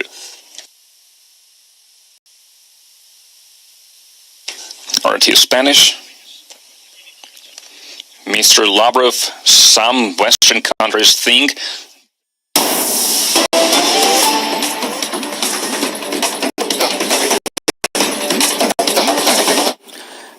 and I was privileged to chair two very productive sessions which are covering various dimensions of international cooperation. The second session is in fact still going on. It's at its concluding period. Now, we saw participation from all the G20 countries and the 9 guest countries. There were 13 international organizations that were represented at the meeting. We had the presence of foreign ministers of 27 countries, apart from India, the chair. And 2 countries, the Republic of Korea and Japan, were represented at the Vice Minister, the Minister of State level, which I believe is actually the largest gathering of foreign ministers hosted by the G20 presidency. Now, in the morning, we were addressed by the Prime Minister virtually, and I think some of that is on public, actually that is on public record, right? And for those of you who may not have seen it, he gave us some pretty forthright advice and I would say strong guidance on what the foreign ministers should do at the meeting. If I were to sum up what the Prime Minister told us, there were 5, to my mind, important points. One, he noted that multilateralism is in a crisis today. And in terms of preventing future wars and fostering international cooperation, which were its two primary tasks, it had failed. The second point he had made was that it was important to give a voice to the global south because the world was seeing a lot of countries actually regressing on their sustainable development goals pathway. We were witnessing unsustainable debt. These were countries who were most affected by global warming, and therefore it was particularly important to hear them. The third point he made was that the discussions, which we were just beginning at that time, he recognized that these discussions were affected by the geopolitical tensions of the day. But he asked us all as foreign ministers to remember that we had a responsibility for those who were not in the room. And therefore, he urged that we draw inspiration from India's civilizational ethos and focus not on what divides us, but on what unites us. He then spoke about the challenges that we should address, which included, of course, the impact of the pandemic, the lives lost in natural disasters, the breakdown of global supply chains, debt and financial crisis, challenges of resilience in healthcare systems, in infrastructure, in economies. And finally, he asked us as foreign ministers to trust in our collective wisdom and ability and to rise above our differences. So I mentioned this at some length because this was very much the spirit in which we approached the discussions today. Now, we had two sessions really of meetings, and the topics range from strengthening multilateralism, ensuring food and energy security, development cooperation, and the second session was on counterterrorism, global skill mapping, humanitarian assistance and disaster response, as well as women-led development. Now the G20 ministers, after the discussions today and the negotiations which preceded it, we have agreed to issue a common position where the G20 as a group has come together and arrived at a consensus on many important issues. So this has been adopted this afternoon as a chair's summary and outcome document. This would hold us in good stead as we move forward with other working group meetings of the presidency and, of course, in preparation for the summit which would take place in September. Now, what I'd like to do is really share some of the key takeaways from the outcome document and our discussions. These include, one, of course, the strong sentiment with G20 countries expressed on the need to strengthen multilateralism in the context of the dramatic changes in the global order. The G20 recognized in the context of the UN the essentiality of reforms and the need for reinvigorated multilateralism. Two, the important principles of international development cooperation, such as host country ownership, equal partnerships, tailoring such cooperation efforts with local needs. These were some aspects highlighted by the G20. They also touched upon the need for MDBs, the multilateral development banks, to mobilize additional financing and welcomed efforts to provide additional financing for sustainable development goals. The outcome document also stresses upon the need to have reliable food and fertilizer supply chains, as well as resilient and sustainable energy supply chains. In the context of global food and energy insecurity, this, we believe, is a very important message. I would also like to highlight that the foreign ministers unequivocally condemned terrorism in all forms and manifestations, and recognized that all acts of terrorism are criminal and unjustifiable. They called for strengthening of efforts to deny safe havens to terrorist groups, freedom of operations, movement and recruitment, as well as financial, material or political support. The G20 also reflected upon the threats arising from the misuse of new and emerging technologies and highlighted the importance of strengthening international cooperation in that regard.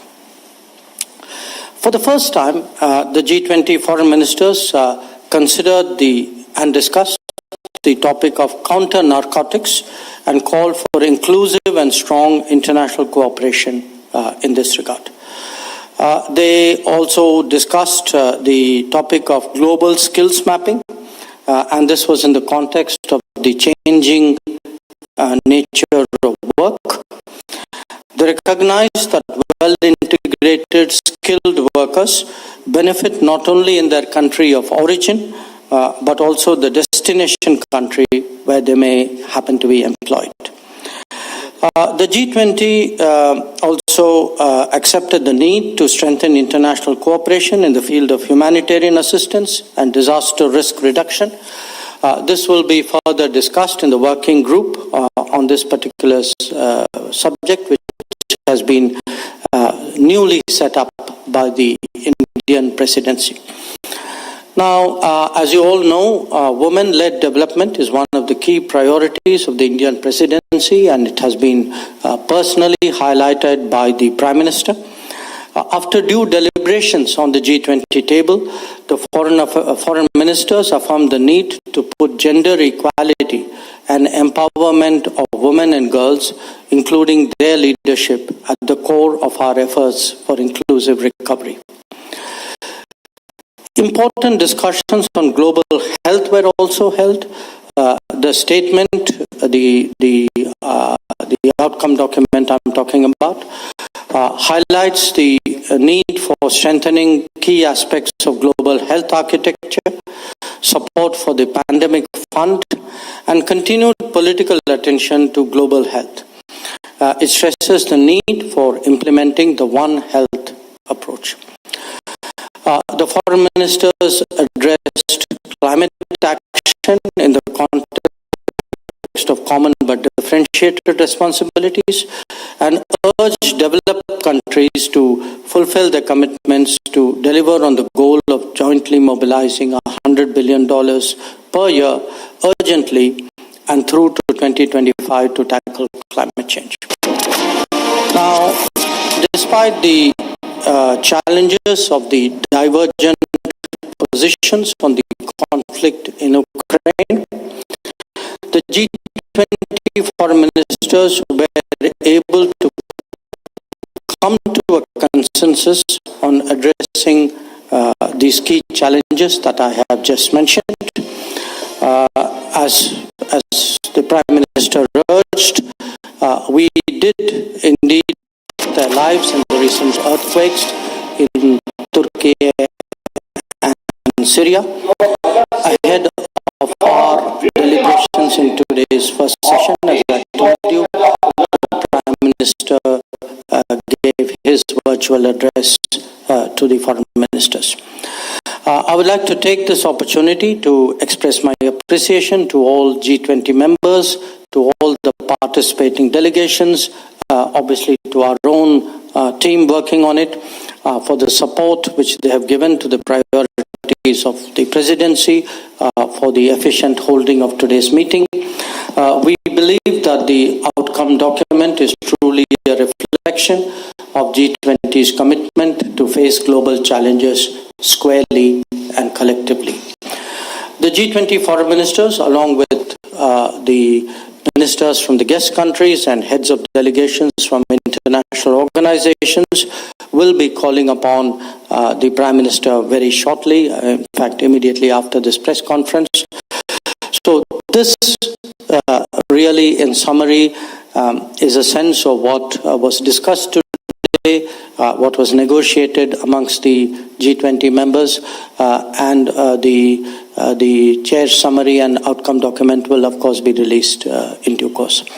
So I think, Arindam, that should pave the way for questions. Thank you. Thank you very much, sir, for a detailed and comprehensive perspective, sir. Some ground rules before I open the floor for questions.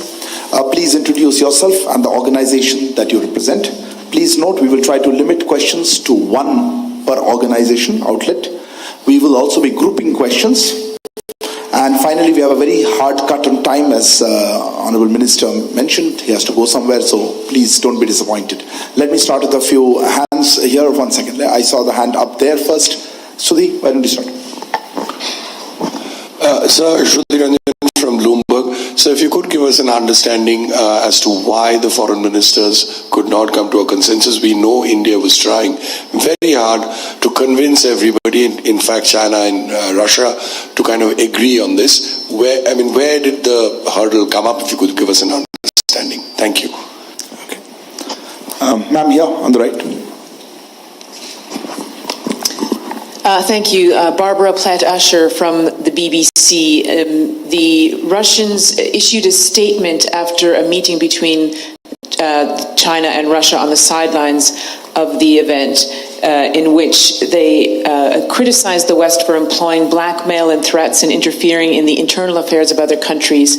And I was wondering whether that had any impact on your efforts to come to a joint communique.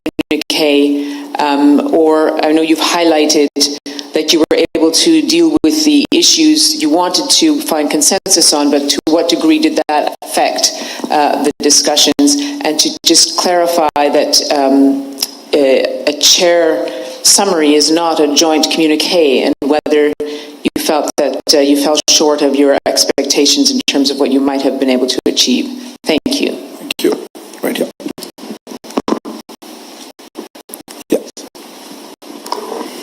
Sir, Rishikesh from PTI. My question is the Russia-Ukraine conflict potentially derailing aspirations of a global South under India's presidency, sir? And especially India's concerns about Indo-Pacific region, Chinese aggression in the Indo-Pacific region. Could you clarify your question? Sorry. My question is that Russia... Okay, fair enough. Siddhant, go ahead.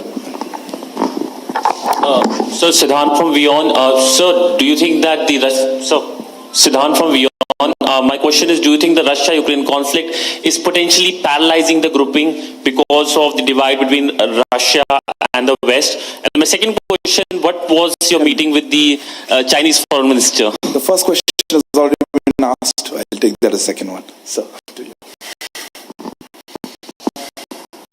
Okay. In a sense, the first three questions cover a very similar area, so I'm really clubbing it together. I'll ignore your first question because you're allowed only one. So I'll take the China question.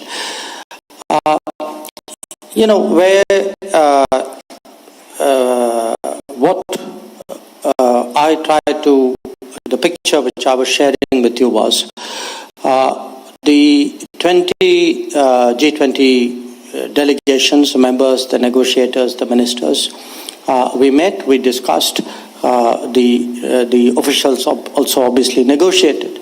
Now, there were a very large number of issues on which there was agreement. And in fact, if you look at, the detailed picture that I have presented to you, there was agreement on various aspects of strengthening multilateralism, on promoting food and energy security, on climate change, climate action, ensuring biodiversity, on gender issues, on global health, on counter-terrorism, on new emerging technologies, counter-narcotics, how do we go about with development cooperation. So there are, I would say, I don't want to put a percentage on it because that's not a fair way of depicting, a collection of issues. But do appreciate that on the bulk of the issues which concern especially the global South, the developing countries. There was a considerable meeting of minds, and a considerable meeting of minds which has been captured by the outcome document. Now, the question, why was, did we fall short of expectations? Why is it called what it is? If we had had a perfect meeting of minds on all issues and captured it fully, then obviously it would have been a collective statement. But there were issues, and I think the issues, I would say very frankly, concerned the Ukraine conflict, on which there were divergences. So on the bulk of the issues, we were able to get an outcome document. There was a chair summary because there were differences on the Ukraine issue, which we could not reconcile between various parties who held differing positions. Now, is the conflict impacting the global south? Of course it is. I mean, it's not something new. In fact, India has been saying this very strongly for pretty much close to a year, that this is affecting. In fact, today in my own session, I actually used the word saying for much of the global south, this is a make or break issue. That the costs of fuel, the cost of food, the cost of fertilizer, the availability of fertilizer, which means next year's food, these are all extremely pressing issues. And if you see some of the countries who were already struggling with debt, who were already impacted by the pandemic, for them, this conflict, the knock-on effects of this conflict coming on top of that has been really, damaging is a very, very mild word. So it is a matter of very, very deep concern for us, which is why we have kept the focus in this meeting very much on the concerns of the global south. We feel these are the most vulnerable countries. It's not realistic. It's not credible to talk about the future of the global economy and the multilateral order if we are not able to really address and focus on the issues of those who are most in need. So that's been broadly the approach. So just to sum up, I would say in terms of the outcome document, which we will be putting out very, very shortly, you will see that, the bulk, there is, almost, I would say, 95% in terms of paragraph agreement. And it is just on 2 paragraphs that we were not able to get everybody on the same page or same para, as you might call it. On the China meeting, there are many problems in that relationship that need to be looked at, that need to be discussed very openly and candidly this afternoon. That's what it's our first meeting after he took over as we also had a brief discussion on what was happening in the G20. I don't know, maybe about 45 minutes. Talking to each other. The thrust of the meeting was really the bulk of our conversation, understandably, was about challenges in the bilateral relationship, especially that of peace and tranquility relationship, which many of you have heard me describe as abnormal. And I think those were among the adjectives that I used in that meeting.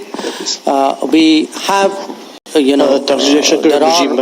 real problems in that relationship that need to be looked at, that need to be discussed very openly and candidly between us. In the context of the role that India could play to bring the sides together on the Ukraine war, a brief discussion on what is happening in the G20 framework. Sergei Lavrov may have met on the sidelines of G20. The thrust of the meeting was really positive efforts that did happen, and India facilitate challenges conversations like that to bridge the gap. Would you confirm especially that of peace and tranquility in the border areas. Akhilesh, your microphone. Sorry, let me take another round of questions. I'm Akhilesh Soman from Sunset TV. One more. You told about global skill mapping and related issue. What do you mean by that? Dr. Shankar Mujib Mashal from the New York Times and what is the outcome on this? Although the statement may have fallen short, as you said, because of divergent opinions, in the context of the role that India could play to bring the sides together on the Ukraine war, there are reports that Secretary Blinken and Sergei Lavrov may have met on the sidelines of G20. Are these the kind of positive efforts that did happen and India facilitate conversations like that to bridge the gap? So, is the Taiwan Strait issue discussed during the meeting? And is the G20 ministers or at least the Quad ministers taking steps to prevent tensions from escalating? Mapping. Thank you. And related issue. What do you mean by that, and how it was discussed, and what is the outcome? Sir Neeraj और news 18 India से हमारा सवाल ये है कि अभी 2 बैठकें हुई G20 मंत्रियों की और विदेश मंत्रियों की बैठक में सभी लोगों को करीबन नहीं मसले पर सहमति घोषणा पत्र में भारत की भूमिका अहम थी। प्रधानमंत्री नरेंद्र मोदी के शब्दों को इस्तेमाल किया और भारत की कोशिश से वो हो सकता था कि बाकी डिक्लेरेशन जारी हो सकता। अब आने वाले महीनों में क्या कोशिश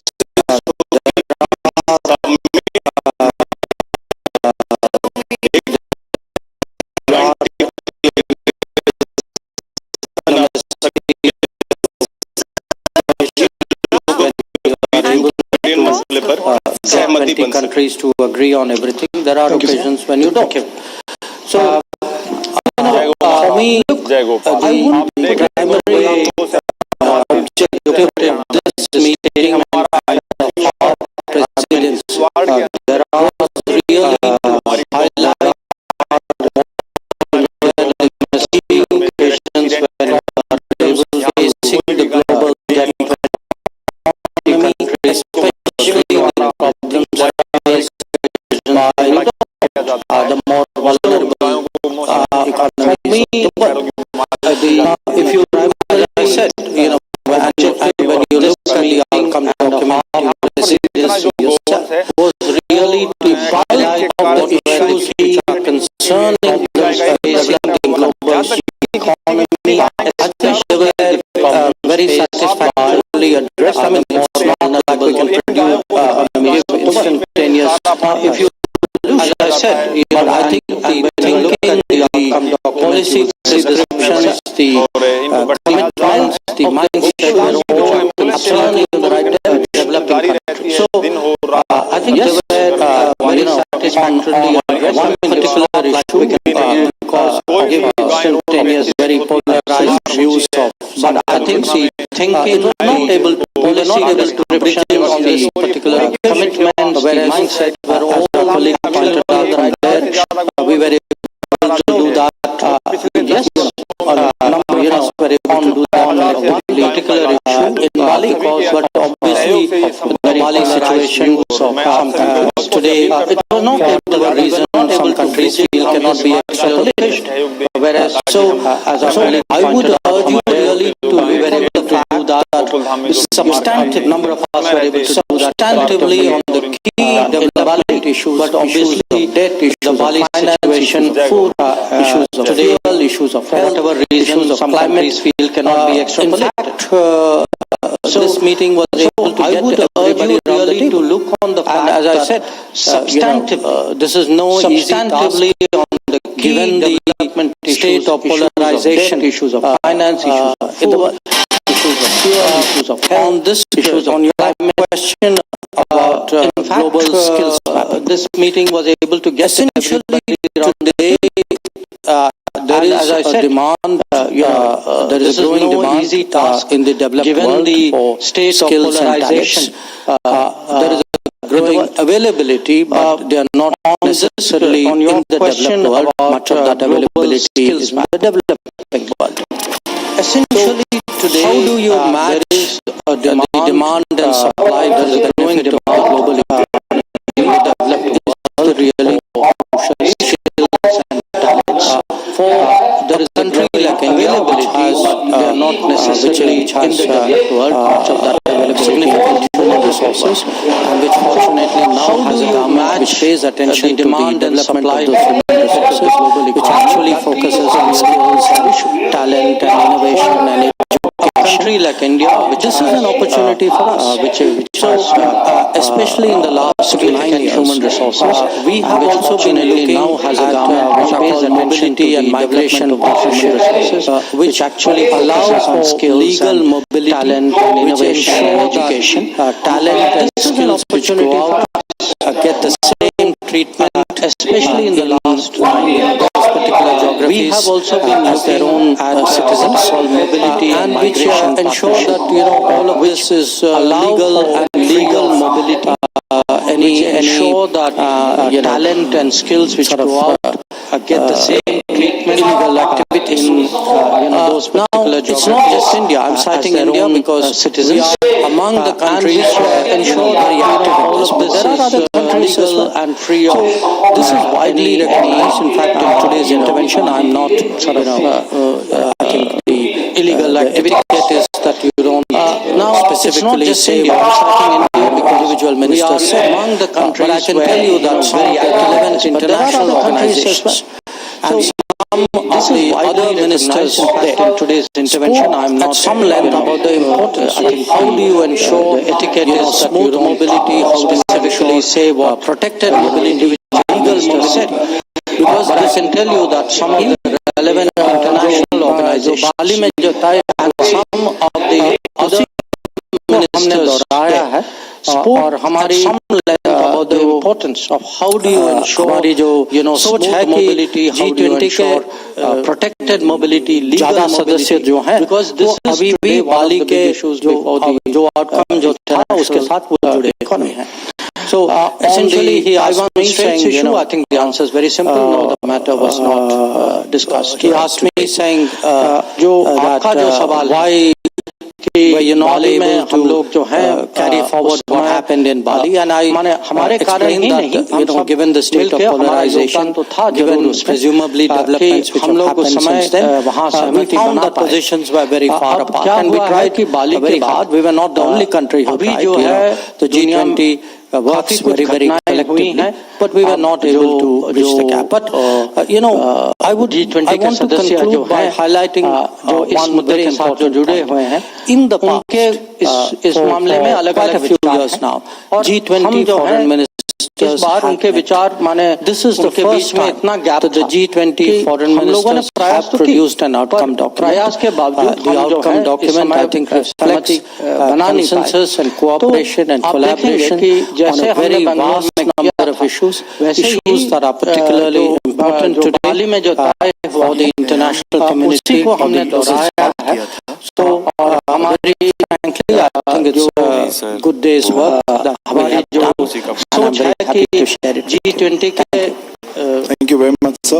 Thank you also for सदस्य जो हैं वो अभी भी बाली के Thank you all for joining us. जो outcome जो था उसके साथ वो जुड़े हुए हैं.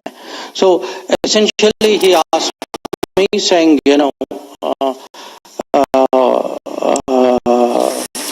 he asked me saying that why were you not able to the External Affairs Ministry what happened essentially in Bali, talking about the explained need that for given the state of polarization, given presumably developments which have happened since then, we found that positions were very far apart and we tried very hard. We were not the only country who tried. G20 works very collectively, but we were not able to reach the gap. But I want to conclude by highlighting one very important point.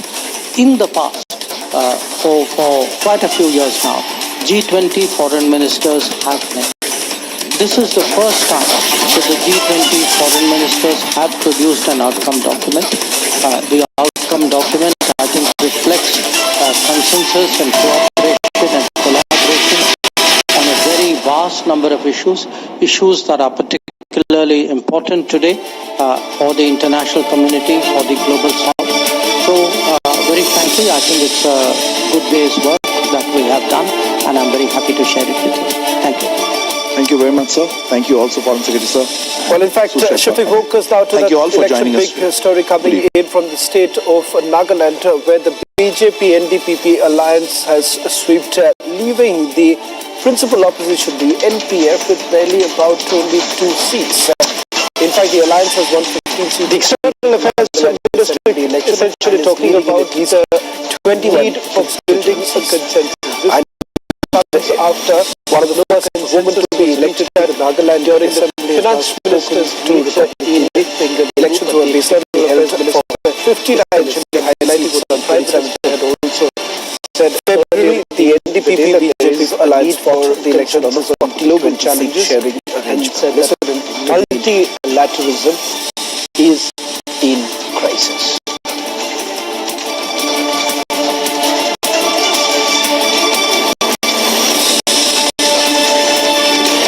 Really overwhelmed because it's not just about winning an election, it's about really, like you mentioned, creating a history. So I'm feeling very blessed and overwhelmed. Nagaland have done very well when it comes to women empowerment, if we go by the data, but and with over 75% literacy rate of women, but still there was no women representation in the state. Once there was in parliament that way back in 1970s. Is it a defining movement? Can we say that it's a defining movement, breaking the patriarchal Naga society? Yes, it's a defining moment. It's an absolutely defining moment and a historic moment. And all power goes to women. I mean, this is the moment that every woman in Nagaland was waiting for, and it happened this time. Like you mentioned earlier, Nagaland being an indigenous community, it had a patriarchal mindset, and even in the past, for the urban bodies, there was a huge hue and cry, and it even brought down the government. So considering that happened about a couple of years back, today, me being elected, I mean, people have, that shows, and another of my, another candidate getting elected, this shows that Nagas are ready for women to be in the policy-making body and in the state's highest decision-making body. Really overwhelmed because it's not just about winning an election, it's about really, like you mentioned, creating a history. So I'm feeling very blessed and overwhelmed. Nagaland have to focus well to the other states in which the BJP if you go by the set data, to retain power. and with over 75% literacy rate of women, but still there was no women representation in the state. Once there was in parliament that way back in 1970s, but that led to a change in is it a defining moment? Can we say that it's a defining movement, breaking the patriarchal Naga society?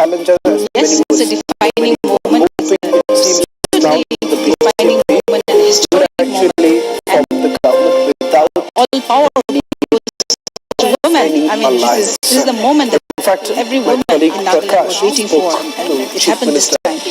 Like you mentioned earlier, Nagaland being an indigenous community, it had a patriarchal mindset. What was the reason that led the BJP to the victory in this election? It has turned out to be a pro-incumbency election as far as the trend shows, because you are leading in 32 plus seats. Me being elected, you see, I mean, people have, that our shows, guardian and our leader is of my, our honorable another Prime candidate Minister Narendra getting Modi. elected, this shows that And he always speaks about development. And what he said that Act East policy that has been implemented in Tripura, and if it is tell about our this connectivity or whatever it may be, everywhere what he has said, he has done it, and because of that, people have given us a mandate. There was an anti-incumbency that when are you going to form the government? When are you going to stake the claim?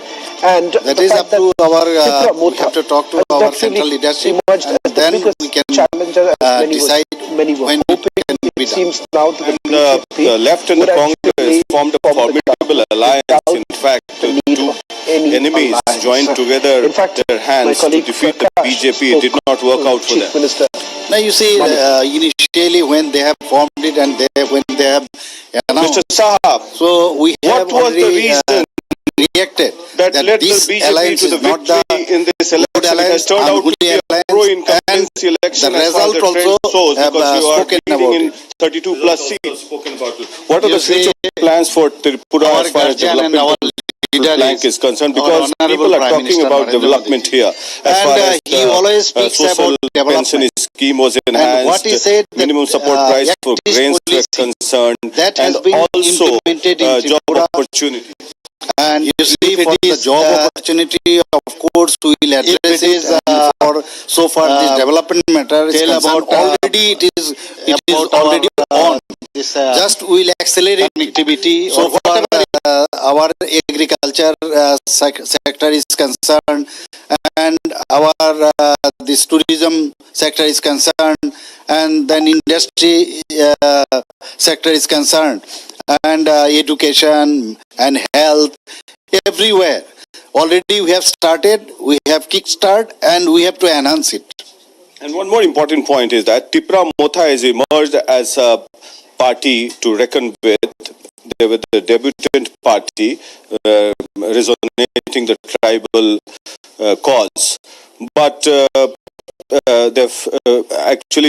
they could not make their mark as far as forming the government is concerned. Do you think that will your government or the BJP agree with a separate Tripura land as the demand is with to get them on board? Actually, previously also we have said we don't agree with their demand. But first of all, I will congratulate them that first time they have in Vidhan Sabha election, they have participated, and they have achieved to some extent, and I want to congratulate them. So, do we confirm that Mr. Saha has won from his constituency, because the countings were stalled because there was some dispute on 52 postal ballots? I heard so, but I think it has been sorted out. And are you going to the counting center? Yes, I have been informed to go there, and I will collect my this certificate and will come to our party office.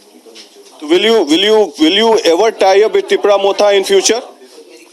Pardon? Will you ever tie up with Tripura Motha in future if at all it is required? Nobody knows the future. What will happen in future, nobody knows. If there is then we can decide. Sudeep Burman was with your party earlier.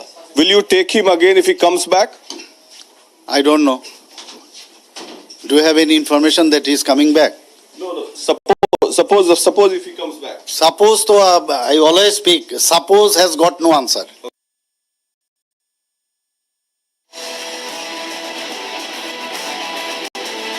Office, it is a wave of saffron, and that is because the numbers are clearly party's favor. Although there are still a few rounds of counting left, but certainly as we talk at this time, the BJP does stand and has won the 33 seats, which means that they are past the halfway mark, in which also means that they can form the government without any alliance. They can clearly go ahead. Now, we are trying to get a sense of where this stands, because a hint to left, but the BJP is very, very confident, which is why we are hearing from the workers and the cadres in full force, as they are confident and hoping that yes, they may not need any ally and they will be forming the government independently, is what the mood is reflective of. Well, it's been a stupendous performance for Meghalaya Chief Minister Arnab Goswami and his party, becoming the single largest party in the state of Meghalaya. But the twists and turns in the story of Meghalaya: will the NPP ally with the BJP? Just ahead of the elections, they called off the alliance. In fact, they had a bitter fight. But things seem to be changing now, with the NPP hinting out that they are already in talks with the BJP. Listen in to what Meghalaya Chief Minister Arnab Goswami had to tell my colleague Harsha. We will do what is in the best interest of the people and the state, and therefore we will look at all the options that are there, and then we will speak to everybody and then decide on what will be the best way to move forward. So we have not taken a call yet, and I'm also waiting for all my MLAs to arrive. Once the MLAs arrive here, then we'll speak to all of them and then take a call. What were the the main reason you see that the rise in number of vote share and the rise in number of seats which NPP has got? If we compare with 2018, you were at 19. This time you are at 25. What were the reasons which led to such a vote percentage? No, we have been maintaining from day one that number one, we have focused on stability in the last 5 years, which we were able to give with a lot of challenges. Number two, we have also worked on ensuring that overall peace is there in the state. Of course, incidents did take place, but if you were to look at the overall situation in terms of insurgency-related activities especially, we saw relatively more peace in the state compared to earlier times. We focus a lot on development, and development was one of the main pillars for us to move forward. So that was something that we were able to do. So we feel that all these things put together has helped us, and I strongly feel that people were happy with what happened and they wanted to give another chance to us. Mr. Sangma, one more thing. There has been also talks from your side and from the side of BJP as well. We got to know that on Tuesday there was a meeting between you and Himanta Biswa Sarma. So we can expect that the same alliance, same ally will be there this time also in the formation of government. So as I said that I'm waiting for my MLAs, and once we discuss with all of them, and once we discuss on how to move forward, then we will be able to take a call. Do you think that allegations against you on land scam, rice scam, coal scam, nothing worked this time? People voted for on your face, on the legacy of your father, which you have carried for so long. Yeah. So, see, all of these were allegations. And against these allegations, we have been very transparent. And we have come out transparently in front of the people by putting judiciary inquiries, independent inquiries, as per the demand of the opposition. And therefore, people have seen it, and people have looked at the work that we have done, and they voted for that. So I'm happy and very thankful to the people of our state. First of all, the first election of the year 2023 has been very positive for Bharatiya Janata Party. It has begun from Northeast India, and I feel this is good for India. For the first time, the Northeast India has become a kind of a region which is no more treated as a neglected or a burden, or a region which is prone to all the problems, violence, all kind of atrocities and all. Now, the new India with the new Northeast is different. Northeast is now a vibrant region. Northeast people are now seeing the light of development. This transformation of Northeast is only because of the commitment and the vision of the Honorable Prime Minister. I can tell you one thing. If Northeast becomes a symbol of development, if Northeast becomes peaceful, it is a huge achievement for the country. So the Northeast election cannot be just treated as a small regional election, but in the national context, the positive result for BJP in Northeast, in a way, is a good news for the rest of the country. Last month when I was campaigning in Tripura, I went to some of the remote areas. Even there I saw some pillars and all. I said, what is this? They said these are in the memories of the left leaders killed by the Congress people, and in some other areas there were memories built. The leaders of the Congress leaders were killed by the left people. So the left and the Congress had such a huge disliking, enmity amongst themselves, and today suddenly they want to come together and to defeat BJP. People are not going to buy it.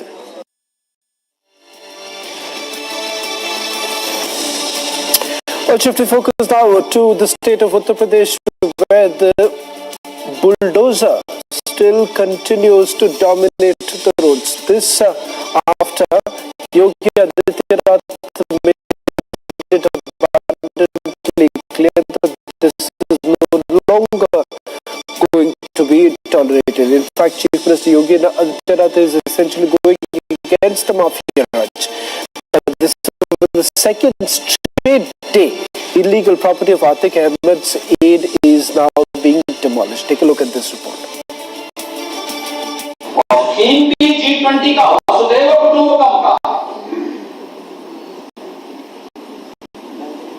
वसुधैव कुटुंबकम। हमने कभी नहीं बोला कि अपना है पराया है। हमारे यहाँ तो हमेशा इस बात को कहा गया है, भयम निज परोविति गणना बलचेत साम उदार चरितानाम वसुधैव कुटुंबकम का भारत की परंपरा, ये सबसे बड़ी बात रही है, सदैव इस बात को महत्व दिया। और जहां वसुधैव कुटुंबकम की बात करते हैं तो हमारे विपक्ष में बैठे हुए लोग, मैंने कल भी कहा था कि हर समस्या के समाधान के दो रास्ते होते हैं, या तो उसमें भाग लो या भाग लो। समस्या का समाधान ही क्या, कोई भाग नहीं। ये समाधान करने वाली टीम है, यहाँ भाग ले।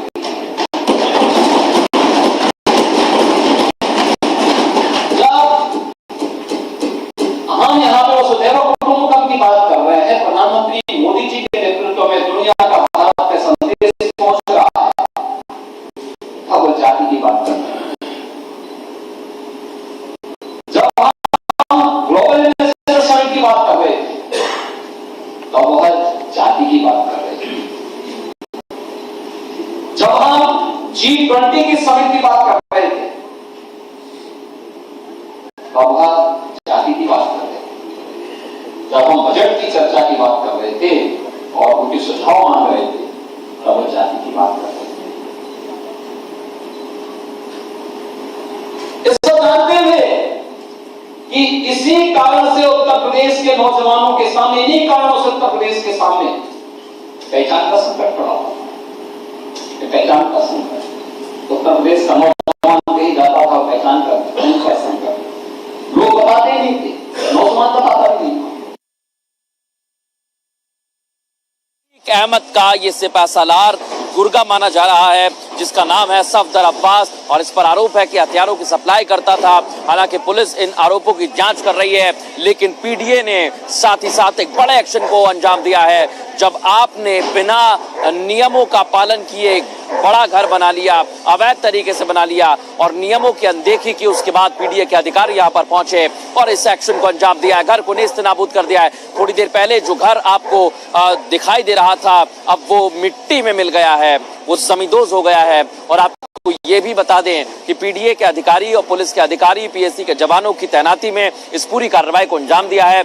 जगह जगह पर बैरिकेडिंग की गई थी और उसके बाद पोकलेन मशीन, पहले 3 बुलडोजर पहुंचे, उसके बाद एक और बुलडोजर को लाया गया और फिर पोकलेन मशीन, यानी कुल मिलाकर 5 बुलडोजर यहां पर पहुंचे और फिर ऐसी कार्रवाई को अंजाम दिया कि कुछ ही घंटों में पूरे घर को नेस्तनाबूद कर दिया है। अभी भी ये कार्रवाई जारी है, पोकलेन मशीन के द्वारा कार्रवाई की जा रही है, लेकिन आसपास के जो घर हैं उन्हें बचाने की कोशिश है और जो पीछे का घर है उसे बचाने की कोशिश भी है, इसलिए कार्रवाई को थोड़ा धीमा किया गया है। लेकिन आप देख सकते हैं, जो थोड़ी देर पहले घर आपको दिखाई दे रहा था, हरे कलर का 3 मंजिला मकान, अब वो पूरा का पूरा नेस्ते नाबूद हो गया है, जमींदोज हो गया है, मिट्टी में मिल गया है। यानी ये कार्रवाई जो शुरू हुई थी 3 बुलडोजर के साथ, एक और बुलडोजर को लाया गया, उसके बाद पोकलेन मशीन यहां पर पहुंची और उसके बाद धीरे धीरे इस पूरी कार्रवाई को अंजाम दिया गया और अब घर को नेस्तनाबूद कर दिया है। तो प्रयागराज डेवलपमेंट अथॉरिटी की तरफ से ये कार्रवाई की गई है। आपको बता दें, अतीक का गुर्गा, अतीक का साथी बताया जा रहा है जिसने अतीक की मदद की है, और उमेश पाल जो हत्याकांड हुआ है उसमें हथियारों के साथ बदमाश पहुंचे थे, शूट आउट को अंजाम दिया था, लेकिन हथियारों को सप्लाई करने का आरोप है सफदर अब्बास पर। हालांकि वो इन आरोपों से इनकार करता है, वो ये भी बताता है कि आरोप ठीक नहीं है, तथ्यात्मक नहीं है, लेकिन पुलिस का कहना यह है कि उसकी जांच की जा रही है। इधर पीडीए ने एक बड़ा एक्शन लेते हुए इस पूरे घर को नेस्तनाबूद कर दिया है।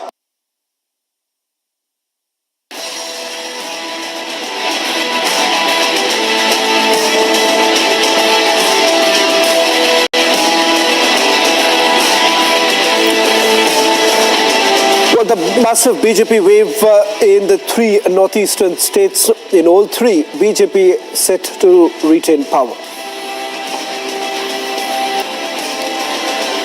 Prime Minister all set to address the nation around 7:30 this evening.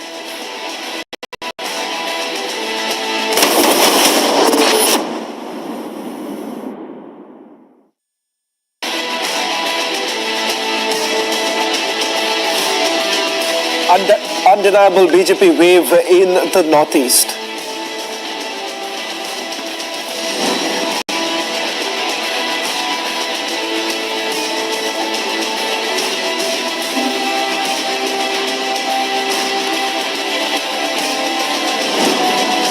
BJP crosses the halfway mark in Tripura, set to return in the state.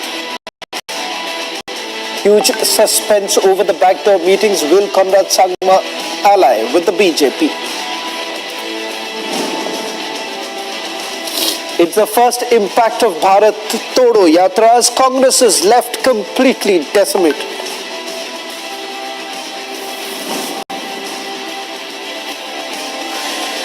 The largest coverage of the Northeast elections on Republic Media Network.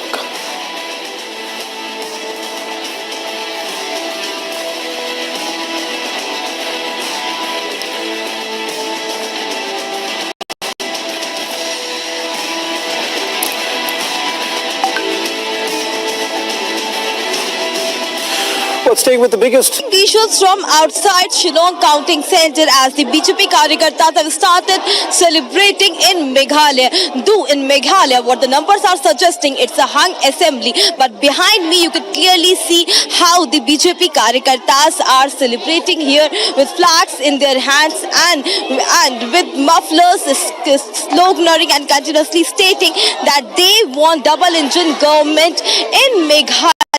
And the visuals are clearly suggesting that Karyakartas are very happy. Though in the numbers, if we see that the NPP has managed to get more numbers as compared to 2018, and BJP is still far behind at 6 right now. It's a hung assembly, but the people of Meghalaya, especially the Karyakartas of BJP, are continuously stating that in Meghalaya, no government can be formed without BJP. The commoners, the citizens of Meghalaya want a double-engine government. They want NPP to alliance with BJP so that the central monitored schemes could be benefited to the people of Meghalaya. These are the visuals as the crowd is chanting, singing music in a poetic way. The crowd is very happy, but we'll have to see that what's the final call will be taken by the leaders of different parties in Meghalaya, as right now the situation is very critical. It's a hung assembly, but who will alliance with which party is still to be known, as late in the evening the meeting of NPP leaders will be done. The internal meeting will be held, but right now showing you the visuals of celebration and color from outside Shillong Counting Centre. The security personnel have been enhanced, the security have been beefed up outside Counting Centre, and the folk music, the poetic environment could clearly be sensed here outside Counting Centre, as BJP Karyakartas are very happy and they are very sure that this time also in Meghalaya there will be alliance government, and that also not without BJP.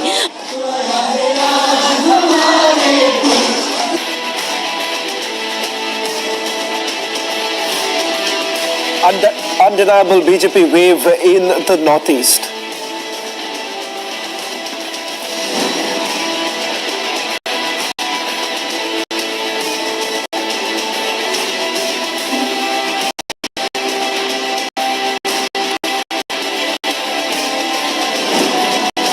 BJP crosses the halfway mark in Tripura, set to return in the state.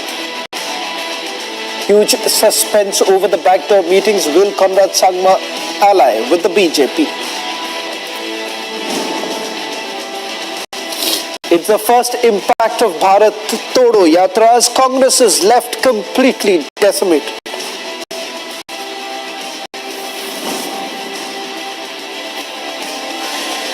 The largest coverage of the Northeast elections on Republic Media Network.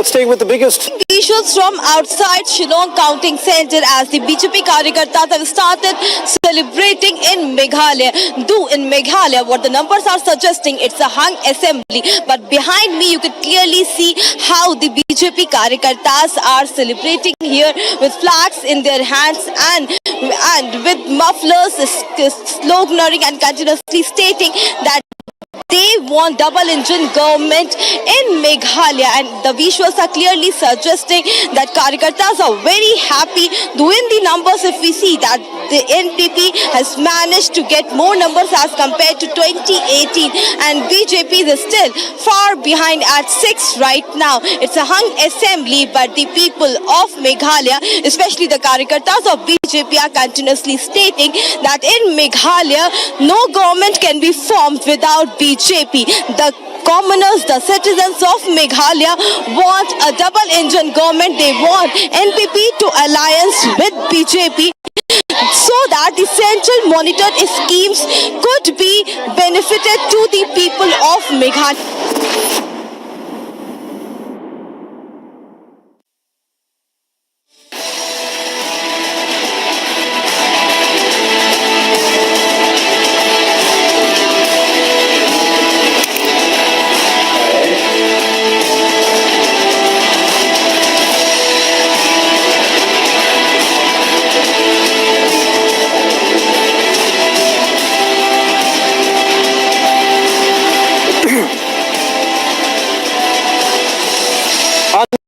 Will BJP surge in the northeast? Will the party in alliance come back to 3 states?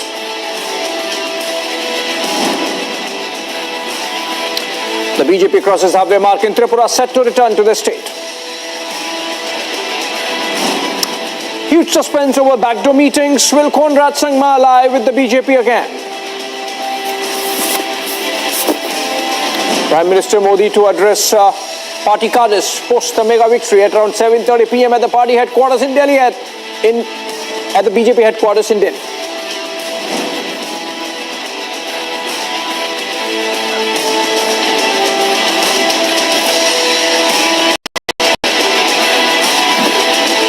Prime Minister to address BJP cadres at the party headquarters in Delhi at around 7:30 p.m.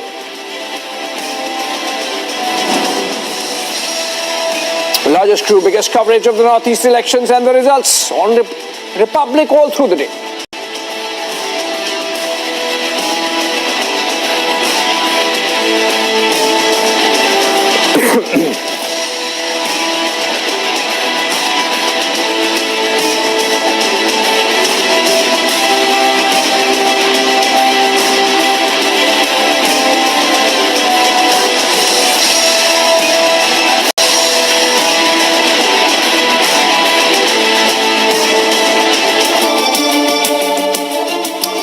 Getting in breaking news on Russia-China. In fact, on the G20, Russia and China, second time in the last 1 week, have objected to a joint communique.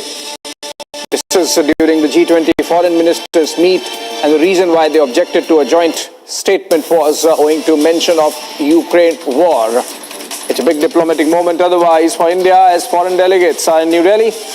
And apart from the foreign ministers meeting, External Affairs Minister Dr. S. Jaishankar has had bilaterals or one-on-one with each of these visiting counterparts from 20 plus nations, 27 to be precise. In fact, as part of those bilateral meetings, Dr. S. Jaishankar also met his Chinese counterpart, Qing Gang. And for the first time, the two sides met on the sidelines of G20 meeting post-Kalwan. But the important big breaking news development is Russia-China objecting to a joint communique in G20 FMM. Both the nations had done the same just a week back in Bengaluru during the finance track meeting of the finance ministers of G20, where a statement which mentioned the Ukraine war was objected to by Russia and China, in the absence of which India has released. Okay, let's go to the soundbite coming in on this of External Affairs Minister Dr. S. Jaishankar, I believe.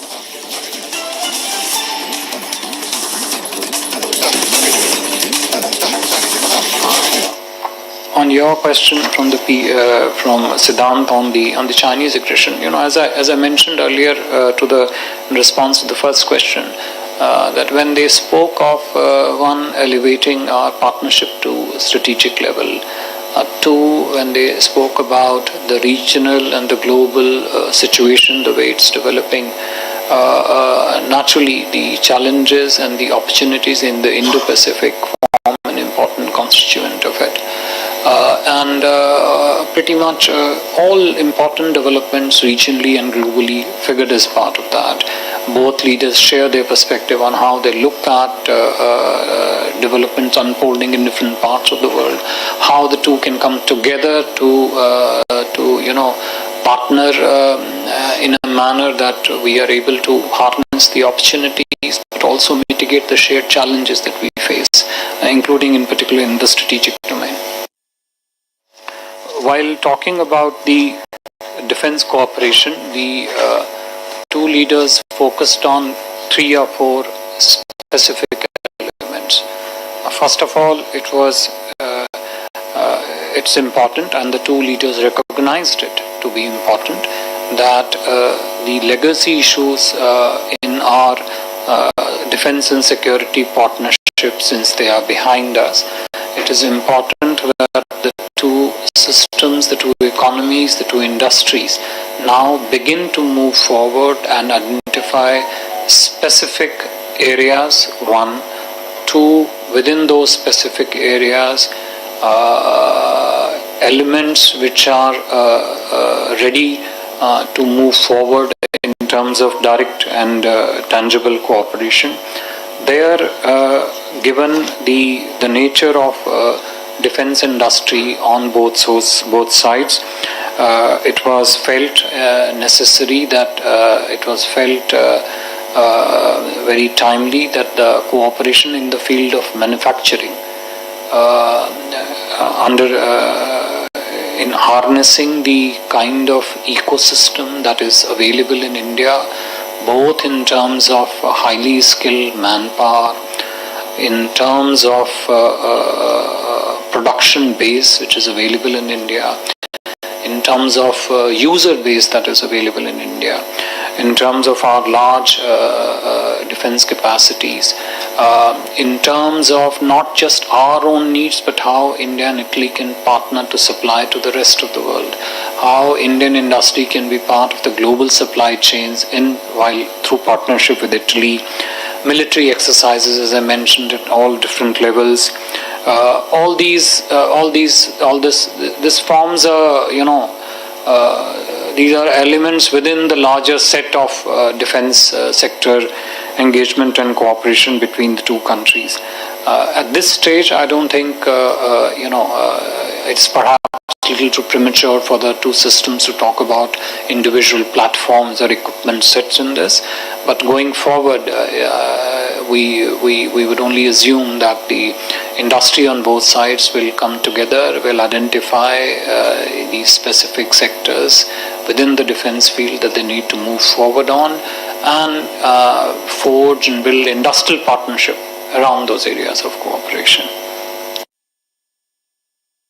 Now, we had 2 sessions really of meetings, and the topics range from strengthening multilateralism, ensuring food and energy security, development cooperation, and the second session was on counterterrorism, global skill mapping, humanitarian assistance and disaster response, as well as women-led development. Now the G20 ministers, after the discussions today and the negotiations which preceded it, we have agreed to issue a common position where the G20 as a group has come together and arrived at a consensus on many important issues. So this has been adopted this afternoon as a chair's summary and outcome document. This would hold us in good stead as we move forward with other working group meetings of the presidency and, of course, in preparation for the summit which would take place in September.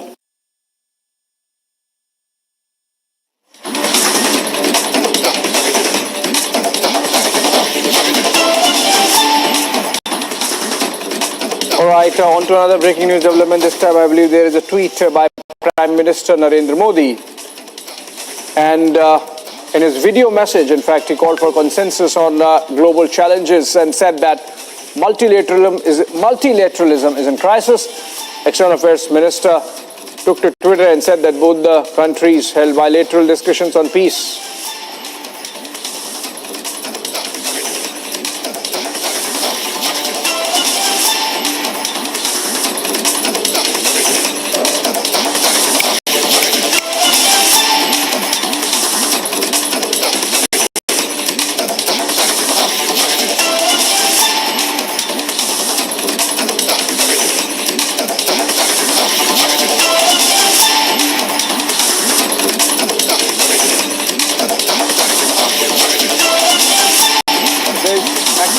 By Prime Minister Narendra Modi on the Northeast elections, where he has thanked the people of Nagaland for blessing the NDPP-BJP alliance with yet another mandate.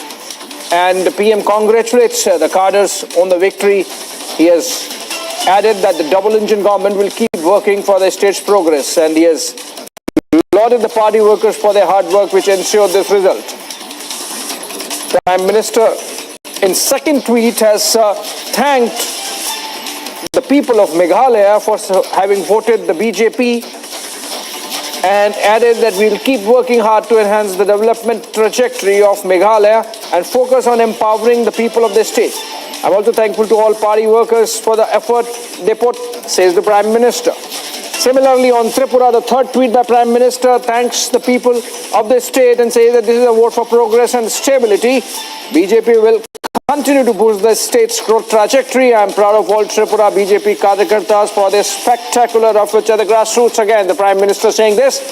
Of course, in just about a couple of hours from now, he would be visiting the BJP headquarters in Delhi and addressing in person the cadres, the workers of the party, the leaders, both there, present there, as also, of course, in those estates, via TV, of course. Prime Minister there tweeting a Thanksgiving message and congratulations to the BJP. Thanksgiving, of course, to the voters of these respective states in 3 tweets, beginning with Nagaland, Meghalaya, and then Tripura. On the one hand, Prime Minister has thanked the voters, and on the other, congratulated the cadres.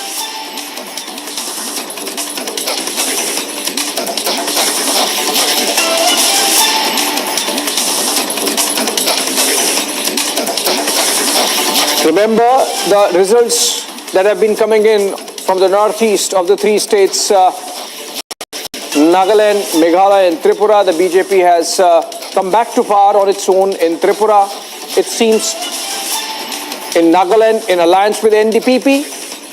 And of course, in Meghalaya, we get reports of talks going on between NPP and the BJP to form the government there. NPP, of course, part of the larger Northeast Development Alliance led by the BJP, the NEDA. On that note,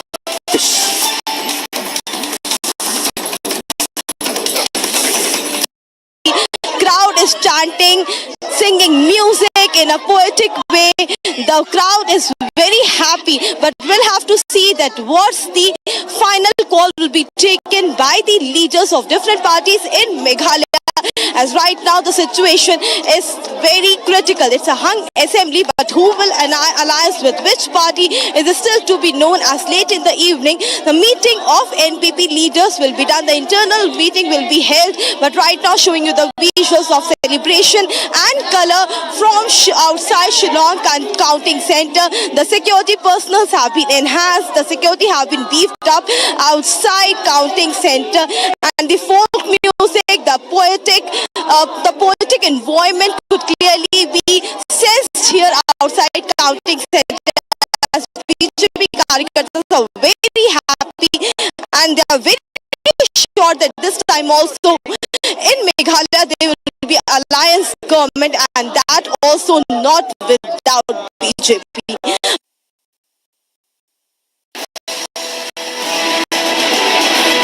All right, a short break. On the other side, Prime Minister to address BJP workers and leaders at 7:30 p.m. from the national headquarters of the party in Delhi.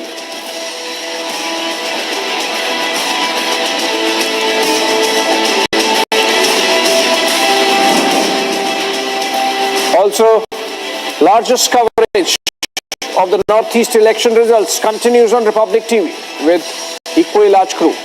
BQ Delhi.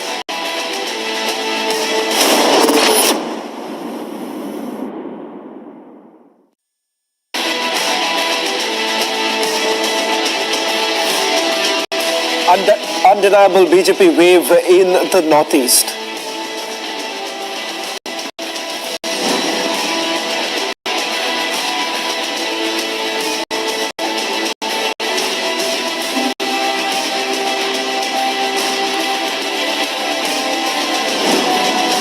BJP crosses the halfway mark in Tripura, set to return in the state. Huge suspense over the backdoor meetings. Will Conrad Sangma ally with the BJP? It's the first impact of Bharat Todo Yatra as Congress is left completely decimated.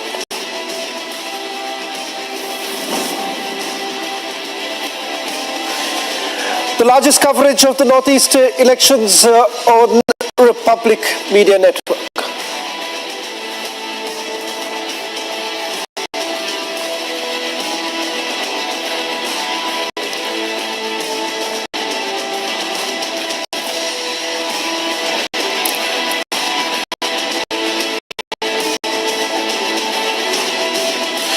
Well, staying with the biggest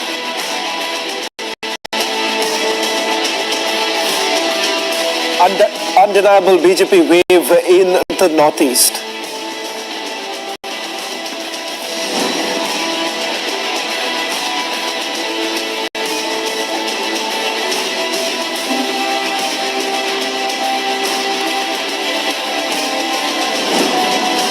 BJP crosses the halfway mark in Tripura, set to return in the state. Huge suspense over the backdoor meetings. Will Conrad Sangma ally with the BJP? It's the first impact of Bharat Todo Yatra as Congress is left completely decimated.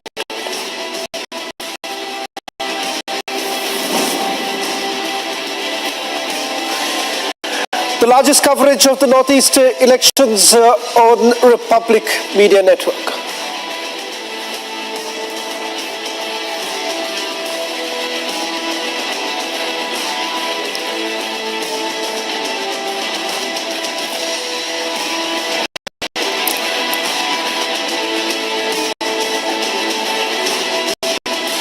Well, staying with the biggest visuals from outside counting center as the BJP Karyakartas have started celebrating in Meghalaya. Though in Meghalaya, what the numbers are suggesting, it's a hung assembly. But behind me, you could clearly see how the BJP Karyakartas are celebrating here with flags in their hands and with mufflers, sloganeering and continuously stating that they want double engine government in Meghalaya. And the visuals are clearly suggesting that Karyakartas are very happy. Though in the numbers, if we see that the NPP has managed to get more numbers as compared to 2018, and BJP is still far behind at 6 right now. It's a hung assembly, but the people of Meghalaya, especially the Karyakartas of BJP, are continuously stating that in Meghalaya, no government can be formed without BJP. The commoners.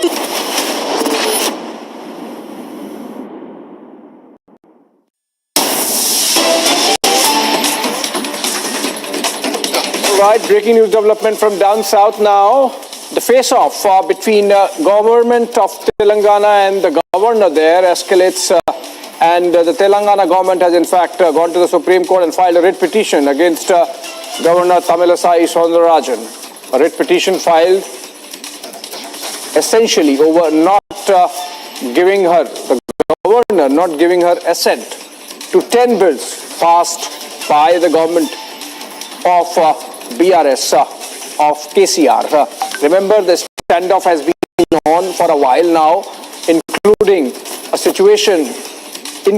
leading to a situation where the governor could not attend the Independence Day celebrations, or the Republic Day celebrations, and they were not allowed at a public place. Finally, it happened after the court intervention, and since then we have seen a very public standoff going on between the two sides, between the governor of Telangana and the government of Telangana, and now it gets escalated further with the government approaching the Supreme Court because 10 bills are pending for the governor's assent.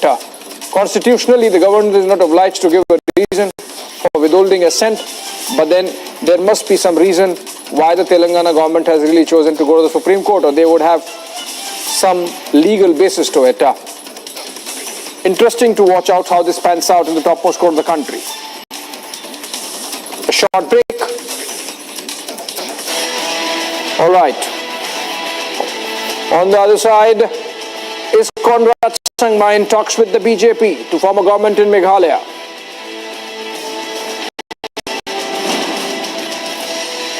Also, Congress decimated in the northeast with Tripura going completely to the BJP.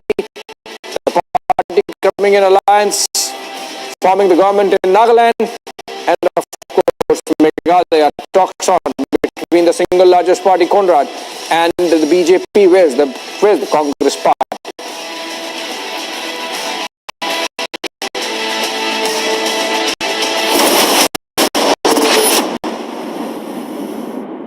Visuals from outside Shillong Counting Centre as the BJP Karyakartas started celebrating in Meghalaya. Though in Meghalaya, what the numbers are suggesting, it's a hung assembly. But behind me, you could clearly see how the BJP Karyakartas are celebrating here with flags in their hands and with mufflers, sloganeering and continuously stating that they want double-engine government in Meghalaya, and the visuals are clearly suggesting that Karyakartas are very happy. Though in the numbers, if we see that the NPP has managed to get more numbers as compared to 2018, and BJP is still far behind at 6 right now. It's a hung assembly, but the people of Meghalaya, especially the Karyakartas of BJP, are continuously stating that in Meghalaya, no government can be formed without BJP. The commoners, the citizens of Meghalaya want a double-engine government. They want NPP to alliance with BJP so that the central monitored schemes could be benefited to the people of Meghalaya. These are the visuals as the crowd is chanting, singing music in a poetic way. The crowd is very happy, but we'll have to see that what's the final call will be taken by the leaders of different parties in Meghalaya, as right now the situation is very critical. It's a hung assembly, but who will alliance with which party is still to be known as late in the evening. The meeting of NPP leaders will be done. The internal meeting will be held, but right now showing you the visuals of celebration and color from outside Shillong Counting Centre. The security personnel have been enhanced. The security have been beefed up outside Counting Centre. And the folk music, the poetic environment could clearly be sensed here outside Counting Centre, as BJP Karyakartas are very happy, and they are very sure that this time also in Meghalaya there will be alliance government, and that also not without BJP.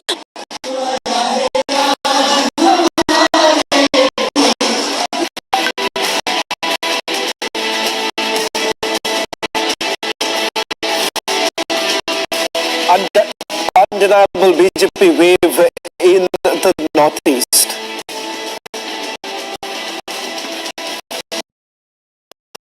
In Nagaland, And remember that the NDPP BJP alliance was on a 40-20 seat sharing basis. Also, we had seen something very historic happen. What we saw was that for the first time in history, two female MLAs were elected. That was very historic, a very big day indeed. Also, viewers, that also means that CM Rio could become the 10th Chief Minister of Nagaland. He already has held previous terms as CM. Remember that the Prime Minister had come to Nagaland on February 24th and he had promised peace, prosperity and progress.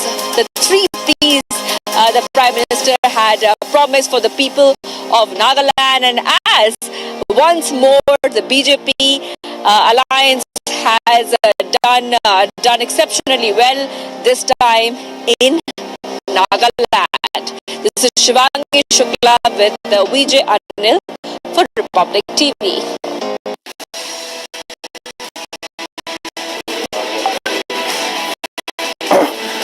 All right, short break. Up next is Conrad Sangma in talks with the BJP to form a government in Meghalaya.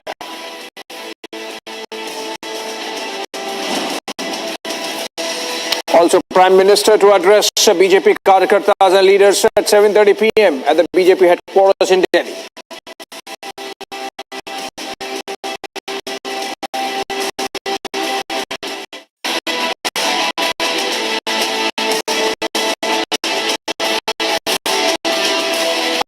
Undeniable BJP wave in the Northeast.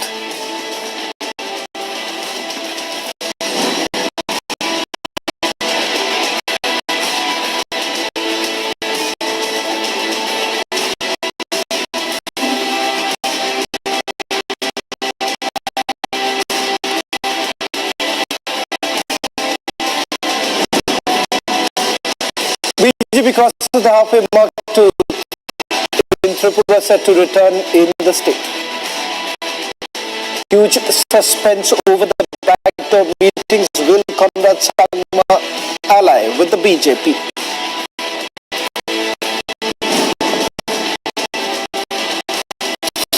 It's the first impact of Bharat Todo Yatra as Congress is left completely decimated.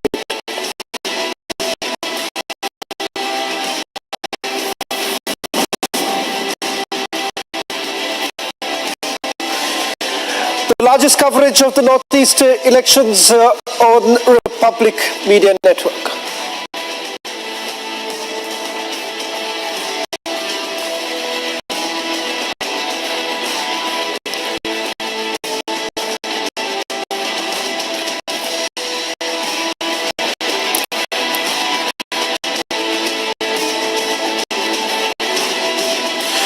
Let's stay with the biggest visuals from outside Shillong counting center as the BJP Karyakartas have started celebrating in Meghalaya.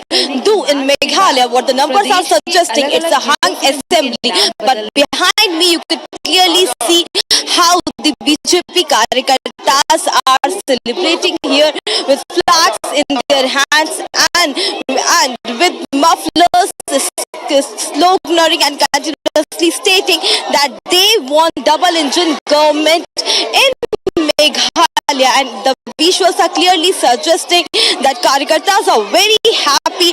Doing the numbers, if we see that the NPP has managed to get more numbers as compared to 2018, and BJP is still far behind at 6 right now. It's a hung assembly, but the people of Meghalaya, especially the Karyakartas of BJP, are continuously stating that in Meghalaya, no government can be formed without BJP.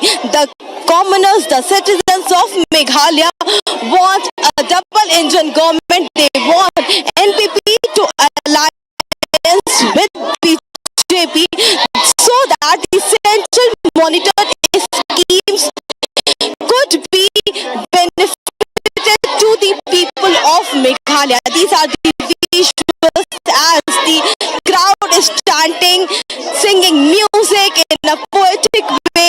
The crowd is very happy, but we'll have to see that what's the final call will be taken by the leaders of different parties in Meghalaya, as right now the situation is very critical. It's a hung assembly, but who will alliance with which party is still to be known, as late in the evening the meeting of NPP leaders will be done. The internal meeting will be held, but right now showing you the visuals of celebration and color from outside Shillong counting center. The security personnel have been enhanced, the security have been beefed up outside counting center, and the folk music, the poetic environment.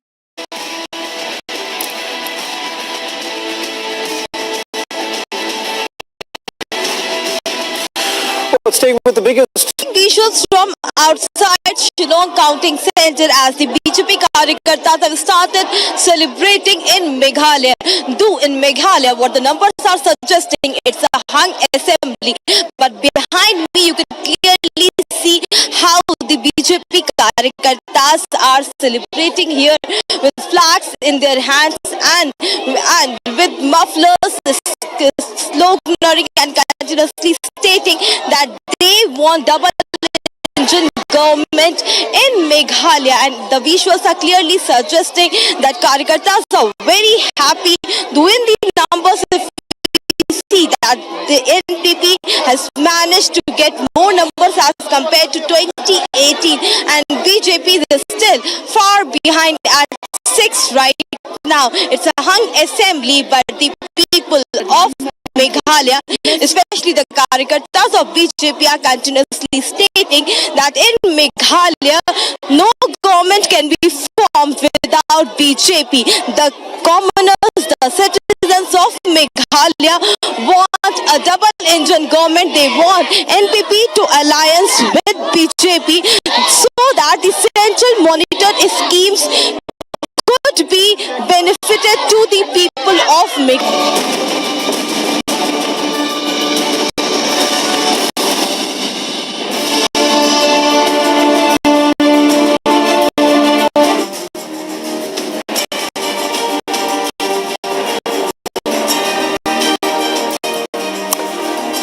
Welcome you watching. This is exclusive with me, Shavan Sen. BJP is all set to retain power in 3 northeastern states. So what's the big national picture that is emerging from the 3 big states? And more importantly, is that entire template of the Congress party that has completely failed? The biggest lesson for the Congress party is perhaps not to get into any unnatural alliance. Not just that, we'll get you a full focus on the 3 northeastern states where the BJP has undoubtedly done a fantastic performance, but more importantly, the regional players too have given a good fight. But up front, these are the headlines we're tracking for you on this side.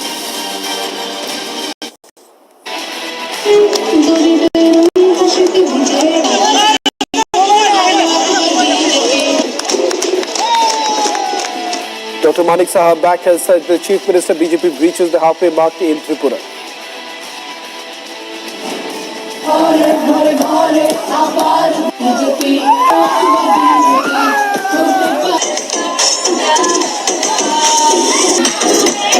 BJP alliance breaks record, back in power in Nagaland.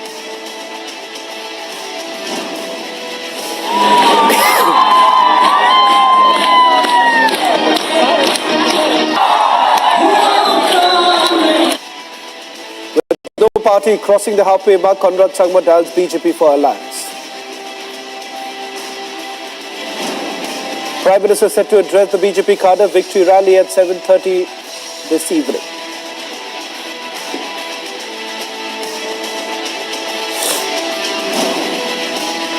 It's the first impact of the Bharat Todo Yatra as the Congress is left completely decimated.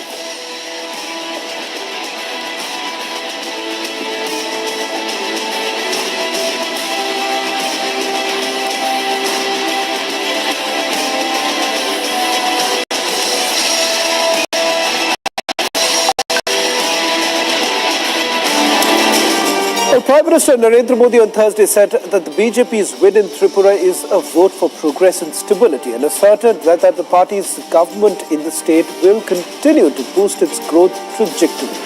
Thanking the people of the state, he said that he is proud of all Tripura BJP Karyakartas for their spectacular efforts at the grassroots. With the NDPP-BJP alliance set to retain power in Nagaland, Prime Minister Modi thanked people for giving the alliance another mandate to serve the state. Prime Minister will be addressing the party workers at the BJP headquarters in about an hour and few minutes. In fact, my colleague Tanisha Madhurima would be joining us from the BJP headquarters.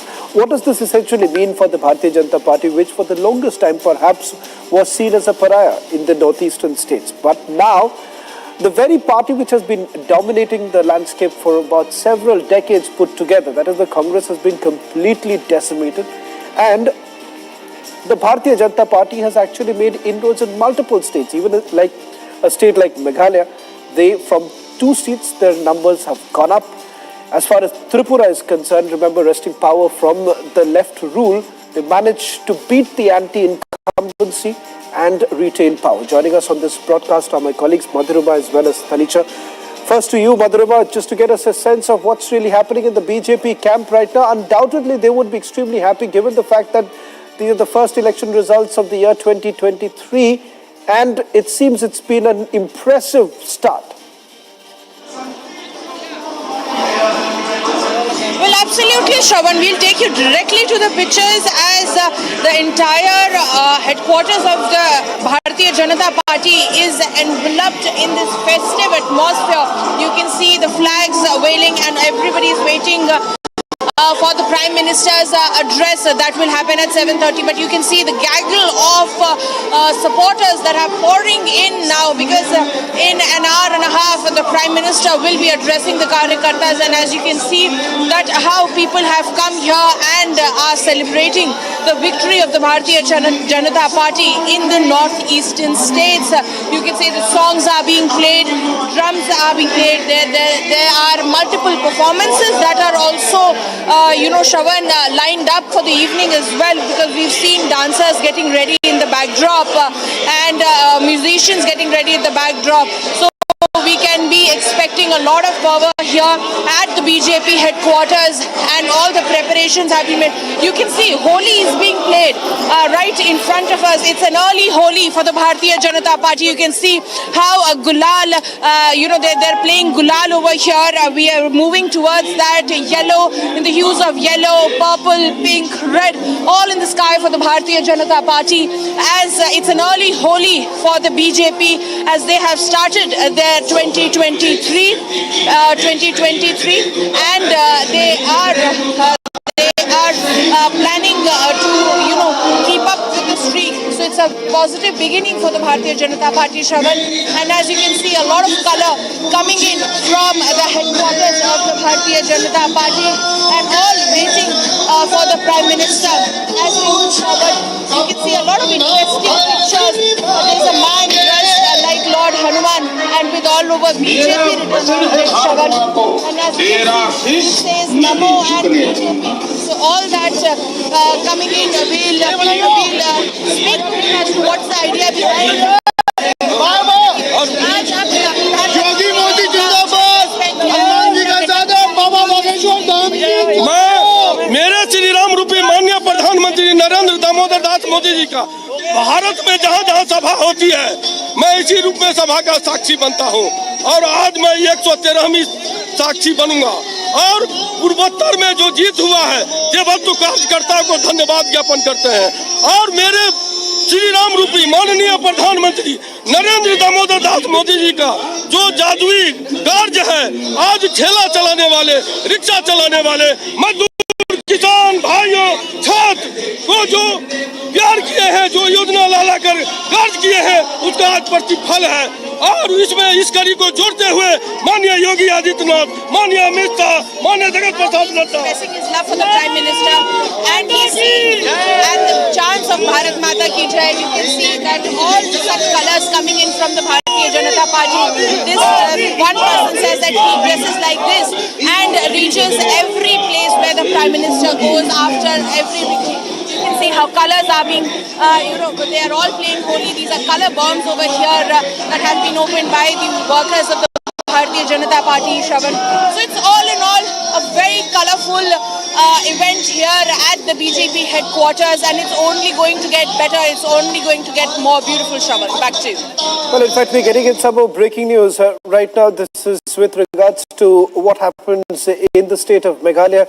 In fact, a short while back, Chief Minister of Assam and also the convener of NIDA, Himanta Biswa Sarma, has now confirmed that Meghalaya Chief Minister Conrad Sangma has already dialed Union Home Minister Amit Shah and has sought help of the BJP to form the government. Let's put out the numbers as far as the state of Meghalaya is concerned, and over to you, Tarisha, to get us the latest from the BJP camp. It now seems what was appearing to be not in favour of the Trinamool Congress and the opposition parties, at least in the state of Meghalaya, because they were really hoping to make some sort of an inroad. But it turns out there too, BJP is all set to form the government along with the NPP, because that's the latest big news now coming in.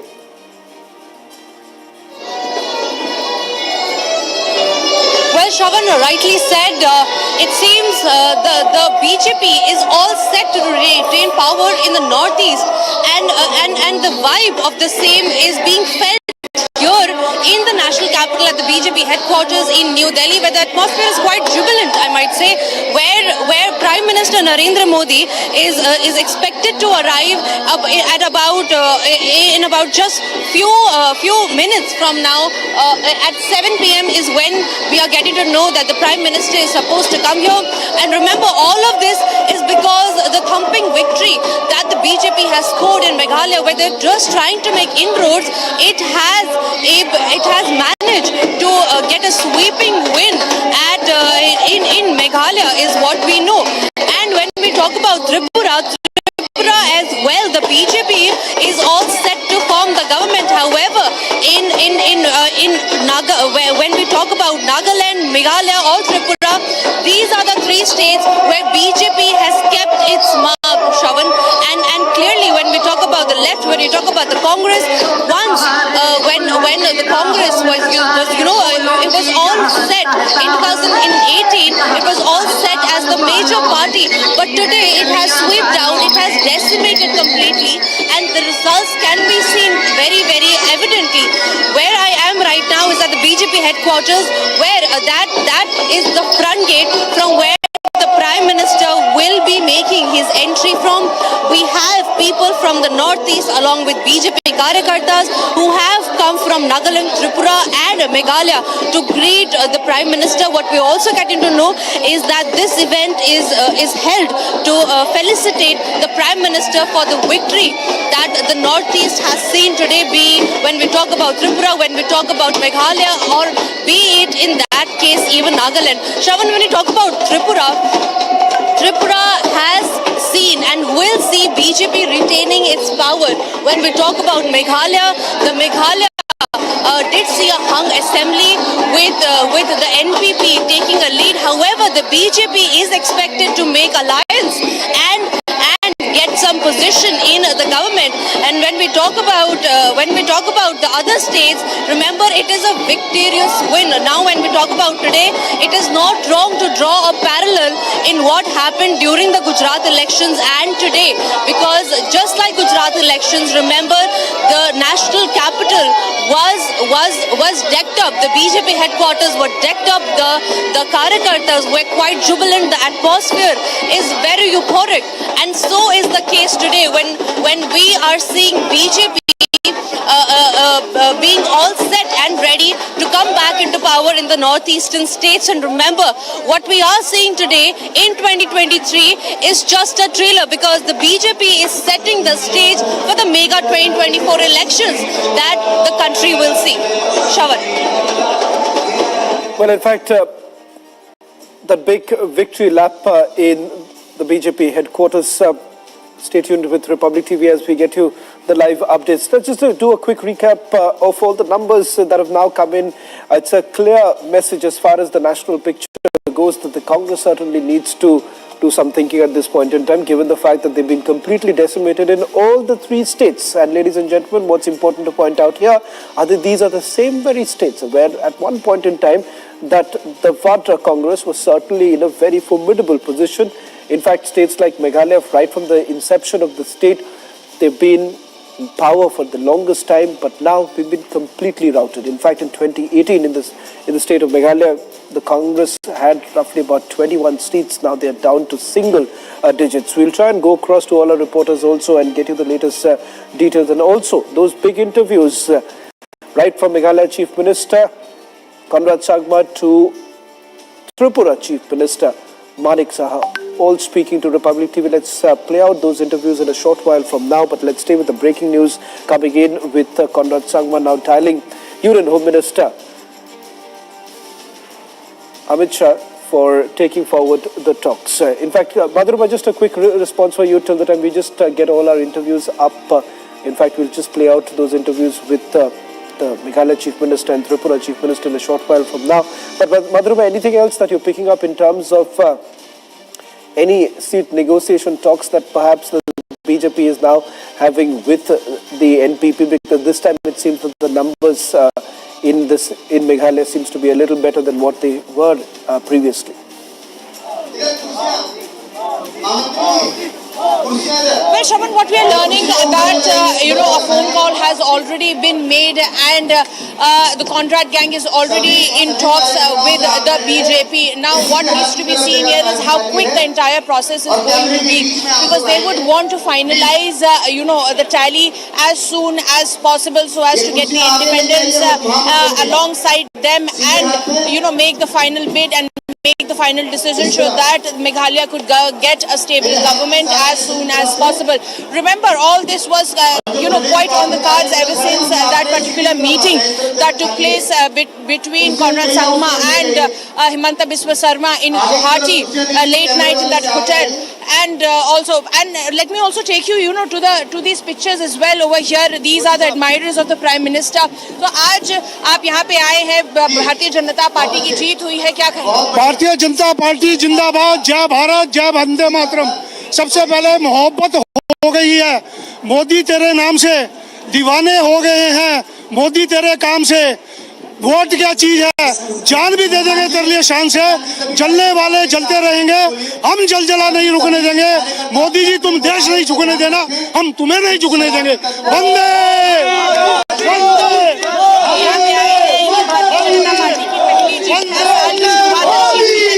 मैं ये कहना चाहता हूँ, मोदी जी का जलवा गुजरात से शुरू हुआ था।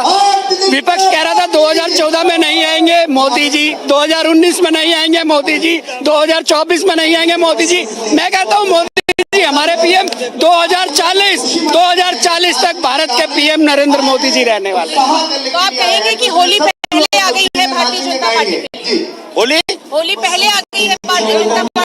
हाँ मैडम, वो भारत का बेटा है, जो प्रधानमंत्री जी हमारे भारत के बेटे हैं। बहुत वादे करे उन्होंने, और 2024 तो पहले ही हम जीत गए थे। ये जो तैयारी हो रही है, 19 की तैयारी हो रही है।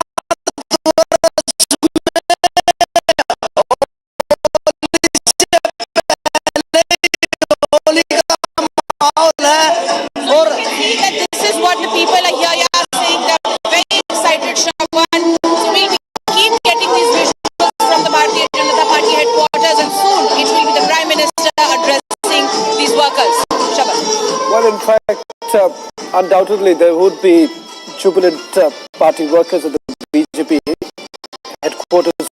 Will keep a close watch on what's really happening on the ground. A short while back, Union Minister Kiren Rijiju spoke to Republic TV. Remember, he's been actively campaigning in several states. He has been in charge of several of the northeastern states, and what has really worked in favor of the Bharatiya Janata Party, that they've managed to even defeat the anti-incumbency, so much so they've managed to also make inroads in states which are largely seen as Christian-dominated states, where perhaps the BJP did not stand any chance. Listen to what Union Law Minister Kiren Rijiju had to say.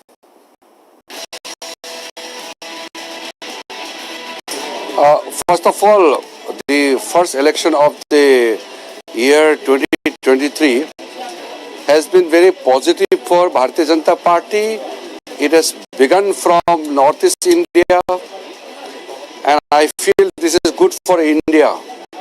For the first time, the Northeast India has become a kind of a region which is no more treated as a neglected or a burden, or a region which is prone to all the problems, violence, all kind of atrocities and all.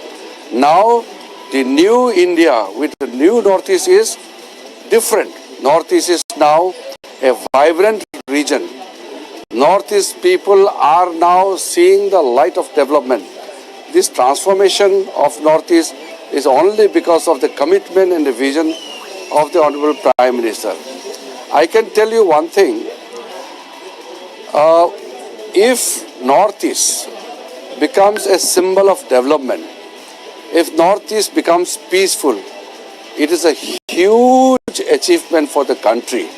So the Northeast election cannot be just treated as a small regional election, but in the national context, the positive result for BJP in Northeast, in a way, is a good news for the rest of the country. Last month when I was campaigning in Tripura, I went to some of the remote areas. Even there I saw some, pillars and all. I said, what is this? They said, these are in the memories of the left leaders killed by the Congress people, and in some other areas there were memories built. The leaders of the Congress leaders were killed by the left people. So the left and the Congress had such a huge disliking, enmity amongst themselves, and today suddenly they want to come together and to defeat BJP. People are not going to buy it.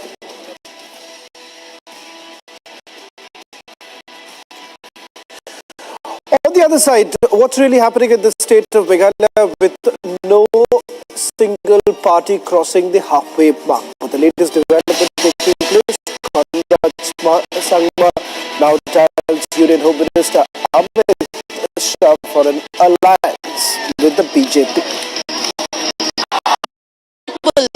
Of Meghalaya, especially the Karyakartas of BJP, are continuously stating that in Meghalaya, no government can be formed without BJP. The commoners, the citizens of Meghalaya want a double-engine government. They want NPP to alliance with BJP so that the central monitored schemes could be benefited to the people of Meghalaya. These are the visuals as the crowd is chanting, singing music in a poetic way. The crowd is very happy, but we'll have to see that what's the final call will be taken by the leaders of different parties in Meghalaya, as right now the situation is very critical. It's a hung assembly, but who will alliance with which party is still to be known as late in the evening. The meeting of NPP leaders will be done. The internal meeting will be held, but right now showing you the visuals of celebration and color from outside Shillong Counting Center. The security personnel have been enhanced. The security have been beefed up outside Counting Center, and the folk music, the poetic environment could clearly be sensed here outside Counting Center, as BJP Karyakartas are very happy and they are very sure that this time also in Meghalaya there will be alliance government, and that also not without BJP.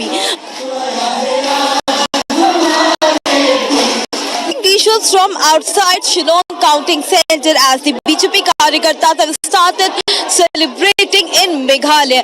Though in Meghalaya, what the numbers are suggesting, it's a hung assembly. But behind me, you could clearly see how the BJP Karyakartas are celebrating here with flags in their hands and with mufflers,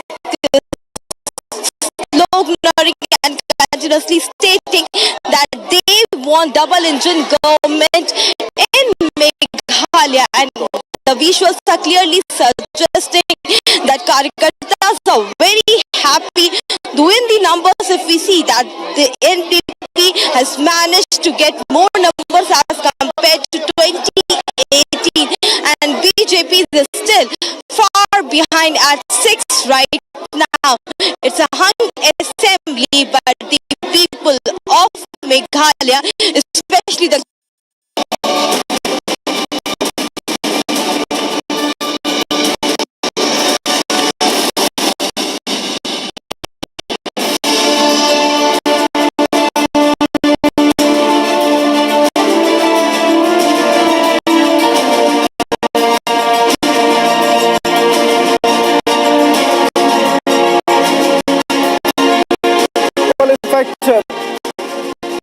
BJP party president has also now put out a tweet congratulating the cadres of the party for their fantastic win in the state of Tripura. In fact, in Tripura, they've not only managed to retain power, but this time their performance has been far better than their tally back in 2018. In fact, what you see right now on your screens, that's the tweet that's been put out by JP Nadda, where he says the BJP Tripura has put up an impressive victory in the elections, and that's dedicated to the Karyakartas as well as Chief Minister Manik Saha.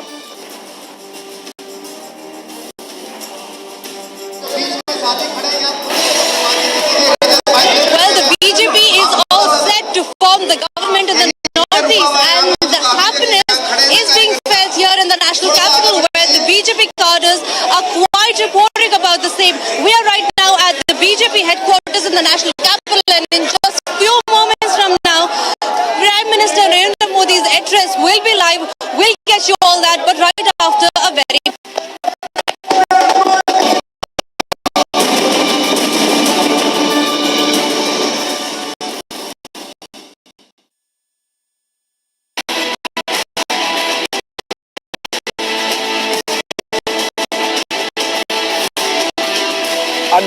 undeniable BJP wave in the northeast.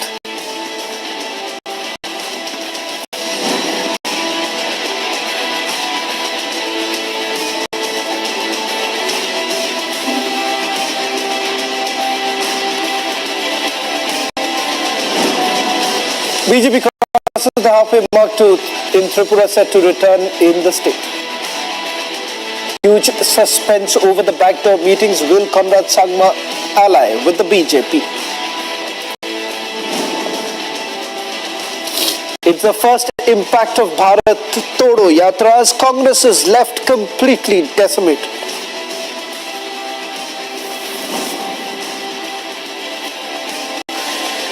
The largest coverage of the Northeast elections on Republic Media Network.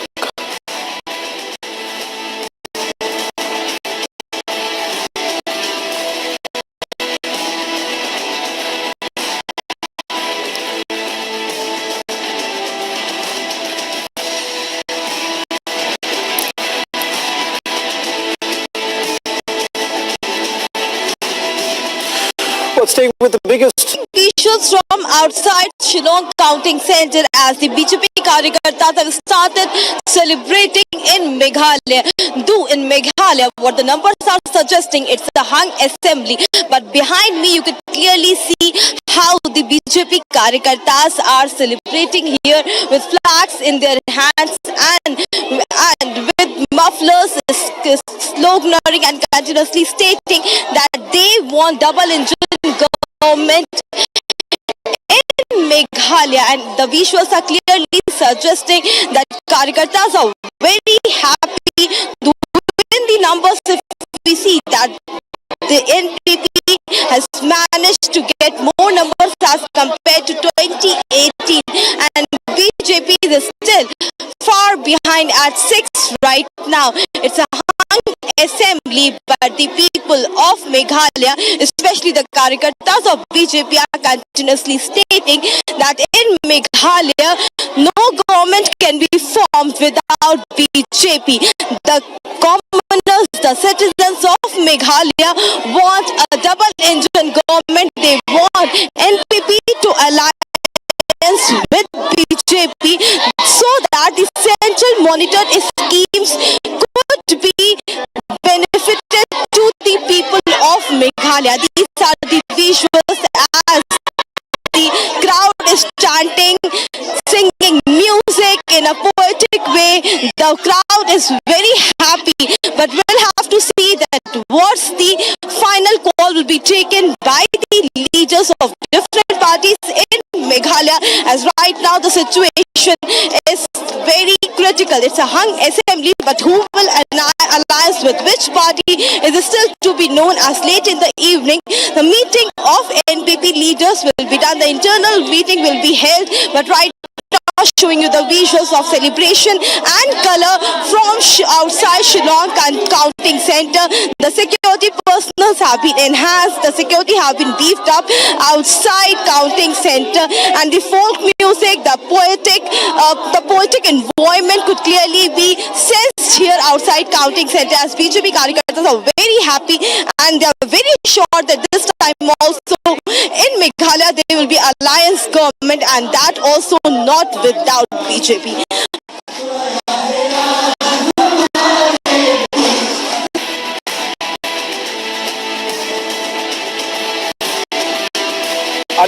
Undeniable BJP wave in the northeast.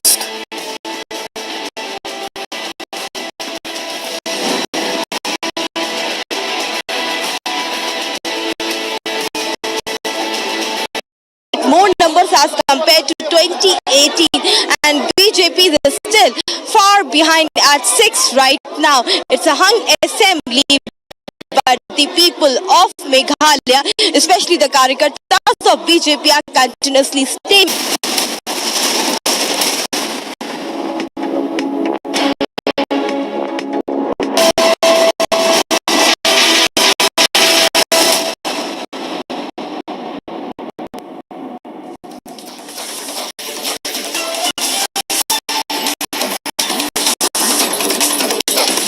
Hello and welcome. You're watching Republic TV. It's been a big day for the BJP with the kind of sweep in 3 states. What we're also getting to know is that Conrad Sangma has spoken to Amit Shah and the alliance is all but finalized right now. We're also building up to Prime Minister's address in a short while from now at the BJP headquarters. We're building up to that big event as well. First up, let's have a quick check of the headlines.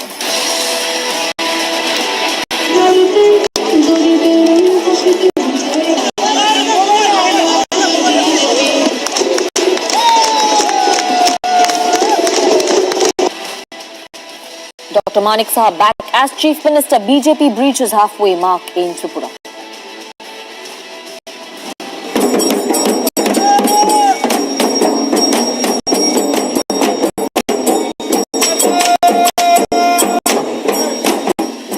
BJP alliance breaks records back in power in Nagaland.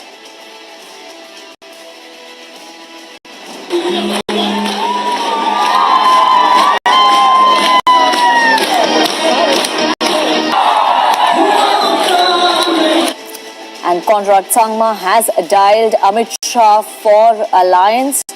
The alliance is all but finalized. Prime Minister Modi is set to address BJP cadre at the headquarters, party headquarters, victory rally at 7:30 p.m. tonight.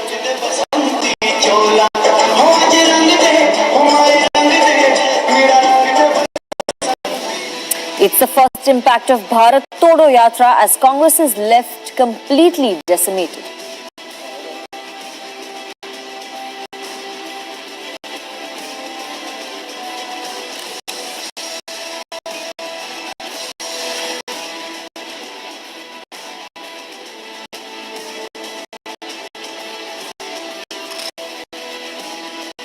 Now, all action seems to have shifted to the BJP headquarters, where party cadre have gathered and are awaiting for the arrival of Prime Minister Narendra Modi, who is expected at the BJP headquarters in a short while from now. He will be addressing the cadre after the BJP has swept Tripura. The BJP alliance has won again in Nagaland, and the BJP alliance seems to be coming to power in Meghalaya as well. Prime Minister Modi will be addressing the BJP cadre in a short while from now. We're building up to that big speech of the Prime Minister. Madhurima and Tanisha are live at the BJP headquarters, reporting live from the ground amidst the BJP cadre. Tanisha, I would like to come to you first to give us a sense of the kind of mood at the BJP headquarters right now.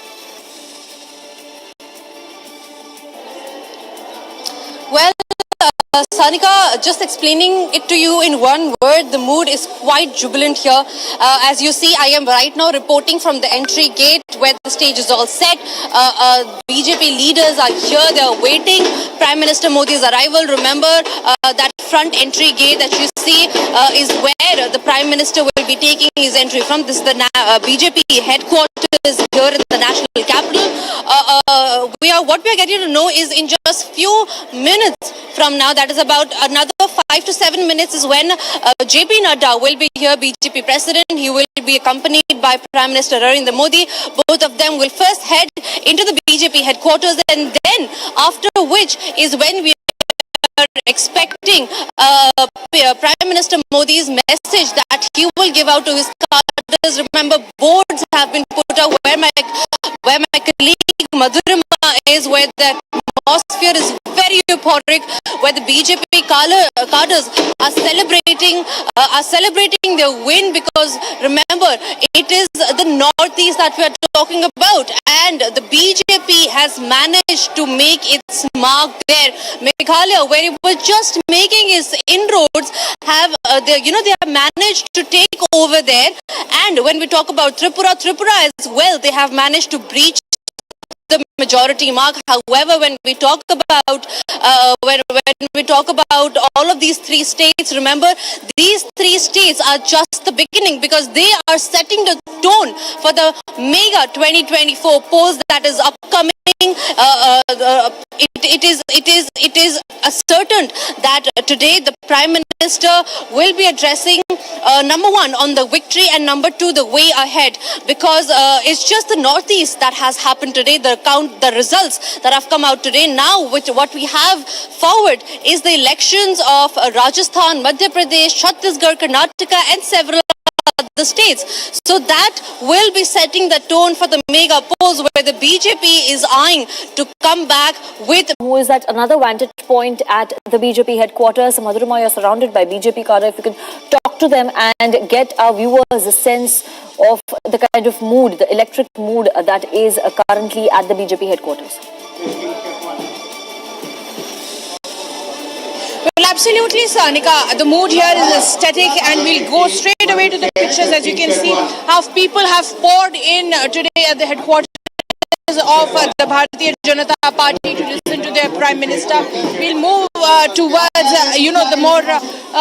the more interesting side. As you can see that how the BJP flags are being unfurled, the kind of celebrations. We're moving towards the celebrations, the drum roll that is happening over here, and we'll continue to speak to followers over here. You can see that we are now in front of the drum roll, and how the people here are enjoying the drum rolls. आज Bharatiya Janata party जीत गई है, क्या कहेंगे प्रधानमंत्री को सुनने के लिए रहे हैं? 2024 के लिए लोकसभा बहुत आशा जाता है कि जनता फिर जीतते हैं। आज बीजेपी जीत गई है, पहले आ गई है भारतीय जनता पार्टी। हम तो बहुत खुशी मना रहे हैं, क्योंकि भारतीय जनता पार्टी 2 राज्यों में जीती है, और इससे पता लगता है कि लोगों ने मोदी जी को लाइक करा, उनके काम को लाइक करा है, और ये मोदी जी की जीत है, क्योंकि मोदी ने जो काम करे, योजनाएं निकाली है, देश तो क्या पूरी कंट्री उनको लाइक कर रही है। और आज हम से कार्यालय में मोदी जी के स्वागत के लिए और अपनी जीत के लिए हम लोग आए हैं। और ऊपर से श्री राम ने भी हमारे मोदी जी को आशीर्वाद दिया है, फूल बरसाया है, फूलों का हमने गजरा बना के दिखाया है, क्यों भी है कि भगवा कलर है। बिल्कुल, तो भारतीय जनता पार्टी की जो 2023 की शुरुआत हुई है वो काफी अच्छी हुई है, जीत के साथ हुई है। कैसा लग रहा है आपको? बहुत अच्छा लगा है और ये हमारे लिए जनता के विश्वास की जीत है, जिन्होंने मोदी जी पर और भारतीय जनता पार्टी पर भरोसा जताया है और जो हमारे को बहुमत दिया है और हम भी जो है भारतीय जनता पार्टी मोदी जी उस कार्य को पूरा करेंगे जिस विश्वास पे उन्होंने हमें। और आज you can see that here is a person with a mask of the Prime Minister as well. And they are all only with the Prime Minister. So this is also very interesting visuals coming in from the BJP headquarters. प्रधानमंत्री थोड़ी देर में आने वाले हैं। BJP की बड़ी जीत हुई है। क्या मैसेज देंगे, क्या संदेश देंगे भारत को, प्रधानमंत्री को? आज जो है ये कार्यकर्ताओं की जीत हुई है। भारतीय जनता पार्टी जिंदाबाद, मोदी जी जिंदाबाद। More women over here who would like to express their wishes to the Prime Minister. क्या बोलेंगे? भारतीय जनता पार्टी की इतनी बड़ी जीत हुई है, मोदी जी आ रहे हैं। It is a great victory for the BJP. Northeastern states, when we talk about Nagaland, Tripura and Meghalaya, it has taken a mark. It has made a mark in the northeastern states. How big do you think this is as a victory for the BJP? Well, it clearly reflects the growing popularity and the trust that the people of India have in Prime Minister Narendra Modi ji, just like the people of the world today look up to the Prime Minister for his leadership and have confidence that he will lead the country and the world to a better future.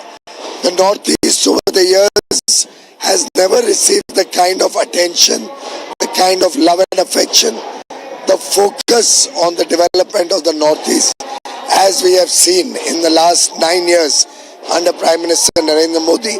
He visits periodically different states of the Northeast. All of us ministers also are actively engaged. I was in Sikkim barely 2 weeks ago. Prime Minister Modi has a grand vision and a plan to make the Northeast developed regions, to integrate them and their future with the rest of India. And truly, Prime Minister Modi has earned through his hard work, through his investments in infrastructure, through his outreach to the people of Northeast, he has earned their goodwill and their friendship and trust. So when we talk about the Congress party, it once held a formidable position when we talk about the Northeast states back in 2018. But today, what we see, the Bharat Todo Yatra that was there, that aimed at rebuilding Rahul Gandhi's position, did not seem to have much effect in the northeastern states, because what we see today is Congress completely decimated. Well, clearly the Congress is a party without direction, without leadership and without vision. Other than making very, very unfortunately low quality comments, जिसको हिंदी में ओछे वक्तव्य कहते हैं, they've just been making frivolous comments, casting all sorts of false narratives about India. They are not even able to celebrate the success of their own country, India. And the kind of demeaning language used by their leaders, the kind of directionless and aimless path that the Congress has chosen surely seems to spell disaster for the once grand old party. It's a sorry state of affairs, and I think it's only the Gandhis who are to be blamed for the very pitiable condition in which they have brought the Congress party and lost the support or the trust of the nation today.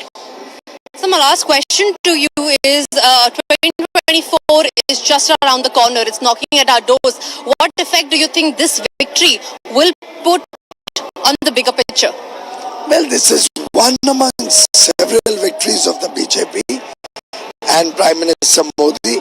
Is clearly the tallest leader in the country today, if not the whole world today. And he will continue to lead India to greater heights of development, greater heights of prosperity, to greater heights of inclusive growth. And clearly the people are satisfied with his decisive leadership, with his sensitivity towards the poor, with his focused effort for inclusive growth, with his work to make India once again retain the heights of glory that we once upon a time had. India is safe in Prime Minister Modi's hands.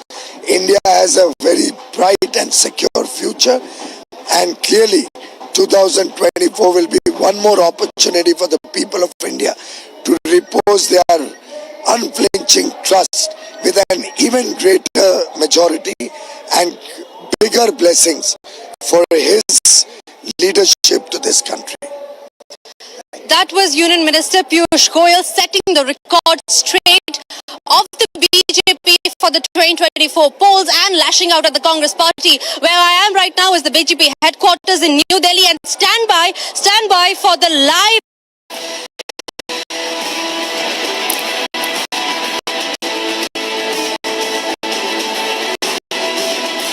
Well, staying with the biggest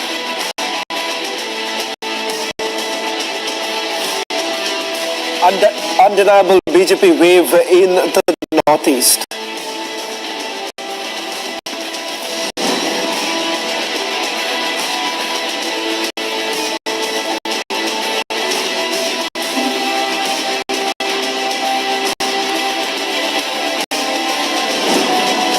BJP crosses the halfway mark in Tripura, set to return in the state. Huge suspense over the backdoor meetings will Conrad Sangma ally with the BJP.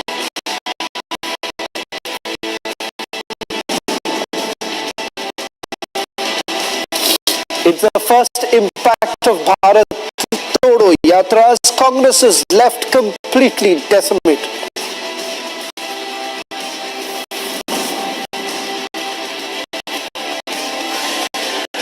The largest coverage of the Northeast elections on Republic Media Network.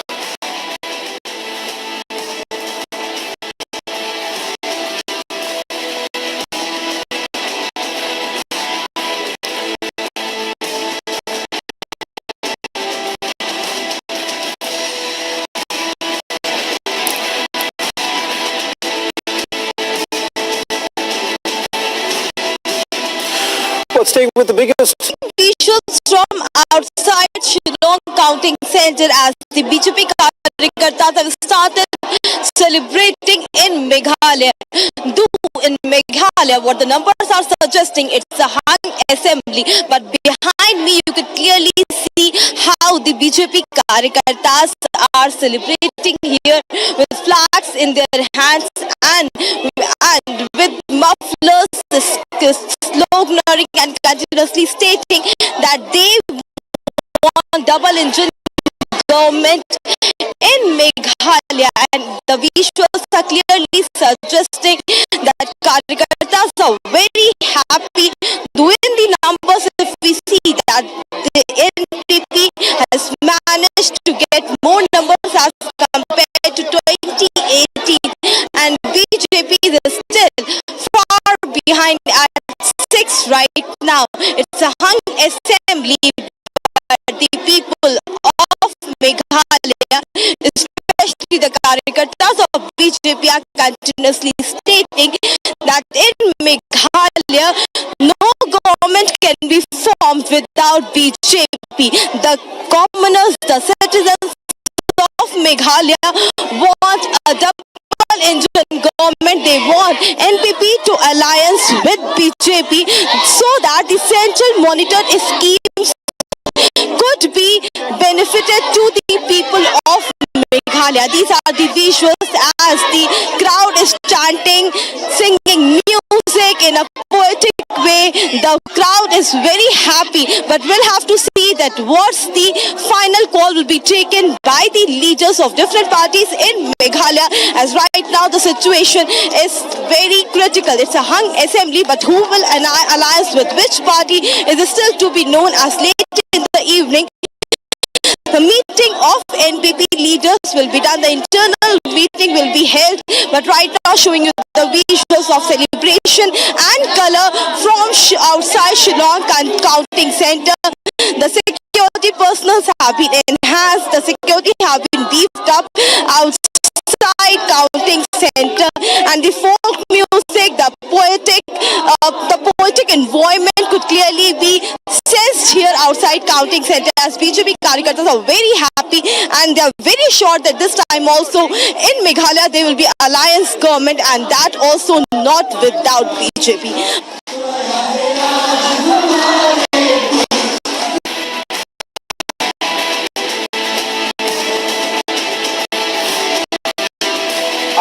Undeniable BJP wave in the northeast.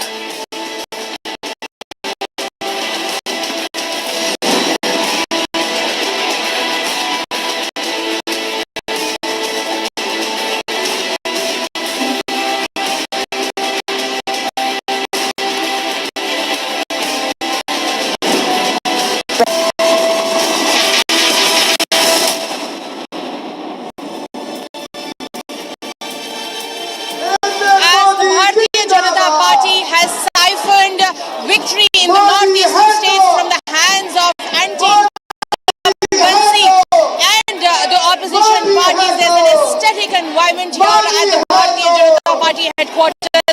We'll take you straight to the pictures as how jubilant is the environment over here, as gaggle of supporters from all across the country have poured in to listen to the Prime Minister of the country, who will be reaching here any moment from now. He's expected to reach here somewhere between 7:30, and it's a very, very special start for the Bharatiya Janata Party, who's backed victory, a clear majority in 2 states, and is ready to form the government in the 3rd state as the talks for alliance are on.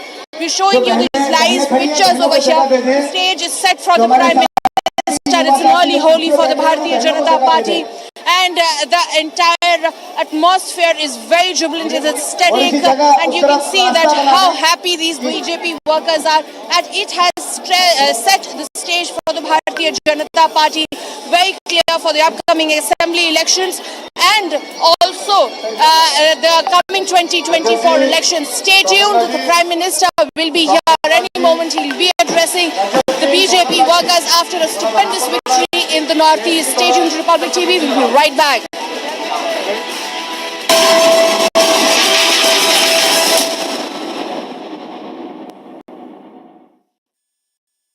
Visuals from outside Shillong Counting Center as the BJP Karyakartas have started celebrating in Meghalaya.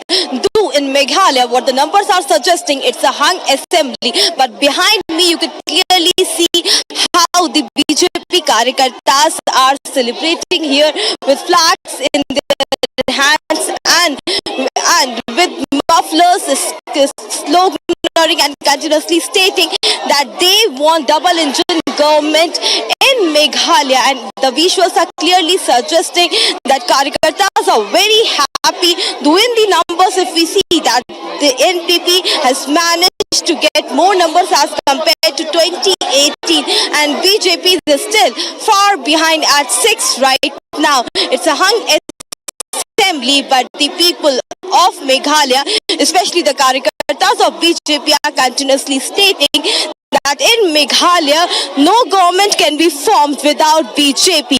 The commoners, the citizens of Meghalaya want a double-engine government. They want NPP to alliance with BJP so that the central monitored schemes could be benefited to the people of Meghalaya. These are the visuals as the crowd is chanting, singing music in a poetic way. The crowd is very happy, but we'll have to see that what's the final call will be taken by the leaders of different parties in Meghalaya, as right now the situation is very critical. It's a hung assembly, but who will alliance with which party is still to be known. As late in the evening, the meeting of NPP leaders will be done. The internal meeting will be held, but right now showing you the visuals of celebration and color from outside Shillong Counting Center. The security personnel have been enhanced. The security have been beefed up outside Counting Center, and the folk music, the poetic environment could clearly be sensed here outside Counting Center, as BJP caricatures are very happy and they are very sure that this time also in Meghalaya there will be alliance government, and that also not without BJP.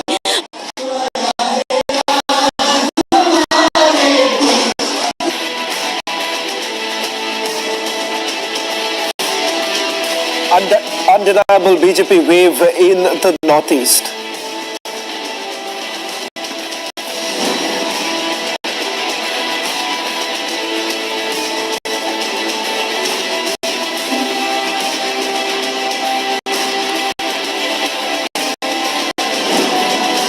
BJP crosses the halfway mark in Tripura, set to return in the state.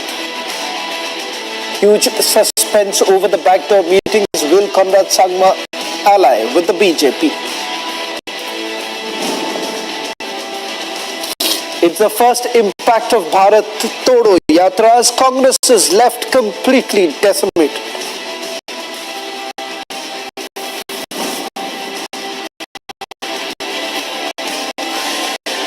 The largest coverage of the Northeast elections on Republic Media Network.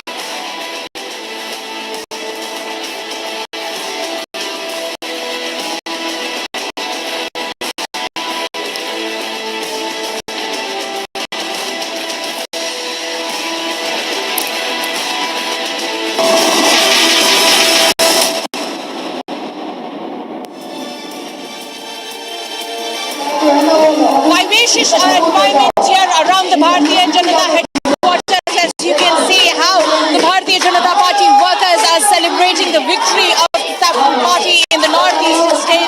The Bharatiya Janata flag furled high by the women workers over here. Stay tuned to Republic TV. We'll be getting all the updates as the Prime Minister is all set to address the workers of the Bharatiya Janata Party here at the national headquarters of the BJP. Stay tuned, we'll be right back.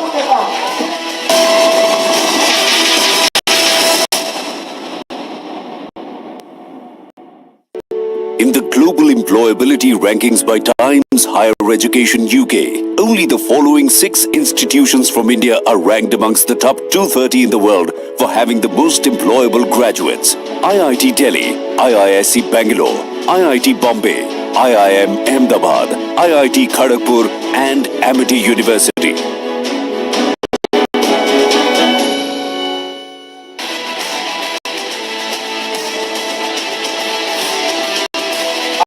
Undeniable BJP wave in the northeast.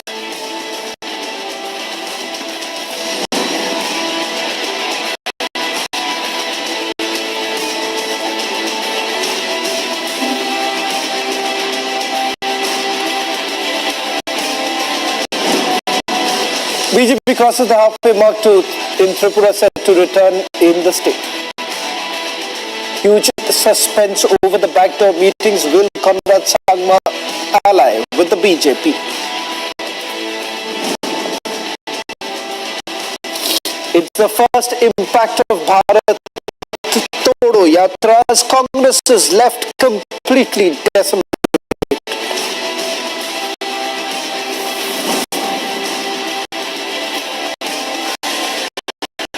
The largest coverage of the Northeast elections on Republic Media Network.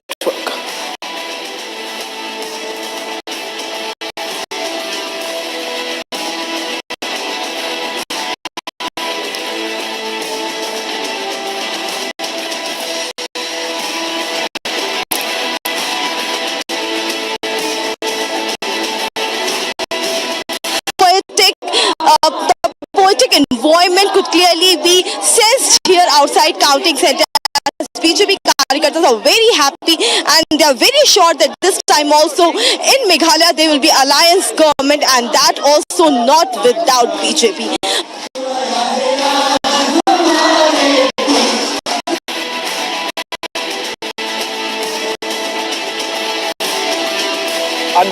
Undeniable BJP wave in the northeast.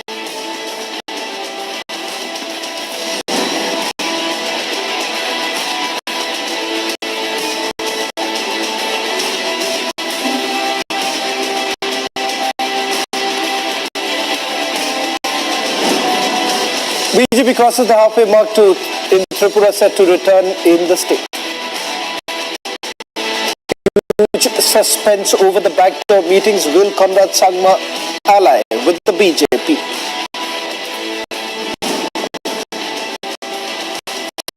It's the first impact of Bharat Todo Yatra as Congress is left completely decimated.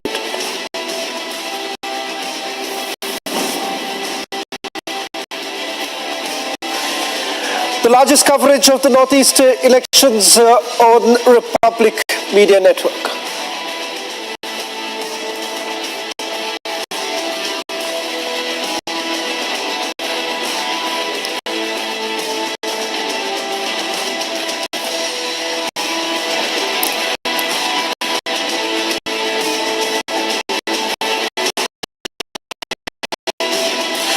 Staying with the biggest visuals from outside Shillong counting center as the BJP Karyakartas have started celebrating in Meghalaya.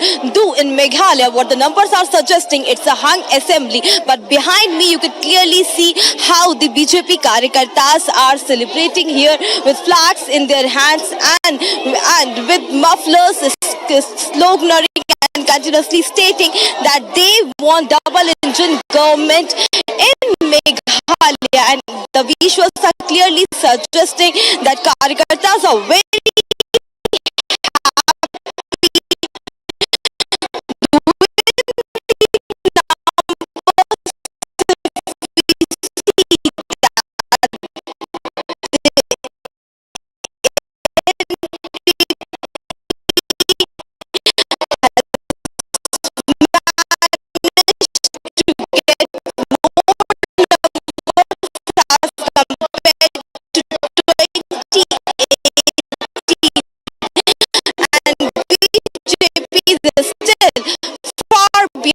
at 6 right now. It's a hung assembly, but the people of Meghalaya, especially the Karyakartas of BJP, are continuously stating that in Meghalaya, no government can be formed without BJP. The commoners, the citizens of Meghalaya want a double-engine government. They want NPP to alliance with BJP, so that the central monitored schemes could be benefited to the people of Meghalaya. These are the visuals as the crowd is chanting, singing music in a poetic way. The crowd is very happy, but we'll have to see that what's the final call will be taken by the leaders of different parties in Meghalaya.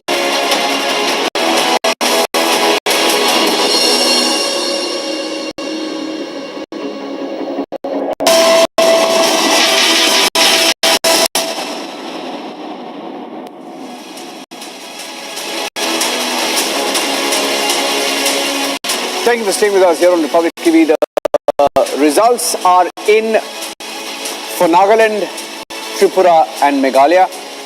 It's status quo because the BJP is coming back to power in all these states along with their allies. In Nagaland, the government with the NDPP will continue. In Tripura, they will continue to be in power alone. And in Meghalaya, Conrad Sangma is reaching out to the BJP to once again form the coalition government. Here are the headlines.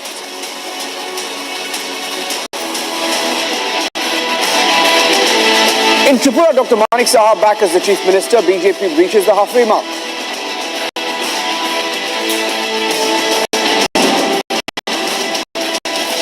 BJP alliance breaks records, back in power in Nagaland as well.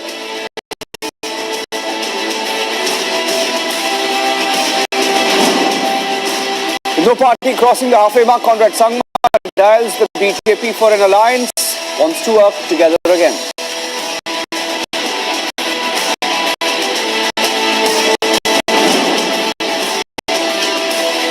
Prime Minister set to address BJP cadre, the victory rally in a short while from now.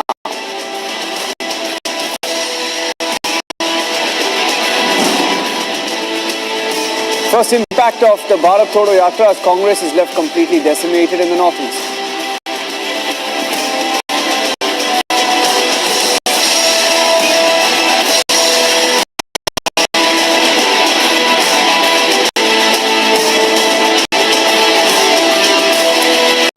The big election picture, the BJP is back in the northeast in all the three states and they've beaten incumbency.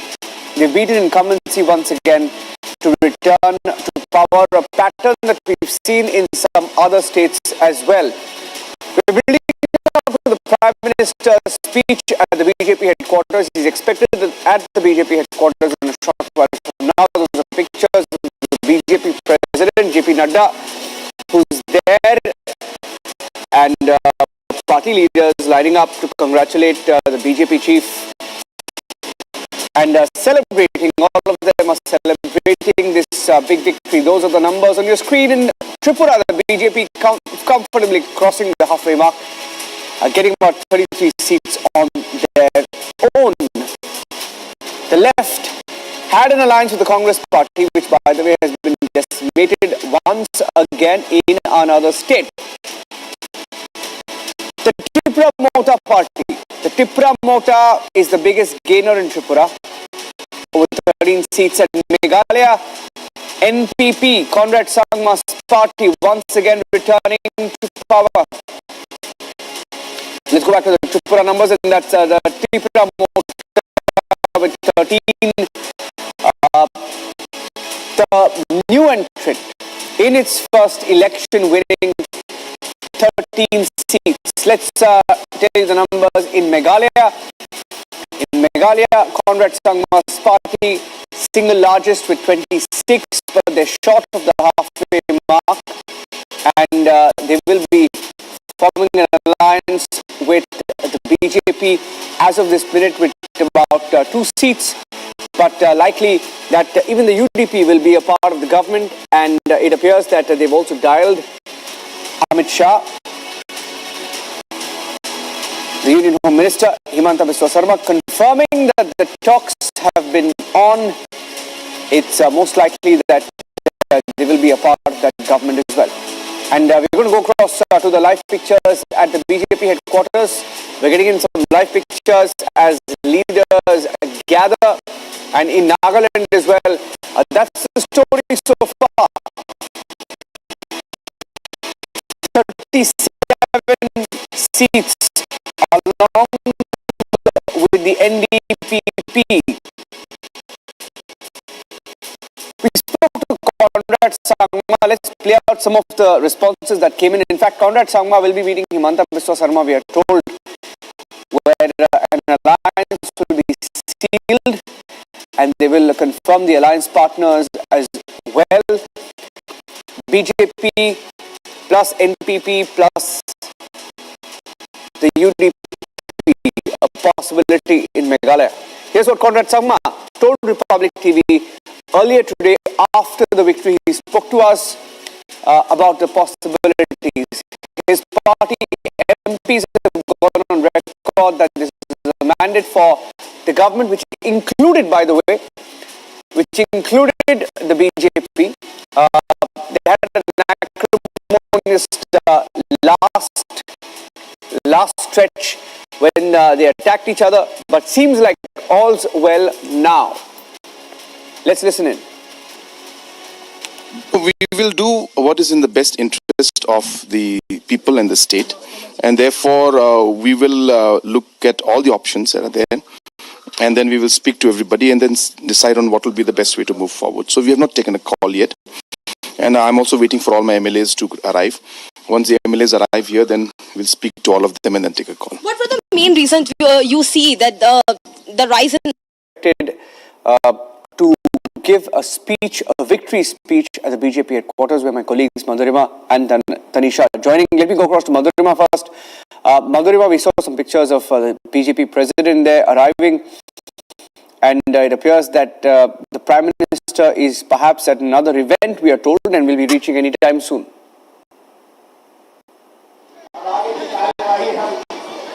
Well, yes, absolutely, Niranjan. The BJP President JP Nadda has already reached here, and I'll take you straight away to the pictures, because there are a lot of interesting pictures coming in from the Bharatiya Janata Party headquarters. And as you can see on the floor, it's an early Holi for the Bharatiya Janata Party workers.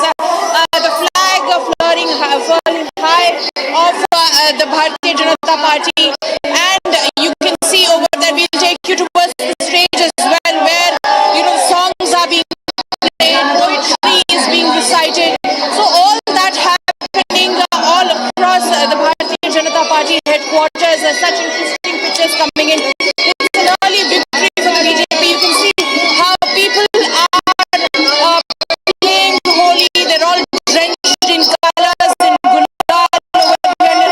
It's the celebration is at its best over here at the BJP headquarters. People dancing, enjoying, and waiting for the Prime Minister to make the address they all have been making. You can see how there's one person who's dressed as Lord Hanuman, saying that he's Lord Hanuman to the Ram that he refers to the Prime Minister over here. And you can see on the stage as well, songs being played, carpet being set, and all eyes on the Prime Minister's address over here.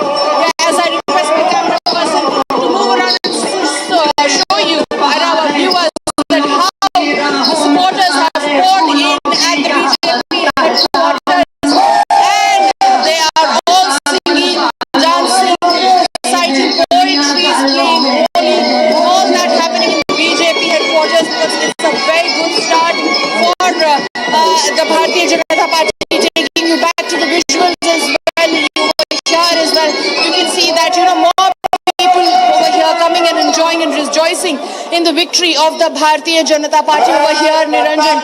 Slogans and chants of hailing the Prime Minister continues to be in the background, one after another performances being done on the stage here.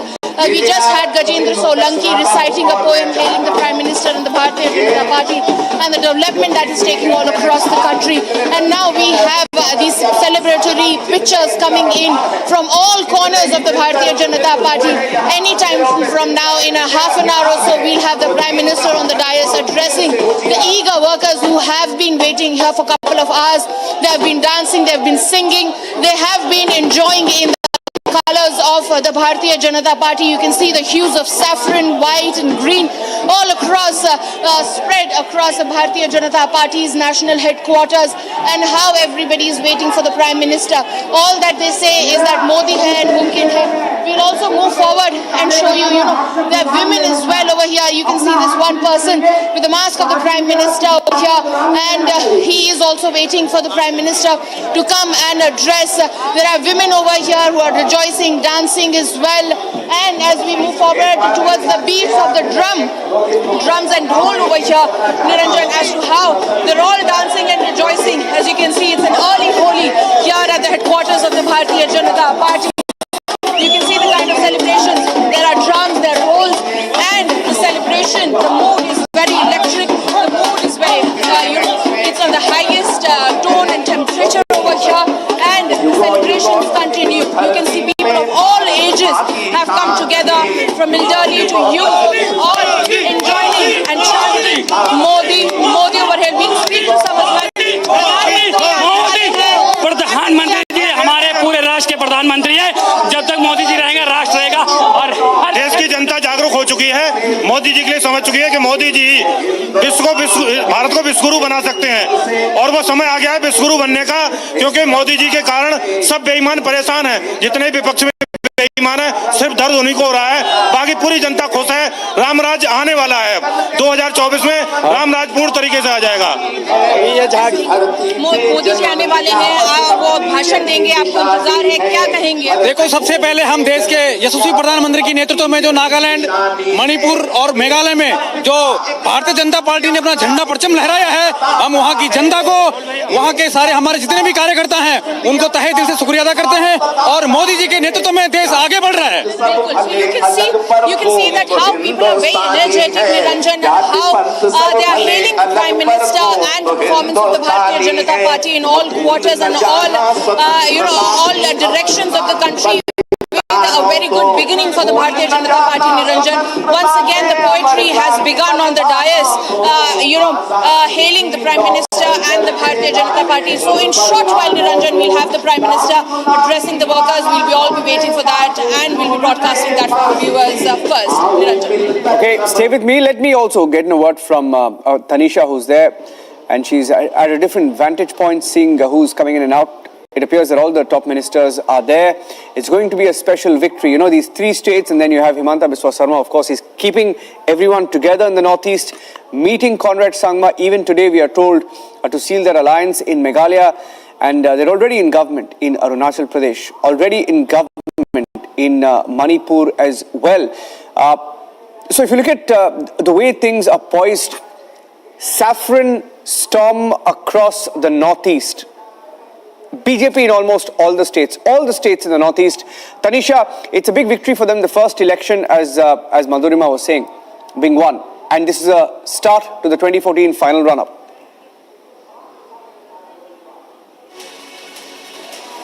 Well, rightly said, Niranjan, with this victory that the BJP has scored in the Northeast, 7 out of 8 Northeastern state is what the BJP has bagged, Niranjan. And rightly said, here I am at the vantage point here at the BJP headquarters in the national capital, where this is the main entry gate from where the union ministers will be arriving. Just few moments back, we saw JP Nadda, BJP president. He was here. He was welcomed by the Karyakartas here at the national BJP headquarters. And as you can see, the security is getting beefed up. We have Union Minister Piyush Goyal, Hardeep Singh Puri, and the national spokesperson of the BJP, Gaurav Bhati, already inside. There are many more senior leaders who are there inside the BJP headquarters. Everybody waiting to facilitate the Prime Minister, because what they say is the win that they have been able to bag is because of the Prime Minister, because of the developmental work that the BJP has done in the northeastern states. And remember, viewers, what you are seeing on the bottom and on the right hand of your screens are not just numbers. These are the clear mandate of the people of the northeast, which has clearly set the tone for the massive and the mega 2024 elections. A few moments back, when we were also talking to Piyush Goyal, he was also very confident that this victory, that the people, the mandate that the people have served the BJP will surely be fruitful when we talk about the 2024 polls. And like we are saying since day one, this is just the stepping stones. These 2023 elections, all the elections that are going to be held, the state assembly elections, be it the northeast and the upcoming elections, for that matter of fact, be it Karnataka, Chhattisgarh, Madhya Pradesh or Rajasthan, every state is going to set its tone for the bigger picture, that is the 2024 mega elections. So as I was telling you, Niranjan, 7:30 is the time that we are getting to know when the Prime Minister will be here. JP Nadda, just few moments back, he was greeted by the Karyakartas here, and what we are getting to know is once the Prime Minister arrives, he will first head in to the headquarters. He will have a short meeting about few minutes or so with the Karyakartas, and then is when he will come and address the cadres that have assembled here in the national capital. Back to studios. Some of the ministers are there, the union ministers, they're all gathering at the BJP headquarters. We spoke to Kiran Rijiju earlier.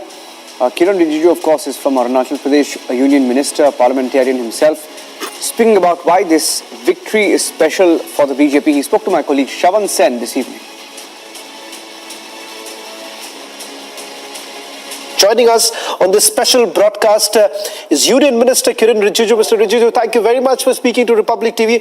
Let me straight away begin by asking you, the big picture, the first big elections of 2023, the BJP sees a clear victory in all three northeastern states. Congress has been completely decimated. Your first reactions on it?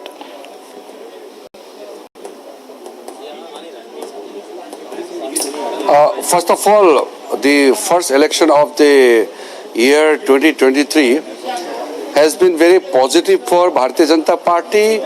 It has begun from Northeast India, and I feel this is good for India. For the first time, the Northeast India has become a kind of a region which is no more treated as a neglected or a burden, or a region which is prone to all the problems, violence, all kind of atrocities and all. Now, the new India with the new Northeast is different. Northeast is now a vibrant region. Northeast people are now seeing the light of development. This transformation of Northeast is only because of the commitment and the vision of the Honorable Prime Minister. I can tell you one thing. If Northeast becomes a symbol of development, if Northeast becomes peaceful, it is a huge achievement for the country. So the Northeast election cannot be just treated as a small regional election, but in the national context, the positive result for BJP in Northeast, in a way, is a good news for the rest of the country. Well, do you believe what we are seeing right now in the state of Tripura, the template of the Congress and the left, which is a completely unnatural alliance, that is a clear message. People are unwilling to accept that. Exactly. That template it's not going to work in any other place. Yes. Last month when I was campaigning in Tripura, I went to some of the remote areas. Even there I saw some, pillars and all. I said, what is this? They said, these are in the memories of the left leaders killed by the Congress people, and in some other areas there were memories built. The leaders of the Congress leaders were killed by the left people. So the left and the Congress had such a huge disliking, enmity amongst themselves, and today suddenly they want to come together and to defeat BJP. People are not going to buy it. That is why I could sense from the ground that despite the left and the Congress coming together, people of Tripura are with BJP, with Modi ji, and that result what we are seeing today is sheer because of the performance of our party, because of the emotional connect Prime Minister has been able to bring in between the people of the Northeast and the central government. So this is a new transformation what we are seeing. The normal political games which we used to see in the past, that is not going to have any impact. Now it is the time to perform. You can't just win election by rhetorical statements and promises. You have to perform on the ground. And we have a concrete result on the ground to be seen by everyone. There is nothing called electioneering, sloganeering, all kind of political stunts. These are no more relevant. We believe in politics of performance, and Northeast is fortunate that we have got the leadership of Modi ji, which has transformed the entire Northeastern region. And I come from Northeastern region as a senior minister in the government. I feel extremely happy actually to see the transformation that is being witnessed in across Northeastern region. We'll take a short break now, but when we come back, we're cutting across live to the BJP headquarters where the Prime Minister is expected to address his party cadre in a few minutes from now. Stay tuned.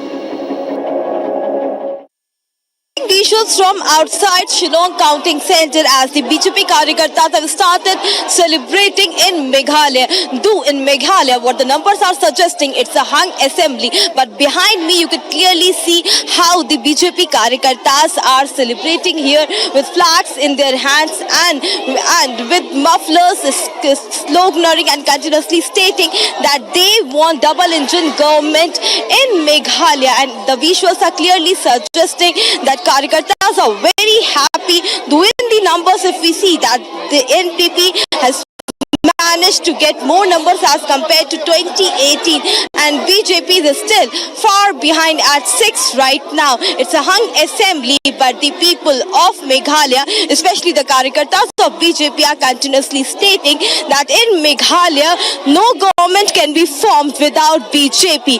The commoners, the citizens of Meghalaya want a double-engine government. They want NPP to alliance with BJP so that the central monitored schemes could be benefited to the people of Meghalaya. These are the visuals as the crowd is chanting, singing music in a poetic way. The crowd is very happy, but we'll have to see that what's the final call will be taken by the leaders of different parties in Meghalaya, as right now the situation is very critical. It's a hung assembly, but who will alliance with which party is still to be known, as late in the evening the meeting of NPP leaders will be done. The internal meeting will be held, but right now showing you the visuals of celebration and color from outside Shillong Counting Centre. The security personnel have been enhanced, the security have been beefed up outside Counting Centre, and the folk music, the poetic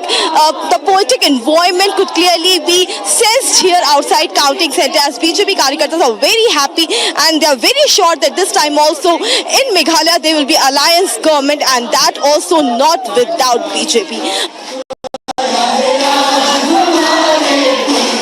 Visuals from outside Shillong Counting Centre as the BJP Karyakartas have started celebrating in Meghalaya. Though in Meghalaya, what the numbers are suggesting, it's a hung assembly. But behind me, you can clearly see how the BJP Karyakartas are celebrating here with flags in their hands and with mufflers, sloganeering and continuously stating that they want double-engine government in Meghalaya. And the visuals are clearly suggesting that Karyakartas are very happy. Though in the numbers, if we see that the NPP has managed to get more numbers as compared to 2018, and BJP is still far behind at 6 right now. It's a hung assembly, but the people of Meghalaya, especially the Karyakartas of BJP, are continuously stating that in Meghalaya, no government can be formed without BJP.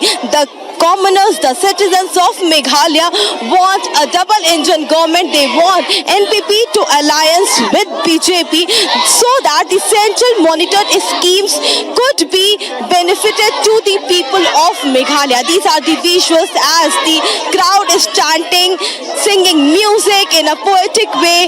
The crowd is very happy, but we'll have to see that what's the final call will be taken by the leaders of different parties in Meghalaya, as right now the situation is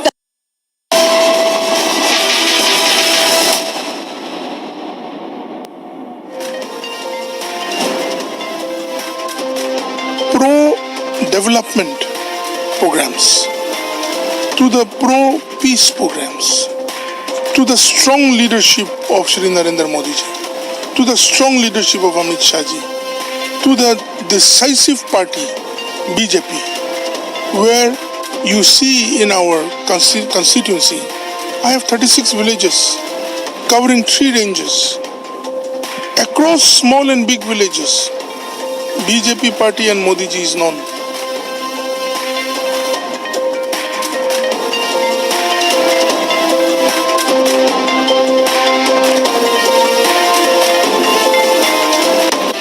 Stand by for the Prime Minister's victory rally. Those were pictures of his campaign earlier. But today, they've won the elections and he's expected at the BJP headquarters. Let's show you the live shot at the BJP headquarters.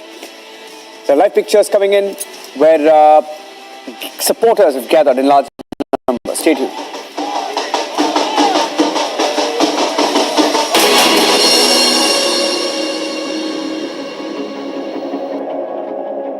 In the global employability rankings by Times Higher Education UK, only the following 6 institutions from India are ranked amongst the top 230 in the world for having the most employable graduates. IIT Delhi, IISc Bangalore, IIT Bombay, IIM Ahmedabad, IIT Kharagpur and Amity University.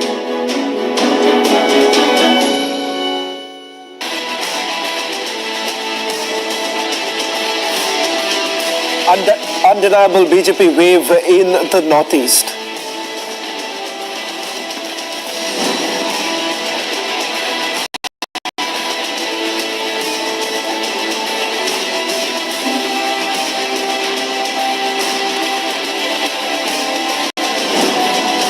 BJP crosses the halfway mark in Tripura, set to return in the state.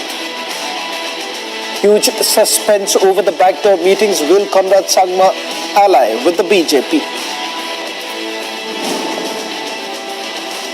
It's the first impact of Bharat Todo Yatra as Congress is left completely decimated.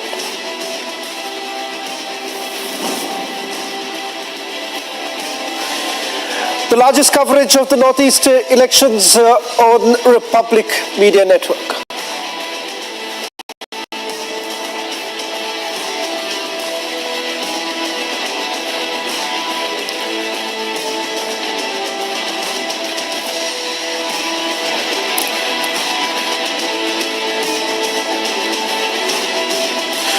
Staying with the biggest visuals from outside Shillong Counting Centre as the BJP Karyakartas have started celebrating in Meghalaya.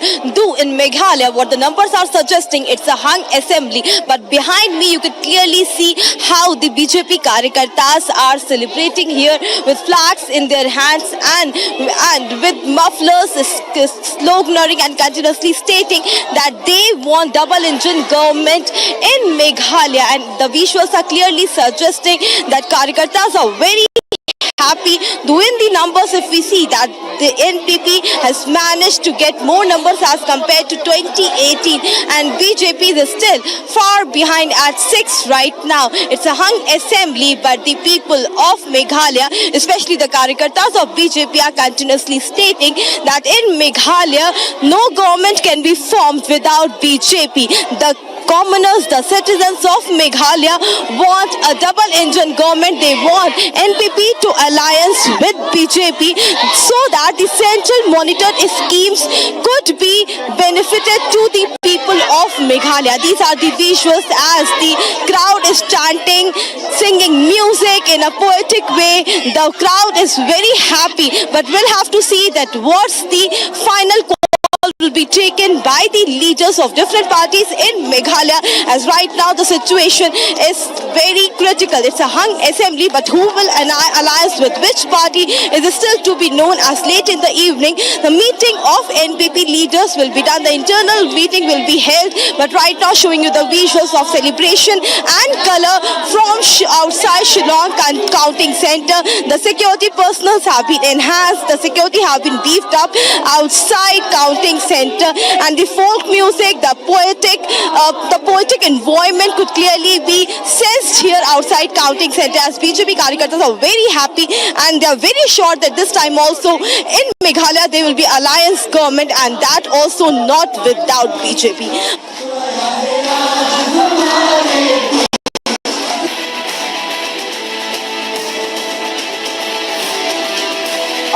Undeniable BJP wave in the northeast.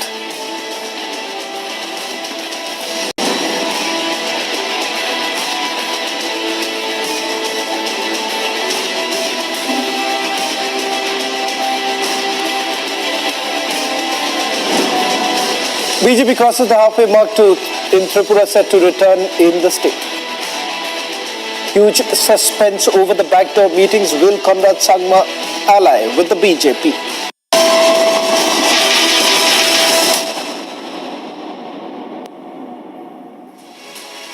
And we'll cut across to the latest latest pictures coming in from the BJP headquarters in New Delhi. Prime Minister Modi is expected to arrive there shortly.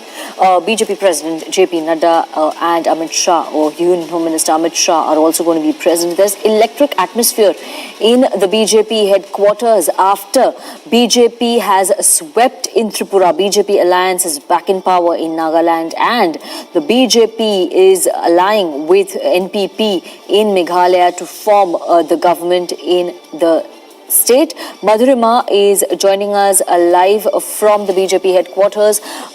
Madhurima, if you can talk to the cadre there who've arrived and who are expecting the Prime Minister to arrive any moment now. If you can describe the entire atmosphere there at the BJP headquarters.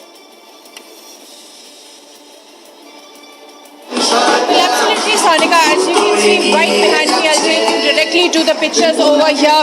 As you can see that a video in the local dialect of Tripura is already on the white screen that has been put over here, with women dancing over here on that. You can say that there are men dancing at one corner, women dancing on the other corner.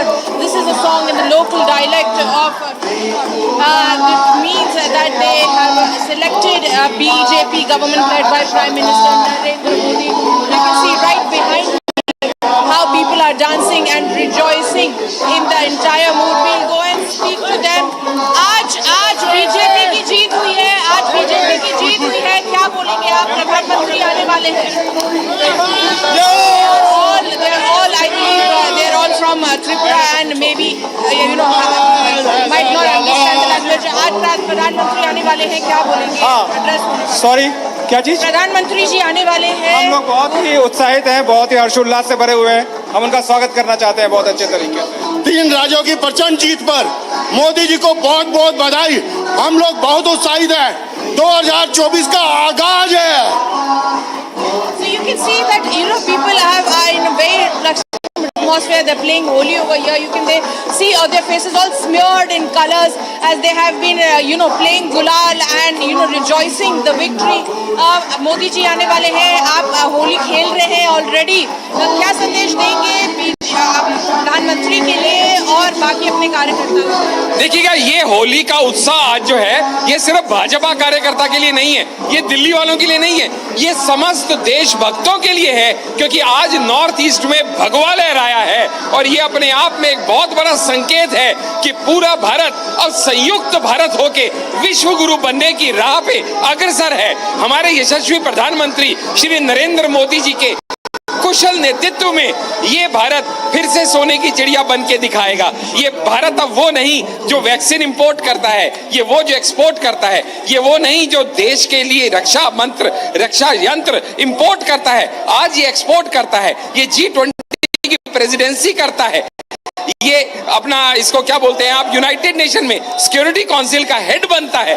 आज मोदी जी के नेतृत्व में ये एक फिर से हमारी एक और जीत है और जिसके लिए सभी को बधाई. ये 400 प्लस का टारगेट है, ये शुरुआत है. 400 प्लस 2024 400 प्लस सीटें आएंगी मोदी जी के. So you can see that the BJP workers are very positive, Sanika, as to this is this has set a stage for 2024. We'll be waiting for the Prime Minister's address. Sanika, for now, back to you. Yes, and Madhurima, as you report live from the BJP headquarters, we also have Tanisha joining us from another vantage point at the BJP headquarters. She's at the entrance and where Prime Minister Modi will be arriving shortly. Tanisha, if you can give us details about when is the Prime Minister expected and also about Union Home Minister Amit Shah's arrival there in a short while from now. If you can give us the pictures, the live images there from the entrance of the BJP headquarters. Well, Sanika, yes, I'm reporting from the BJP headquarters. I'm here at the vantage point. My colleague Madhurima is there at the area where the live address is going to take place. Where I am right now is the place where the Prime Minister is going to arrive. Here you see this is the entry lane from where the Prime Minister will be here in just some moments. But before that, we will see Union Home Minister Amit Shah, who will be here. He will be greeted by the BJP Karyakartas, and then is when Prime Minister Minister will be here. So all in all, if I give you an approximate time, 8 o'clock is when we are getting to know the Prime Minister will be here, and soon after he'll have a very, very short meeting about a few minutes or so with the BJP workers in the headquarters, and after which he, along with Union Home Minister Amit Shah and BJP President JP Nadda, will head to the podium where the live address is going to take place. It seems that Amit Shah is already here. His car is outside, because you see a lot of movement have been here. The security has been beefed up. The leaders are here. They're all standing in line waiting for Home Minister to greet him. And remember, what we see here today is a felicitation program where the BJP cadres are going to thank the Prime Minister. We're going to thank the Prime Minister for the victory that they have witnessed in the northeastern states, because what we have today is a clear mandate of the people of the northeast, where they have set the tone very, very straight for the 2024 polls. Here you see live visuals. The drums are beating fast. Okay, we have here Kiran Rijiju. He's here. And just some moments from now, we'll have Union Minister Amit Shah, Union Home Minister Amit Shah will be here. Kiran Rijiju here being felicitated by the BJP workers. Gaurav Bhatia is there greeting him, and he's heading now to the BJP office inside. The stage is getting set for Home Minister's arrival, and 8 o'clock is the time when we are getting to know that the Prime Minister will be here. Soon after which, as I said, he will be inside the headquarters. He will meet and greet the workers there, and then coming to the podium, he will make an address to the BJP Karyakartas who are here, who are gathered here. And remember, it's not just about the national capital, but we have BJP Karyakartas and workers, performers coming all the way from the northeastern states, Nagaland, Tripura and Meghalaya. So quite a jubilant atmosphere here, very euphoric, where the BJP Karyakartas are celebrating their win of the northeast. Security has been beefed up here, and these are the live visuals that we're getting for you. Sanika. Yes, Tanisha, and we will continue with our live broadcast there from the BJP headquarters in a short while from now. We're expecting Union Home Minister Amit Shah to arrive at the BJP headquarters, followed by Prime Minister Narendra Modi. We're slipping into a short break right now. Live coverage from the BJP headquarters continues as we count down to Prime Minister Modi's victory address at the BJP headquarters. There's the one person who's dressed up.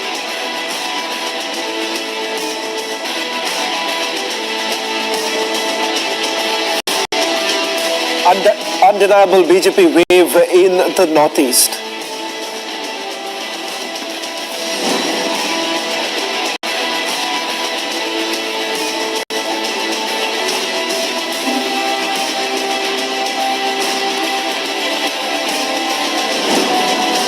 BJP crosses the halfway mark in Tripura, set to return in the state. Huge suspense over the backdoor meetings. Will Conrad Sangma ally with the BJP? It's the first impact of Bharat Todo Yatra as Congress is left completely decimated.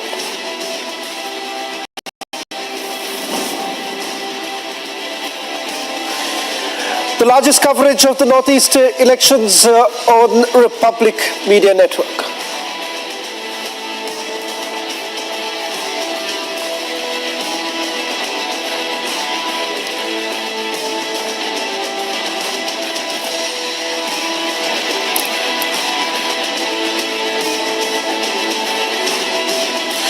Well, staying with the biggest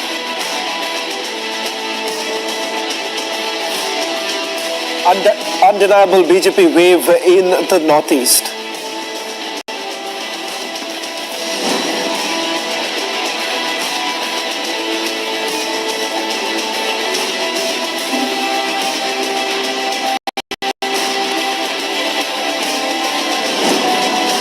BJP crosses the halfway mark in Tripura, set to return in the state. Huge suspense over the backdoor meetings. Will Conrad Sangma ally with the BJP?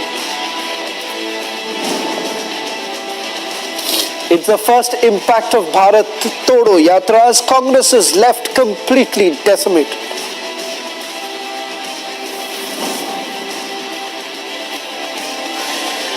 The largest coverage of the Northeast elections on Republic Media Network.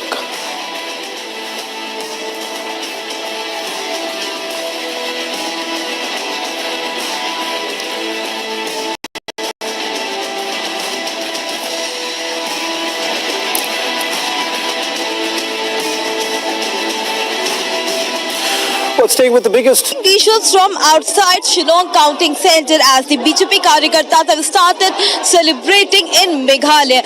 Though in Meghalaya, what the numbers are suggesting, it's a hung assembly. But behind me, you could clearly see how the BJP Karyakartas are celebrating here with flags in their hands and with mufflers, sloganeering and continuously stating that they want double-engine government in Meghalaya. And the visuals are clearly suggesting that Karyakartas are very happy. Though in the numbers, if we see that the NPP has managed to get more numbers as compared to 2018 and BJP is still far behind at 6 right now. It's a hung assembly, but the people of Meghalaya, especially the Karyakartas of BJP, are continuously stating that in Meghalaya no government can be formed without BJP.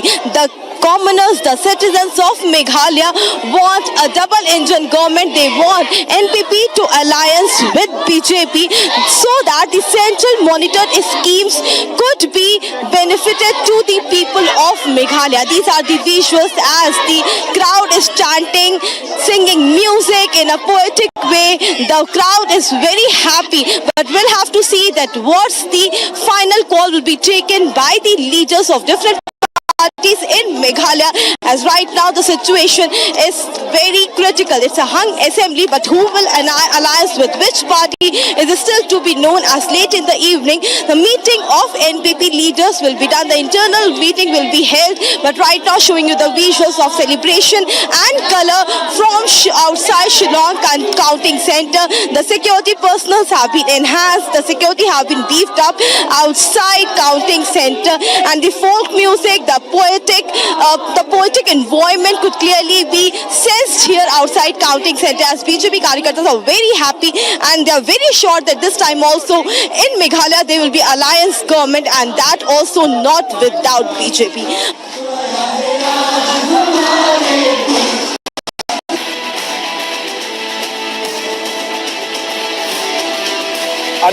Undeniable BJP wave in the Northeast.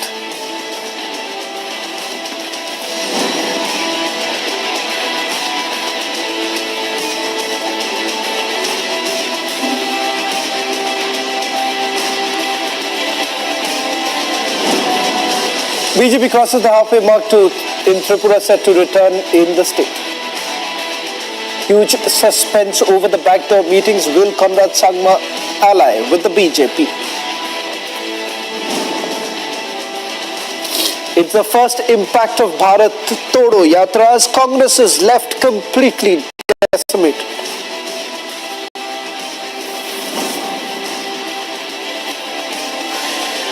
The largest coverage of the Northeast elections on Republic Media Network.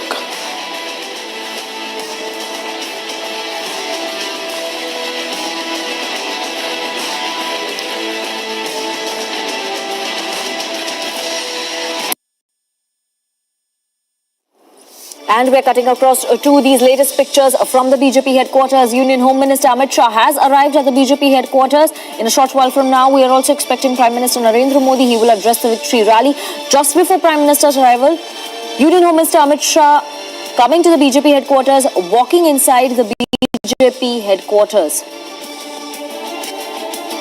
And Tanisha is joining us live from the location. Tanisha has been covering this entire build-up at the party headquarters. Tanisha, over to you.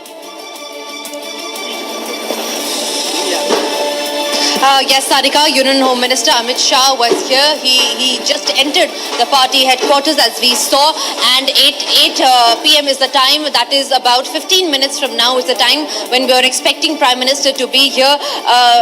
Leaders have all been inside. Union Home Minister Amit Shah is there. BJP President JP Nadda is there in the headquarters, along with senior leaders. And in just a few minutes from now is when the President, I beg your pardon, the Prime Minister will be here, and soon after that he will head inside the party headquarters. He will meet the cadres, and after that is when we are expecting Prime Minister's live address, thanking the cadres, the people, for the mandate that they have given to the BJP in the Northeast states. Remember, today was a big day for the Northeast, where the people of the Northeast have given a clear mandate when we talk about the BJP, where in Tripura the BJP has a clear sweep, whereas when we talk about Nagaland as well, the BJP has managed to get in and take a scathing victory, a massive victory there for the BJP in Nagaland as well. However, when we talk about Meghalaya, it has made inroads. However, it is planning to get into alliance with the BJP, where they will be there in the position in the government. So clearly, in all three states is where we are seeing that the BJP has managed to sweep the polls, and this is setting the record straight for the 2024 polls. When we talk about the Congress party, it has been completely decimated, Sanika, because once where it was in a formidable position when we talk about 2018. Yes, Sanika. Yes, and Tanisha, I believe some announcements are being made at the BJP headquarters. These are pictures of BJP President JP Nadda also at the BJP headquarters, probably going to receive Prime Minister Narendra Modi. We have Aishwarya, our executive editor, also joining us live as we beam these live pictures from BJP headquarters. For the BJP, and as our colleague is also reporting, you see, for the first time BJP is sweeping the Northeast in a way they have expected. Even in Meghalaya, after that call between Conrad Sangma and then Home Minister Amit Shah, who has just arrived at the BJP headquarters at 6th Deen Dayal Upadhyaya Marg, the BJP National President Jagat Prakash Nadda is there, Home Minister is there, the Prime Minister has left the G20 event and will be arriving within the next few minutes itself at the BJP headquarters at 6th Deen Dayal Upadhyaya Marg, and then it's going to be a festival like most of. Basically, Holi has come a bit early as far as the BJP is concerned. You can see the Kada playing around with colors. That's how happy they are with the kind of result which the BJP has been able to achieve in the Northeast. If you see in all the three states, it's going to be a BJP government. And as far as the opposition is concerned, you see.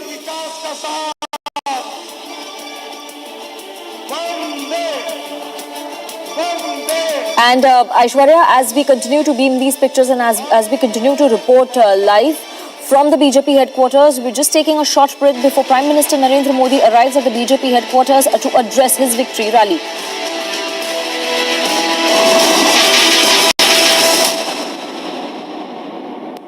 In the global employability rankings by Times Higher Education UK, only the following 6 institutions from India are ranked amongst the top 230 in the world for having the most employable graduates. IIT Delhi, IISc Bangalore, IIT Bombay, IIM Ahmedabad, IIT Kharagpur and Amity University.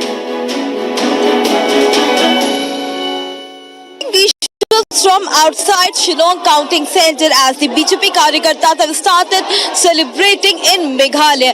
Though in Meghalaya, what the numbers are suggesting, it's a hung assembly. But behind me, you can clearly see how the BJP Karyakartas are celebrating here with flags in their hands and with mufflers, sloganeering and continuously stating that they want double engine government in Meghalaya. And the visuals are clearly suggesting that Karyakartas are very happy. Though in the numbers, if we see that the NPP has managed to get more numbers as compared to 2018, and BJP is still far behind at 6 right now. It's a hung assembly, but the people of Meghalaya, especially the Karyakartas of BJP, are continuously stating that in Meghalaya, no government can be formed without BJP. The commoners, the citizens of Meghalaya want a double engine government. They want NPP to alliance with BJP so that the central monitored schemes could be benefited to the people of Meghalaya. These are the visuals as the crowd is chanting, singing music in a poetic way. The crowd is very happy, but we'll have to see that what's the final call will be taken by the leaders of different parties in Meghalaya, as right now the situation is very critical. It's a hung assembly, but who will alliance with which party is still to be known as late in the evening. The meeting of NPP leaders will be done. The internal meeting will be held, but right now showing you the visuals of celebration and color from outside Shillong Counting Center. The security personnel have been enhanced. The security have been beefed up outside Counting Center, and the folk music, the poetic environment could clearly be sensed here outside Counting Center, as BJP Karyakartas are very happy and they are very sure that this time also in Meghalaya there will be alliance government, and that also.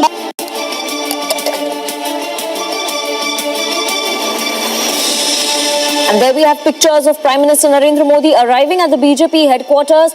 Flower shower for the BJP headquarters for the Prime Minister after the sweep in 3 states. Modi ji को जय श्री राम, मोदी जी को जय श्री राम। स्वागत है भाई, स्वागत है, स्वागत है भाई, स्वागत है, स्वागत है भाई, स्वागत है, स्वागत है भाई, स्वागत है, स्वागत है भाई, स्वागत है, स्वागत है भाई, स्वागत है। मोदी जी को जय श्री राम। स्वागत है भाई, स्वागत है। मोदी मोदी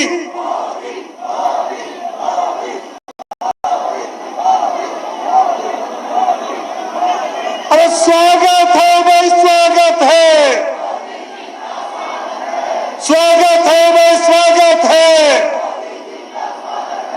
स्वागत है भाई, स्वागत है। मोदी जी को जय श्री राम। स्वागत है भाई, स्वागत है, स्वागत है भाई, स्वागत है, स्वागत है भाई, स्वागत है, स्वागत है भाई, स्वागत है, स्वागत है भाई, स्वागत है, स्वागत है भाई, स्वागत है, स्वागत है भाई, स्वागत है। भारत माता की, भारत माता की, पूर्वोत्तर की जीत हमारी है, पूर्वोत्तर की जीत हमारी है। अलगाव छोड़ विकास का साथ, अलगाव छोड़ विकास का साथ। स्वागत है भाई, स्वागत है, मोदी जी का स्वागत है, मोदी जी का स्वागत है, मोदी जी का स्वागत है, मोदी जी का स्वागत है। मोदी है तो मुमकिन है, मोदी है तो मुमकिन है। भारत माता की, भारत माता की। स्वागत है भाई, स्वागत है, स्वागत है भाई, स्वागत है, स्वागत है भाई, स्वागत है। अलगाव छोड़ विकास का साथ, अलगाव छोड़ विकास का साथ। आदरणीय प्रधानमंत्री जी कार्यालय के अंदर आकर ऊपर की गैलरी से हम सबको अभिवादन करेंगे। टीवी चैनल्स के द्वारा पूरे देश को धन्यवाद करेंगे, अभिवादन करेंगे और विशेषकर पूर्वोत्तर राज्य की जनता का धन्यवाद करेंगे। पूर्वोत्तर के अपने भाई बहन यहाँ पर आ रहे हैं, पहले कतार के मैं कार्यकर्ताओं को मेरा नम्र अनुरोध है कि उनके लिए हम थोड़ी बैठने के लिए जगह बना दें।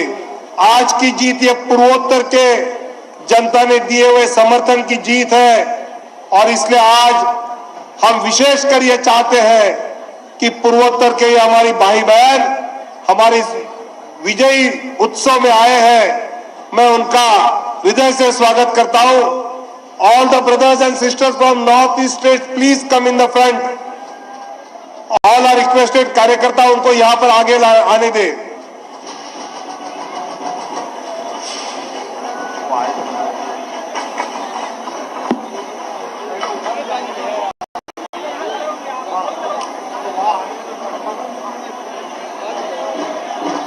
To Modi slogans, Prime Minister Modi there at the BJP headquarters. In a short while from now, he will be going on the stage to address the party cadre after the three-state victory. Aishwarya continues to be joining us live on this broadcast. Aishwarya, we were hearing there's going to be a short meeting before Prime Minister takes the stage. If you can give details to our viewers about this meeting that is currently taking place in the BJP headquarters, if any.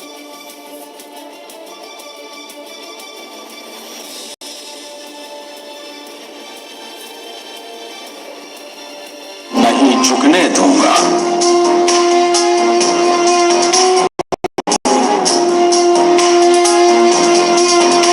सौगंध मुझे इस मिट्टी की, मैं देश नहीं मिटने दूंगा, मैं देश नहीं मिटने दूंगा, मैं देश नहीं झुकने दूंगा।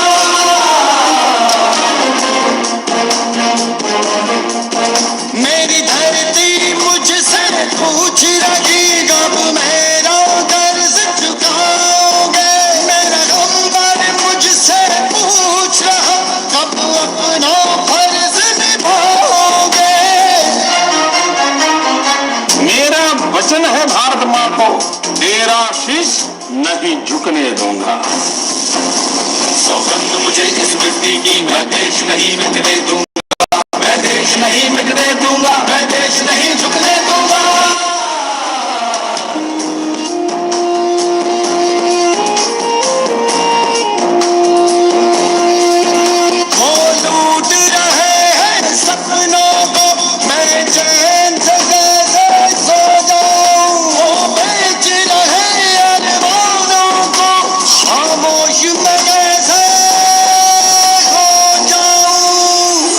कसम उठाई है, मैं देश नहीं मिटने दूंगा, मैं देश नहीं मिटने दूंगा। सौगंध मुझे इस मिट्टी की, मैं देश नहीं मिटने दूंगा, मैं देश नहीं मिटने दूंगा, मैं देश नहीं झुकने दूंगा।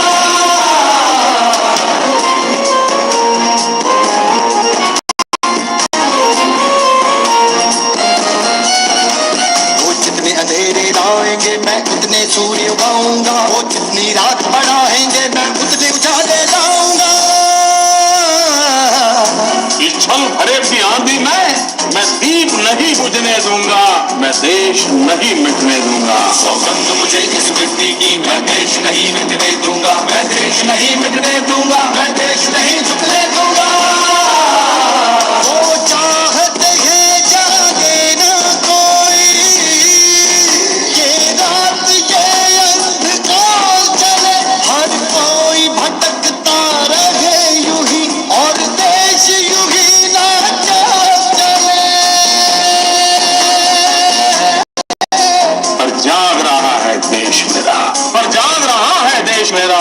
हर भारतवासी जीतेगा, हर भारतवासी जीतेगा। सौगंध मुझे इस मिट्टी की, मैं देश नहीं मिटने दूंगा, मैं देश नहीं मिटने दूंगा, मैं देश नहीं झुकने दूंगा।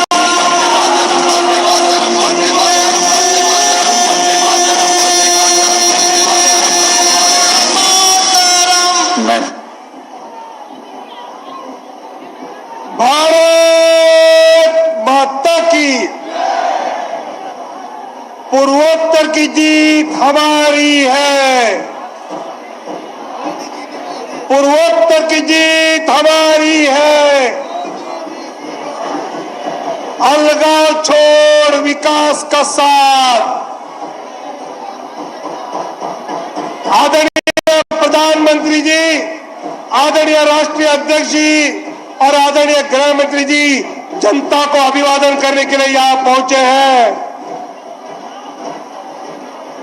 अरे स्वागत है भाई, स्वागत है, स्वागत है भाई, स्वागत है। पूर्वोत्तर की जीत हमारी है, पूर्वोत्तर की जीत हमारी है। स्वागत है भाई, स्वागत है, स्वागत है भाई, स्वागत है, स्वागत है भाई, स्वागत है, स्वागत। जरा जोर से आवाज लगा। स्वागत है भाई, स्वागत है, स्वागत है भाई, स्वागत है, स्वागत है भाई, स्वागत है।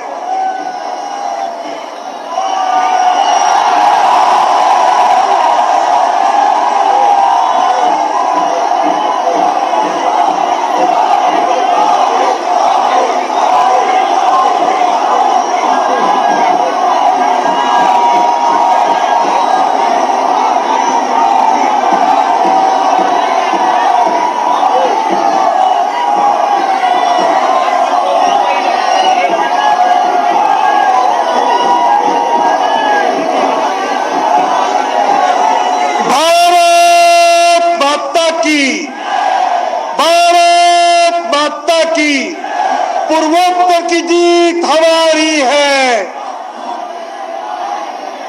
आदरणीय प्रधानमंत्री जी, आदरणीय राष्ट्रीय अध्यक्ष जी और आदरणीय गृह मंत्री जी का मंच पर आगमन हो रहा है।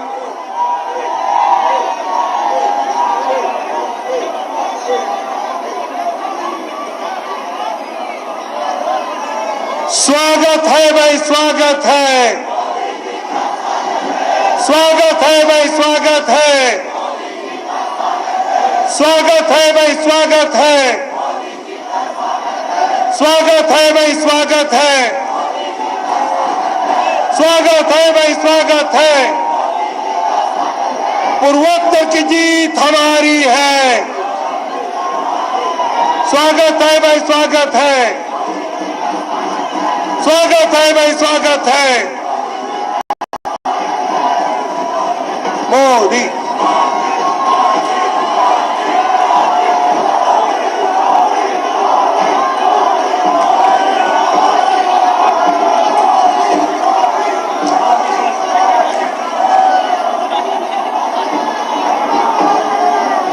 भारत माता की, भारत माता की। मैं भारतीय जनता पार्टी के यशस्वी राष्ट्रीय अध्यक्ष आदरणीय जगत प्रकाश नड्डा जी एवं आदरणीय प्रधानमंत्री मोदी जी के नेतृत्व में सफल गृह मंत्री एवं सहकारिता मंत्री आदरणीय अमित भाई शाह जी से नम्र अनुरोध करता हूं कि पुष्पमाला पहनाकर आदरणीय प्रधानमंत्री जी का स्वागत करें।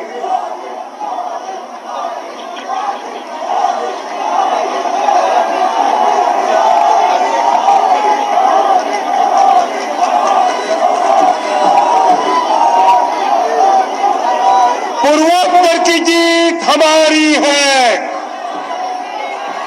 मैं आदरणीय राष्ट्रीय अध्यक्ष नड्डा जी से नम्र अनुरोध करता हूं कि त्रिपुरा की शाल पहनाकर आदरणीय प्रधानमंत्री जी का वो यहां पर सम्मान करें।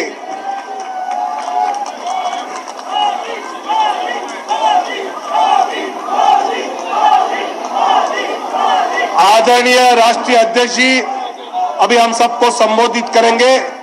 आदरणीय नड्डा जी।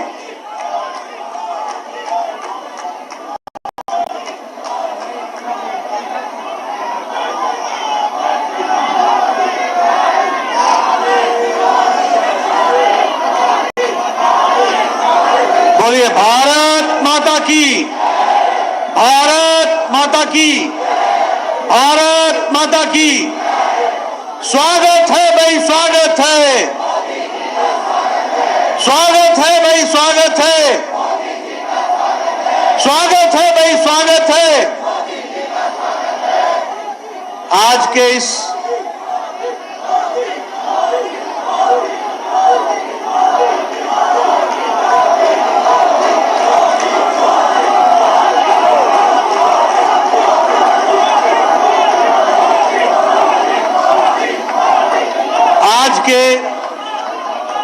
इस विजय उत्सव पर त्रिपुरा, नागालैंड और मेघालय में कमल पुनः खिलने पर आज हम सबके बीच में विजय उत्सव मनाने के लिए और हमारा हौसला बढ़ाने के लिए भारत के यशस्वी प्रधानमंत्री श्री नरेंद्र मोदी जी का मैं अपनी ओर से और आप सबकी ओर से उनका हार्दिक अभिनंदन करता हूं, स्वागत करता हूं।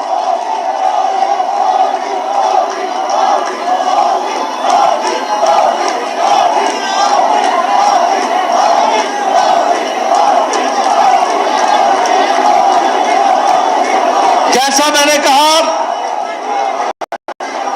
कि आप सबकी ओर से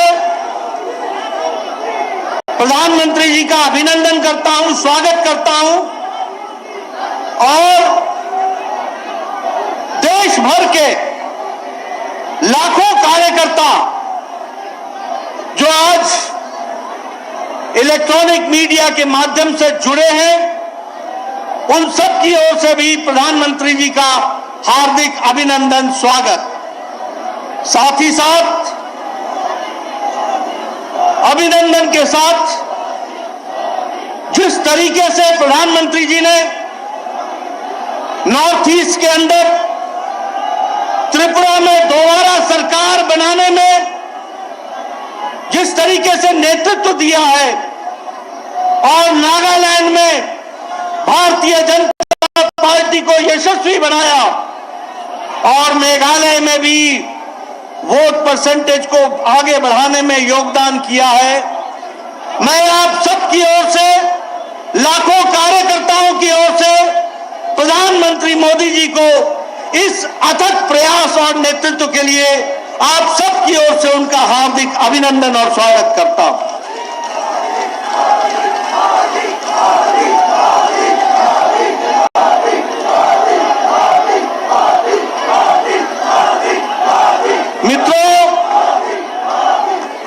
मित्रों, जो आज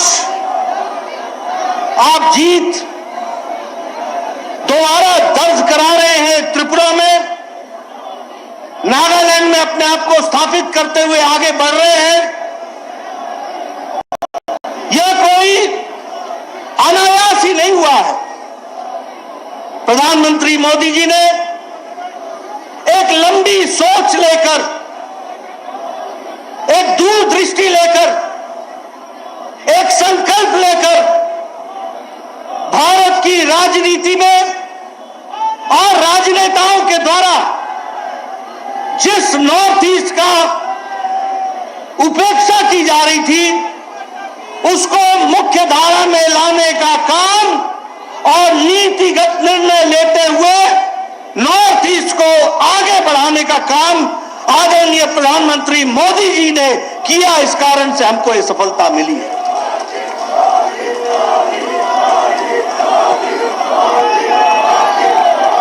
आप सबको याद होगा,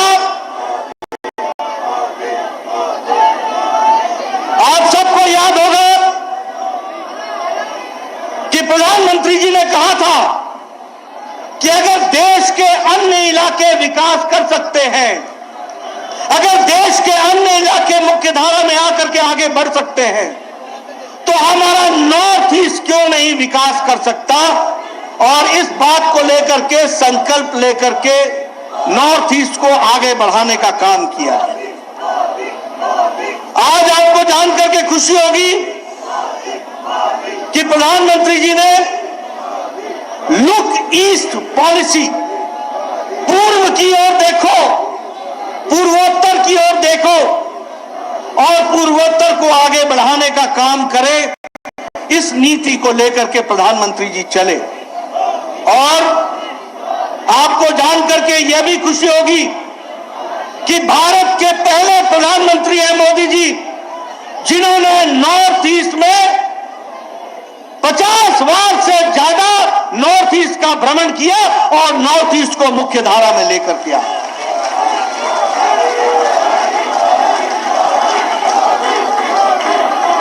पहले प्रधानमंत्री हैं जिन्होंने नॉर्थ ईस्ट के लिए एक लक्ष्य तय किया और नॉर्थ ईस्ट पूर्वोत्तर राज्यों को मुख्य धारा में लाने के लिए अष्टलक्ष्मी की बात कहते हुए सारे नॉर्थ ईस्ट के स्टेट्स का विकास करने की बात आदरणीय प्रधानमंत्री जी ने करी। और इसके साथ साथ प्रधानमंत्री जी ने अष्ट लक्ष्मी के साथ साथ अष्ट आधार भी दिए और उसका मंत्र भी हम सबको दिया। क्या मंत्र था? कि नॉर्थ ईस्ट में शांति होनी चाहिए, नॉर्थ ईस्ट में पावर की बहुत बड़ी गुंजाइश है, इसलिए एनर्जी का काम होना चाहिए, नॉर्थ ईस्ट में नेचुरल फार्मिंग होनी चाहिए, नॉर्थ ईस्ट को 5G से कनेक्ट करना चाहिए, नॉर्थ ईस्ट को खेल कूद में बढ़ावा देना चाहिए और नॉर्थ ईस्ट को जो उसकी पोटेंशियल है उसको पूरा का पूरा आगे बढ़ाना चाहिए। ये 8 मंत्र लेकर के प्रधानमंत्री जी ने अष्टलक्ष्मी को संवारने का काम किया, आगे बढ़ाने का काम किया।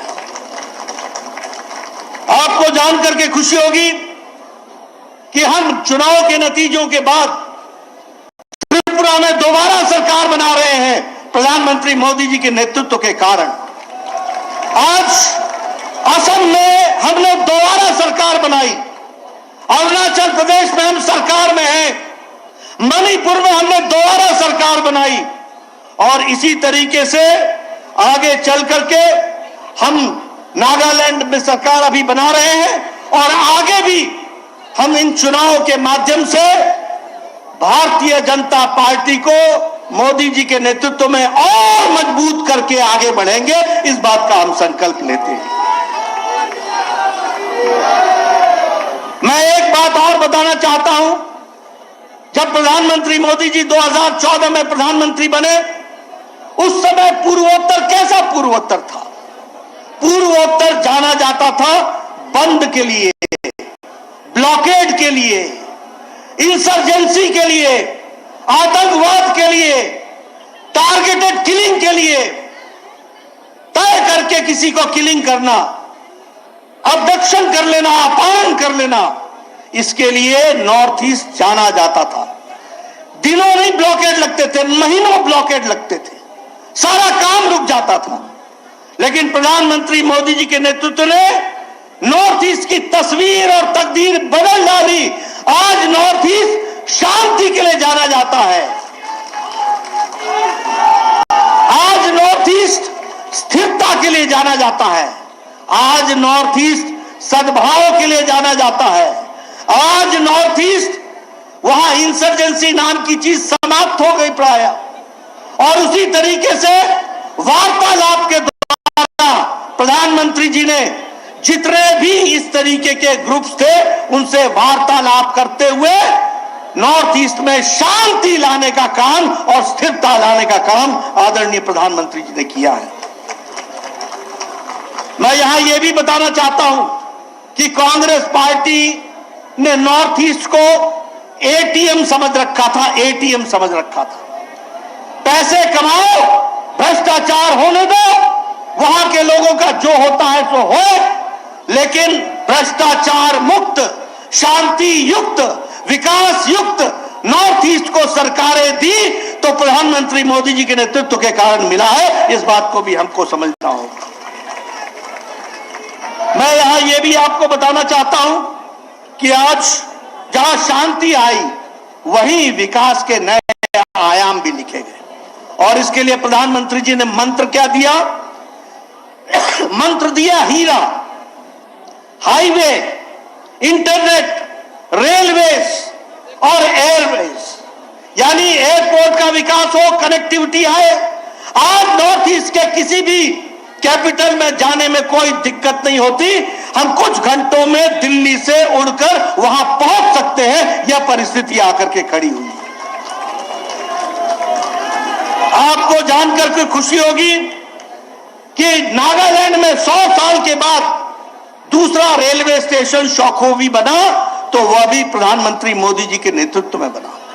हजारों करोड़ रुपए खर्च हुए और उस विकास की दृष्टि से सड़कों का जाल बिछा। आज नेशनल हाईवे, 4 वे, 6 वे लेन, इस तरीके की योजनाएं चल रही हैं। अगरतला से लेकर के कलकत्ता तक यह सड़कों का जाल बिछा करके जो 36 घंटे लगते थे वो 16 घंटे में पूरा करने का संकल्प लिया तो प्रधानमंत्री मोदी जी ने लिया।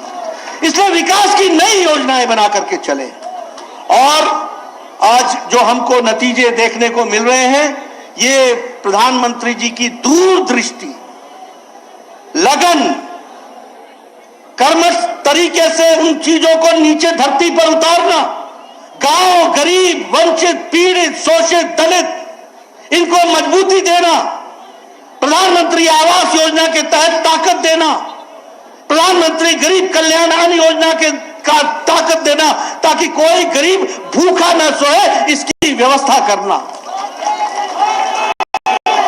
हर दृष्टि से एक कोशिश हुई है हमारे स्वच्छता अभियान के तरीके से हर स्टेट में महिलाओं को उनको इज्जत घर देना और उनको इज्जत देना, यह काम मोदी जी ने संकल्प के रूप में लिया है। और यही कारण है कि आज ये परिवर्तन हमको देखने को मिलता है। मैं यहां यह भी कहना चाहूंगा, आज कांग्रेस का क्या हाल हो गया, कहीं देखने को नहीं मिलती है, लेकिन अभी भी रस्सी जल गई है, बल नहीं गया है। ऐठन चली गई, ऐठन अभी भी बरकरार है, जमीन खिसक गई है और अभी भी सुबुद्धि नाम की चीज दूर दूर तक उनके नजदीक नहीं आई है। और देखिए किस तरीके की भाषा आज कांग्रेस पार्टी इस्तेमाल कर रही है, किस तरीके की असभ्य भाषा में उतर आए हैं, किस तरीके से प्रधानमंत्री जी के बारे में टिप्पणी कर रहे हैं, किस तरीके से राजनीति की हर सीमाओं को लांघ करके वो अपना छोटापन और ओछापन दिखा रहे हैं। लेकिन प्रधानमंत्री मोदी जी के नेतृत्व में आप सब लोग मिलकर हर जगह कमल ही कमल खिला रहे हैं, कमल ही कमल खिला रहे हैं।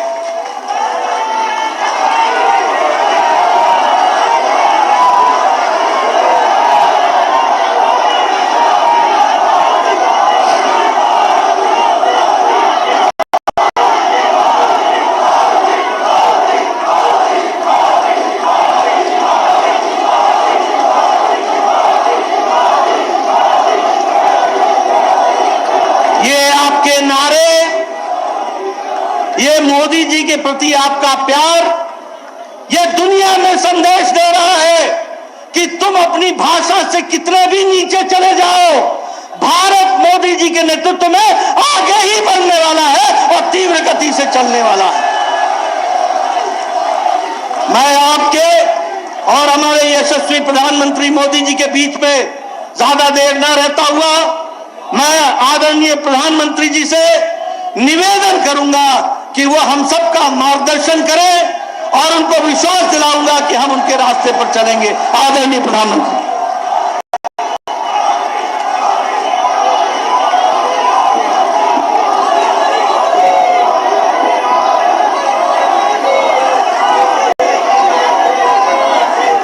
भारत माता की, भारत माता की, भारत माता की।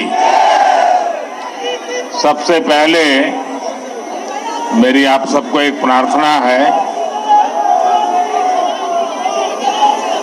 नॉर्थ ईस्ट के हमारे सभी भाइयों बहनों के सम्मान में, नॉर्थ ईस्ट के हमारे सभी नागरिकों के सम्मान में आप अपना मोबाइल फोन निकाल करके फ्लैश लाइट चालू कीजिए और नॉर्थ ईस्ट के सभी नागरिकों का अभिनंदन कीजिए। जिन जिन के पास मोबाइल है अपनी फ्लैश चला करके, ये नॉर्थ ईस्ट के नागरिकों का सम्मान है। ये नॉर्थ ईस्ट के देशभक्ति का सम्मान है। ये नॉर्थ ईस्ट का प्रगति के रास्ते पर जाने का सम्मान है। ये नॉर्थ ईस्ट के लोगों के सम्मान में आपने जो ये मोबाइल फोन के माध्यम से प्रकाश फैलाया है, ये प्रकाश उनके सम्मान में है, उनके गौरव में है। आपका मैं धन्यवाद करता हूं।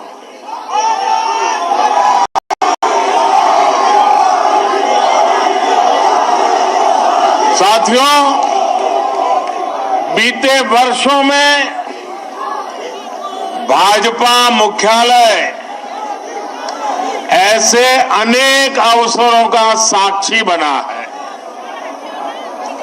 आज हमारे लिए जनता जनार्दन को विनम्रता से नमन करने का एक और अवसर आया है। मैं त्रिपुरा, मेघालय और नागालैंड की जनता का सर झुकाकर वंदन करता हूं, उन सबका आभार व्यक्त करता हूं।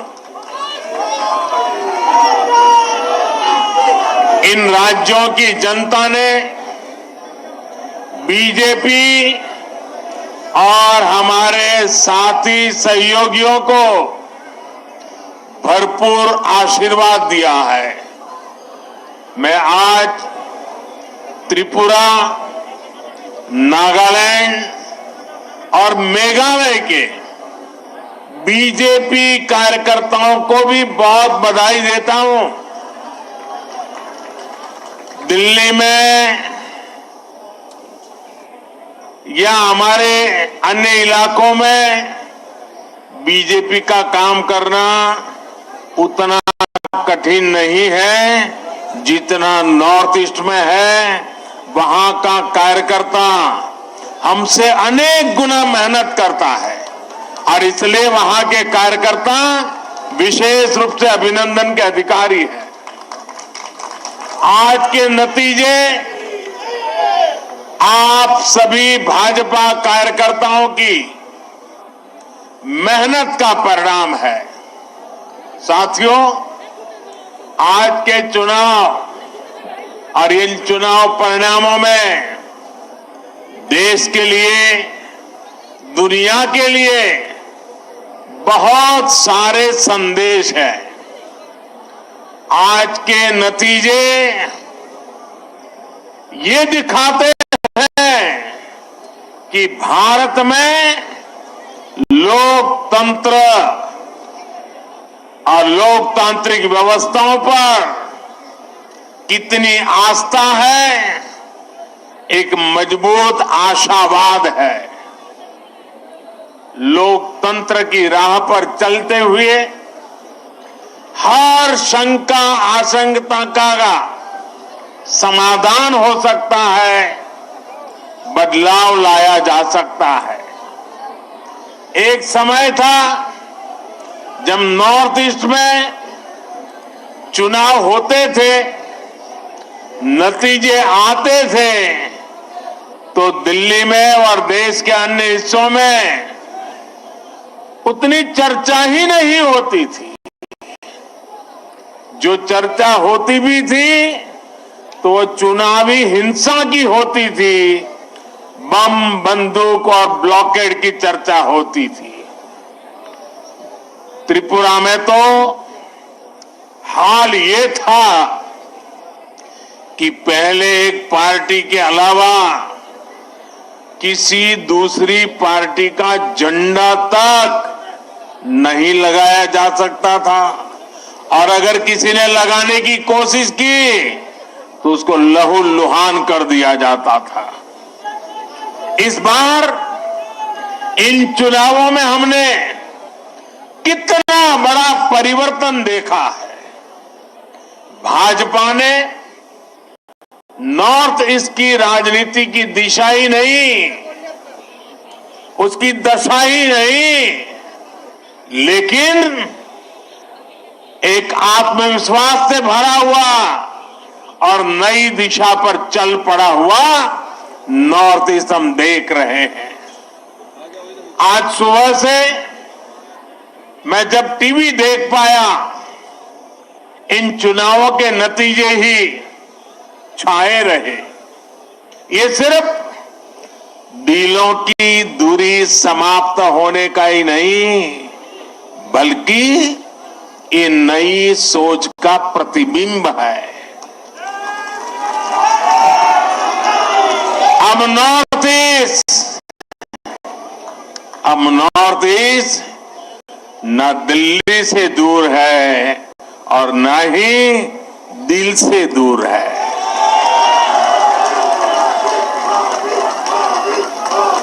ये युग परिवर्तन का समय है। ये नया इतिहास रचे जाने का समय है।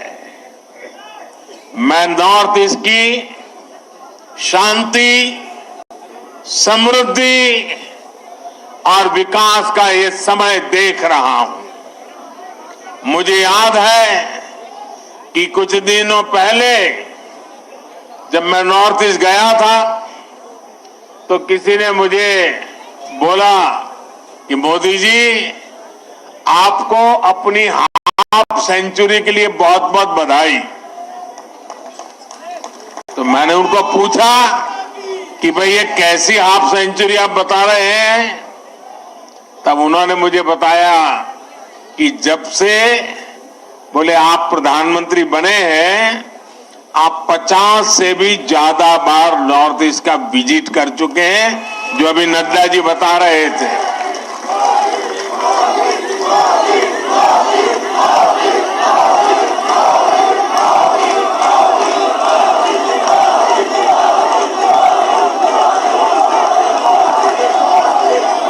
साथियों, सवाल बधाई का नहीं है, लेकिन जब एक नागरिक मुझे ये कह रहा था तब मैं अनुभव कर रहा था कि जाने मात्र से इसके दिल को कितना सुकून मिला है।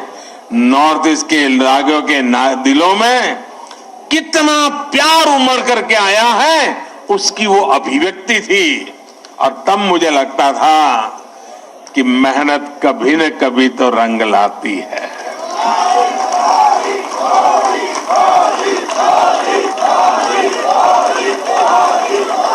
चुनाव जीतने से भी ज्यादा मुझे इस बात का संतोष है कि प्रधानमंत्री के कार्यकाल में बार बार नॉर्थ ईस्ट जाकर के मैंने उनके दिलों को जीता है, और वो मेरे लिए सबसे बड़ी जीत है।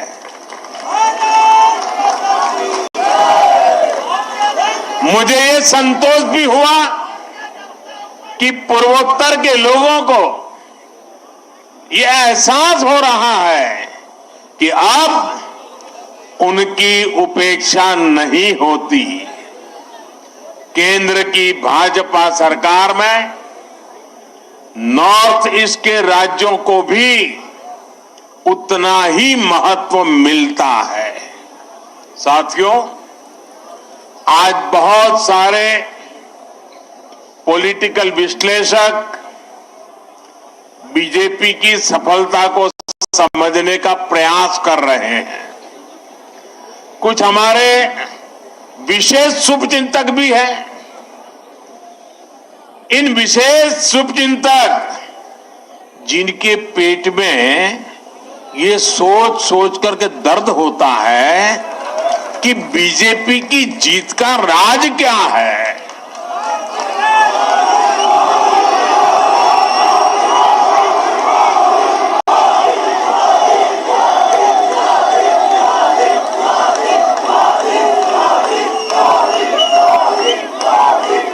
साथियों, मैं ज्यादा तो टीवी देख नहीं पाता हूं, लेकिन मुझे लगता है कि शायद अब तक मैंने देखा नहीं है कि ईवीएम पर कोई गाली पड़नी शुरू हुई है कि नहीं हुई है। लेकिन ऐसे हर शुभचिंतक को मैं बीजेपी की सफलता का रहस्य बताना चाहता हूं। भाजपा के विजय अभियान का रहस्य छिपा है त्रिवेणी में। त्रिवेणी यानी 3 धाराओं का संगम। इस त्रिवेणी की पहली शक्ति है भाजपा सरकारों का कार्य। इस त्रिवेणी की दूसरी शक्ति है भाजपा सरकारों की कार्य संस्कृति। और इस त्रिवेणी की तीसरी शक्ति है भाजपा के कार्यकर्ताओं का सेवा भाव।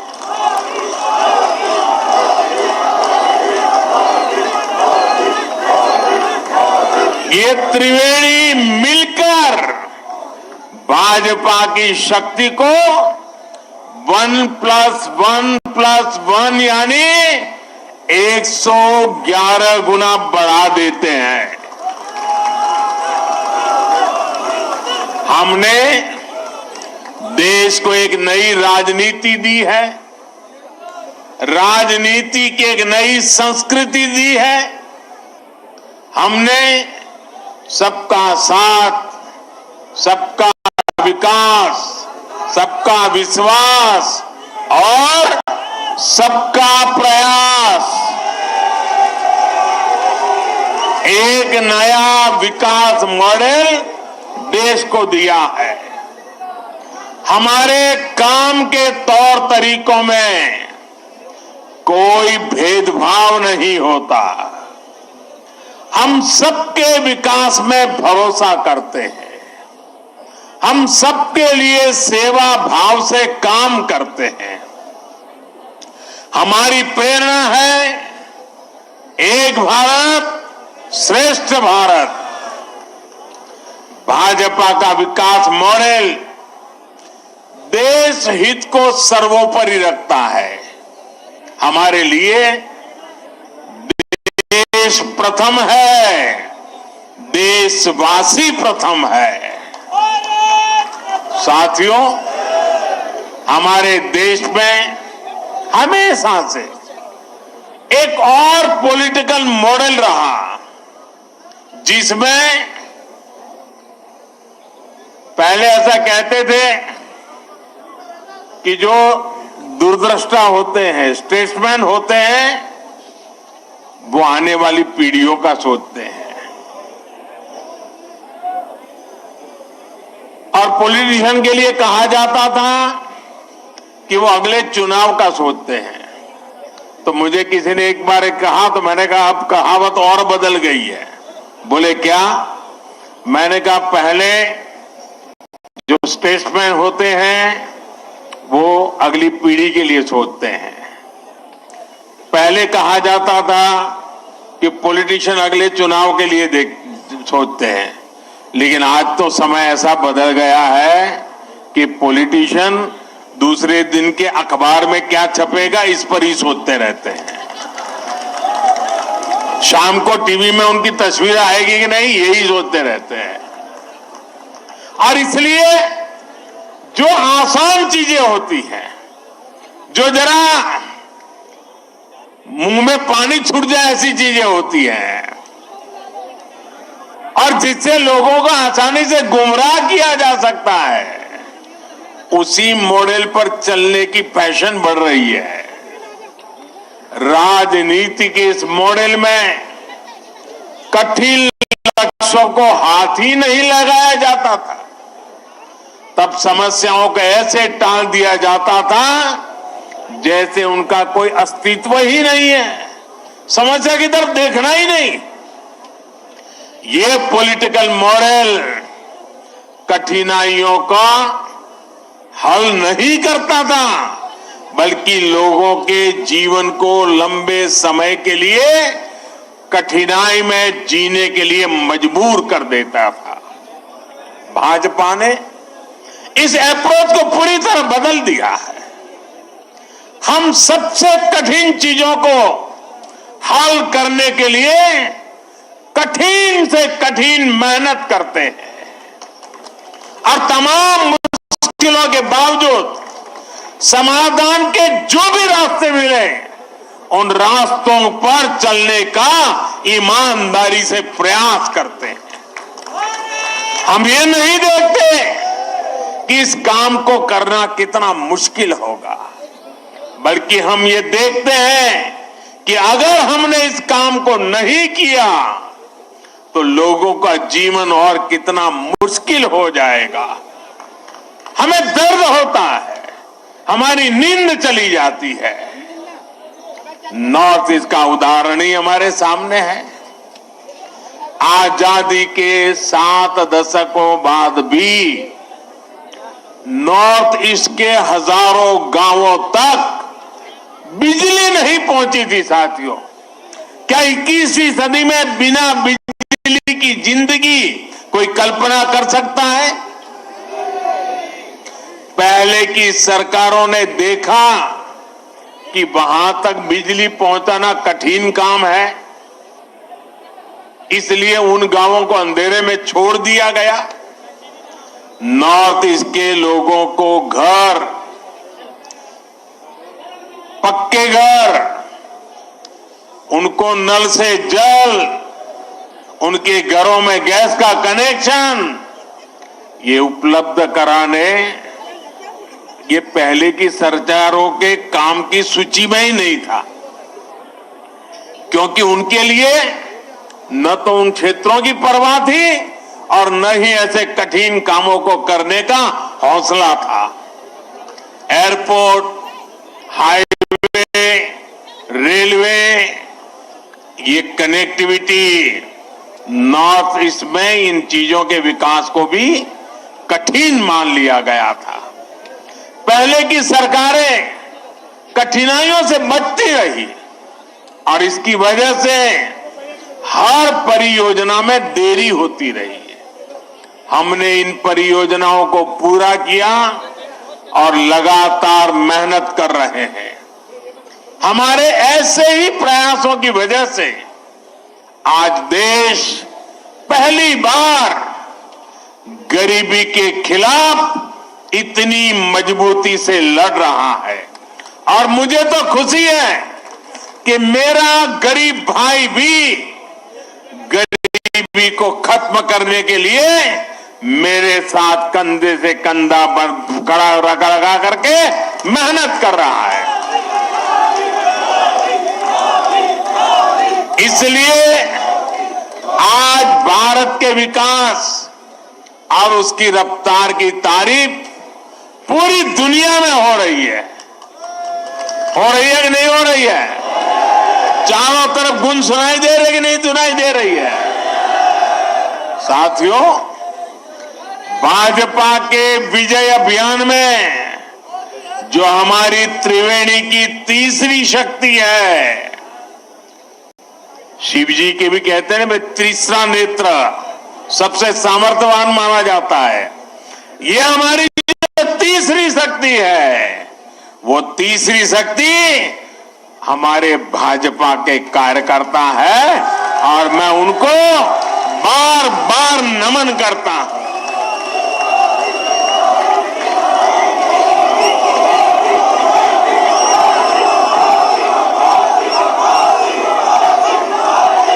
भाजपा के कार्यकर्ता का सेवा भाव अतुल्य है। भाजपा के कार्यकर्ता का श्रम और समर्पण अतुल्य है। भाजपा के कार्यकर्ता की पहचान उसके अनुशासन से होती है। हमारी पार्टी ने बड़ी से बड़ी मुश्किलों को देखा है। हमने कठिन से कठिन परिस्थितियों का सामना किया है, लेकिन हमारे कार्यकर्ता ने मुश्किल से मुश्किल हालातों में भी पार्टी का झंडा बुलंद रखा है। भाजपा जब कदम बढ़ाती है तो उसे रोकने के लिए उसके कार्यकर्ताओं को प्रताड़ित किया जाता है, उनके खिलाफ हिंसा की होती है, लेकिन वो राष्ट्र के लिए राष्ट्र निर्माण के लिए संकल्पित होते हैं। इसलिए वो त्याग की पराकाष्ठा से पार्टी के कदमों को और देश के सपनों को कभी भी टूटने नहीं देते हैं, निरंतर आगे बढ़ते रहते हैं। जिस पार्टी के पास कार्य हो, कार्य संस्कृति हो और ऐसे समर्पित कार्यकर्ता हो, उसके लिए कुछ भी असंभव नहीं है। साथियों, आज मुझे ये देखकर भी खुशी है, हर चुनाव के साथ साथ देश की बहनों बेटियों का सुरक्षा कवच बीजेपी के लिए मजबूत होता जा रहा है। त्रिपुरा की, नॉर्थ ईस्ट की बहनों को भी मैं इस भरोसे के लिए विशेष आभार व्यक्त करता हूं। ये बीजेपी का सौभाग्य रहा है कि हमने नागालैंड को पहली राज्यसभा सांसद एक महिला को देकर के शुभ शुरुआत की। आज नागालैंड में तो पहली बार महिला उम्मीदवार चुनाव जीतकर विधानसभा पहुंची है। ये हम सभी के लिए, पूरे देश की माताओं बहनों के लिए गौरव की बात है। बीजेपी महिलाओं के सशक्तिकरण के लिए प्रतिबद्ध है। पीएम आवास योजना में महिलाओं के नाम घर हो, जल जीवन मिशन के तहत हर घर पाइप से पानी पहुंचाना हो, गरीब कल्याण योजना के तहत मुफ्त राशन देना हो, आयुष्मान भारत योजना के तहत 5 लाख रुपए तक का मुफ्त इलाज देना हो, मुद्रा योजना के माध्यम से बिना गारंटी लिए 10 लाख रुपए तक की मदद हो, ऐसी अनेक योजना का लाभ नॉर्थ ईस्ट की लाखों बहनों को हुआ है। इसलिए उनका भरोसा भाजपा पर लगातार सशक्त हो रहा है। ऐसे समय में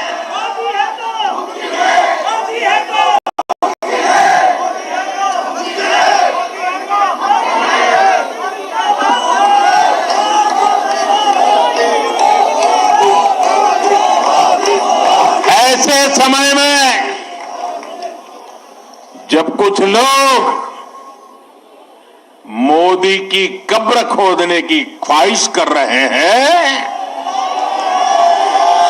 जहां मौका पड़ता है कमल खिलता ही जा रहा है, खिलता ही जा रहा है।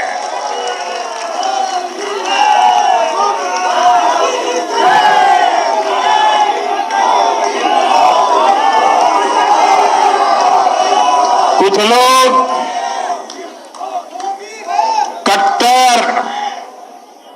कट्टर की पहचान में लगे हुए हैं। वो हर काम बेईमानी भी कट्टरता से करते हैं।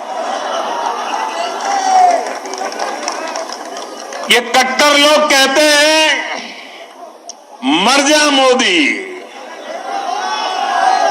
वो कहते हैं मर जा मोदी। देश कह रहे हैं मत जा मोदी, मत जा मोदी, मत जा। साथियों, आज के चुनाव नतीजों के बाद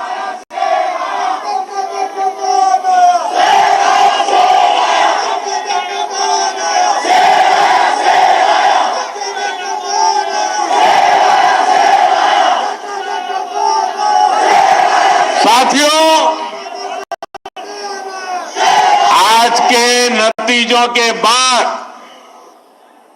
कांग्रेस ने छोटों के प्रति अपनी नफरत को फिर से जग जाहिर कर दिया।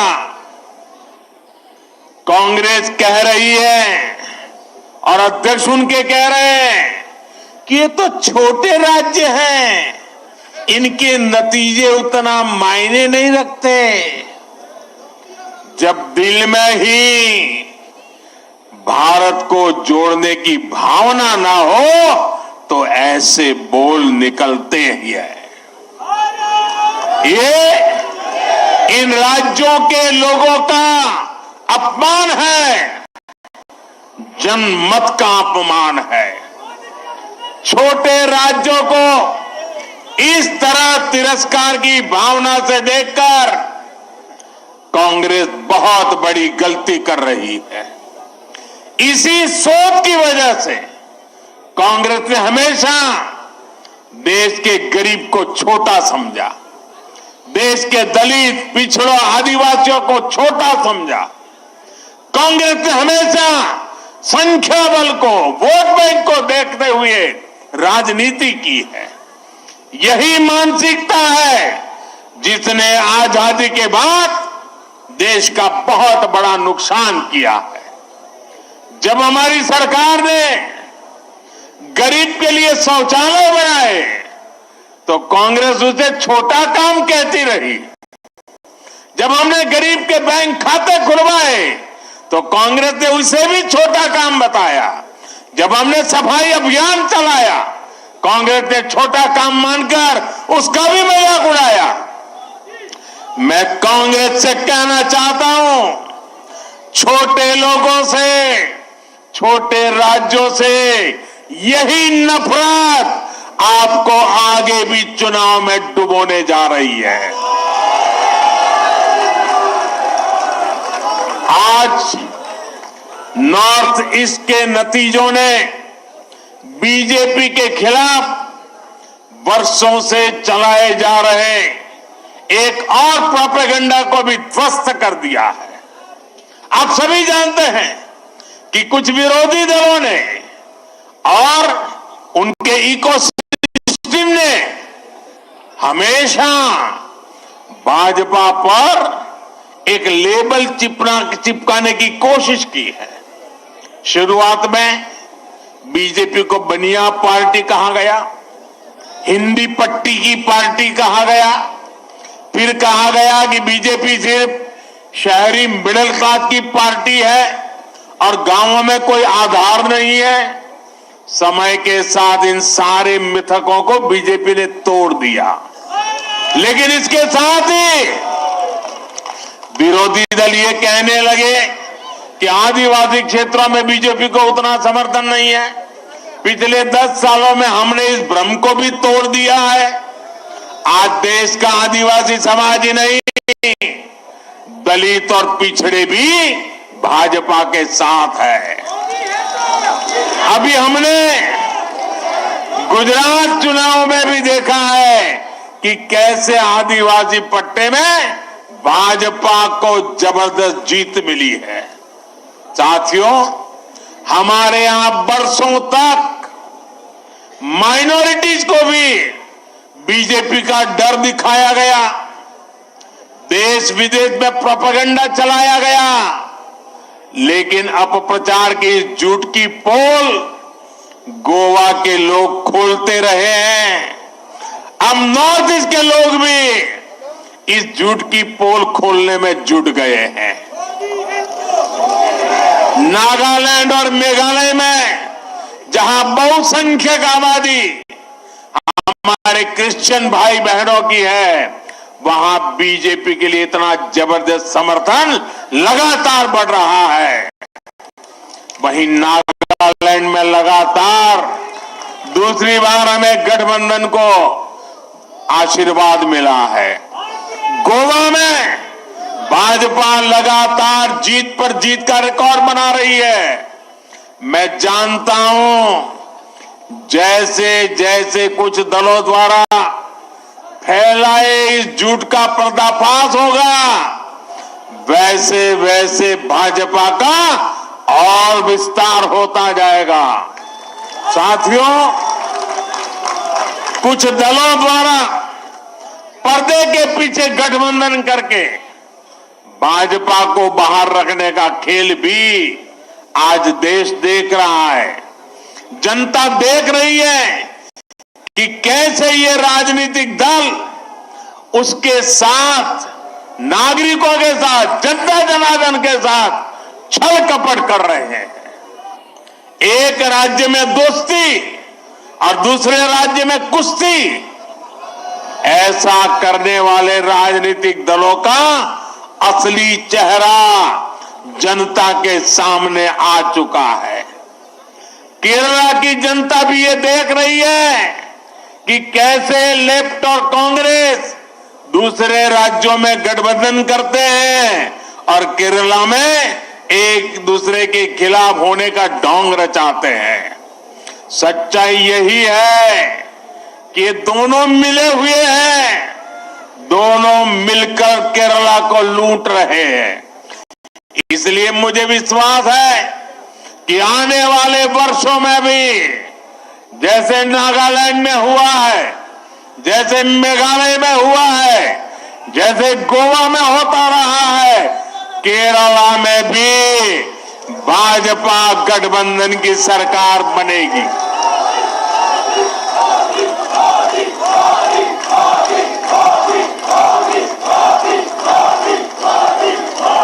साथियों, नॉर्थ ईस्ट की विजय ने बाकी देश के कार्यकर्ताओं में भी ऊर्जा भर दी है। देश की जनता बार बार भाजपा पर भरोसा जता रही है। हमें विनम्र भाव से आगे बढ़ना है, हमें सभी को साथ लेकर चलना है। आजादी के इस अमृत काल में भारत को विकसित बनाने के लिए सबका प्रयास आवश्यक है।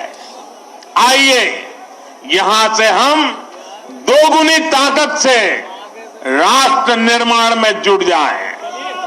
त्रिपुरा, नागालैंड और मेघालय की जनता का मैं फिर से एक बार हृदयपूर्वक आभार व्यक्त करता हूं, उनका अभिनंदन करता हूं।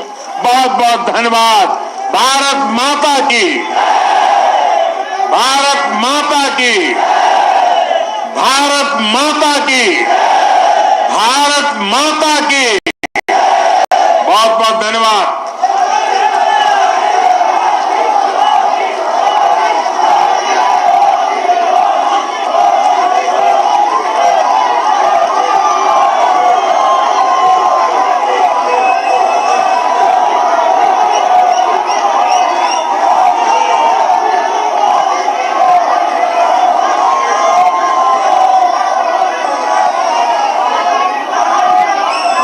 बहुत बहुत धन्यवाद आदरणीय प्रधानमंत्री जी।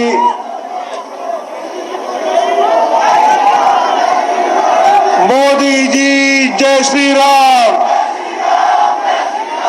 मोदी जी जय Shri Ram.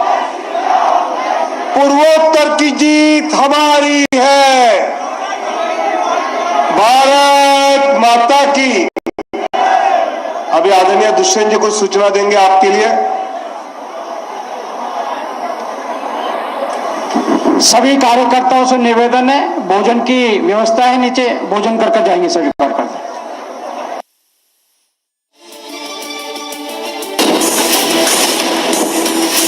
What does the BJP surge in the northeast mean? Is it a complete destruction of Vadra Congress? The national impact of election 2023, debating tonight at 9 p.m.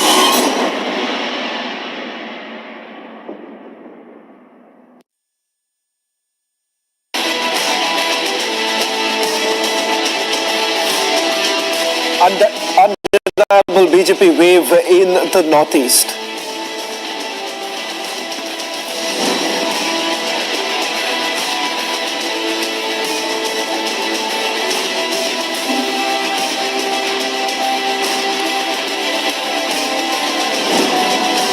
BJP crosses the halfway mark in Tripura, set to return in the state. huge suspense over the backdoor meetings. Will Conrad Sangma ally with the BJP? It's the first impact of Bharat Todo Yatra as Congress is left completely decimated.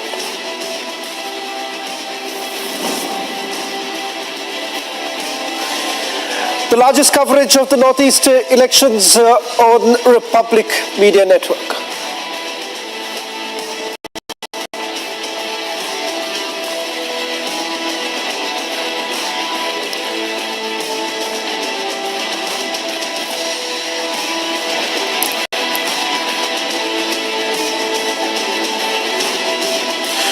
Staying with the biggest visuals from outside Shillong counting center as the BJP Karyakartas have started celebrating in Meghalaya. Though in Meghalaya, what the numbers are suggesting, it's a hung assembly. But behind me, you could clearly see how the BJP Karyakartas are celebrating here with flags in their hands and with mufflers, sloganeering and continuously stating that they want double engine government